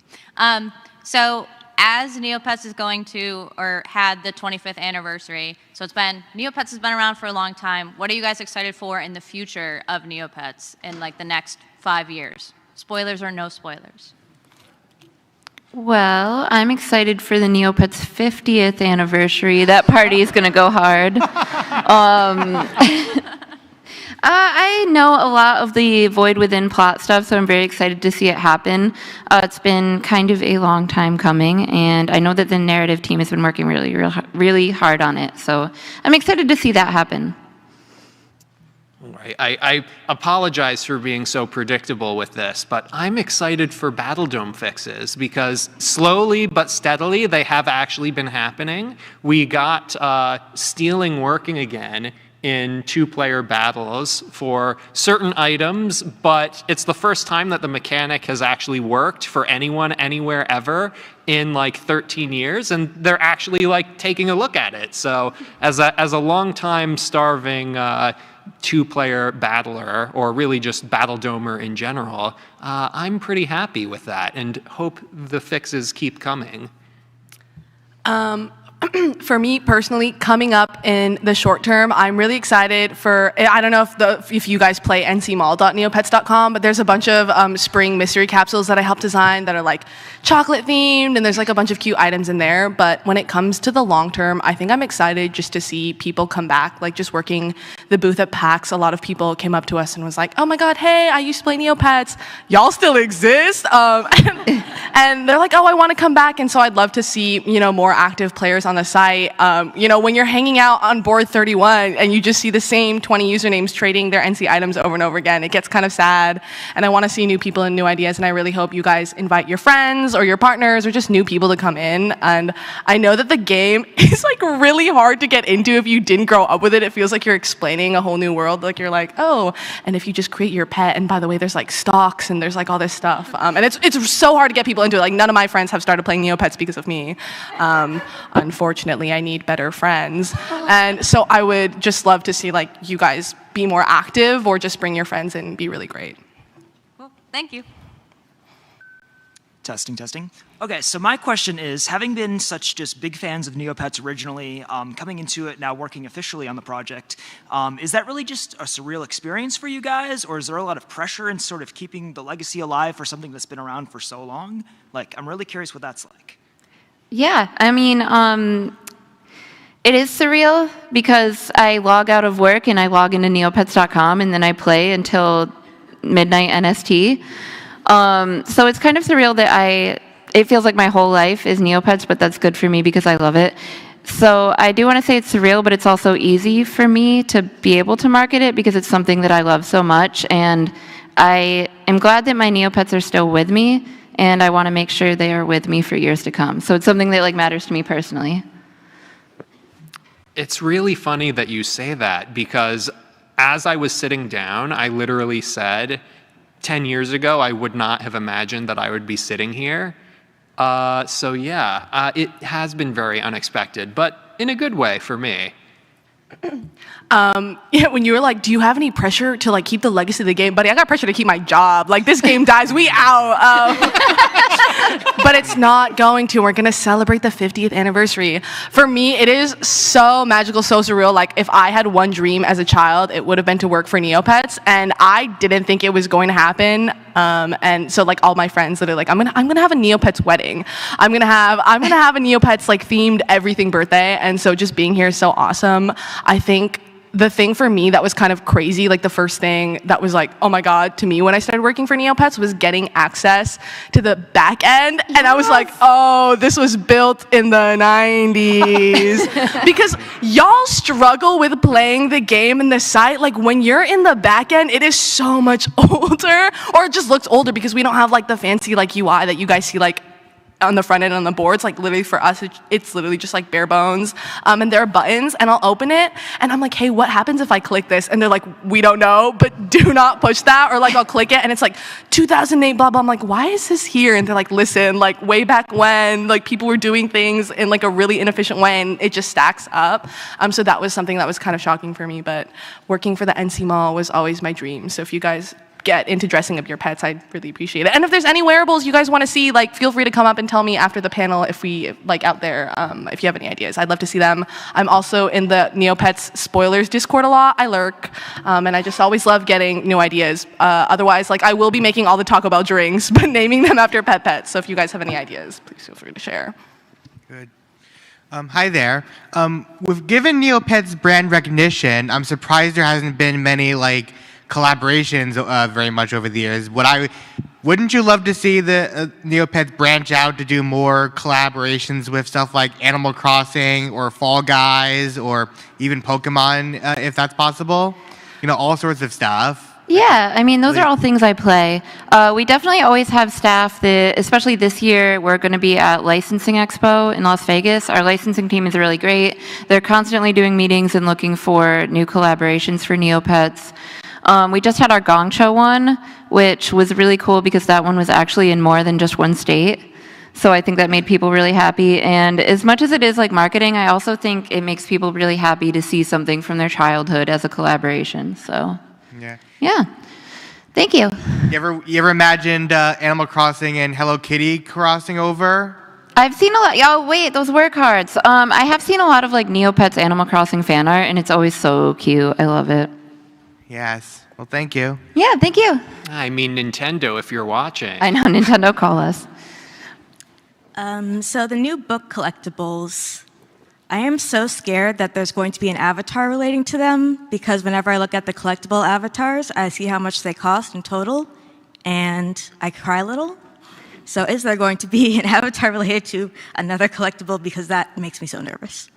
Oh, I'm personally not working on the book collection. I'm so sorry. I only play ncmalt.neopets.com, so I can tell you how to decorate your bookshelf and like what's coming out there definitively. As for the avatar, I'm not working on it, so I can't give you a definitive answer. But if one does get added, I would just look at it as a more long-term goal, long-term gameplay goal to work towards. And if you purchased anything at our booth and got a goodie bag, I'm sure the items in that goodie bag, which I helped design, might help you towards those Neopoint goals. Otherwise, we do try to make things more like we're trying to help with the Neopoint economy.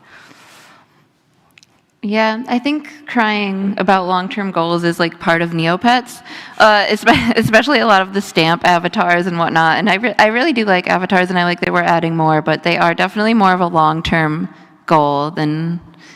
But we definitely want to make them accessible. Like, there's an avatar that was only given to like 100 people, like in way back when. Where are they not now? Something that we want to do. So hopefully you get all of the avatars that you want eventually. Also not related to that, please release the Darkest Fairy doll. Like, at some point, it costs so much money. I want it. Ah, the Darkest Fairy doll. She's so cute. What? She is. I just wanted to say, can we please get some like a Sweet Talk plush soon? I love Kachik. I respect Kachik, especially that $130 pre-orderable MLB Kachik. But if I see more Kachiks, I'm going to start plucking baby hairs. Okay. This is one of the people who is like the head of our merch team is at the booth, and he's so nice, TNT Remus, and he's listening to like everyone's suggestions, so you should definitely talk to him. We do have a We Talk figure. There are some people who have like, do you have Zafara merch? And I'm like, no. So we have We Talk stuff, but I definitely think that we'll pass the suggestion along to our team because I think we should have one of every species. That's like my personal goal, but if you guys stop by the booth, I would definitely talk to our merch team. Can you believe that Zweetalk was supposedly like I'm angry at Neopets, I'm leaving this company and making bad designs on purpose designed by Donna, supposedly? Supposedly. Supposedly. Allegedly. Everything said here is not canon. I don't know what happens to your Lutari when it goes to Lutari Island. Eaten by a bigger Did you say eaten by a bigger Lutari?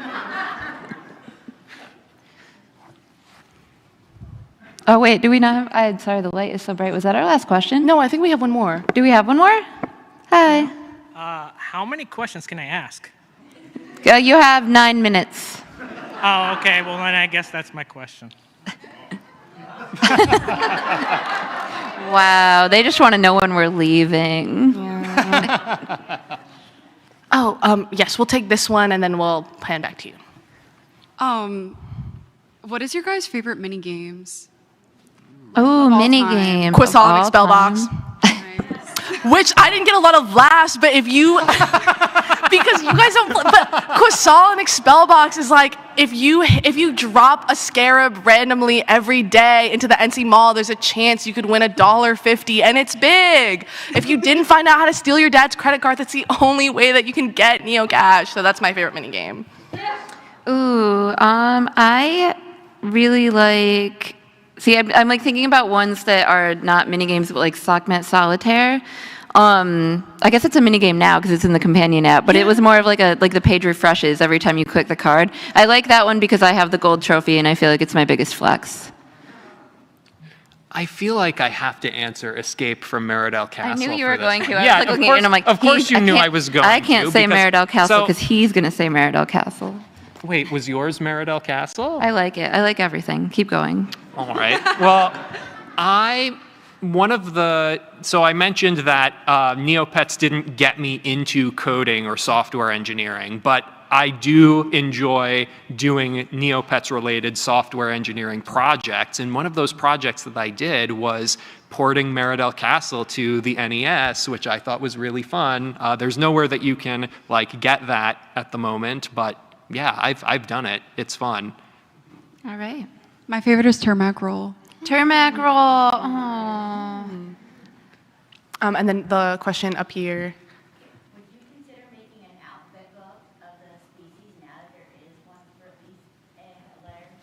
The alphabet book? Okay, so the other night I couldn't fall asleep in the hotel room, and you said that a TNT member can name all the pets in alphabetical order. So I was trying to do it in my head, and I didn't fall asleep, but I did do them in alphabetical order 3 times. But which TNT member can name them all in alphabetical order?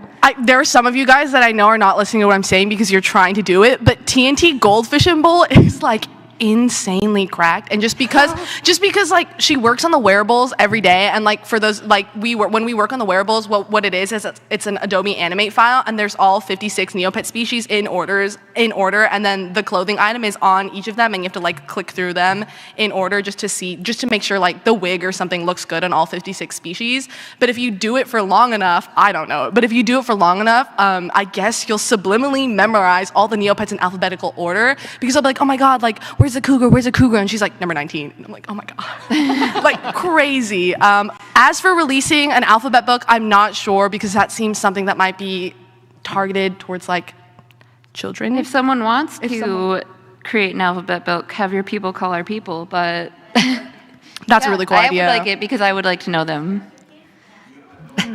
Yeah, potential licensees if you're watching. I don't know, I didn't hear it. What was it? Neopets Poke Rap? Oh my god, yeah. Oh wait, the Poke Rap? Yeah, do you know it? I know Electro, Diglett, Nidoran, Mankey, Venusaur, Tatasphere, Pidgey. Yeah, of course I know the Poke Rap. I only know But can we make a Neo Rap? We should make a Neo Rap, maybe by the next panel. Okay.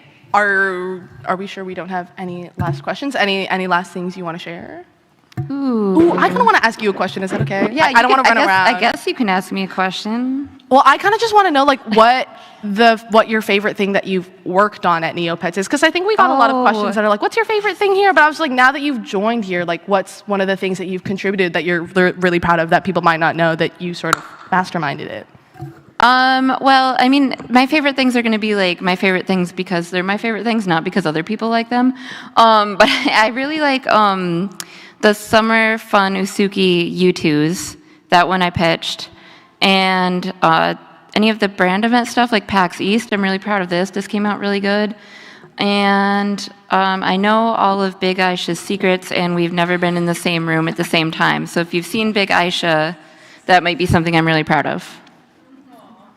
And same with you, Mac. I just kind of want to know, like, since you've been a community ambassador for a year now, but even before that, when we first started the program, oh my God, I sound so corporate now. I'm so sorry. And even then, when we first started the program, you were still sort of helping contribute before you even became an ambassador. Is there kind of like anything that you feel that you've really pitched in and helped the team with? So my favorite story related to ambassador type duties, I think, has to be the Obsidian Scorchstone story. I don't know if I've shared this. I think I've shared this with you, where I remember, if we think back to like 2023, 2024, Leaded Elemental Vial, that's your 100% healer for the Battle Dome. That item had crept up to like 300 million Neopoints. And I had a meeting about, hey, maybe we should try and have something like that in the Hidden Tower. And then eventually, that's exactly what happened. And I saw, oh, like 6 months after I had that meeting, I thought to myself, wait, this came out in the Hidden Tower. I think that was probably a result of that meeting. So that was really cool to see. And that was like the first time where I could really point and say, wow, things are actually happening in this program. It's not just lip service. We didn't even pay him to say that. He's not getting paid. To answer my own question, I guess I could. One of the things there's so many things that I worked on that I'm just like so proud of because working with like TNT Miss Rainbow and TNT Goldfish and Bowl, they're just so receptive to any ideas. Like I'll be like, I want to make a Baja Blast freeze. And they're like, what if you called it Baba Blast? But for me, I think anything Slorg related, I love Slorg, so I've tried to push like a lot of Slorg stuff. Like there's a premium collectible coming in April, and it's like a Slorg hoodie, a fairy Slorg hoodie. Yeah, I like in my daily life I say like Slorgis instead of gorgeous. So there's like a Slorgis flip phone that gives you an iHeart NC Mall avatar, and there's like a Slorgis game console that is in like the item codes that we're giving out at PAX that will like give you an avatar. And then I also recently helped with the new alien pets. So again, like if you guys have like things that you want to see like items, I'm always open to hearing ideas. Can we canonize them? No. Do I know where you Lutaris go? No. But I honestly like love. Whenever I want something, I do ask you like the triple threat Usuki. Yeah. Oh my God. Yeah. No. Because TNT Renesmee was like, hey, can we get a Brittany Usuki? And I was like, we can get a triple threat Usuki. And I wish I brought the slides here because the whole process with the art team is like crazy because you'll like make it and they're like, oh, like can we dress this Usuki up like Britney Spears? And then they'll like draw the skirt, but it's like too short. And I'm like, oh my God, like why is her Usuki out? Can we like extend this? And then they fix it. No, our team is so talented. Yeah, they like it's really fun. And so that's where the triple set threat Usuki comes from. And there's other items from like Usuki Day that are like literally in my house. Like there's a pink electric guitar and a pink keyboard, and that's because in my house I have like a pink electric guitar and a pink keyboard. So it's like, oh my God, we should put this on Neopets. So yeah. Next slide. Wow. That's time. Thank you for joining us. Wow, clapping for the audience. You guys did such a good job. Yes, that's exactly why I'm clapping for the audience. Do we have to like leave? I think we leave the room when we're done with the panel. I'm not really sure what happens when you're done. Thanks for coming. Visit us at the booth, and we'll see you on neopets.com.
I used to have cable internet, but I'm a 100% kind of guy.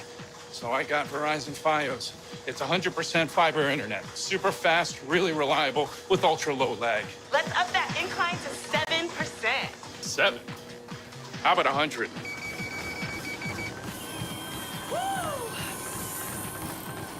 Get Verizon Fios, because when it comes to your internet, it's 100% or nothing!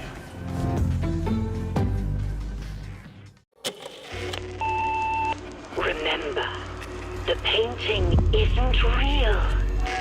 Nothing can hurt you.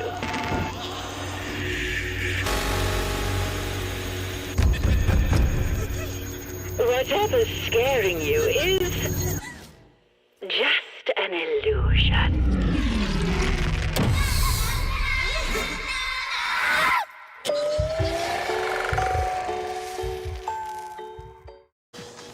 I used to have cable internet, but I'm a 100% kind of guy. So I got Verizon Fios. It's 100% fiber internet. Super fast, really reliable, with ultra low lag. Let's up that incline to 7%. 7? How about 100?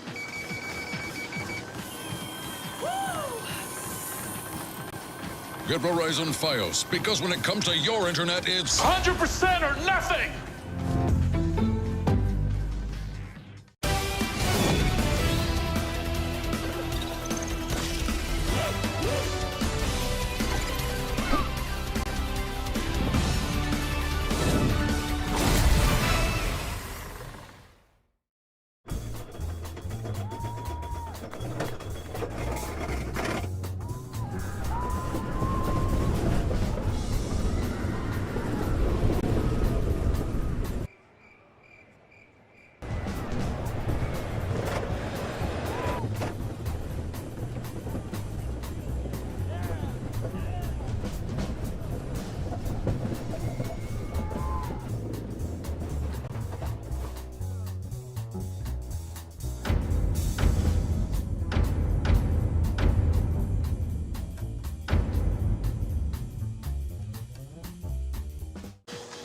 I used to have cable internet, but I'm a 100% kind of guy.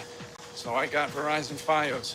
It's 100% fiber internet. Super fast, really reliable, with ultra low lag. Let's up that incline to 7%. 7? How about 100?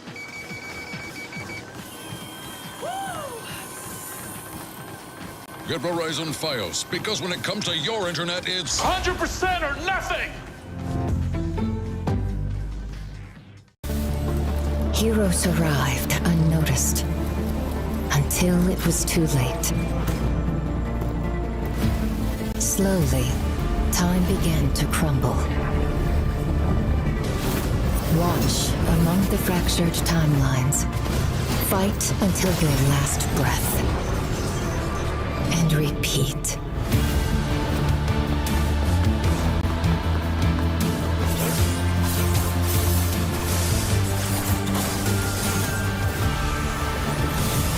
False timeline after another, until the Lord of the Void stands before us. Then, end this.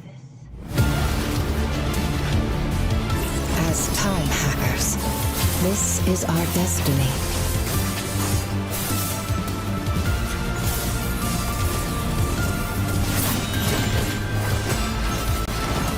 No matter how many times it repeats, I'll be here, waiting. Until you see the truth.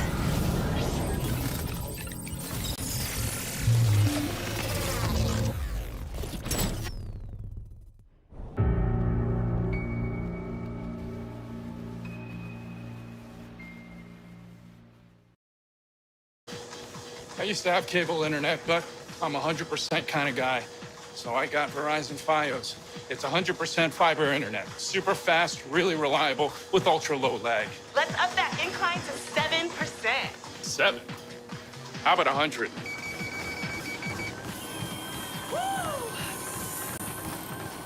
Get Verizon Fios, because when it comes to your internet, it's 100% or nothing! Whether it's sunglasses outside, blue light glasses inside, or night driving lenses in the dark, Zeni has affordable eyewear for everyone. Get 15% off with code PAX at Zeni.com. I used to have cable internet, but I'm a 100% kind of guy. So I got Verizon Fios. It's 100% fiber internet. Super fast, really reliable, with ultra low lag. Let's up that incline to 7%. 7? How about 100?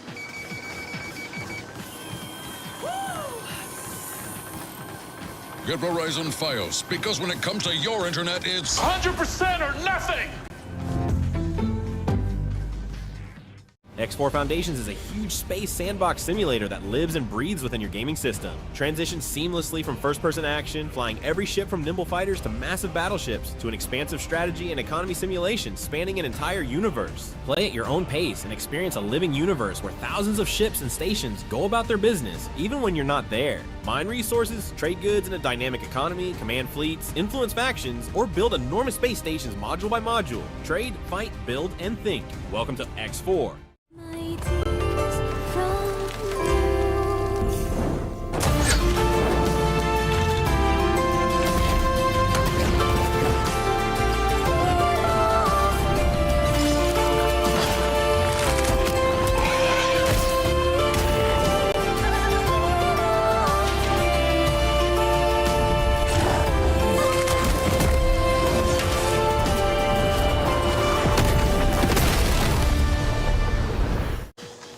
I used to have cable internet, but I'm a 100% kind of guy. So I got Verizon Fios. It's 100% fiber internet. Super fast, really reliable, with ultra low lag. Let's up that incline to 7%. 7? How about 100?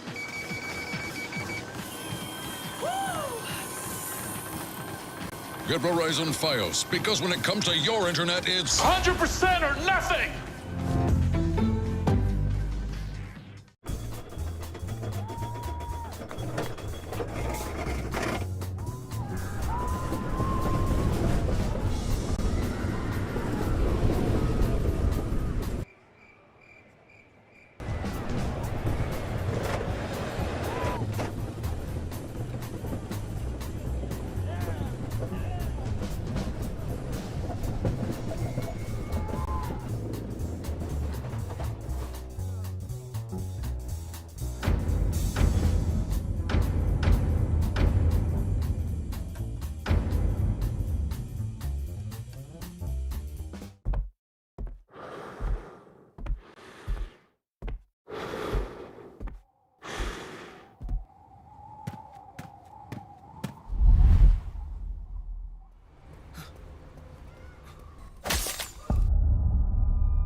I used to have cable internet, but I'm a 100% kind of guy. So I got Verizon Fios. It's 100% fiber internet. Super fast, really reliable, with ultra low lag. Let's up that incline to 7%. 7? How about 100?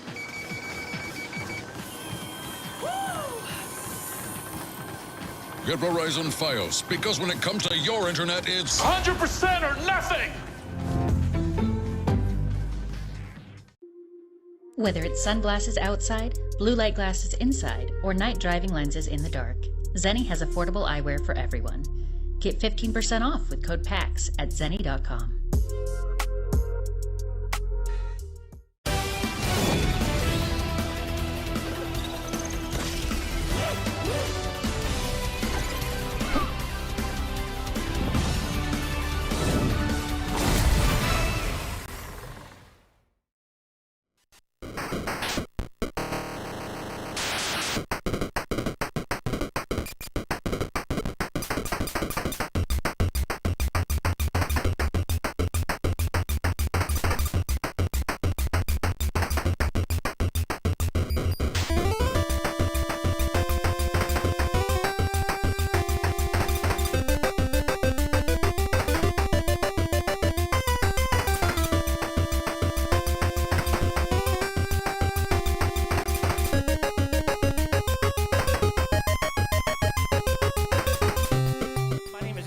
Carlson. You may know me from the YouTube channel GVG, and it is my great honor to be here with my good friends Celia Schilling and Sean Velasco from Yacht Club Games to talk about everything Mina the Hollower. Woo! Woo! Yeah, Mina, are we pumped? Are we pumped? Yay, Mina! Thank you all so much for being here. I'm so Thank excited you. to talk about Mina with you guys. And I want to start at the beginning because I know it's been about 4 years since the original Kickstarter campaign, but I'm pretty sure Mina began development even before that. So talk about the journey that led us here. How long has it been? What has it been like? You want to start? You start with the origins, and then I can jump into the Kickstarter. Okay, so yeah, it's been like 6 years. We've been working on Mina for 6 years now, and the Kickstarter was 4 years ago. So we've been working on the Kickstarter from then for 4 years. It all started when one of our designers, Alec Faulkner, well, it actually started before that because once we finished doing Shovel Knight, we decided we wanted to work on more new projects. We want to do a project that's not related to Shovel Knight. Maybe we want to do a 2D project and a 3D project. But when we're doing a 2D project, we want to make something that's different, that feels different, that has different gameplay. If Shovel Knight was our Mario, then we wanted this new game to be like our Zelda, something that was like had more of an adventure-y kind of lilt to it. For sure. And so, yeah, so Alec, one of our designers, came in with a demo once we knew about this mission, and he had it pretty much like fully formed. Mina, the whip, a very Castlevania style, like slow whip. The jump and the burrow were all there. They were, at least the seed of it was there. It was a perfect little demo. We all saw it and we thought, oh my gosh, this is amazing. And so we just like hit the ground running with it, and we've been developing it ever since. And here we are. Yeah, and Yeah. so for the Kickstarter side of things, you know, we had a lot of internal conversations. Should we do a Kickstarter? Should we not? Like, what would that even look like? And what we decided is to go very community focused with this, because that's what happened with Shovel Knight. Like, the community being gathered around and supporting Shovel Knight is what made our studio what it is today.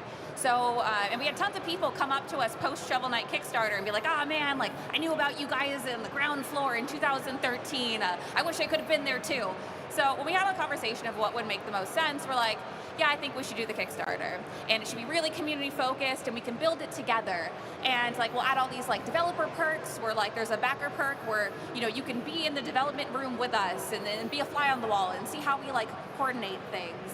And when we decided to make the Kickstarter amount, we decided to do $311,116. And you're like, Celia, wow, that's a very oddly specific number. That's because it's $1 more than the Shovel Knight campaign raised. That. Okay. Because that's how inflation works, right? Exactly. Right? Yeah, I think that's Clearly. how it works. I'm Yeah. great at math. The math Anyways, is mathin'. Math is Yeah. mathin', definitely is. Hell yeah. Developer math, it's great. Yeah, I mean, we really just loved like how we really love building community with Kickstarter, with the directors for a day, with sharing streams, and with showing all of our art and level design. It's like that stuff was just like really something we wanted to get across. I mean, it was 10 years ago here at PAX East in Boston when we first showed Shovel Knight for the first time. Right. So, or no, sorry, not 10, 13 years ago. 13 That's years wild. ago. I was like sitting here, I'm like, wait, hold on. Yeah, That's it's 13 wild. years ago. So yeah, I mean, this is our follow-up, and I guess we wanted to follow in the footsteps of our old game. We thought we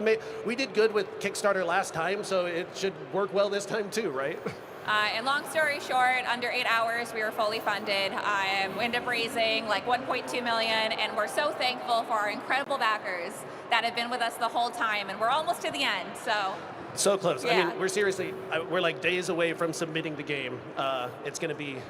We're like so close. Yes. Hell yeah. Yeah. For reals this time. For real, we For promise. reals. We promise. It's like the traditional Chinese localization has one extra character that we need to like widen the box for. There's like very slight slowdown on Switch 1 that we're like fixing the last frame drops and just like playing through everything and making sure. Basically, we're in like hurry up and wait, and when there are no bugs, then we get to submit it. So it's like we're days away. We're days away. Very, very soon. So that's what the last few months have been like, right? Because you were originally going to release last October, and then at the very last minute, you were like, we're not quite ready. So about the delay, it was a unanimous decision from the studio, you know, and it was sad. I know that the community was upset. We were sad too, like when we had that conversation. We're sorry. And we're sorry. And it's one of those things where, looking at where the game was in October, which was still fantastic, but and where it is now, this is the quality that our community expects and what they Right. deserve. And you know, it can be a little bit scary, to be honest, to be an indie developer and delay a game, you know, especially when you're independently funded. There's no secret anything. It's what we have is what we have. But it was for the better of the game, and so we chose to do that. So we appreciate everyone's patience with us as we like fine-tune everything, but it's more than worth the wait, we promise you. Well, and I think you deserve a lot of respect and kudos for that because, you know, these days we get a lot of games releasing with day one patches, fixing things on the day of, and you're taking the time to make sure that everything is good to go from day one. And I mean, Shovel Knight, look at Shovel Knight. It is still to this day, and I think everybody outside here can agree, one of the most polished games I've ever played. So I have no doubt that the delay was worth it. Thank you for that. Thank you. We appreciate it. Yeah, it's really good. I'm confident that the game is great. That much I can say. You know, at least there's that. Yeah, I'm so looking forward to everyone playing it. It's going to be really good. Well, and there is a demo right now that can be played, and that's actually what you're going to be playing today in front of us. And you're the expert, so you're going to probably show us stuff that none of us could do in the demo. But you can play Mina on the show floor today, right now. But there's also a demo on Switch 2 and PlayStation, correct? So there was a demo on Switch 2, that's right, no more. Okay, so we did a limited time demo from our original release date announcement. We had like a Steam demo that was available, and then that was limited time. Then we gave a chance on Switch and Switch 1 and 2. Then we gave a chance on Xbox, and then most recently we gave a chance on PlayStation 5. That was the most recent one. You're right. For all the friends that are here today on PAX East's floor, you too can play the demo if you haven't already. It's at the Ukio Studios booth. You'll see it. Mina's chilling. I invite all of you guys to go check it out. It's a lot of fun. Cool. Well, I think obviously we're all very familiar as Yacht Club fans with the world of Shovel Knight, but maybe can you go into a little bit about Mina herself, the world she inhabits? What is she all about? What is she doing? Why is she hollowing? What is Mina, and what is she doing in this cool world? Because you guys are known for your amazing world building and character building, and I want to know more about this cool world that you've built here. So for that, okay, yeah, Mina. I feel like once we got done with like Spectre of Torment, we got bit by the spooky bug a little bit. Yeah. So like, you know, we really enjoyed that, like leaning into darker themes. But obviously in the Shovel Knight universe, it is, you know, it's light, you know, it's, you know, good versus evil hero. But like, what if we made a game where the world was kind of gray, like with morality? And like Mina's inspirations really draw from gothic horror. And like that Victorian era, and like, you know, the questions that people at those times, like, you know, wrote about, you know, like good versus evil, science, you know, versus nature, like, and what that actually looks like. And so for Mina, like, we really leaned into that, and we took inspirations and kind of just had fun with it. Nice. Yeah, I mean, Mina herself is like named after Mina from Dracula.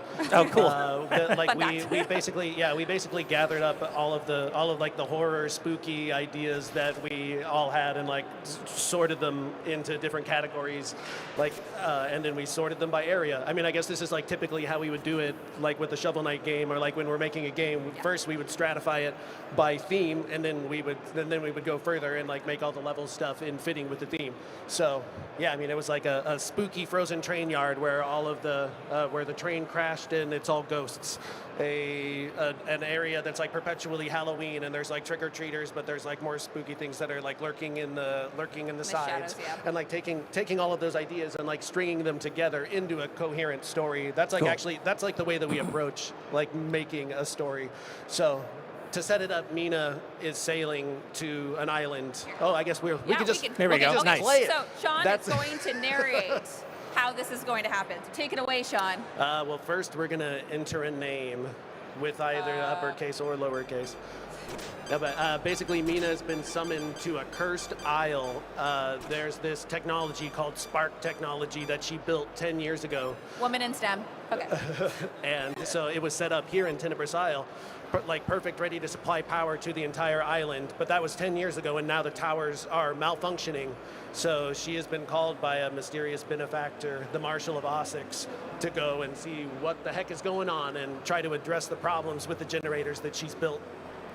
Should I read this, or do you want to read it? Yeah, so people can reread it later on. But what we want to like show of it is that I think it's really cool that we did the Game Boy scrolling kind of screen with things. Yeah. So if you look back to like, I don't know, the original Shovel Knight, Shovel of Hope, we did the storybook design, and that's very reminiscent of like how they brought you into the lore, like when you're playing the original NES. Yeah. So like for Mina, it was like the Game Boy Color. Like, how do we tell you your story? It's like, well, you get a scrolly screen. Want to do it as a scrolling screen. You can even like move it up Yeah. and So you can like at home. So many Love it. features. Wow, technology. That's Couldn't. true. The Marshall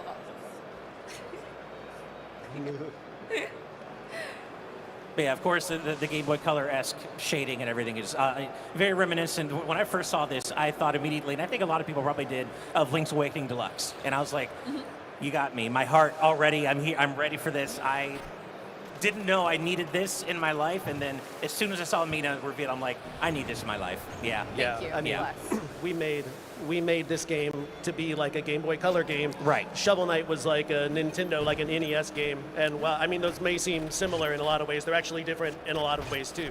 Like, for instance, Mina's color palette is totally different than the NES color palette, and the vertical real estate of the screen is like much more like zoomed in. Right. Like, in a Game Boy game, you barely have any space. So things like the amount of text that you could fit here, or just like the amount of boxes on the screen, how far you could see ahead of you is like very limited. But I mean, that's like what we love doing at Yacht Club, is the limitations are where we find the fun in all of it. So like the amount of screen that you can see is like really important. And like it's like every single screen is almost like a little like Zen garden that you have to explore and figure out. Do you want me to hold this one for you, or? Okay. What? You want to do it? No, I mean, you want to hold yeah, your mic, I or can okay. do this. Okay. So it looks like Celia is a Blast Strike Ball fan. You got 3 weapons you can choose from the beginning, correct? Yeah, that's right. There are actually 5 weapons in the game, but you can choose from these 3 at the outset. The Blast Strike Maul is really, it's like a heavy, slow weapon. The daggers are fast. The whip is normal. I mean, you know, that's like, they're tried and true. When we were developing this game, we wanted to make something that had very deliberate combat. So you could see that, like, the attack with the hammer is like very, very slow, but it does a lot of damage. And the wind-up for it like takes a long time too. So I mean, it almost reminds me of playing like the first time I played Monster Hunter and got my hands on that greatsword. Right. And you're like holding triangle, and you release it, and it's like, is there a bug with the game? I actually can't believe how long it takes for it to hit. Yeah. See, for me, I'm not a heavy weapon fan, so I was Whisper and Vesper from the very start when I played the demo. I was like, I like my light and quick weapons, get to move in, move out, throw from a distance. Totally. Yeah, I feel like my favorite weapon is not in this initial loadout, but it's like, but it's a switch weapon where you like hit enemies with the bat, and then you like flip it around, and then you can fire it off like projectiles. Okay. So that's really cool.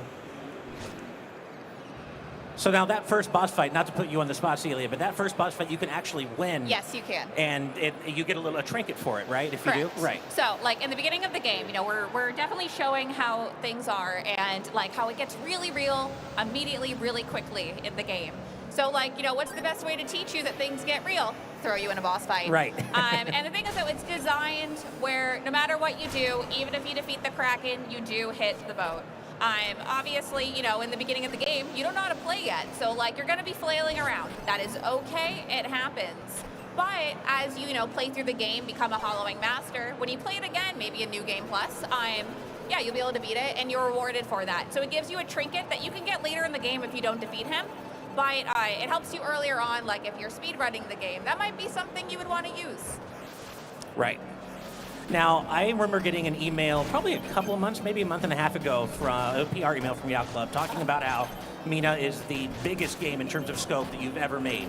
Yeah. Eclipsing Shovel Knight, the wording to me sounded like every version of Shovel Knight, like the Shovel Knight and all the add-on campaigns. Yeah. And so, yeah, could you talk a bit about the scale of Mina and the game itself? So in this game, every screen is full of gameplay, but like the scope of this, like, it's huge.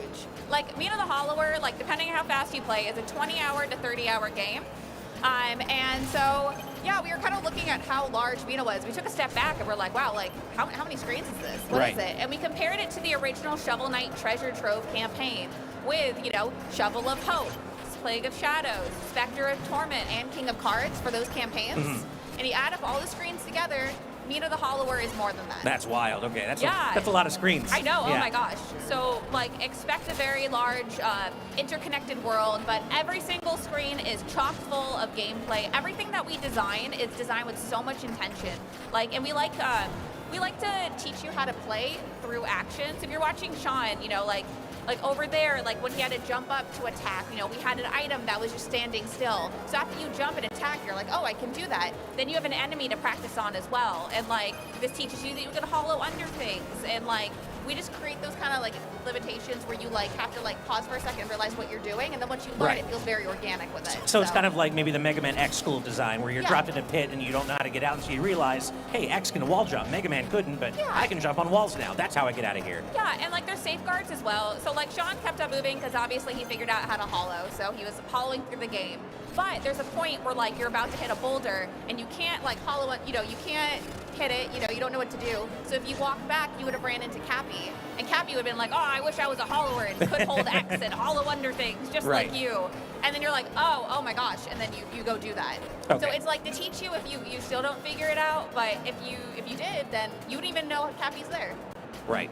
So. Which so basically there are guardrails in case you don't figure things out right away. You go back and but some of those things players won't even see if they figure it out in time. or, Yeah, you and like know, as over you go. here, like we have boulders, and it's like to kind of teach you that you could throw boulders at things. And in addition to that, you know, they have these like little bump things you can jump over. So it teaches you that you can jump holding stuff. Right. Which would be something that you would do later in the game if that's what you want to do. And that makes the player feel empowered because it feels like they're the ones figuring it out. Like learning. they're inventing it, and Right. it's like wow, and so it's like cool experience. We're not just telling you how to do everything. You like learning it by doing, you know. That's like our whole ethos. Learn it by doing it. You want me to take over so you can talk? Yeah. I gotta say, there I'm we go. impressed by both of you how you're able to play while holding a mic. I mean, obviously you made the game, so it makes sense. But geez, it can't be easy. I mean, this is like literally my life is playing Yeah. this game like over and over and over and over and over again, and like seeing if there's any slight difference, and then like pointing it out. Oh, there's Right. a difference. Is it a little bit brighter on like PlayStation? We realized there was like a contrast problem. It was like, wait a minute, these two Oh, okay. versions, it's like they're actually different from each other. So even though there is a story that's being told here, from what I recall, the game structure can be rather non-linear, right? You're basically allowed to kind of go wherever you want and tackle objectives in any order. That's right. I mean, this is in the demo. This is the introduction to the game, basically. So it's like the first 20 minutes of the game. Well, depending on how fast you go. And then after you get to the end of that, then we kind of like let you loose in the main town, and you can go, in any direction that you want. Okay. It's not like things are limited like a Zelda game in terms of you need the hookshot to go here or you need the bombs to go here. Sure. It's much more like, oh, it's too hard. It's too difficult to go this way. I mean, there actually are some things like there could be a gap that's too wide, and if you have the bicycle or if you have the parasol, which are side items, they're like sub-weapons. Like if you drop them, you'll die, like a Castlevania sub-weapon. But if you happen to have it with you, then you could use it to move forward in a different way. So you could actually, and the trinkets are like that as well, and the trinkets are not single use. Some of them can let you get through the game and move in different, better ways, and like even like let you sequence break and go all over the game. It's so cool. It's like Super Metroid style. Like you can jump into places and get to new areas and like obviate whole parts of the level design. So speedrunners are going to be doing crazy stuff with this game. I mean, yes, Yeah. we in our speedrunning community, which I mean, like for the beta version of the game, even though this is like a 20 to 30 hour game, like with no punches pulled, especially if you're 100%ing it, but they've beaten it, I think, in it's like something in under 3 hours. It's like 2.5 hours. Or maybe Crazy. Yeah. It's literally a crazy number. Yeah. Because all you need to do is defeat the 6 bosses and then defeat go to the end, go through the end and defeat the boss at the end. But like, I mean, you can't just skip everything. They're doing like legit skips. It's like, I can't wait to see what happens once everyone gets their hands on it. To see all of the paths that we haven't even foreseen yet, because I'm sure there's a lot. Right. Now you mentioned that you drop sub weapons when you die. Can you talk a bit about what else you lose when you die and how the death system works? Because Shovel Knight was very innovative in that way, and I wanted to talk a little bit how Mina handles that. Sure. Okay, well, yeah, here we have a thing called the spark system, I guess you could say. You see that little turquoise dot next to Mina's health bar. Do you want me to die? Huh? Do you want me to die? Oh, yeah, sure. Why don't you die? Okay. And then, yeah, so if you die, then your spark pops out of you and you lose your spark. And if you lose all your sparks and die again, then you lose all of the current bones that you're holding.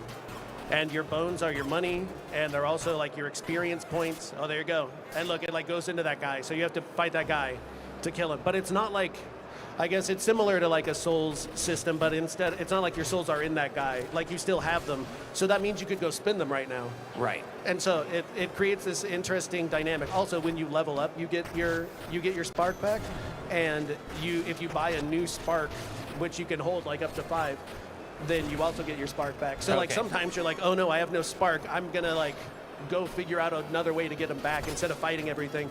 It's just like another take on risk reward mechanic, similar to like a Soulsborne kind of thing. But I think it has an interesting take as well. Well, you said level up. I think we have to use the proper terminology here, which is Yes, boning up, right? Thank you. Which is one of my Bone up. favorite things that I saw from this game right away. You got to bone up, indeed. But so yeah, so you have an kind of a unique way that you handle death and risk and rewards in that sense. Yeah. But the trinkets are like accessories that you don't lose those, right, when you die? Okay. That's right. So yeah, there you can hold. Well, you start out being able to hold, I think, one or two trinkets, and then of course you can hold many more. There's 60 trinkets in the game, and none of them are mutually exclusive. So that means you could equip any of them and equip any of the other ones, and they all like work together. So the way I was saying that like some of the things increase your mobility or like change it in other ways, you could like have 2 mobility trinkets or like 2 trinkets that change how like when you drink a vial. Like one makes like projectiles shoot out when you use a vial on people. And so you could like combine that with a trinket that automatically restores your health when it's ready. And then cool. And so it's like then when you're getting hit, you're automatically like shooting out bullets, like by combining these 2 things at the same time. Got it. So it's like there's a lot of stuff like that, as well as, I mean, we know that generally yacht club games are pretty difficult, or they have very difficult parts, and these trinkets help to make some of those difficult parts just a little bit easier. Right. Especially if you're like, oh, I get hurt in the fire a lot. Maybe you could find a trinket that helps you from getting hurt by fire, or like, there are trinkets that can speed you up or make your healing go faster, give you more range, et cetera, et cetera. Right. Well, and you mentioned actually just talk about some of the tougher parts of the game, and I remember when I first played it, I was kind of surprised by the difficulty, and so I want to get into a little bit about that, the difficulty level, but also what accessibility features have you added to the game to make it less frictious for people who maybe don't want as high a level of challenge? Yeah, I mean, we are very aware that we make games that are tough for people, and we want to make, and like we desperately want everyone to play Mina and to like have a good time with it. And so we have included a ton of accessibility options, like way more than Shovel Knight for this game. Cool. We made some modes, and I forget what we called them. I think like there's assist mode, which is like it makes you take slightly less damage, your mobility is a little bit easier, your attacks are a little bit faster, and you don't lose your bones when you lose your spark. It's things like those frustration factors. I don't know I think we probably all have that friend that's like, I hate losing stuff, like when I die in a game, like I hate it, I like won't play a game if I lose it.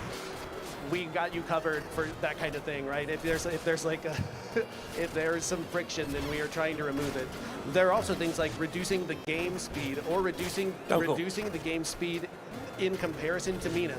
So it's like the whole game runs at 95% speed. Oh, okay. But Mina runs at 100%, and that tiny little difference of being able to dodge and being able to like burrow is like extremely helpful. There's also, because the game is hooked up in a way that makes it very flexible, there are hundreds of cheats in this game, and a lot of them are just like for fun.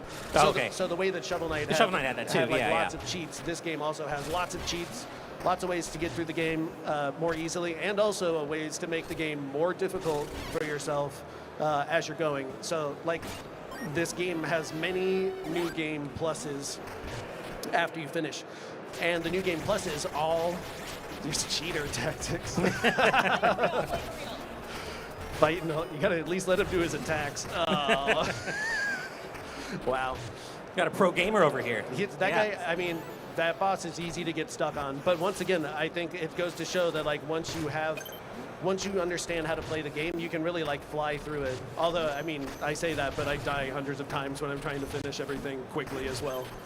But I mean, there's also, I mean, that's, you know, the mark of good game design, and that also empowers the player too. Because as someone who's played Shovel Knight way more times than it makes sense, I went from, playing the game to really just steamrolling it, and it feels empowering doing that. When you know it's coming, when you know the patterns, you just fly through the game, and there's something really empowering in that. Totally. Through that repetition. Yeah, I mean, and if you want like a more challenge, like I was saying, like that New Game Plus like lets you do that in a new way. There's like a ton of stuff in the New Game Plus that is different than a regular New Game Plus. Okay. Like there's an item shuffler. I don't know if we've like announced it, or even if it is an announcement to talk about. Go for it, Sean. Yeah, I mean, okay. I don't know if y'all have ever seen like the Legend of Zelda or like Super Metroid item shufflers. I played through those, in the past few years, and it was like the most fun I've had, like replaying those old games in a new way, and the items were like in new spots. We just like had to do that for this too. So like Mina also has an item shuffler in the game that's integrated into how the New Game Plus works. Okay. And so yeah, the item shuffle, the positions of the sidearm shuffle, and there's actually a bunch of like sliders that we're going to be able to adjust and everything as well. So you can really like customize the game as it goes through like multiple times and like shuffle the items. But anyway, so I got sidetracked from the New Game Plus. And the New Game Plus also has this item shuffler, and it gets harder and harder every time. Sometimes it like flips the world, so it's mirrored like on the third. Oh, okay. On New Game Plus 3, the world is mirrored. On New Game Plus 5, this changes. So like every time through, something interesting and different changes as well. I hope everyone's getting clued in into why this game took so long to polish. Yeah. Right. Now, is there any exclusive story content to New Game Plus? If that's something you're ready to talk about yet, are there extra, like an extra boss or any new story stuff that's exclusive to multiple playthroughs? There is definitely some secret story stuff, but it is not all. It's definitely not all related to New Game Plus, and we have there's lots of secret stuff. Okay. When you see Redacted, it's going to be so cool. Oh my gosh. Nice. I love Redacted. Yeah, there really is a lot. We took the same approach to the gameplay that we did with the story, so there's like some flexibility in terms of what you'll see. I loved this boss fight when I played the demo the first time. I was like, it was such a fun boss fight. I just want to point out that he was carrying a torch because how would you know he set everything on fire if he wasn't carrying the torch? That's very true. So that like happened. Someone was like, "Who's that guy?" Yeah. And it was like, he's the guy. He's like the bad guy. Yeah. Did he like set all the fires? It's like, well, how would I know that? It's like, I don't know, by like reading it. Yeah. So we made him hold a torch, so you like extra know. Yeah, like. I also love Mina's attitude that like the boss and they talk a little crap to each other. They are. They're being like witty. She's like, "You think I'm afraid of you?" Yeah. And he's like, "You have simply no idea. Big talk for a city burning conspiracy. So good, Such a haughty mouse." He called her hot. I just want to point that out. How you squeak. Enemies to lovers. I love it. That's not a part of the game. That's not part of the game. Fantastic. No, but this was such a fun boss fight and a great way to cap off the demo. And remember, you all can go play the demo not right now. Right wait till we're here. done, right but now, yes. after, in 14 minutes, you can play this demo. Exactly. Now, we can't hear it, of course, we're interviewing and it's a loud show floor, but we do have the legend Jake Verthoffman back for the music, correct? Yes, we do. Well, Nice. yeah, he's on staff. Like, he has health insurance with us. He's Okay. full-time. All right. Yeah. Yeah, no, Jake's great. It's such an honor to work with him, and it's just been such a fun process of him like creating the music that like gives life to the world, you know, and like. Yeah, there's like more than 80 songs. 80? Like, Oh he went my crazy, God. and every single one's a banger. Oh my God. He'll like be humming something. I'm like, Jake, what are you humming? And he's like, oh, just something I'm working out. And then he'll put it into like the tracker thing, and it's like the most beautiful music I've ever heard in my life. It's crazy. I'm a huge video game music and especially chiptune fan. Grew up on Mega Man, so Shovel Knight was like crack music to me. So and Mina seems like it's going to be the exact same way. Yeah, you got this. Oh. Okay, well, now Nice. go. Yay! And you have the big silhouette finish like in Shovel Knight 2 when you beat the boss. Yeah. No, you have to. Not like in Mega Man X. Right. Not like in Shovel Knight. Like in Shovel Knight, exactly. Yeah. So I always think it's funny after the demo, like it's like has this like unearth the secrets of Tenebris Isle, meet and defeat a cast of unforgettable weirdos, traverse a handcrafted world of order, collect over 100 trinkets and tools and upgrades, become Mina the Hollower.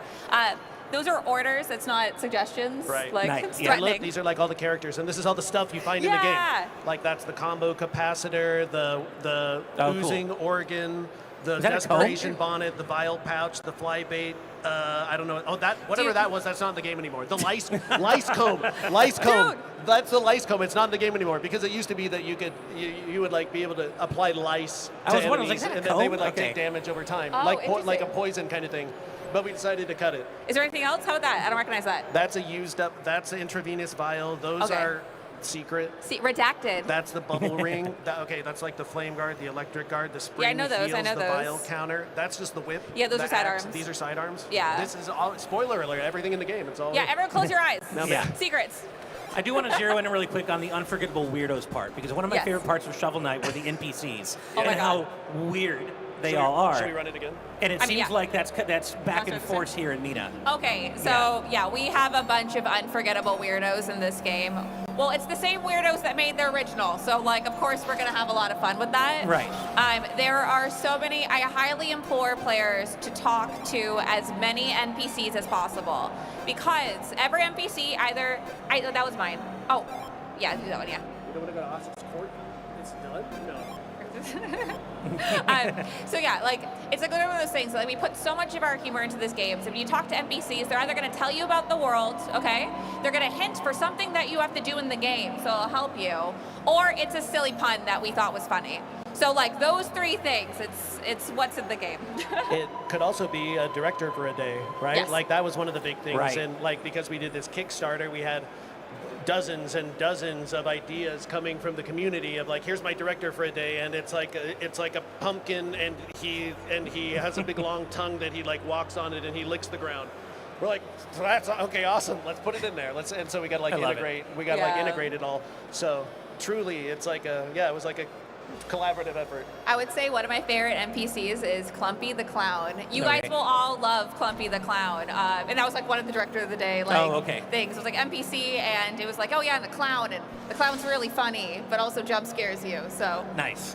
have a fun time. All clowns jump scare me, but I'm looking forward to this. It comes with the career. Yeah. So it's been a long process getting here. You're finally almost at the finish line. Are you ready to talk about the release date yet, or are we not quite?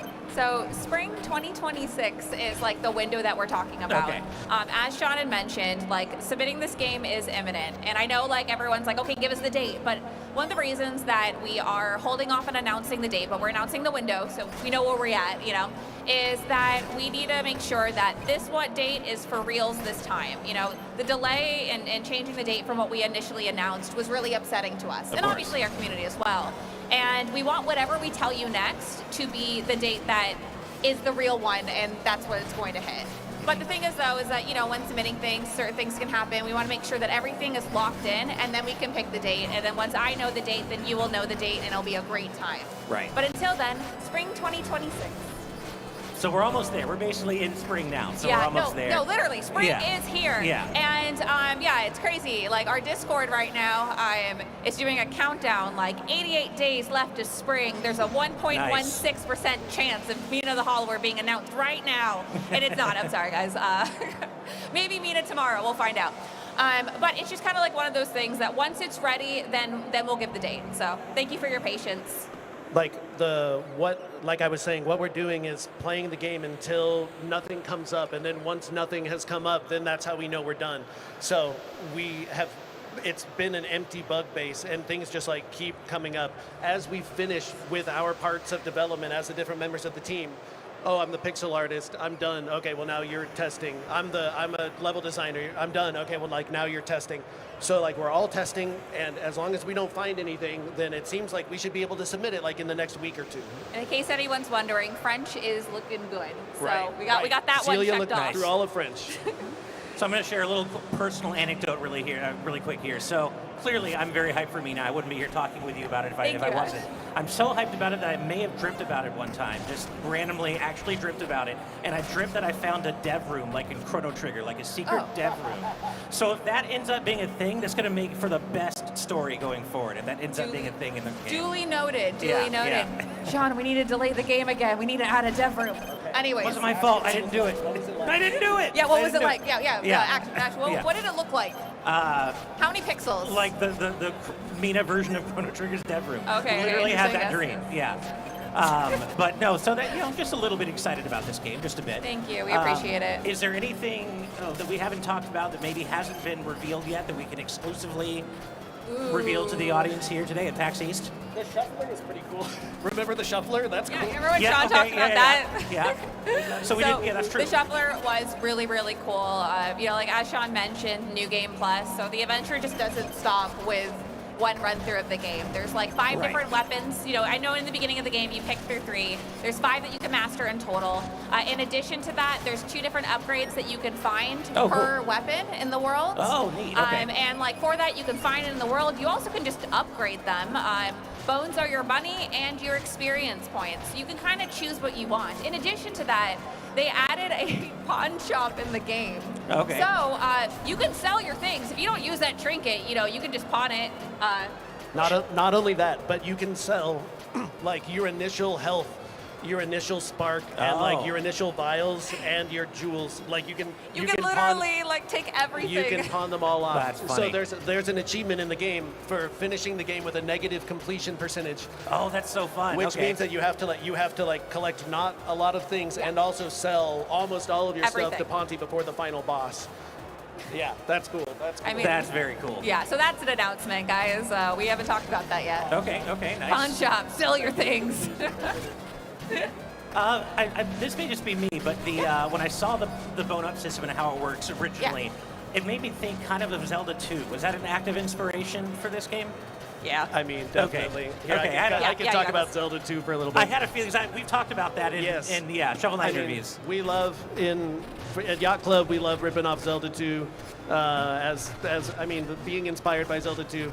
And so, this was just, we like taking ideas that came from a while ago and then doing a cool twist on them or making them unique or making you see them like in a new way. So yeah, we borrowed a Zelda 2 style level up system where as soon as you hit the required amount of experience in the lower right hand corner, you will level up or bone up. So you could choose to pass on it, or you could go with attack, defense, or sidearm. Or you could condense your bones into a bone stone for later. And the bone stone is like something that even if you die, you can't lose it. Right. So by forcing this decision on the player and by like making you decide like how you're going to be lopsided, we make it so you can't hold your bones like a Souls game where you just like have a zillion things forever. You like are forced to level up at some point.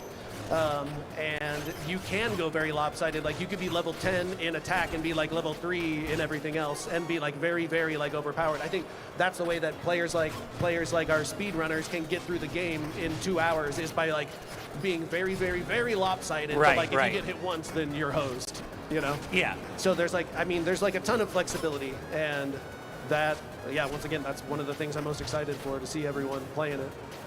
As a glass cannon is so rad. Like, it's like John Wick mode. Like, literally, you just go in and, like, destroy everything. Just don't get hit. Yeah. Easier said than done, but yeah. Speaking of Zelda, you mentioned there are 6 main bosses to defeat throughout the story.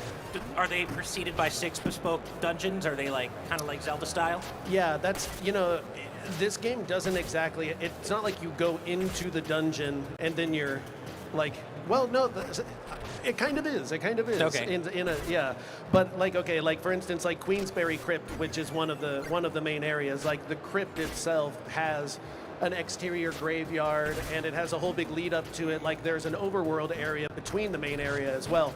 And so it's like the overworld is a little bit crypty, and then once you get into the main crypt, and that's like when you're in the level. And the levels are a little bit more a little bit more linear than the overworld stuff.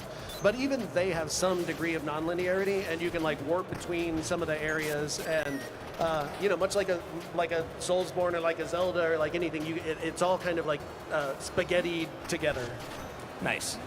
Okay, just to throw it out there, when I was playtesting the game for like the first time, and like the team was watching and doing all the things, I went to the first level, cool, great, awesome, and then I went to the second to last level because I like to challenge, and it was really fun, challenging but really fun, and that's what's cool about the non-linear adventure. Are the enemies going to be scaled up and you got to dodge and get good real quick? Yeah, sure, of course, but like that's part of the open-ended part of the adventure with Mina. Mina really allows you to really play different, whatever you make your path to be is what it is. Right. So You can get through some of those issues too. Like there's an item called the I forget. It used to be called the sludgy health vial, and it meant and when you get hit, it makes your health bar like decrease slowly, and as long as it doesn't get to 0 and you heal before, then you're good. Oh, cool. So that means Okay. you could just like tank a zillion hits until it like gets down to here, and then like heal again, and you're good. So you could like start to play like that as well. There's like at least a couple dozen mechanics that are like that, and yeah, you can use them to get through the hard parts. Well, I think one of the reasons that Yacht Club's community is so supportive and responsive to you is I can feel the passion and the excitement just from you two talking about it. I can feel how passionate you are about the game you're making and the games you've made, and I think the community feels that too, and that's why. Look at this audience. We have so many people here. Thank you so much. Thank you guys so much for hanging out with us. Thank you so incredibly your much. Support and your patience. Yeah. Thank you so much. We got about a minute and a half left. Any last things you want to cover really quick before we sign off here? Mina is a game we've been working on for 6 years. We put our everything into this game, and we put it all into it for you, to make a fun game that you will enjoy, to think of every different way that you might want to play it. And we took everyone's feedback, and truly this is it's a community effort from our community, like as game developers, and like our larger community, like as game players. It's truly a game for everyone, and it's so good, and we put so much work into it. And I'm excited for everyone to play it. That's what I want to say. A humongous thank you to all of our backers and our community and all of the support. It really means the world to us. And now that we're finally crossing the finish line for this game, we're like beyond excited for you guys to finally get your hands on it and see like what magic we really created. Besides obviously I'm a biased source, I work in marketing for the studio, so I'm supposed to tell you it's great, but as a gamer, I think this is one of my favorite games of all time, and I'm so excited for you to check it out. Well, Celia and Sean, it has once again been my great honor to join you on stage here at PAX East to talk about Mina. Once again, I'm Ash Paulson. You can find me on YouTube at GVG, and thank you all so much for turning out in such numbers for Mina. Thank you so much. Yeah. Spring 2026 for reals this time. Yeah. We're so for close. reals. We're submitting it. Yeah. Bye, everybody. Yeah.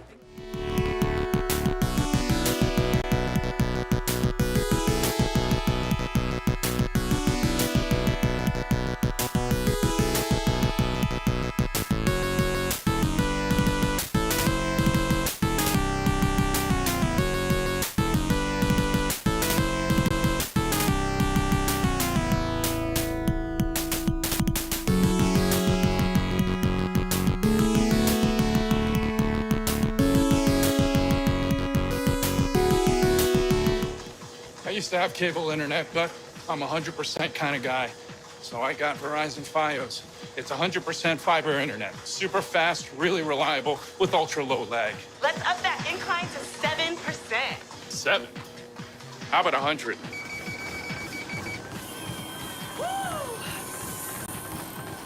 Get Verizon Fios, because when it comes to your internet, it's 100% or nothing!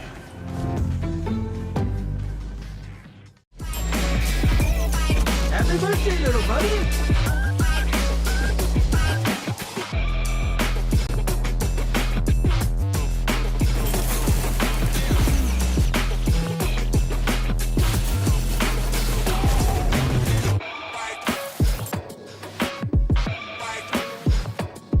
Ooh, that birthday sounded extra squishy!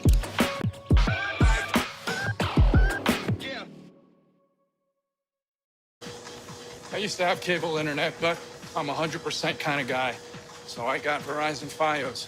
It's 100% fiber internet. Super fast, really reliable, with ultra low lag. Let's up that incline to 7%. 7? How about 100?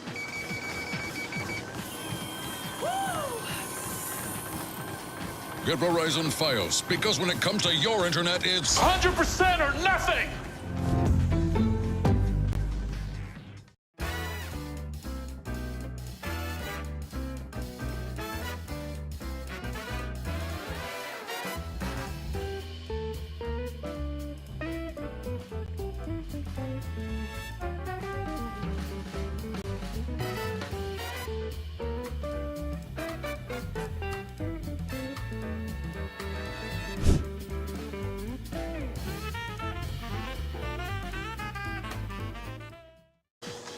I used to have cable internet, but I'm a 100% kind of guy. So I got Verizon Fios. It's 100% fiber internet. Super fast, really reliable, with ultra low lag. Let's up that incline to 7%. 7? How about 100?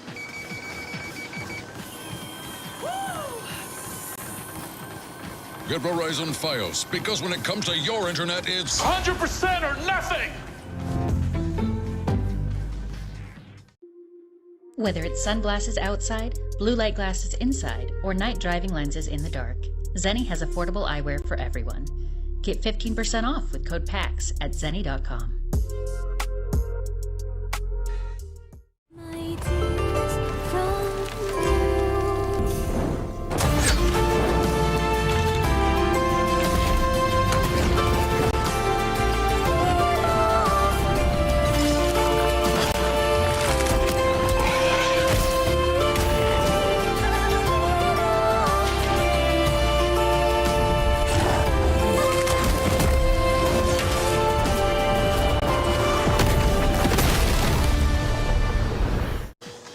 I used to have cable internet, but I'm a 100% kind of guy.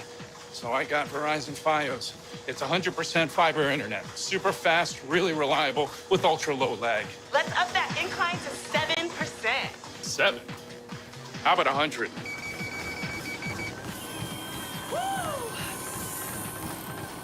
Get Verizon Fios, because when it comes to your internet, it's 100% or nothing! Now that you're a secretary, you should look the part.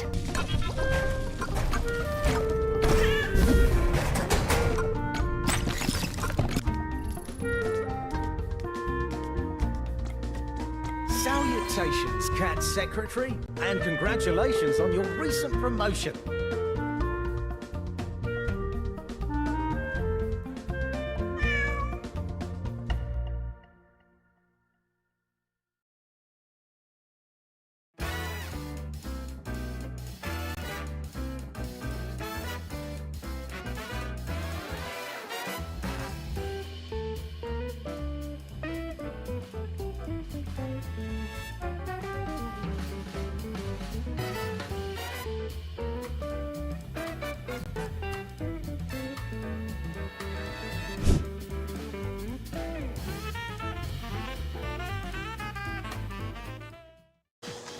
I used to have cable internet, but I'm a 100% kind of guy.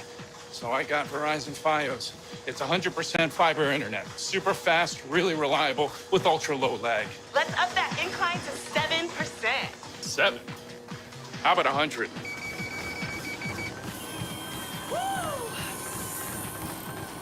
Get Verizon Fios, because when it comes to your internet, it's 100% or nothing!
I used to have cable internet, but I'm a 100% kind of guy.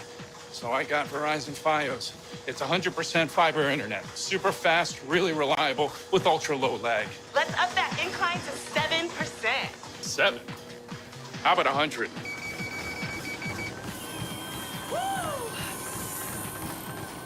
Get Verizon Fios, because when it comes to your internet, it's 100% or nothing! Whether it's sunglasses outside, blue light glasses inside, or night driving lenses in the dark, Zeni has affordable eyewear for everyone. Get 15% off with code PAX at Zeni.com.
And today I am joined by none other than Dexter Snap. Dexter, my man, we're here on the stage here at PAX East. I'm beyond excited because we are amongst the first to showcase to you guys right here the cards coming in the next season of Marvel Snap, the End of Days. Dexter, how have you liked PAX East thus far? It's great, dude. I always love PAX. It's a ton of fun, and I'm excited to jump into some Snap. I know, listen, we've played so much Marvel Snap over the years, and this is one of those seasons I am so unbelievably excited for, simply because we have a ton of new cards, and last season we had Objective come for the first time ever, and with Objective, we have the opportunity to experience a whole new way of playing Snap, and this season, we're getting even more Objective cards. I love Objective cards. It's a nice new mechanic they kind of added, so yeah, I'm excited to see more. So what we're going to do here to start is we're actually going to showcase all of the brand new cards coming to Marvel Snap in the next End of Days season, and then we're going to play some games as well. Yeah. So we got some sneak peek preview stuff that no one has seen yet. I don't think they've released a season trailer yet. No. Well, maybe. I mean, we're getting almost no reception here, so maybe they did and we didn't notice. But this will be some of the first live play you guys will see with these new cards. So everyone here at PAX is going to see these cards for the very first time in action. So if we can, why don't we cut over to the actual in-game here that we have so we can showcase to you the cards, the text, and what you'll be able to play with in the End of Days season. Yeah. Oh, there it is. It's up. It's up, here it is.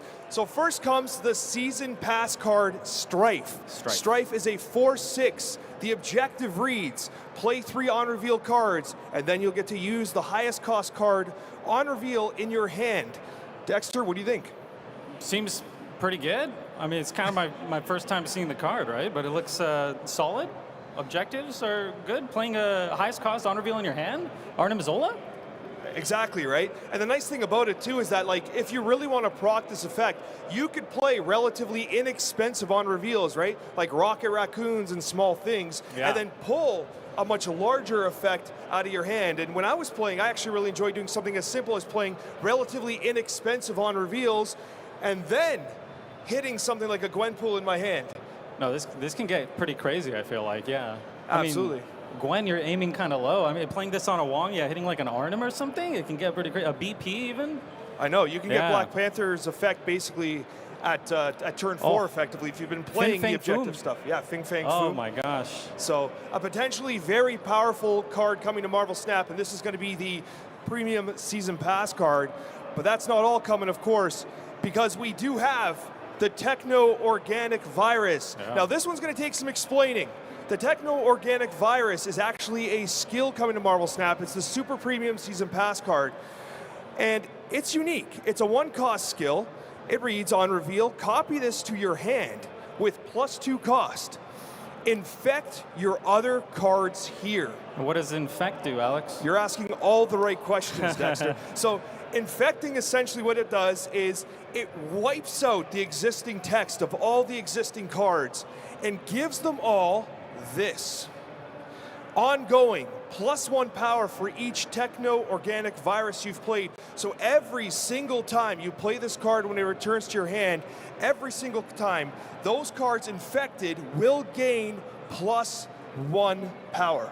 That's pretty good. Can we go back to the first Yeah, card? the first one. You want to see the first one? Here you go. Come back. So it's going to go from 1 to a 3 to a 5. That's right. So you can play it multiple times in any given game. So imagine you play it on, like you play like a Squirrel Girl or something, or on turn 1, and then you play something else on turn 2. On turn 3, you can play this. And on turn 4, you can also play this because it's coming back to your hand. Oh, first time you could play it on a JT?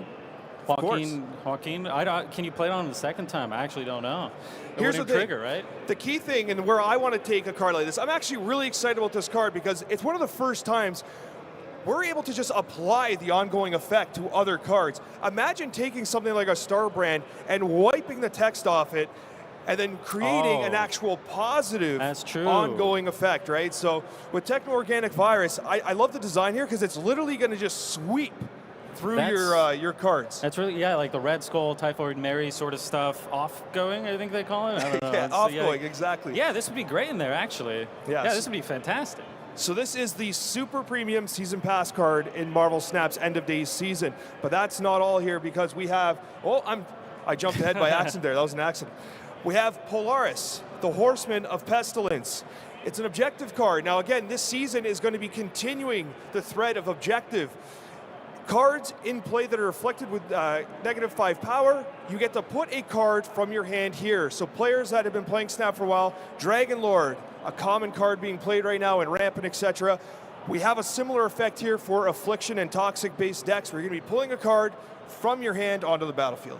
Yeah, that's pretty good. It's kind of like a Jubilee, but it pulls, from hand. That's good. That's right. And what's crazy about this is you're thinking, okay, well, how do I actually get this effect to work properly? Well, last season, we had a card, Caliban, come out. Caliban, I should say. Caliban. And that'll, in and of itself, satisfy this requirement. And in a deck we'll show you later, we will be playing the two together. So it's kind of cool that the two Horsemen of Pestilence will actually work together to make the entire synergy work. It's thematic. It makes sense. I mean, Celine would go with these two, right? So of course. Everything's thematic. All the Horsemen are relatively thematic. Well, at the same time, you don't have to chase all the Horsemen to get synergies working together. A lot of these stand by themselves very effectively as well.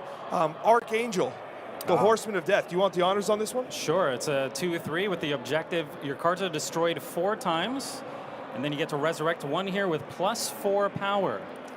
+4 power. And Destroy has been one of those, I like to call it the barometer of Marvel Snap, a very consistent archetype that anybody at any collection level, whether you're a brand new player in Marvel Snap or you're someone who's been playing forever, Destroy is one of those archetypes that you can take to infinite, you can take to the highest ranks, and now we're getting a new tool. We've actually been getting a lot of tools. Destroy players have been spoiled over the last little while because we've had, I mean, one of my favorite cards in the game is Moira X, and now we have the Archangel, Horseman of Death. Yeah, it seems good. My brain keeps defaulting to Black Panther shenanigans, just doubling power over and over, just destroy him, Arnim him, I don't know why.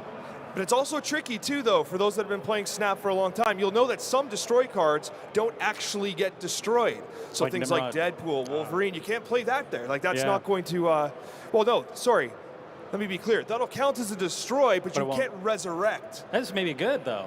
Yeah. You want to destroy those. Yeah, you want to keep destroying them, but eventually you have to destroy something that's not just being regenerative by itself. Yeah.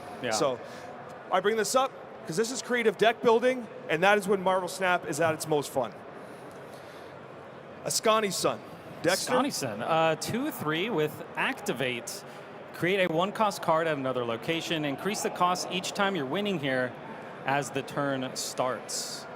That's an Activate. It is. It's an Activate, but what I really like about this card is that I think the design is fantastic. Like, if you're someone who's just getting into Marvel Snap relatively recently, you're probably thinking to yourself, well, a lot of these cards are very combo-centric. You got to build the collection over time.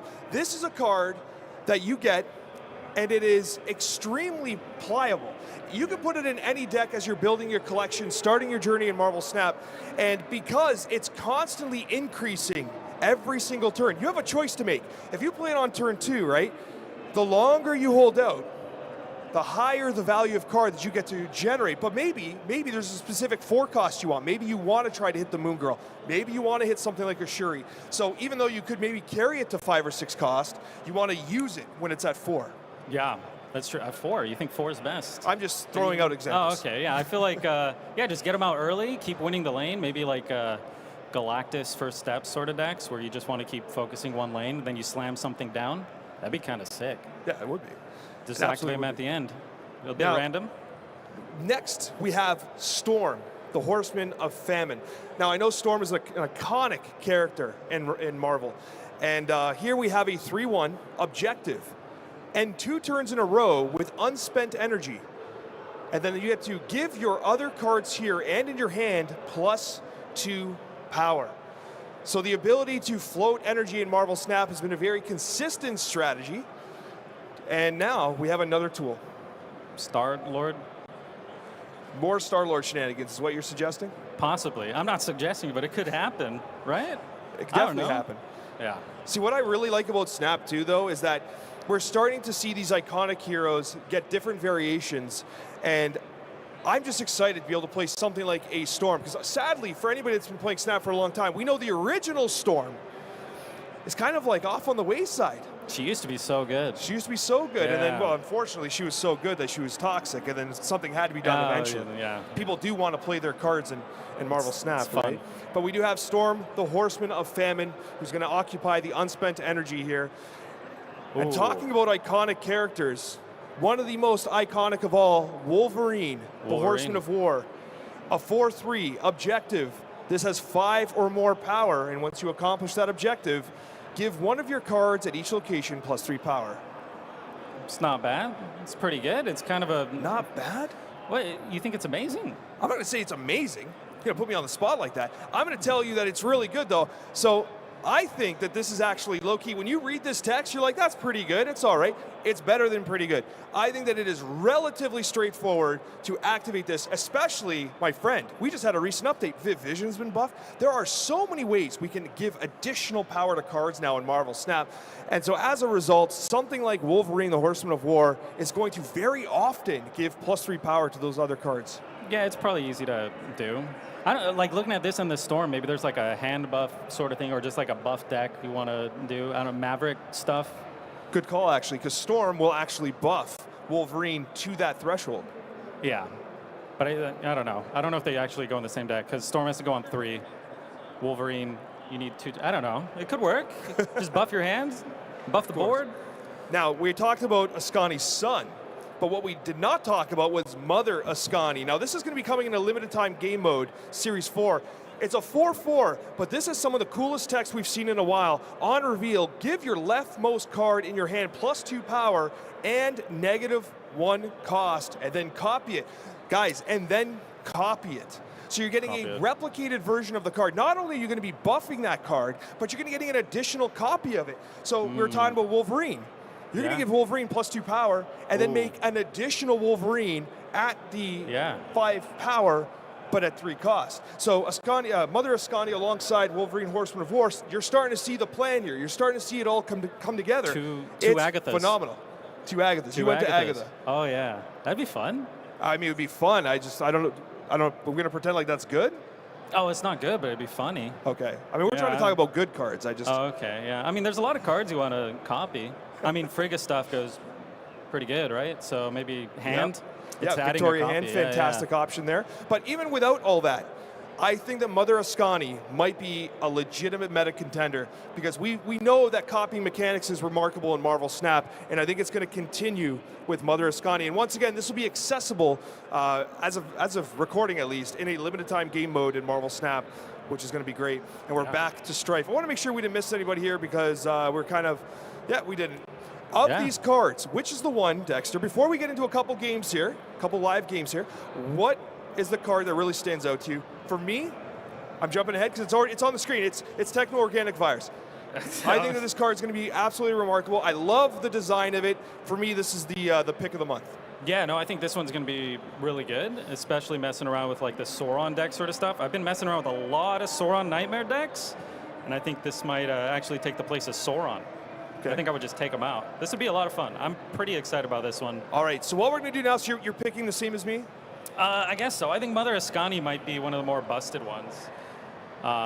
Just duplicating a card and reducing the cost seems really solid. I'm always trying to like bastion things and hit them, so might as well also play Mother Ascani there. Frigga hand stuff is always good.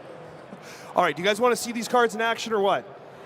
Yeah, awesome. All right, let's get into a game here. Now, we have a very limited connection here in the theater, but we're going to try. Oh, that's right. This is a brand new account, guys. If you are new to Marvel Snap and you join, you actually get a fantastic kind of introduction to the game with a whole bunch of additional resources. If you're someone who has not been playing Snap in a long time, you get the opportunity of getting a welcome back reward track as well. And for those that are curious, you can also boost your collection by purchasing the season pass and other things in their web shop, which will give you free resources, including Series 5 packs. And we're apparently going to be forced to claim this stuff. All right, want to play some Techno Organic Virus? Yeah, let's do it. All right, look at that. We're loading in here. Just give us a second. Let's see who's going to be matching into us here. Definitely. I have a confession to make. We're the only ones playing this build. It might be a bot. It might be a bot. It might be a bot. But we'll have to give it a second here. But it actually says matchmaking cheat at the top. I don't know if you guys noticed that. So the matchmaking's cheating, but anyhow, I'll tell you right now. You see that? You see that border? Not border. The card back. That is the Marvel Snap PAX card back, designed by Dave Allen and friends here at PAX, the Penny Arcade Expo, who have been tremendous supporters of Marvel Snap over the years. And the title too, Playing While Waiting in Line. That's what right. a title. It's a beautiful title. Great. It is. Marvel Snap's the perfect game to be playing waiting in line. Yeah. I do it all the time. Yeah, of course. Especially high voltage. You can play it waiting in line to get into the washroom, and then you can play it in the washroom at the same time. It's fast. It's absolutely perfect. Okay. So Dexter, I'll do the first game here because you're brand new to Techno Organic Virus. Well, we are graced with the opportunity to play the card right out. You don't do that. Don't do that. Don't play the card right away. But we get the chance to actually play out Techno Organic Virus from our opening hand, and because we have Feast here, we're going to have extra energy, which is going to allow us to actually play it out on turn one and start this mess going here. Oh, and then we get to Zemo. We just got scammed by the second location, unfortunately. It happens. So all my dreams have been completely shattered. But what we're going to do here is we're going to play Hawkeye K. Bishop. No. We're going to play Baron. Zemo? We're We going to could play wait. Baron. It gets better the longer you wait, Yeah, I guess. we're going to steal a card from Frost here, and then what we're going to do, provided we don't get scammed by the third location, okay, we're not, that's good, but synergy here, because changes to the power of a card is going to be doubled, and when we Techno Organic Virus there, they're going to get +1s. So we're going to see a really good effect here. And it infects all the cards in the lane. It does. Watch this. We're going to play Hawkeye K. Bishop here, Techno Organic Virus here. Watch how this plays out here. And then on the other side, we're going to do the Star Brand. Watch this. Wait, this card's crazier than I thought. I just misplayed. It's okay. It's okay. No one's watching. No one's watching. It's fine. There's no expectation for me to play this game properly. And what you'll notice is all the text on those cards they're playing Morph. Okay. Wait, we got to play Starbrand and we got to play Quinjet. Yes, we Discount do. the Techno Organic Virus. I know. Oh my God, we have too much energy. We have way too much. That's why I did that. But anyways, I like how I'm pretending like I made that like a good play there. Meanwhile, I blocked the location. But you'll notice that now the text is gone and it's ongoing, +1 power for each Techno Organic Virus you've played. That's insane. So why don't we do this? We'll play Lizard. Starbrand. We'll play Quinjet here. We'll play Starbrand. We're out of power. Acid. Someone's got to go. Someone's got to go. Well, okay, no Quinjet for a sec. I know you want to play Quinjet because it's good, but let's do this. Watch this. Watch what happens with Lizard and Starbrand with Techno Organic Virus, but also watch what happens in the Feast location because they're all going to get +1 as well. Starbrand comes down, negative text. They're getting +3 on the other side. But then we Techno Organic Virus it away. They lose it all. They get buffed, and the other side gets buffed as well. No, this card's actually cracked. It is. That's exactly the way I would have explained it. This is better than I thought it was, for sure. And look at this. This is a perfect example. Look, we got Makari as well. Makari Watch might this. ruin our lives. Wait, so you can just play the virus again and it'll still double. That's right. Watch. We'll just play it here. Oh my God. We'll do it again. Why wouldn't you put it on the left? Oh, why wouldn't I put it on the left? I don't know. I'm just clicking buttons. I guess it doesn't matter. I'm just clicking buttons. Look at that. We played it again, and again, the entire board gets buffed here. Makari drops into mid. So mid's kind of scuffed. I think we've lost mid. But we just win left because we're going to get... I guess we could play Techno Organic. What but you if? could also play What if? Sauron. I'm just going to throw this out there. What if We played Sauron here, and then we just played Techno-Organic Virus. Wait, what if you put Acid Arrow left and you still Techno-Organic right and you win anyways? So you want to flex by intentionally playing a -2 on here, but then play Techno-Organic Virus here? All right, this is Dexter's call. We're going to snap Unless they as have well. like a Spectrum, this would be a little... No! Why did you We got too boomer greedy. snap? I don't know. I didn't know they were going to retreat. Yeah, well, you were winning by too much. Man, these bots, man. They knew we were trying to insult them, I think, is what That just was happened. cool. Frost is like, no, I'm not going to let you insult me with an intentionally bad play. I mean, I'm pretty sure that was a Rank bot. 1, let's go. Guy, we got to rank 2. We did it. It was a bot, but like the deck is strong. That's really good. Okay, you want to do one more techno game? Okay, Yeah, I'm yeah, gonna let that's- you control it now because I misplayed. Now I'm embarrassed.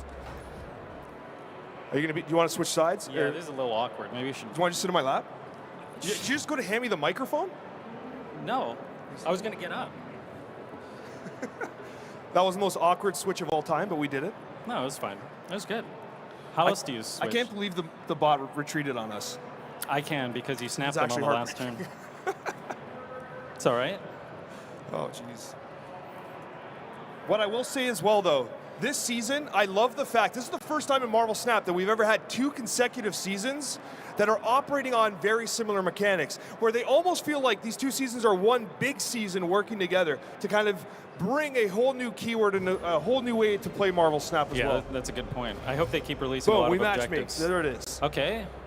Okay, you're up. I'm not going to play. I don't want to embarrass myself. I guess I don't even care about the Sauron that much, do I? I probably just No, want you to play Sauron first. You What do you think? I mean, it's turn 1, you get Sauron. When are you gonna? All right. Sauron's Whatever. a nice backup play. 'Cause what if we don't draw Yeah, that's a good Techno-Organic point. Virus? I hope I do. That would be. Also, new animation on Sauron that was added relatively recently. That was beautiful. I like that they keep going back and adding more animations. Patriot. We gotta win. We gotta win left, or we could just play Kate. It doesn't really matter. It's a bot, right? We'll do this. If I lose this match, I'm gonna be embarrassed. If you lose this match, you're going to have to delete your channel, unfortunately. I Sure. meant to tell you the stakes in advance, but now you know. I didn't realize there were stakes. Okay. Well, I'm worried about filling left. That would be bad. Makari could ruin me, so I'm just going to hope that wins on its own. I'm not going to play Squirrel Girl. I'm just going to play this. Do I actually play a rock? Because you can kind of Techno-Organic it. What is this? Is that an unreleased location? Were we not supposed to show that? I don't know. I've never seen that location before. On stream here, we have Evanshire. Draw the bottom card of your deck. If that has not yet been announced, I sincerely apologize. Yeah, everyone close your eyes. Okay, this seems fine. I don't know why I'm Makari- apologizing. It's not my fault that it showed up. Nope. Okay. For the record, I would have played the Squirrel Girl anyways. Well, what if Makari bricks you up Makari left? goes mid every time. Every time. Oh, okay. Yeah, Except that time, yes. Except that time. Okay, well, this is a big man. 3-8 is good. We could also pull something out here. I think I'm going to do Acid and APOC. Yeah? You like this? I would have gone Baron Zemo mid, or even Acid Arrow mid. I'm gonna Zemo later because the Yeah. odds of them drawing a small card is maybe good. I love the unnecessary Nightcrawler move here. That's fantastic. Oh, the rock. Yes, Oh! never seen it before. Wow. We've never seen this before. It's kind of annoying. I wish all my ladder games were like this, honestly. Okay, I need the tech. Oh my gosh. Trying to show a new card and you get Subterranea. This is streamer luck here, trying to show the new cards and they don't exist. I feel like I might as well play the arrow. It's kind of now or Sure. never. Then I could just do the other things later. Yep, that's it. That's the play. Do you agree with this play? No. No. Oh, beautiful. I was mean, going to tell you, by the way, that like it is a Subterranean game, but it's okay. It's okay. I made a really embarrassing play before, and I don't think now this you've was done the that exact. You don't embarrassing. think that was that bad? Okay. We'll keep telling ourselves that. I might actually lose this game. You might actually lose this game. I think I'm going to lose this game. There's nothing I could do about this. Dexter. And they're they're snapping me. snapping on you. Hold They on. boomered We me. can fix that. We can fix that. Okay, well, we're going to lose 8. Okay, all right. This is 2, right? It's -4. We always win this game. All right, a 2 and a 2. No, you got to win with style. I think you play both rocks. You don't even play Squirrel Girl. No, Here, it's I got possible you. No, the you're bot fine. actually throws. No, you're It's fine. I'm You're giving the fine. Punisher. You're fine. Don't worry about it. Trust. You don't need. Oh, okay. This might be really bad. I'm sorry. Well, you click the button, so it's your loss. No, it's your loss. All right, we've officially Well. lost at rank 2. Admittedly, I don't think this. Thank you for the claps, guys. Yes. Thank you. We are professionals. You guys might not know that we are professionals. It's because we didn't draw a techno-organic virus. We professionally suck, but it's okay. We actually might have won with techno-organic. You No, know? if we drew the card we were looking for, maybe. You know what, though? We got more decks than just techno-organic virus. Thankfully, the first game was a perfect example of it, but we do have other decks here. Would you like to see this season pass card, Strife? And guess what? You saw a little peek at the deck list there. It does feature the likes of Black Panther and Arnim Zola. Yeah. I mean, Strife's going to be good. There's no way he's not good, right? Chaos. I'm so Can I play embarrassed this that we lost. I need to win against the bot, bot. by the way, Yeah, All I'll right. play this. Okay, Chaos has... Also, you know what'd be great is drawing the new card. Oh my gosh. Oh, that this is is perfect. actually Look at that. Can we get a hand for that? This is Cobra gameplay here. best Cobra of all That's time. Cobra off of a location generated cards. That is. Wait, I don't have Prio, And but look it at doesn't that. matter. Oh, beautiful. That's what value looks like in Marvel Snap, friends. Yeah, that was good. Sandbar. Okay. Oh, I got the new card. We have the new card. So let's bring it up just as a reminder here. So again, a 4-6. Our objective is to play 3 on-reveal cards. And the nice thing about objective as well is you don't have to play this before or after. As long as at some point during the game you played these cards, they will be taken into account. Do we want to just play this to get one on the board?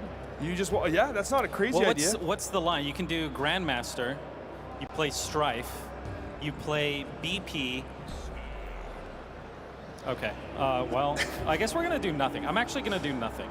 You're going to skip this turn? Yeah, right? I think there's a line where you can almost guarantee you hit your Arnim, but I think our hand has too many on reveals to actually work that way, so. Chaos is just not sure what to, they full skip too. Okay, so you this want is to great. just tempo a GM there? I don't think so, right? All right, we can play, this feels bad. Playing a Red Guardian on nothing, playing a Grandmaster on nothing. Do we just Sure. Surge? Yeah, I think Surge is probably a good idea here. I kind of don't like it that much. Okay, we have a Red Guardian target, but what's it going to be? That's a good that's Red actually Guardian. a great Red Guardian target, to be honest with you. That's a good one. Oh, or we could just Shuri into BP into Strife. You have literally Shuri. Should we just Strife? Yeah, well, you can Strife anytime. The question is, how do we want to organize this here? Because if you have Strife, and then what if we hit the Zola? What do you think? Just Strife right now? We don't have to have the objective done yet. We just want the objective done by the end of the game. Right. It's actually one of the most flexible keywords in Marvel Snap. You can get it done really early. You can get it done really late. Doesn't really matter. Well, do you want to just Shuri and BP, or do you want to just get him out? Get Strife out there. Get Strife out there. We'll figure it out. I don't know. I don't know if we should play him mid though, but I'm doing it. Because we kind of want a Red Guardian, the font. You know what? This is the classic rank 1 Medusa Mr. Fantastic Nova deck. I've recognized this from Golden Gauntlet. What are we doing? There's a lot I'm of not options. paying attention. It's your game to win here. Okay, all right. Why don't we do this? Why don't we try this? Okay, you have Zola. Okay, hold on. Okay. Here's my play, right? Here's your play. Play Hawkeye, left. Okay. Okay. Play Shuri, right. Okay, No, this is going to go Play off. Shuri mid. Because if it hits Black Panther, wait, no. Hawkeye right. Because if it hits In like the Jotun. Zola, I don't know, just do something. Okay, I'm well, confused there's now. a I've lot of confused different myself. lines here. I honestly think the best line Yes, is... do this, and then we'll have the on reveals on. Strife's going to activate. We might replicate the Zola, or we're going to hit Black Panther. Okay, I think the best line here is BP right into Arnim, but we want to... No, we're playing the new cards. We're not That's- doing good lines. That's not what we do here. We're trying to play new cards. We've already lost 8 cubes on a bot. We can't go any lower. This is just going to hit Okay, like here a it basic is. arrow. And it hits Arnim Zola. We are professional gamers again. Well, that's kind we don't get actual like Shuri value. What do you mean? We have a juiced up Nico Minaru, or yeah, But you the can next play card Nico you play, and we could play any location, get double on one thing. I'm gonna let you What if we misplay Arnim this. the Strife? Really? And then he's gonna. He won't do it again though. You're right. Well, he will. Once your objective's complete, I you thought he can't does it. Doesn't No, he? will it? Yes, if you. Science? We're doing it for If the you science? Arnim a Gambit. I think that this is not going to work like you think it does. If you Arnim a Gambit, doesn't it go off? It shouldn't. Click on the card. Click on Strife. Is it grayed out? It's not grayed out. I don't know now. Do you want to find out? I feel like you're trolling I feel like me we're right going to now. embarrass ourselves again. Are we going to lose again? It's gonna go, right? I mean, we're probably gonna lose anyway. It's a 6 All power. right, my vote is this is not going to work. But You're again, we're scaring playing a card that is not yet released, so we really don't know. I could get. People are shaking their heads back there. No one believes. Does it not go off again? Oh, we're Am I going to find out. tripping? Let's see I it. think you're trolling me right now. Is Dexter going to lose again? Yes. Oh, 100%. You're There's so literally no cooked. way we win this. Let's watch Strafe not do anything. No, he goes off. He's gonna hit a BP and win the game. Oh, You're copy. trolling me. And end of game. Oh, he's doing it. Oh, he did it. We still lose. But I mean, it's not very good. Wait, it could hit hold another on. Arnhem. It hits the Nico. The Nico goes left. It's actually winnable. Oh my god. No, wait. Close. Closer than expected, but still It was another actually loss. close. So we're currently batting 33% live here against the bot at rank 2. This is not good for us, but it's okay. Actually, it's my account, so it doesn't matter. It's fine. Okay. We got to see the effect go off 3 times. We did get this. It was science. Science was done here today. No, but I was right, right? So, All right, like, so you that were was wrong. Strife, and I did put together Polaris here. Should we actually? I just put. This is the deck. This is the deck we're gonna be playing here. We should probably go over the deck, yeah. Should we go against? Go over there. I'm saying Polaris. It is Polaris. Once again, it is an objective. Cards in play have -5 power or afflicted with -5. We get to put a card from our hand. So let's see Polaris here. We only do have 11 minutes, but before the show floor actually closes We gotta down, lose fast. we're actually gonna get kicked out of here. So once again, we're matchmaking. It's funny. It says like we're cheating in the matchmaking, and we're still losing. So Well, just so you know, We're just trying to have a good time. We're not trying to win. It's not about the cubes. it's not. No, it's not. It's not about the cubes. Yeah. I Rank 2, and we're what, -14 cubes, 12 cubes at this point? Nice.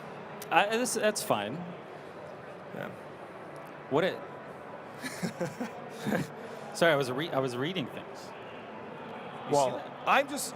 I'm just kind of like amazed. First of all, I'm glad no one's bringing it up that you were actually right. We got to give Dexter his flowers. He was, thank you. Let's give him a hand.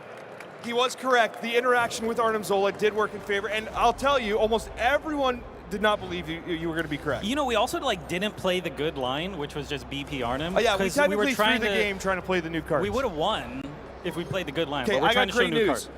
We have Caliban, so we have the new card. Oh, we actually have the game on now. Yeah, perfect. Are you? Every time I've used the mouse, we've lost. All right, so what? I'm on mouse duty now. Yeah, Okay, we're gonna snap then. Also, I think I snapped for you when you weren't paying attention. I was paying attention. I saw it. But All right, we're gonna go. You know what? We go Surge on the raid. Let's go Surge on the raid side here. Yeah. We're seeing a lot of Ebonshire. I like playing in the unrevealed locations because this is going to be like Altar of Death. There's going to be something.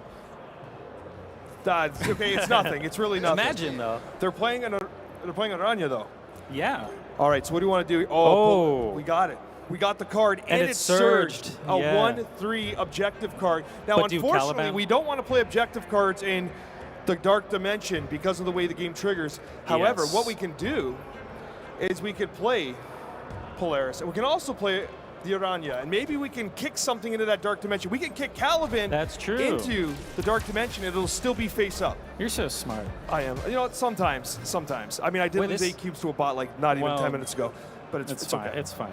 Do we activate her and just do it right now? You want Caliban there?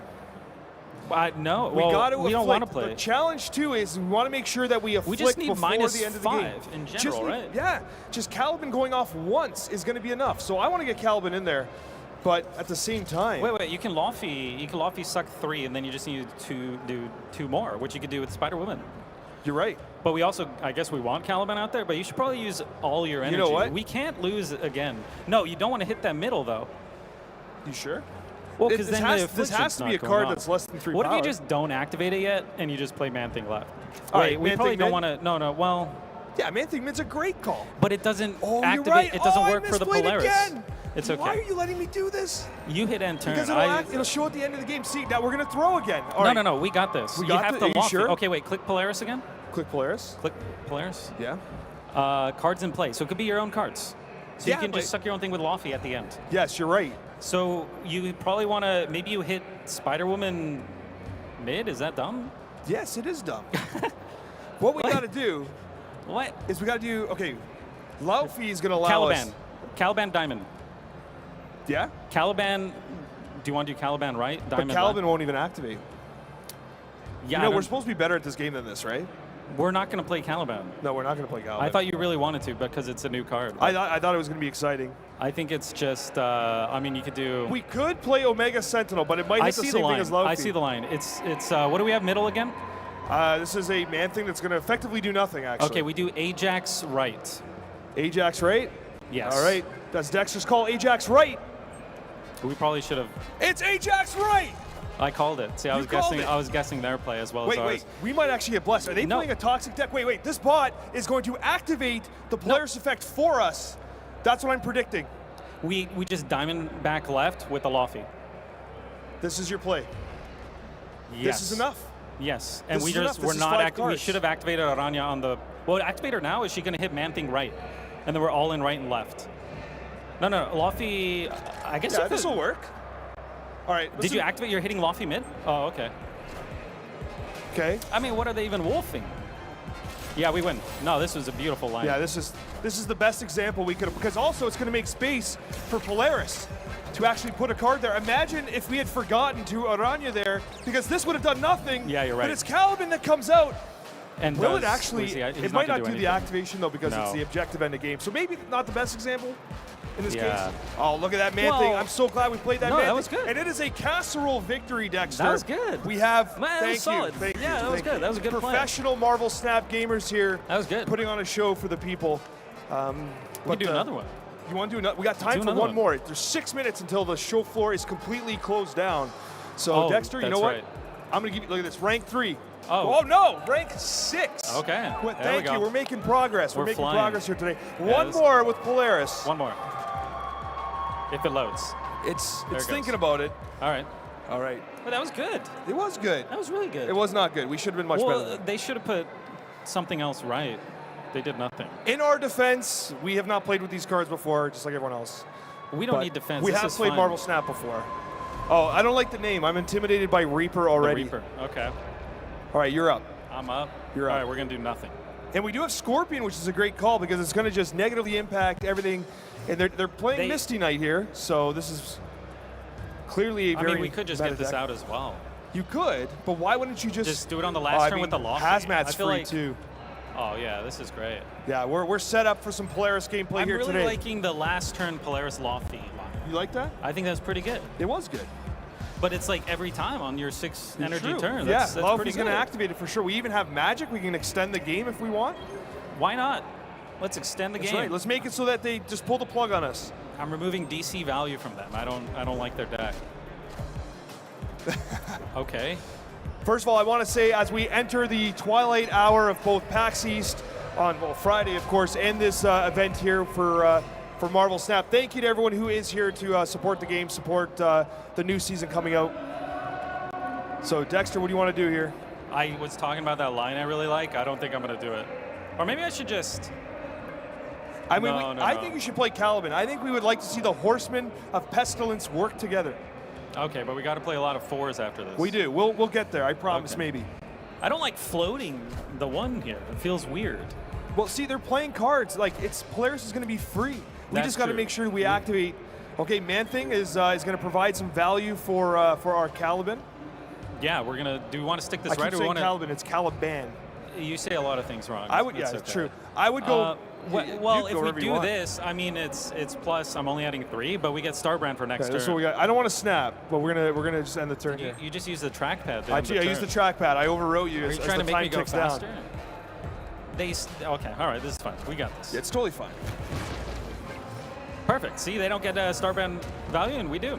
We do. Oh, Ajax is free real estate. Ajax Polaris, if we want to Yes. get Polaris out right Yeah, now. I think Polaris has to get down. Or we can just play Surge. I think we do the Polaris Laufey line like you discussed before. Or do you want to do Hazmat across the board? Oh, so next turn we go Hazmat Laufey. Sure. Let's get it done. Let's end on a win here, guys. We have to end on a win. Okay, wait, hold on. It's putting card from my hand. What if it pulls? Yeah, what if we okay, did it's this? Fine. You know Yeah. what? It might just pull like a Surge or something. We could have. don't rush me. I'm trying to. Okay, this is good. We're going to lose again. We're not going to lose. We're going to win. It's Hazmat coming down. That Ajax is going to get nice and chonky. Look at that. Okay, so we win middle at least. We've won middle. Oh, Diamondback. Is that an easy one? Well, maybe not. Diamondback's tricky. I think you go Diamondback right. That's what I would do. Diamondback right, and we just hope we like. This is not going to win. No. But this is -4, so we're adding 7. There's no way they put 8 power right. You mean like when they play their Hulk right and win? You think that's what they're going to do? That's what they're going to do. Wait. Diamondback left doesn't Hulk win right. it. Yes, they retreated. We've won. We did it. That counts. Yes, thank you. Thank you. I wanted to see the Hulk. Yeah. Anyways, guys, that is going to end our panel here today at PAX East. Thank you so much for joining us. I hope you guys enjoyed a sneak peek into the Marvel Snap end of day season. As I mentioned prior, if you'd like to get in on the season, of course, it'll be launching in early April. I think it's the 1st or 2nd. I should know the date. I'm I think thoroughly something apologetic like for this. But if you get the season pass in the web store for second dinner in Marvel Snap, you will get a free. It's April 7th. I'm glad someone's paying attention. April 7th is the release of the end of day season. And again, as I said, if you do get the season pass at the Marvel Snap web store, you'll get a free Series 5 pack. Definitely do that. I like free things. Thanks for joining us. We'll see you on the next one. Keep snapping.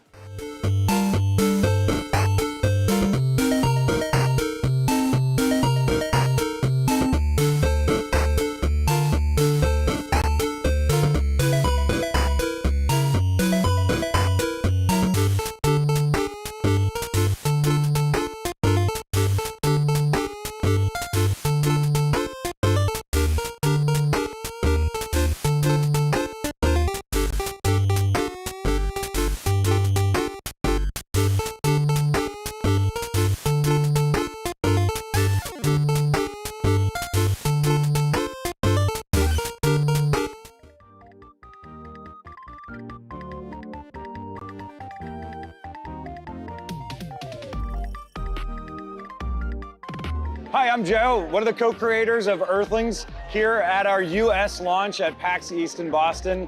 Earthlings is a mystery box toy. Each one of them has an NFC tag built into the bottom. It's a truly unique collectible concept. You scan them into our free-to-play game, iOS and Android, allows you to hatch a procedurally generatively unique character into the game. And we have a really, really fun twist on collecting and trading. Every player that hatches an Earthling off of the same fig as they get traded is part of that fig's lineage. And the longer it grows, the more everyone in the lineage actually benefits from it. So think of it this way.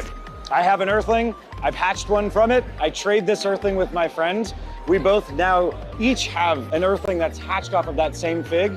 As that fig gets traded again and again and again, everyone that hatches off of that gets a new character, and as they hatch more and more and more, we all get lineage rewards. So easiest way to think about it is the more a fig gets traded, the more everyone that's part of its lineage gets rewarded in game. So it's really an interesting game that allows players to be very social in nature, also combined with a wonderful mobile game experience that gives you like hundreds and hundreds of hours of action adventure gameplay. So this is the first time that Americans are going to get a chance to collect Earthlings.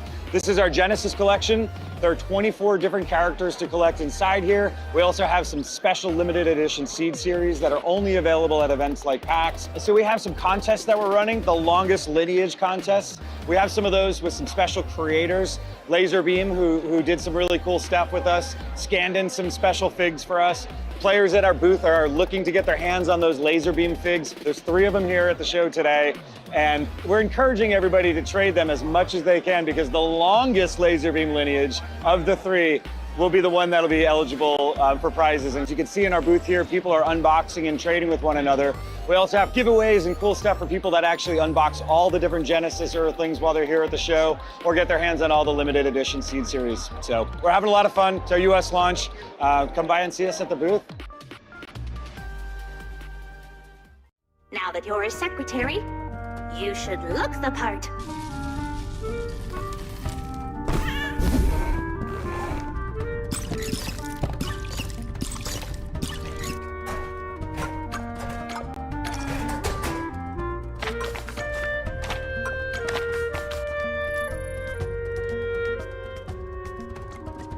Salutations, Cat Secretary, and congratulations on your recent promotion.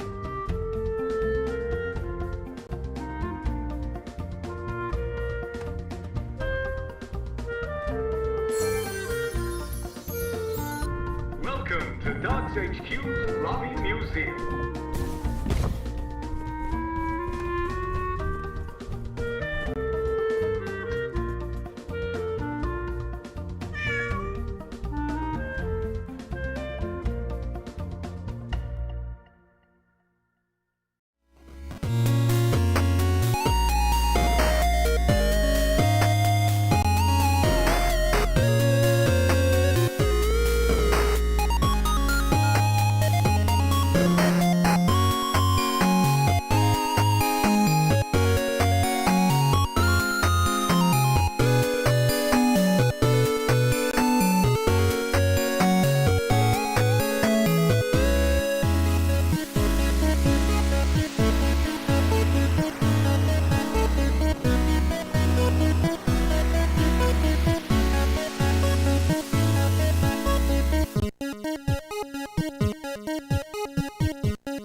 I used to have cable internet, but I'm 100% kind of guy.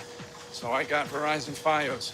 It's 100% fiber internet. Super fast, really reliable, with ultra low lag. Let's up that incline to 7%. 7?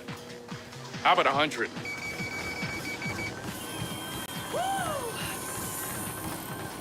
Get Verizon Fios, because when it comes to your internet, it's 100% or nothing!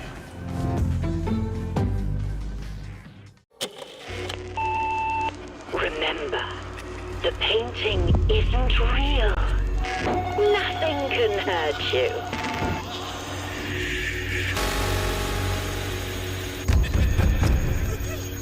Whatever's scaring you is just an illusion.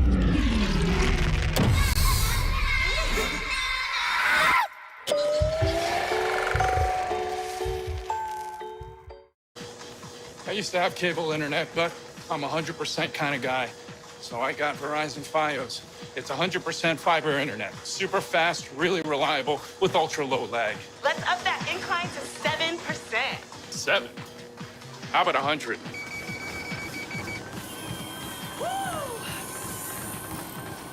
Get Verizon Fios, because when it comes to your internet, it's 100% or nothing!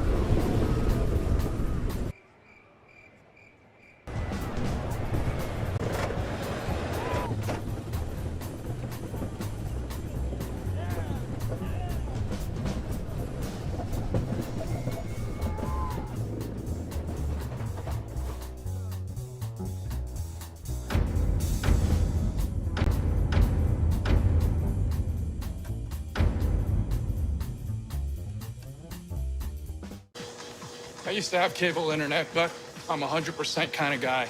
So I got Verizon Fios. It's 100% fiber internet. Super fast, really reliable, with ultra low lag. Let's up that incline to 7%. 7? How about 100?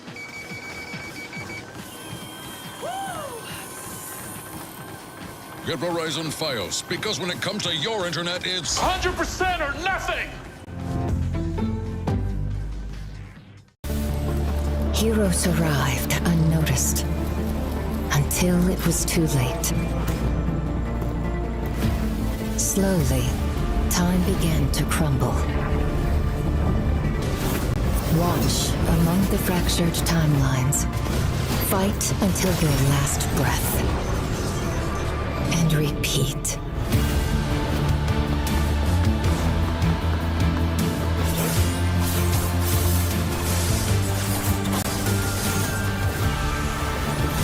One false timeline after another. Until the Lord of the Void stands before us. Then, end this. As time hackers, this is our destiny.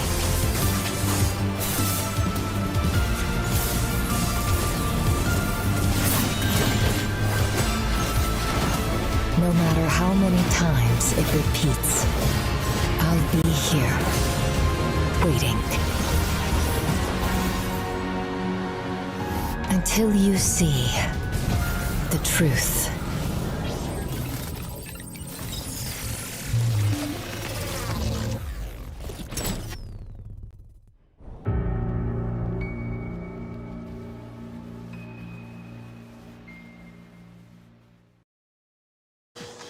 I used to have cable internet, but I'm 100% kind of guy. So I got Verizon Fios. It's 100% fiber internet. Super fast, really reliable, with ultra low lag. Let's up that incline to 7%. 7? How about 100?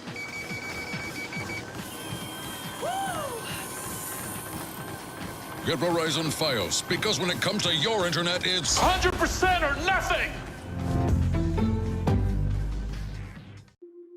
Whether it's sunglasses outside, blue light glasses inside, or night driving lenses in the dark, Zeni has affordable eyewear for everyone. Get 15% off with code PAX at Zeni.com.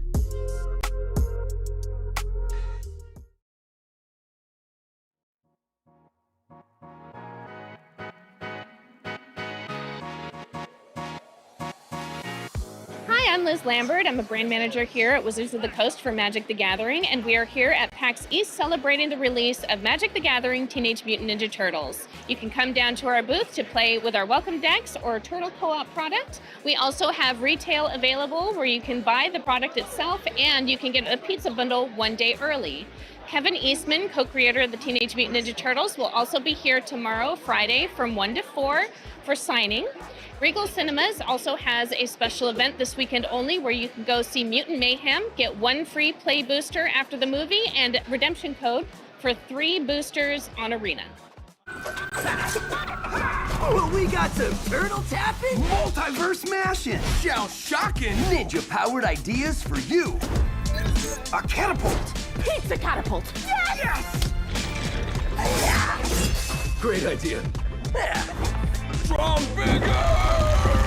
Whoa. Pizza time! Mountains, swamps, dual lands!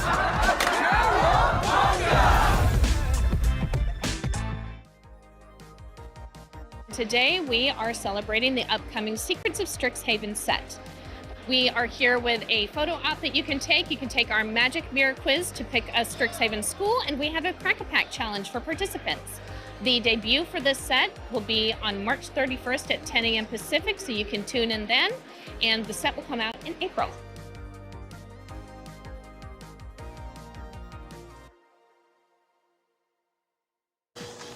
I used to have cable internet, but I'm 100% kind of guy. So I got Verizon Fios. It's 100% fiber internet. Super fast, really reliable, with ultra low lag. Let's up that incline to 7%. 7? How about 100?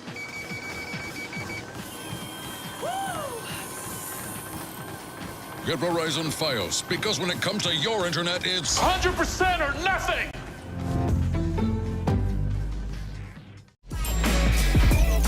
Happy birthday, little buddy!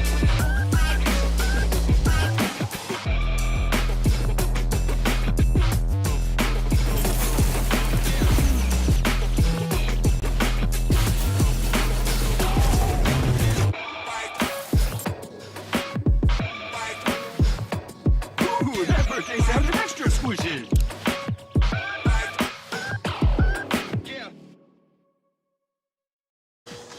I used to have cable internet, but I'm a 100% kind of guy. So I got Verizon Fios. It's 100% fiber internet. Super fast, really reliable, with ultra low lag. Let's up that incline to 7%. 7? How about 100?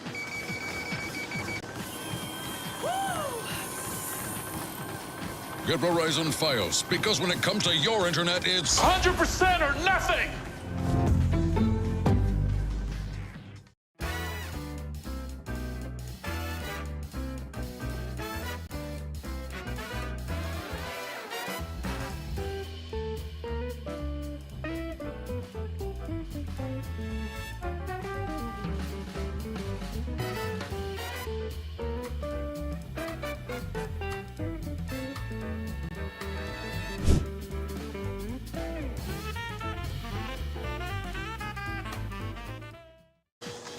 I used to have cable internet, but I'm a 100% kind of guy. So I got Verizon Fios. It's 100% fiber internet. Super fast, really reliable, with ultra low lag. Let's up that incline to 7%. 7? How about 100?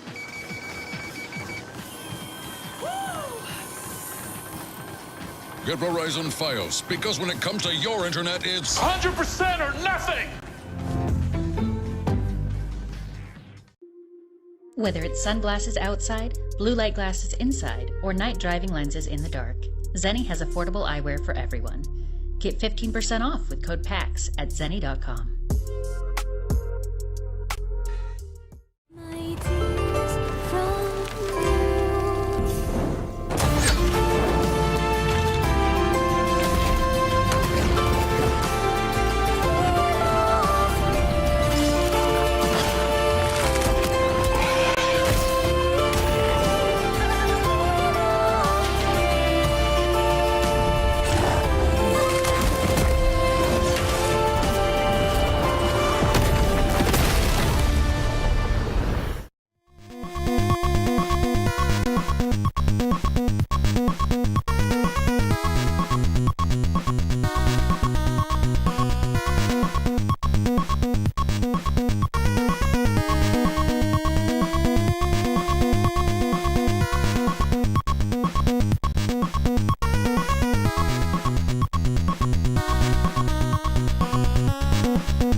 Betty Rage. I'm your favorite nerdy goth mom, and I'm here to introduce these amazing people to you. But first, we always start our shows with a little jazz, a little fun, right?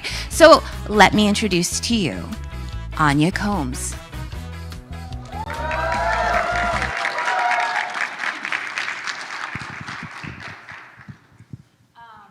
If you recognize any of these songs, I encourage you to sing along.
stuck. Oh no.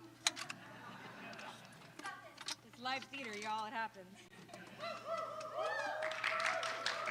Hold on.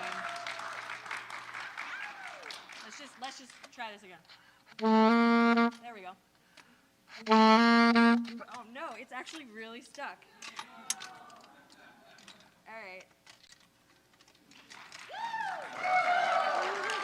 Ah, there we go. Okay.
I would like to introduce you, the first himbo of the evening. You know him as our favorite award-nominated game inventor, Kyle Shire!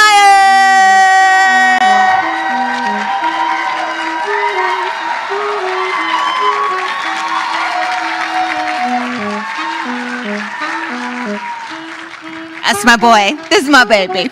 Anyways, up next, we have, you know what? He is number 40 on the NFL field, but he is number 1 in our hearts. Johnny Stanton!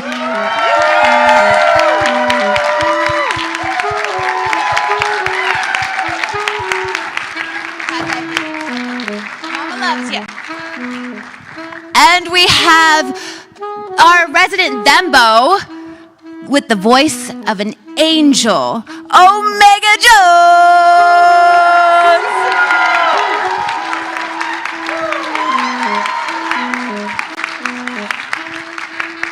Yeah, baby.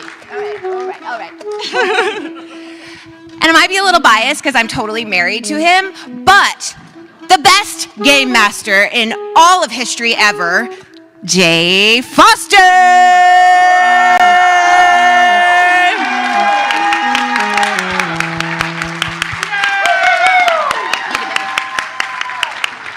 Have fun, Bibus. What's up, Boston? Oh, that was a try again. I think they heard me.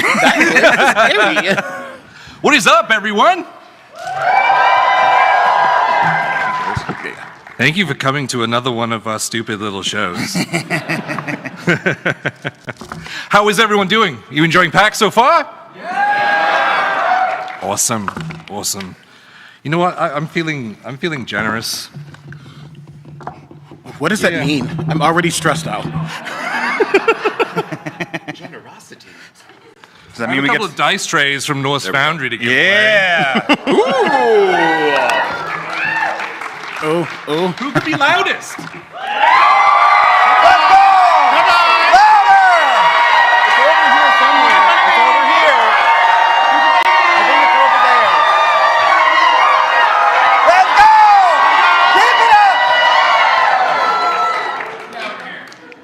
Yeah! Woo! One more time! Let's go! One more time! Let's go! Woo! Yeah! Coward. Frisbee that thing in there.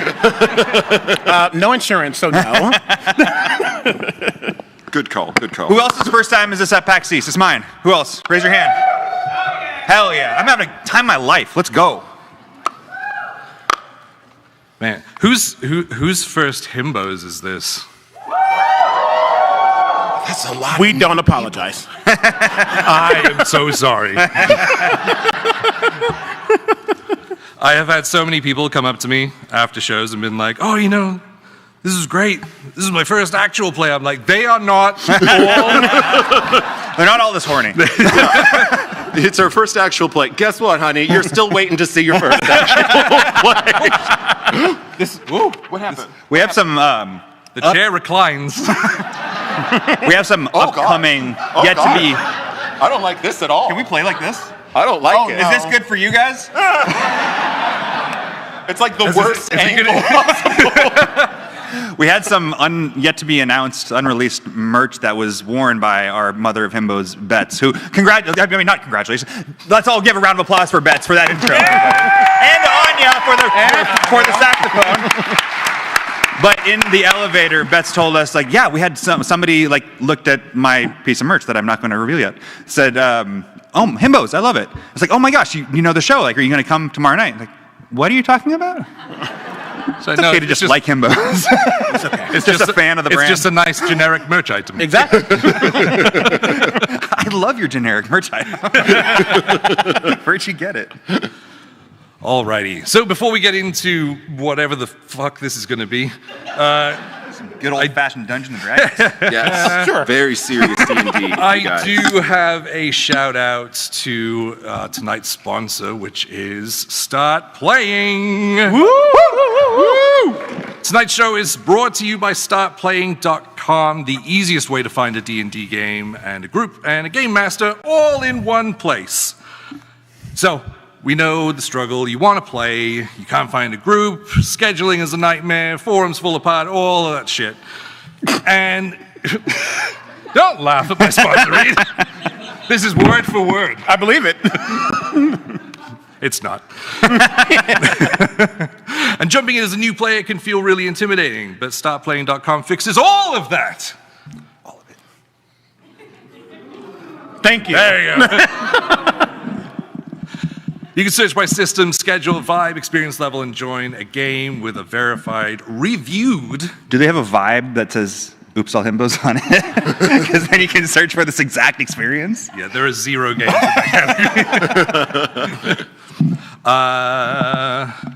Reviewed game master that you can actually trust. There's over... Whoa, shit. 80,000 players already have, like... Raise your hand if you're a Start Playing member right now. We have a handful. That means we have so many people that's going to make Start Playing so happy with us at Himbos. Right. So many people can scan that QR code right now. Yep. So I've got a favor for all of you to... Everybody except those 2 people who raised their hands over there. If you have another email address. And we know you do. Because I was speaking with Devin, and Devin was like, oh, if we get 60 people, that would be nice. And I was like, oh, yeah? Well, you don't know our fans. So I would super duper appreciate if you would scan that QR code and sign up for a free account. And then if you want to, within the next 30 days, you can get $10 off of your first game by using the code PAX Himbos. That's not going to be up all show. Please do it right now. Yes. Take a picture right now. It will go away. It's almost as if it's a call to action. What? A CTA, if you will. Chicago Transit Authority. Oh no, I forgot mine. It's fine. I can make this work. I can do hard things. It's fine. I'll make notes on here. I forgot my notebook. It's all good. It's improv. Yes. Improv. So, I suppose we should get into it, right? Yeah. Yes. Let's do it. Yes.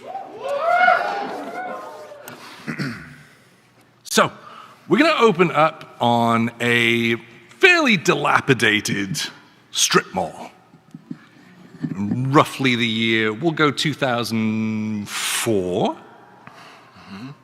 Yeah? Is that nostalgic enough for the crowd? Was anybody here not? I can do whatever. It doesn't. Was anybody here not alive in 2004? Please Thank don't. God. Thank God. Please don't. No shorthand required. Evanescence is at its height, folks. We just watched Jennifer Gardner slash open a whole bunch of bags in Daredevil, and we were changed forever. Each and every one of you. So anyway, a dilapidated strip mall in Springfield, Americasville. Thank you. That joke was written for you. Where we sort of zoom in our sort of camera view onto one of those, like from around this time, one of those electronic sort of trading stores where you could bring in like your N64 or your GameCube. Yeah? Yeah. These are all the right period, right? Yes. Okay. Yes. And trade it out, and they would have like movies to trade in and things, and buy all those kind of like hinky-dink stuff from around that time. This is oh no, this is why my notebook would have been handy. No? Okay. Oh, there it is. There we go. This is the Rock Duster store. I quit. I have written 70 jokes for individual audience members.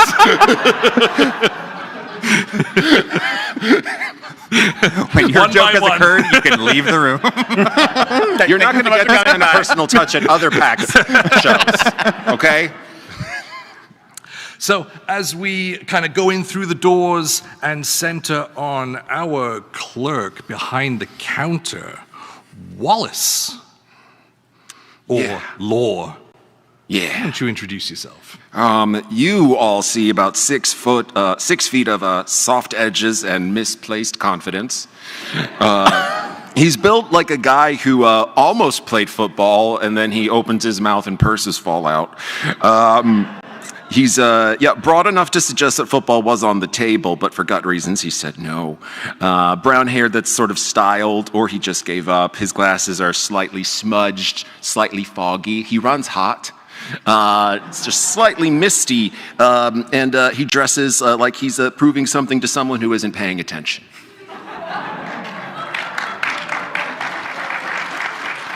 Unknowingly, you guys just read the first page of the Kyle Shire autobiography. This is going to be a Judy Blume novel, you guys. And so what is Wallace doing right now? Wallace right now is he's currently writing down what he thinks he has to do next in the text-based RPG that he runs on LiveJournal.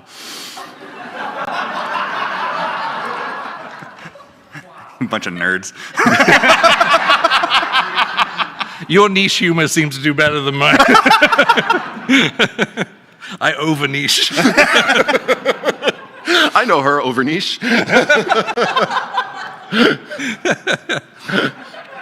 Oh man.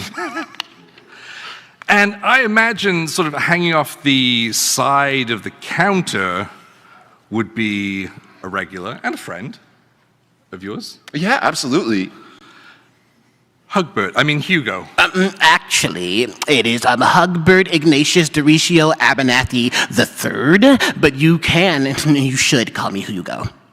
And Hugo is kind of the opposite, but also not, of Wallace. Also wearing glasses that seemingly always have that very distinct sheen whenever something is exciting in his life.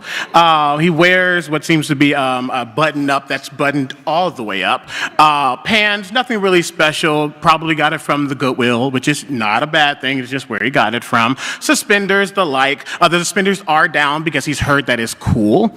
And currently, I think he is bugging another customer about the wonderful game that is Bonky Long, which is about a wonderful little meerkat named Bonky Long, who's running away from an electrician. It's fine. And if you know, you have to jump at the exact point to get over the barrels. And if you don't, you will die a horrendous death. It's a cool thing. Hey, Wallace, is that gonna get you a sale or 3 or 2? I think it could. Sorry, I wasn't paying attention. I was too busy engulfed, and I don't know what Seto Kaiba's going to do. Well, you know, in episode 38, he dies. That's not true. I saw episode 38. Just because you wrote it in your live journal doesn't mean it's true, Wallace. It is true to me. It is not. My manager is going to get mad at me again if we get into a screaming match. So I'm going to take 3 breaths over here in the corner. Okay, I'll join you. That's only 1. I don't have a long capacity. Number 3. Okay. All right, I'm okay. I'm okay too. I don't think so what are we doing after all 38. this? Because we can't really stay here too long. I don't have much money. Mm-hmm. Yeah. Yeah. Yeah. Sorry, I didn't hear that. Always ignoring me. It's fine. And then he just goes back to boring another customer. Your, probably may not have noticed this, but your boss, old man Jenkins. Not Jenkins. JJ. Kind of just pushes his head through the, we'll go beaded curtain. Yeah. Yeah. Sees the scene that's going on and the breath contest that's happening and just... Everything's okay, Mr. Jenkins. Please don't call my mom again. Wait, call her. She gives us pizza. There's just distant grumbling. You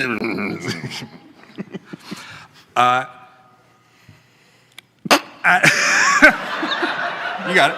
Yep. As the breath contest comes to an end, He said context, not play. I mean, no. That would be no. I'm not gonna. No, I'm not biting.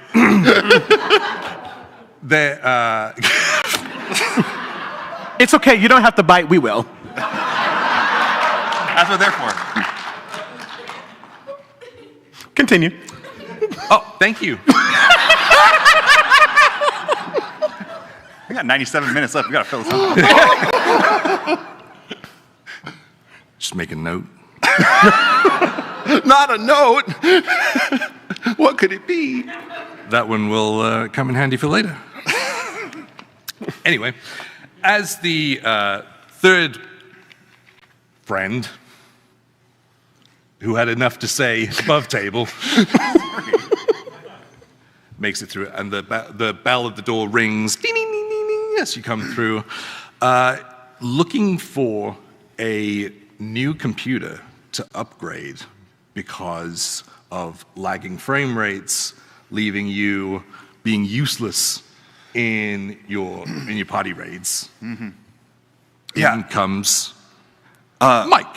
Yeah, Mike, if you're one of my teachers, I guess you call me Michael, but Mike comes in, he's kind of sweaty, kind of like sweaty. Everybody's sweaty. It's just really hot up here. Yeah. It's the middle of summer in Springsville, Americansville. Yeah, he comes in. He's sweaty because he's on crutches, and he looks like out of breath. And you can see that actually his right leg is on like a full like brace situation.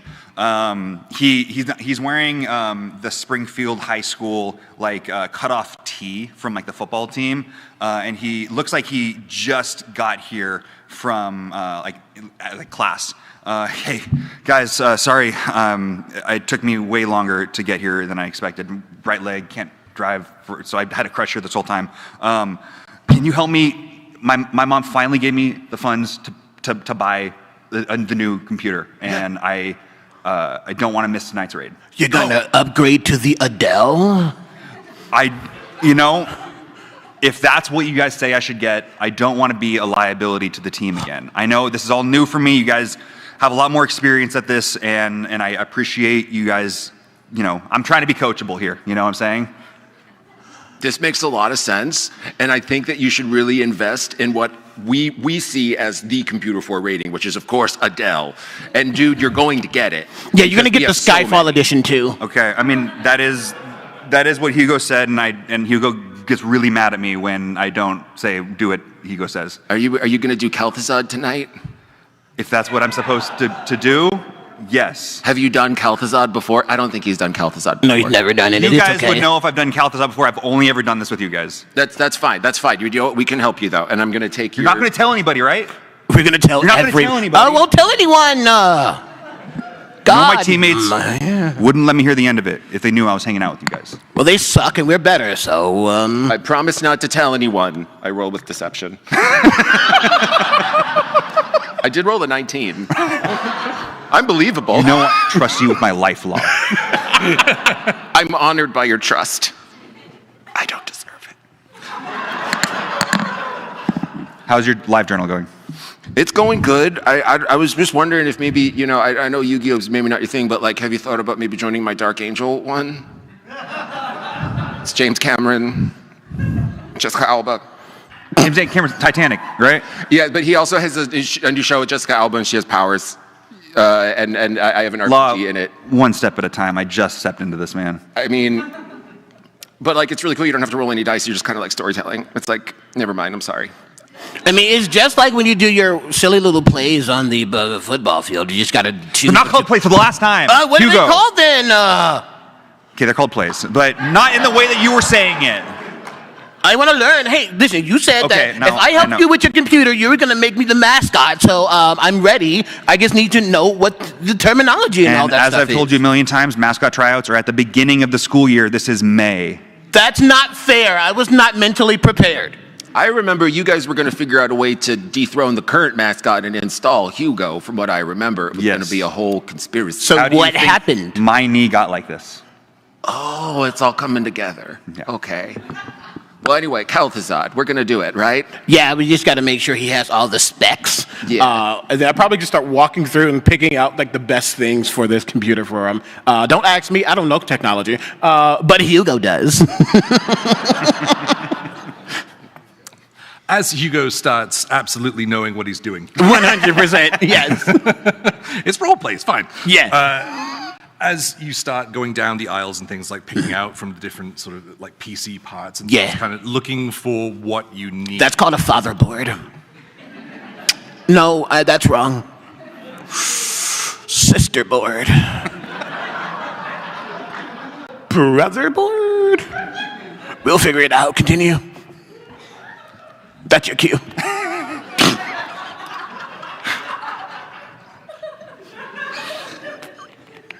As that is happening,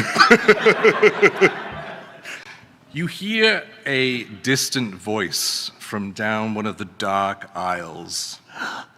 Oh, Mr. Jenkins is getting weird again. It's not. It's not Old Man Jenkins. It's not? Law, how many dark aisles do you have in this place? Well, the lights go out often. Oh, we have halogen. The ones by the beaded curtain. Yeah, they're never really on. Yeah, I just keep seeing a blue flickering light back there. Don't go back there. Don't go back there. Is it because of the smell? That and there's sights. It's bad for the senses. I don't go back there. You know, if I always wondered why they always have to have X's. Why couldn't they have like Z's or Y's? Because X is a bad letter. Okay, that's really scary though. What's that voice? I don't know. You may play again, Jay. Yeah, thanks.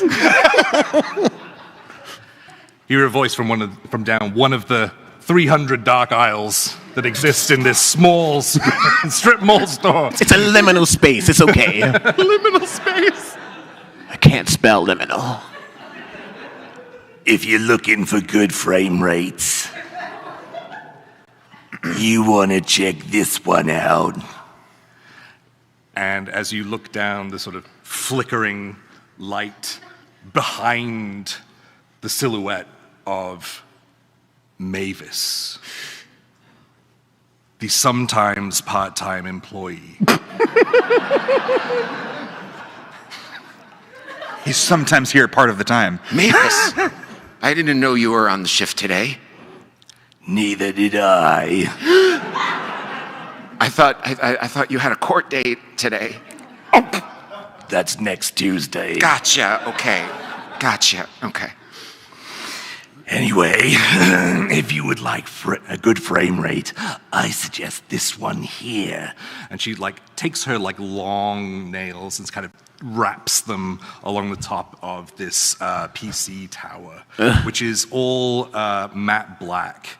There is a single logo on the tower above the disk drive. 2004. Yeah. All right. No floppy drive on this one, though. Other things than floppy, we don't need that to be. Izakayas already. With a diamond shaped logo, almost like a D8, so like two pyramids together. With these changing LEDs behind the sort of outline of everything. This is super advanced for this time. RGB? Ruth Bader Ginsburg? Yeah. No, this one's jet black. It's got to be. That means it's faster. That always means it's faster. That does mean it's faster, technically. Yeah. Where did you get this? This is like a one of a kind. I've been trying to get my mom to get this for me, but she needs 10 more paychecks. Yeah, I was gonna say this. I don't think this one's in my budget. I don't know. Mavis, we could probably figure out a payment plan or something for this, right, Mavis? Why don't you just take it on loan? I would trust Mavis. I would trust her. I mean, look at her. I'm very trustworthy. One time I trust law with my life, and law trusts you, so I guess so. I mean, I'm allergic to your press-ons, but everything else about you is totally valid over here. So yeah, I totally trust you. Good. And she has this kind of as she steps into one of the flickering lights that you can kind of see her face every so often in between the odd flickers of halogen tungsten lighting. Tungsten? Really specific. It's like Daredevil. It's so heavy. The light bulbs fall out all the time. It's a type of, you know what? No. It's fine. As this light sort of flickers on her, her brow, leaving her eyes fairly dark underneath. You can see the sort of scraggly gray hair that comes out with her blue uniform polo. You're wearing your hair down. It looks nice. I woke up like this. Did that song come out yet? Mike and I, you should ask her to prom. Just as one of the table fans turns and kind of just blows. I hate it. I was going to say, when did Mavis get so hot? Light on it. I mean, she's nearly not my fancy, but I think you should take her out, maybe. And maybe that's how you're going to get your loan. Wait, no, never mind. I don't think we should. We should not legitimize that one. But she has this kind of long-limbed, sort of spidery presence to her as she picks up the tower and hands it over to you. And as you take it from her, you can see the letters OP below the diamond shape. Op. Op. Ope. What is OP? Oop. Ope? Yeah. Ope. I think it's it stands for original power. Original power. Oh. I don't know. I feel like that's what Chill Mike needs. I think that's what you need too. You need the original. No. My gamer tag, Chill Mike. Oh, that's right. Who you are in Azeroth. Chill underscore Mike. Yeah. Yeah. No, I agree. Are you going to add OP to that now? Chill Mike up. He's already a paladin. Of course he's OP. Oh. I didn't go with paladin this time. I went with fighter because Hugo said that it was going to be easier for me to learn. Well, yeah, because you suck at everything else. Okay. Respectfully. Well, no, you're really cool and you're awesome, and you can do all the things that I can't do because I'm just kind of weak. Some of us can be a conjuration wizard. Actually, I'm an evocation wizard. Some of us need to be champion fighters, okay? Because we just haven't learned enough about the game. Okay, it's fine. You're gonna protect us anyway, isn't that right, Mike? Yeah, that's what you keep saying. Okay. We should try to turn this on. Probably need to plug it in I would first. probably take it home first. Oh yeah, that makes sense. Let's take it home. Law, are you about to, can you take a break and then come back? I can finish your shift. That's great. Thank you, mate. Just cover me next Tuesday. By the way, I found this bundle I of might sticks. be gone for a long time. Oh, okay. So not here for prom is what I'm hearing. You're not going to be around for prom. They don't let me to prom. Because I am too old. Don't be weird about it. Fine. I'm not the. Fine. Don't be weird. I'm not. I saw this movie called Never Been Kissed, and never mind. What happens? Well, she's a 25-year-old reporter for the Chicago Sun-Times, and she goes undercover in a high school. I'm out. It's actually over here. We have it if you want to buy it used. It was mine. You just hear the clattering of the. She's gone. Just hear the clattering of the Why are beaded there curtain. footprints on the ceiling? You saw nothing. But you are all free to go to have your LAN party at, I believe it's Hugo's basement, correct? Yeah, it is, and it's the best basement Where ever. else would you play Realmcraft? Exactly, because no one else has Three separate PCs in the same room. Exactly, and my mom's not going to be home, so the internet's going to work. Thank you. We just have to remember. We just have to remember to run the cable from the kitchen, so we have enough power outlets to be able to run everybody's monitors. We got it all set, and then I got all the sour cream and I want to onion do it chips. myself this time, so I can learn. I won't be able to learn unless I do it myself. I know you don't let me touch your PC, but please, can I just try this? It costs so much money, but hey, fine. If you promise to put in a good word for me so I can be the mascot, even though I missed the cutoff date, if you put in a good word for me, yes, you can touch my PC. You want to be the Springfield Banana Slug that bad? I do. They're so slimy. Be my guest. I will. Let me slither. That is such a...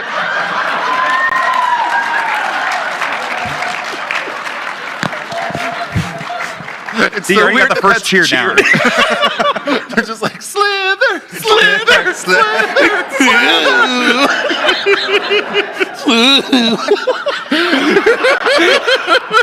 Wait, what are we doing? Practice your core workouts. You got to do that from the goal line to the 50-yard line every game. Wait, what? Yeah, inchworm the whole time. I have to exercise? My nemesis. We'll get you on the field one way or another. But the skin's gone off my face, coach.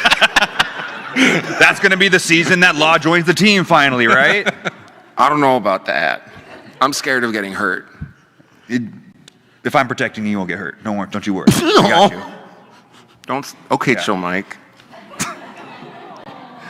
All right, come on. Let's start playing. Okay, Let's start all playing. right, yeah. So Yes. with your string We have to of kill the zone. connected extension cords going down the stairs. You gotta get the tape down here, and you gotta put that. Just watch over there. I know You trip a told lot. me a million times. I've got it. I just wanted to make sure you didn't trip. Thank you. You know what? Suffer. I don't care anymore. I said thank you. I'm just gonna go fix the salsa. It's gonna be spicy this time. You know I don't like it spicy. Okay, well, make another one that's mild. You're still gonna go to the toilet.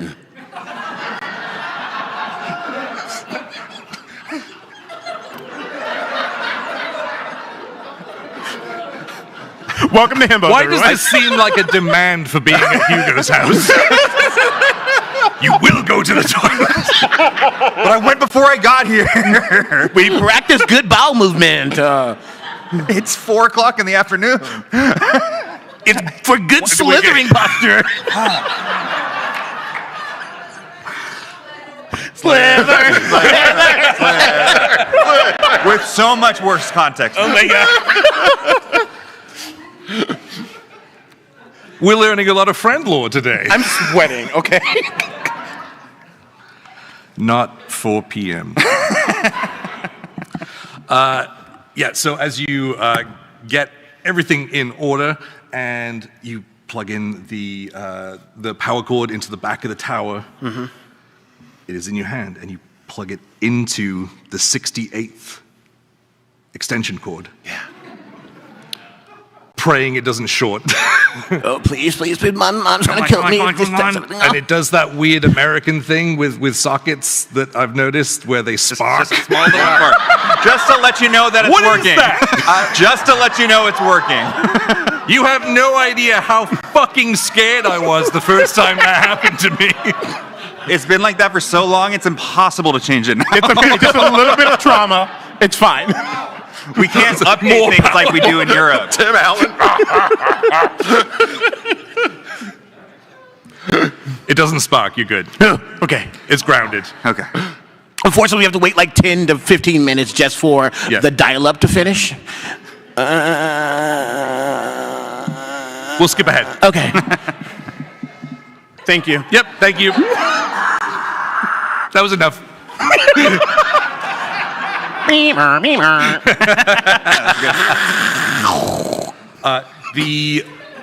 The diamond logo shows it. Pay attention. Again. This bit's important. I'm listening. I'm taking this notes. particular bit. I have notes.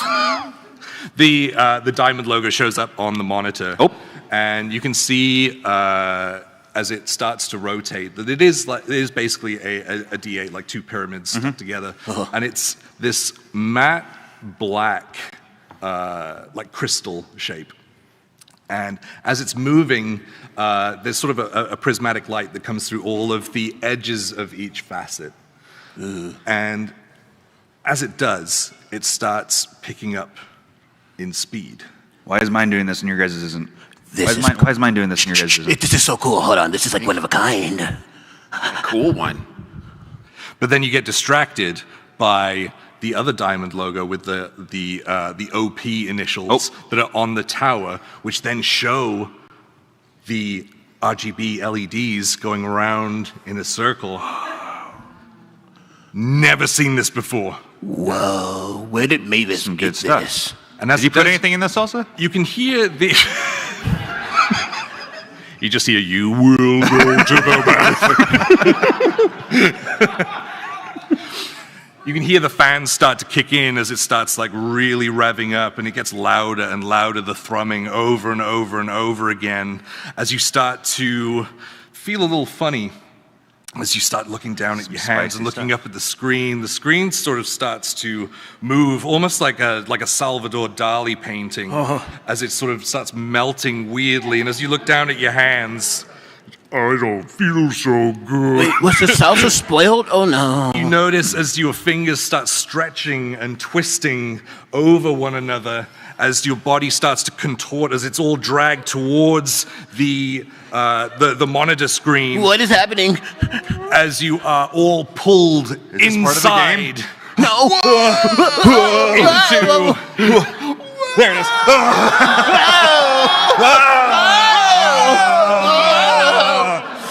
Oh, my back. My back. Getting faster and faster and faster, feeling like the skin is about to be peeled away from the sides of your face, almost like you've inchwormed across an entire field. Slither, slither, slither, slither. Every game. There's something else, something new. You're welcome. There's always a chant. Until you are spat out the other side, and you guys come tumbling out. Rolling over. And miraculously, you don't feel any pain. I think Mike immediately goes to his knee because he's terrified that his surgical scars reopened up. Well, as you go to reach down, you don't see a brace at all. What happened to my brace? Well, here's the thing. What does your Realmcraft character look like? Oh, man. You see, Mike has transformed into Chill Mike. Underscore. Chill underscore Mike. Bearing silver armor, a wooden shield on his back, and a glistening greatsword across his halberd, and got the long sheath at his side. He's his helmet is on, but his visor is dropped down. He pulls it back up. Guys, where are we? I think we're in the digital world. Did we get sucked into Digimon? Shit, that was around that time, wasn't it? Yes, surely was. I got it locked and loaded, baby. So as you look towards the voice, you see that Law has been transformed into his Realmcraft character, Calibane, an undead warlock, with a hood up over him, and like you can see just two very large glowing eyes, and you can see that like the sinew around his jaw is slightly exposed, and he kind of does like my jaw feels weird. It feels like I've been eating too many Twizzlers and Jolly Ranchers. Is something weird with my jaw? No. Okay. I think you're good. Cool. I can't stop looking at it. I can't stop looking at it. As you look over to your other side, you see... You see a glistening high elven wizard mage, if you will. Very pearlescent skin, pointed ears, completely horizontal, long flowing white hair, wearing red and blue, like very gorgeous, ornate robes. There seems to be a book that's on the ground that as he reaches out his hands kind of floats up to him, very much like a big grimoire, if you will. And he has like a book little satchel for it as well. And he goes, "We're in the game now. I, the Archmage Xandros Starchild, will be your saviors." Okay, but seriously, what's going on? Did Hugo always sound like that? I am not Hugo. I am the Archmage Xandros Starchild. Right. Did Hugo Andros Starchild always... that's his gamer tag, right? That's his character name in Realmcraft? It's a way of life. It's good to see you again, Starchild. What is happening? My nemesis. Yes. It's been a while since we've had our tete-a-tetes, but it seems as if we need to figure out why we are here. I agree. This is strangely traumatic for me, and sinking into this character is just helping me a lot. I think I have peed my pants, but I am trying to ignore that right now. You guys, I told you I didn't want to start playing on a roleplay server yet.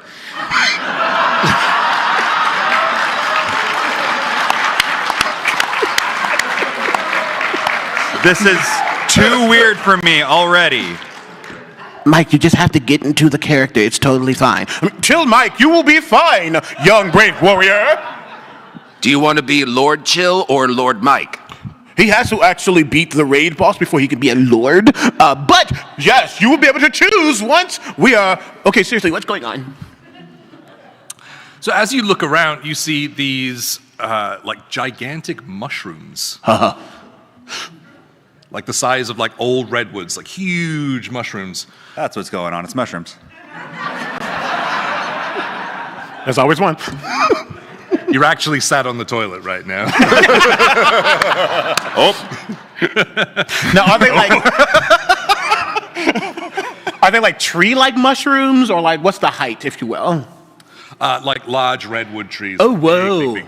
And as you're sort of scanning across the sort of like mushroom plains. Of course, the mushroom plains. You see this hut standing up off of the ground. I thought you said hot, not hut, and I was so excited. Carry on. Well, I mean, it depends. The next words I was going to say were with chicken legs. Oh. A leggy it bird. could be hot. Not for Mike. Too hot for Mike. Nah, I've got my eyes set on Mavis. As you mentioned that, you actually see the hut door swinging shut, and what you notice is a very familiar blue polo shirt disappearing into the hut door.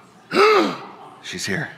I think she is. I think she is. Yes. Am I supposed to do a voice too? I don't get it. I think you should. It's fun. It's okay if you don't have a voice yet. It honestly takes like 3 to 5 business days, but once you figure it out, it'll be great. Is this good? That's. Is this what I should?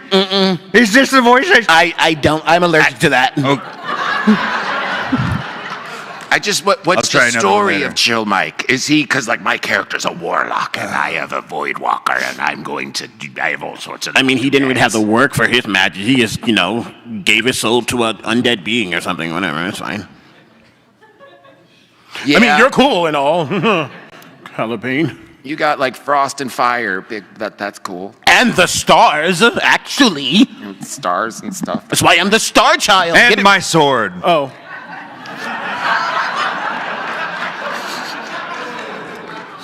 That's what I've got.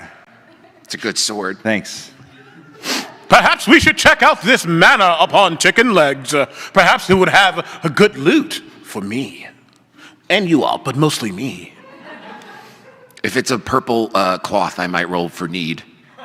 No, that's not fair. I told you I'd get first dibs. I got you all into this game first. Can I walk up to the chicken legs? You can. Can I take out my sword and They're swing right at beneath you. What? Damn, double homicide. It's been a while. I'm still recovering from surgery. It's just one tiny leg. No, I want to walk up to the hut. Yes, you can. Be careful. I'm right behind you. I pull out my sword and start swinging at it. Oh no. You want to swing at the chicken leg? I do. Have you heard of Leroy Jenkins? You can roll an attack. Okay. I light my flame tongue greatsword on fire. Hugo, thanks again for the sword. Whoa, yeah, you're lucky. I totally needed it for my backstory, but you can have it. That's a 17 plus 8, 25. Whoa, what? It's not bad for a green 25 item. will hit a giant chicken leg without eyes. Thank you. And I do an extra 2d6 of fire damage on a hit, so that is 10, 6, 16. Oh, Jesus, 21. Yeah, it's kind of gnarly. That was also a, can I say in, that was, what's it called? God, what's it called? What's the big great weapon master thing? Great weapon master? I don't know. Thing? Yeah. I'm still learning. Till Mike's still learning. Johnny is too. So that's 20, 26, 36 points of damage. Okay. Whoa, that was a really cool, epic swing. Hopefully the raid boss doesn't try to kill us now. We're definitely pulling aggro. Oh, this is so bad. This is bad news bears. Sorry, This is very bad. kind of get the words mixed up. What is pulling aggro again? Well, you see It's when you have to make a dexterity saving throw. Oh, yeah.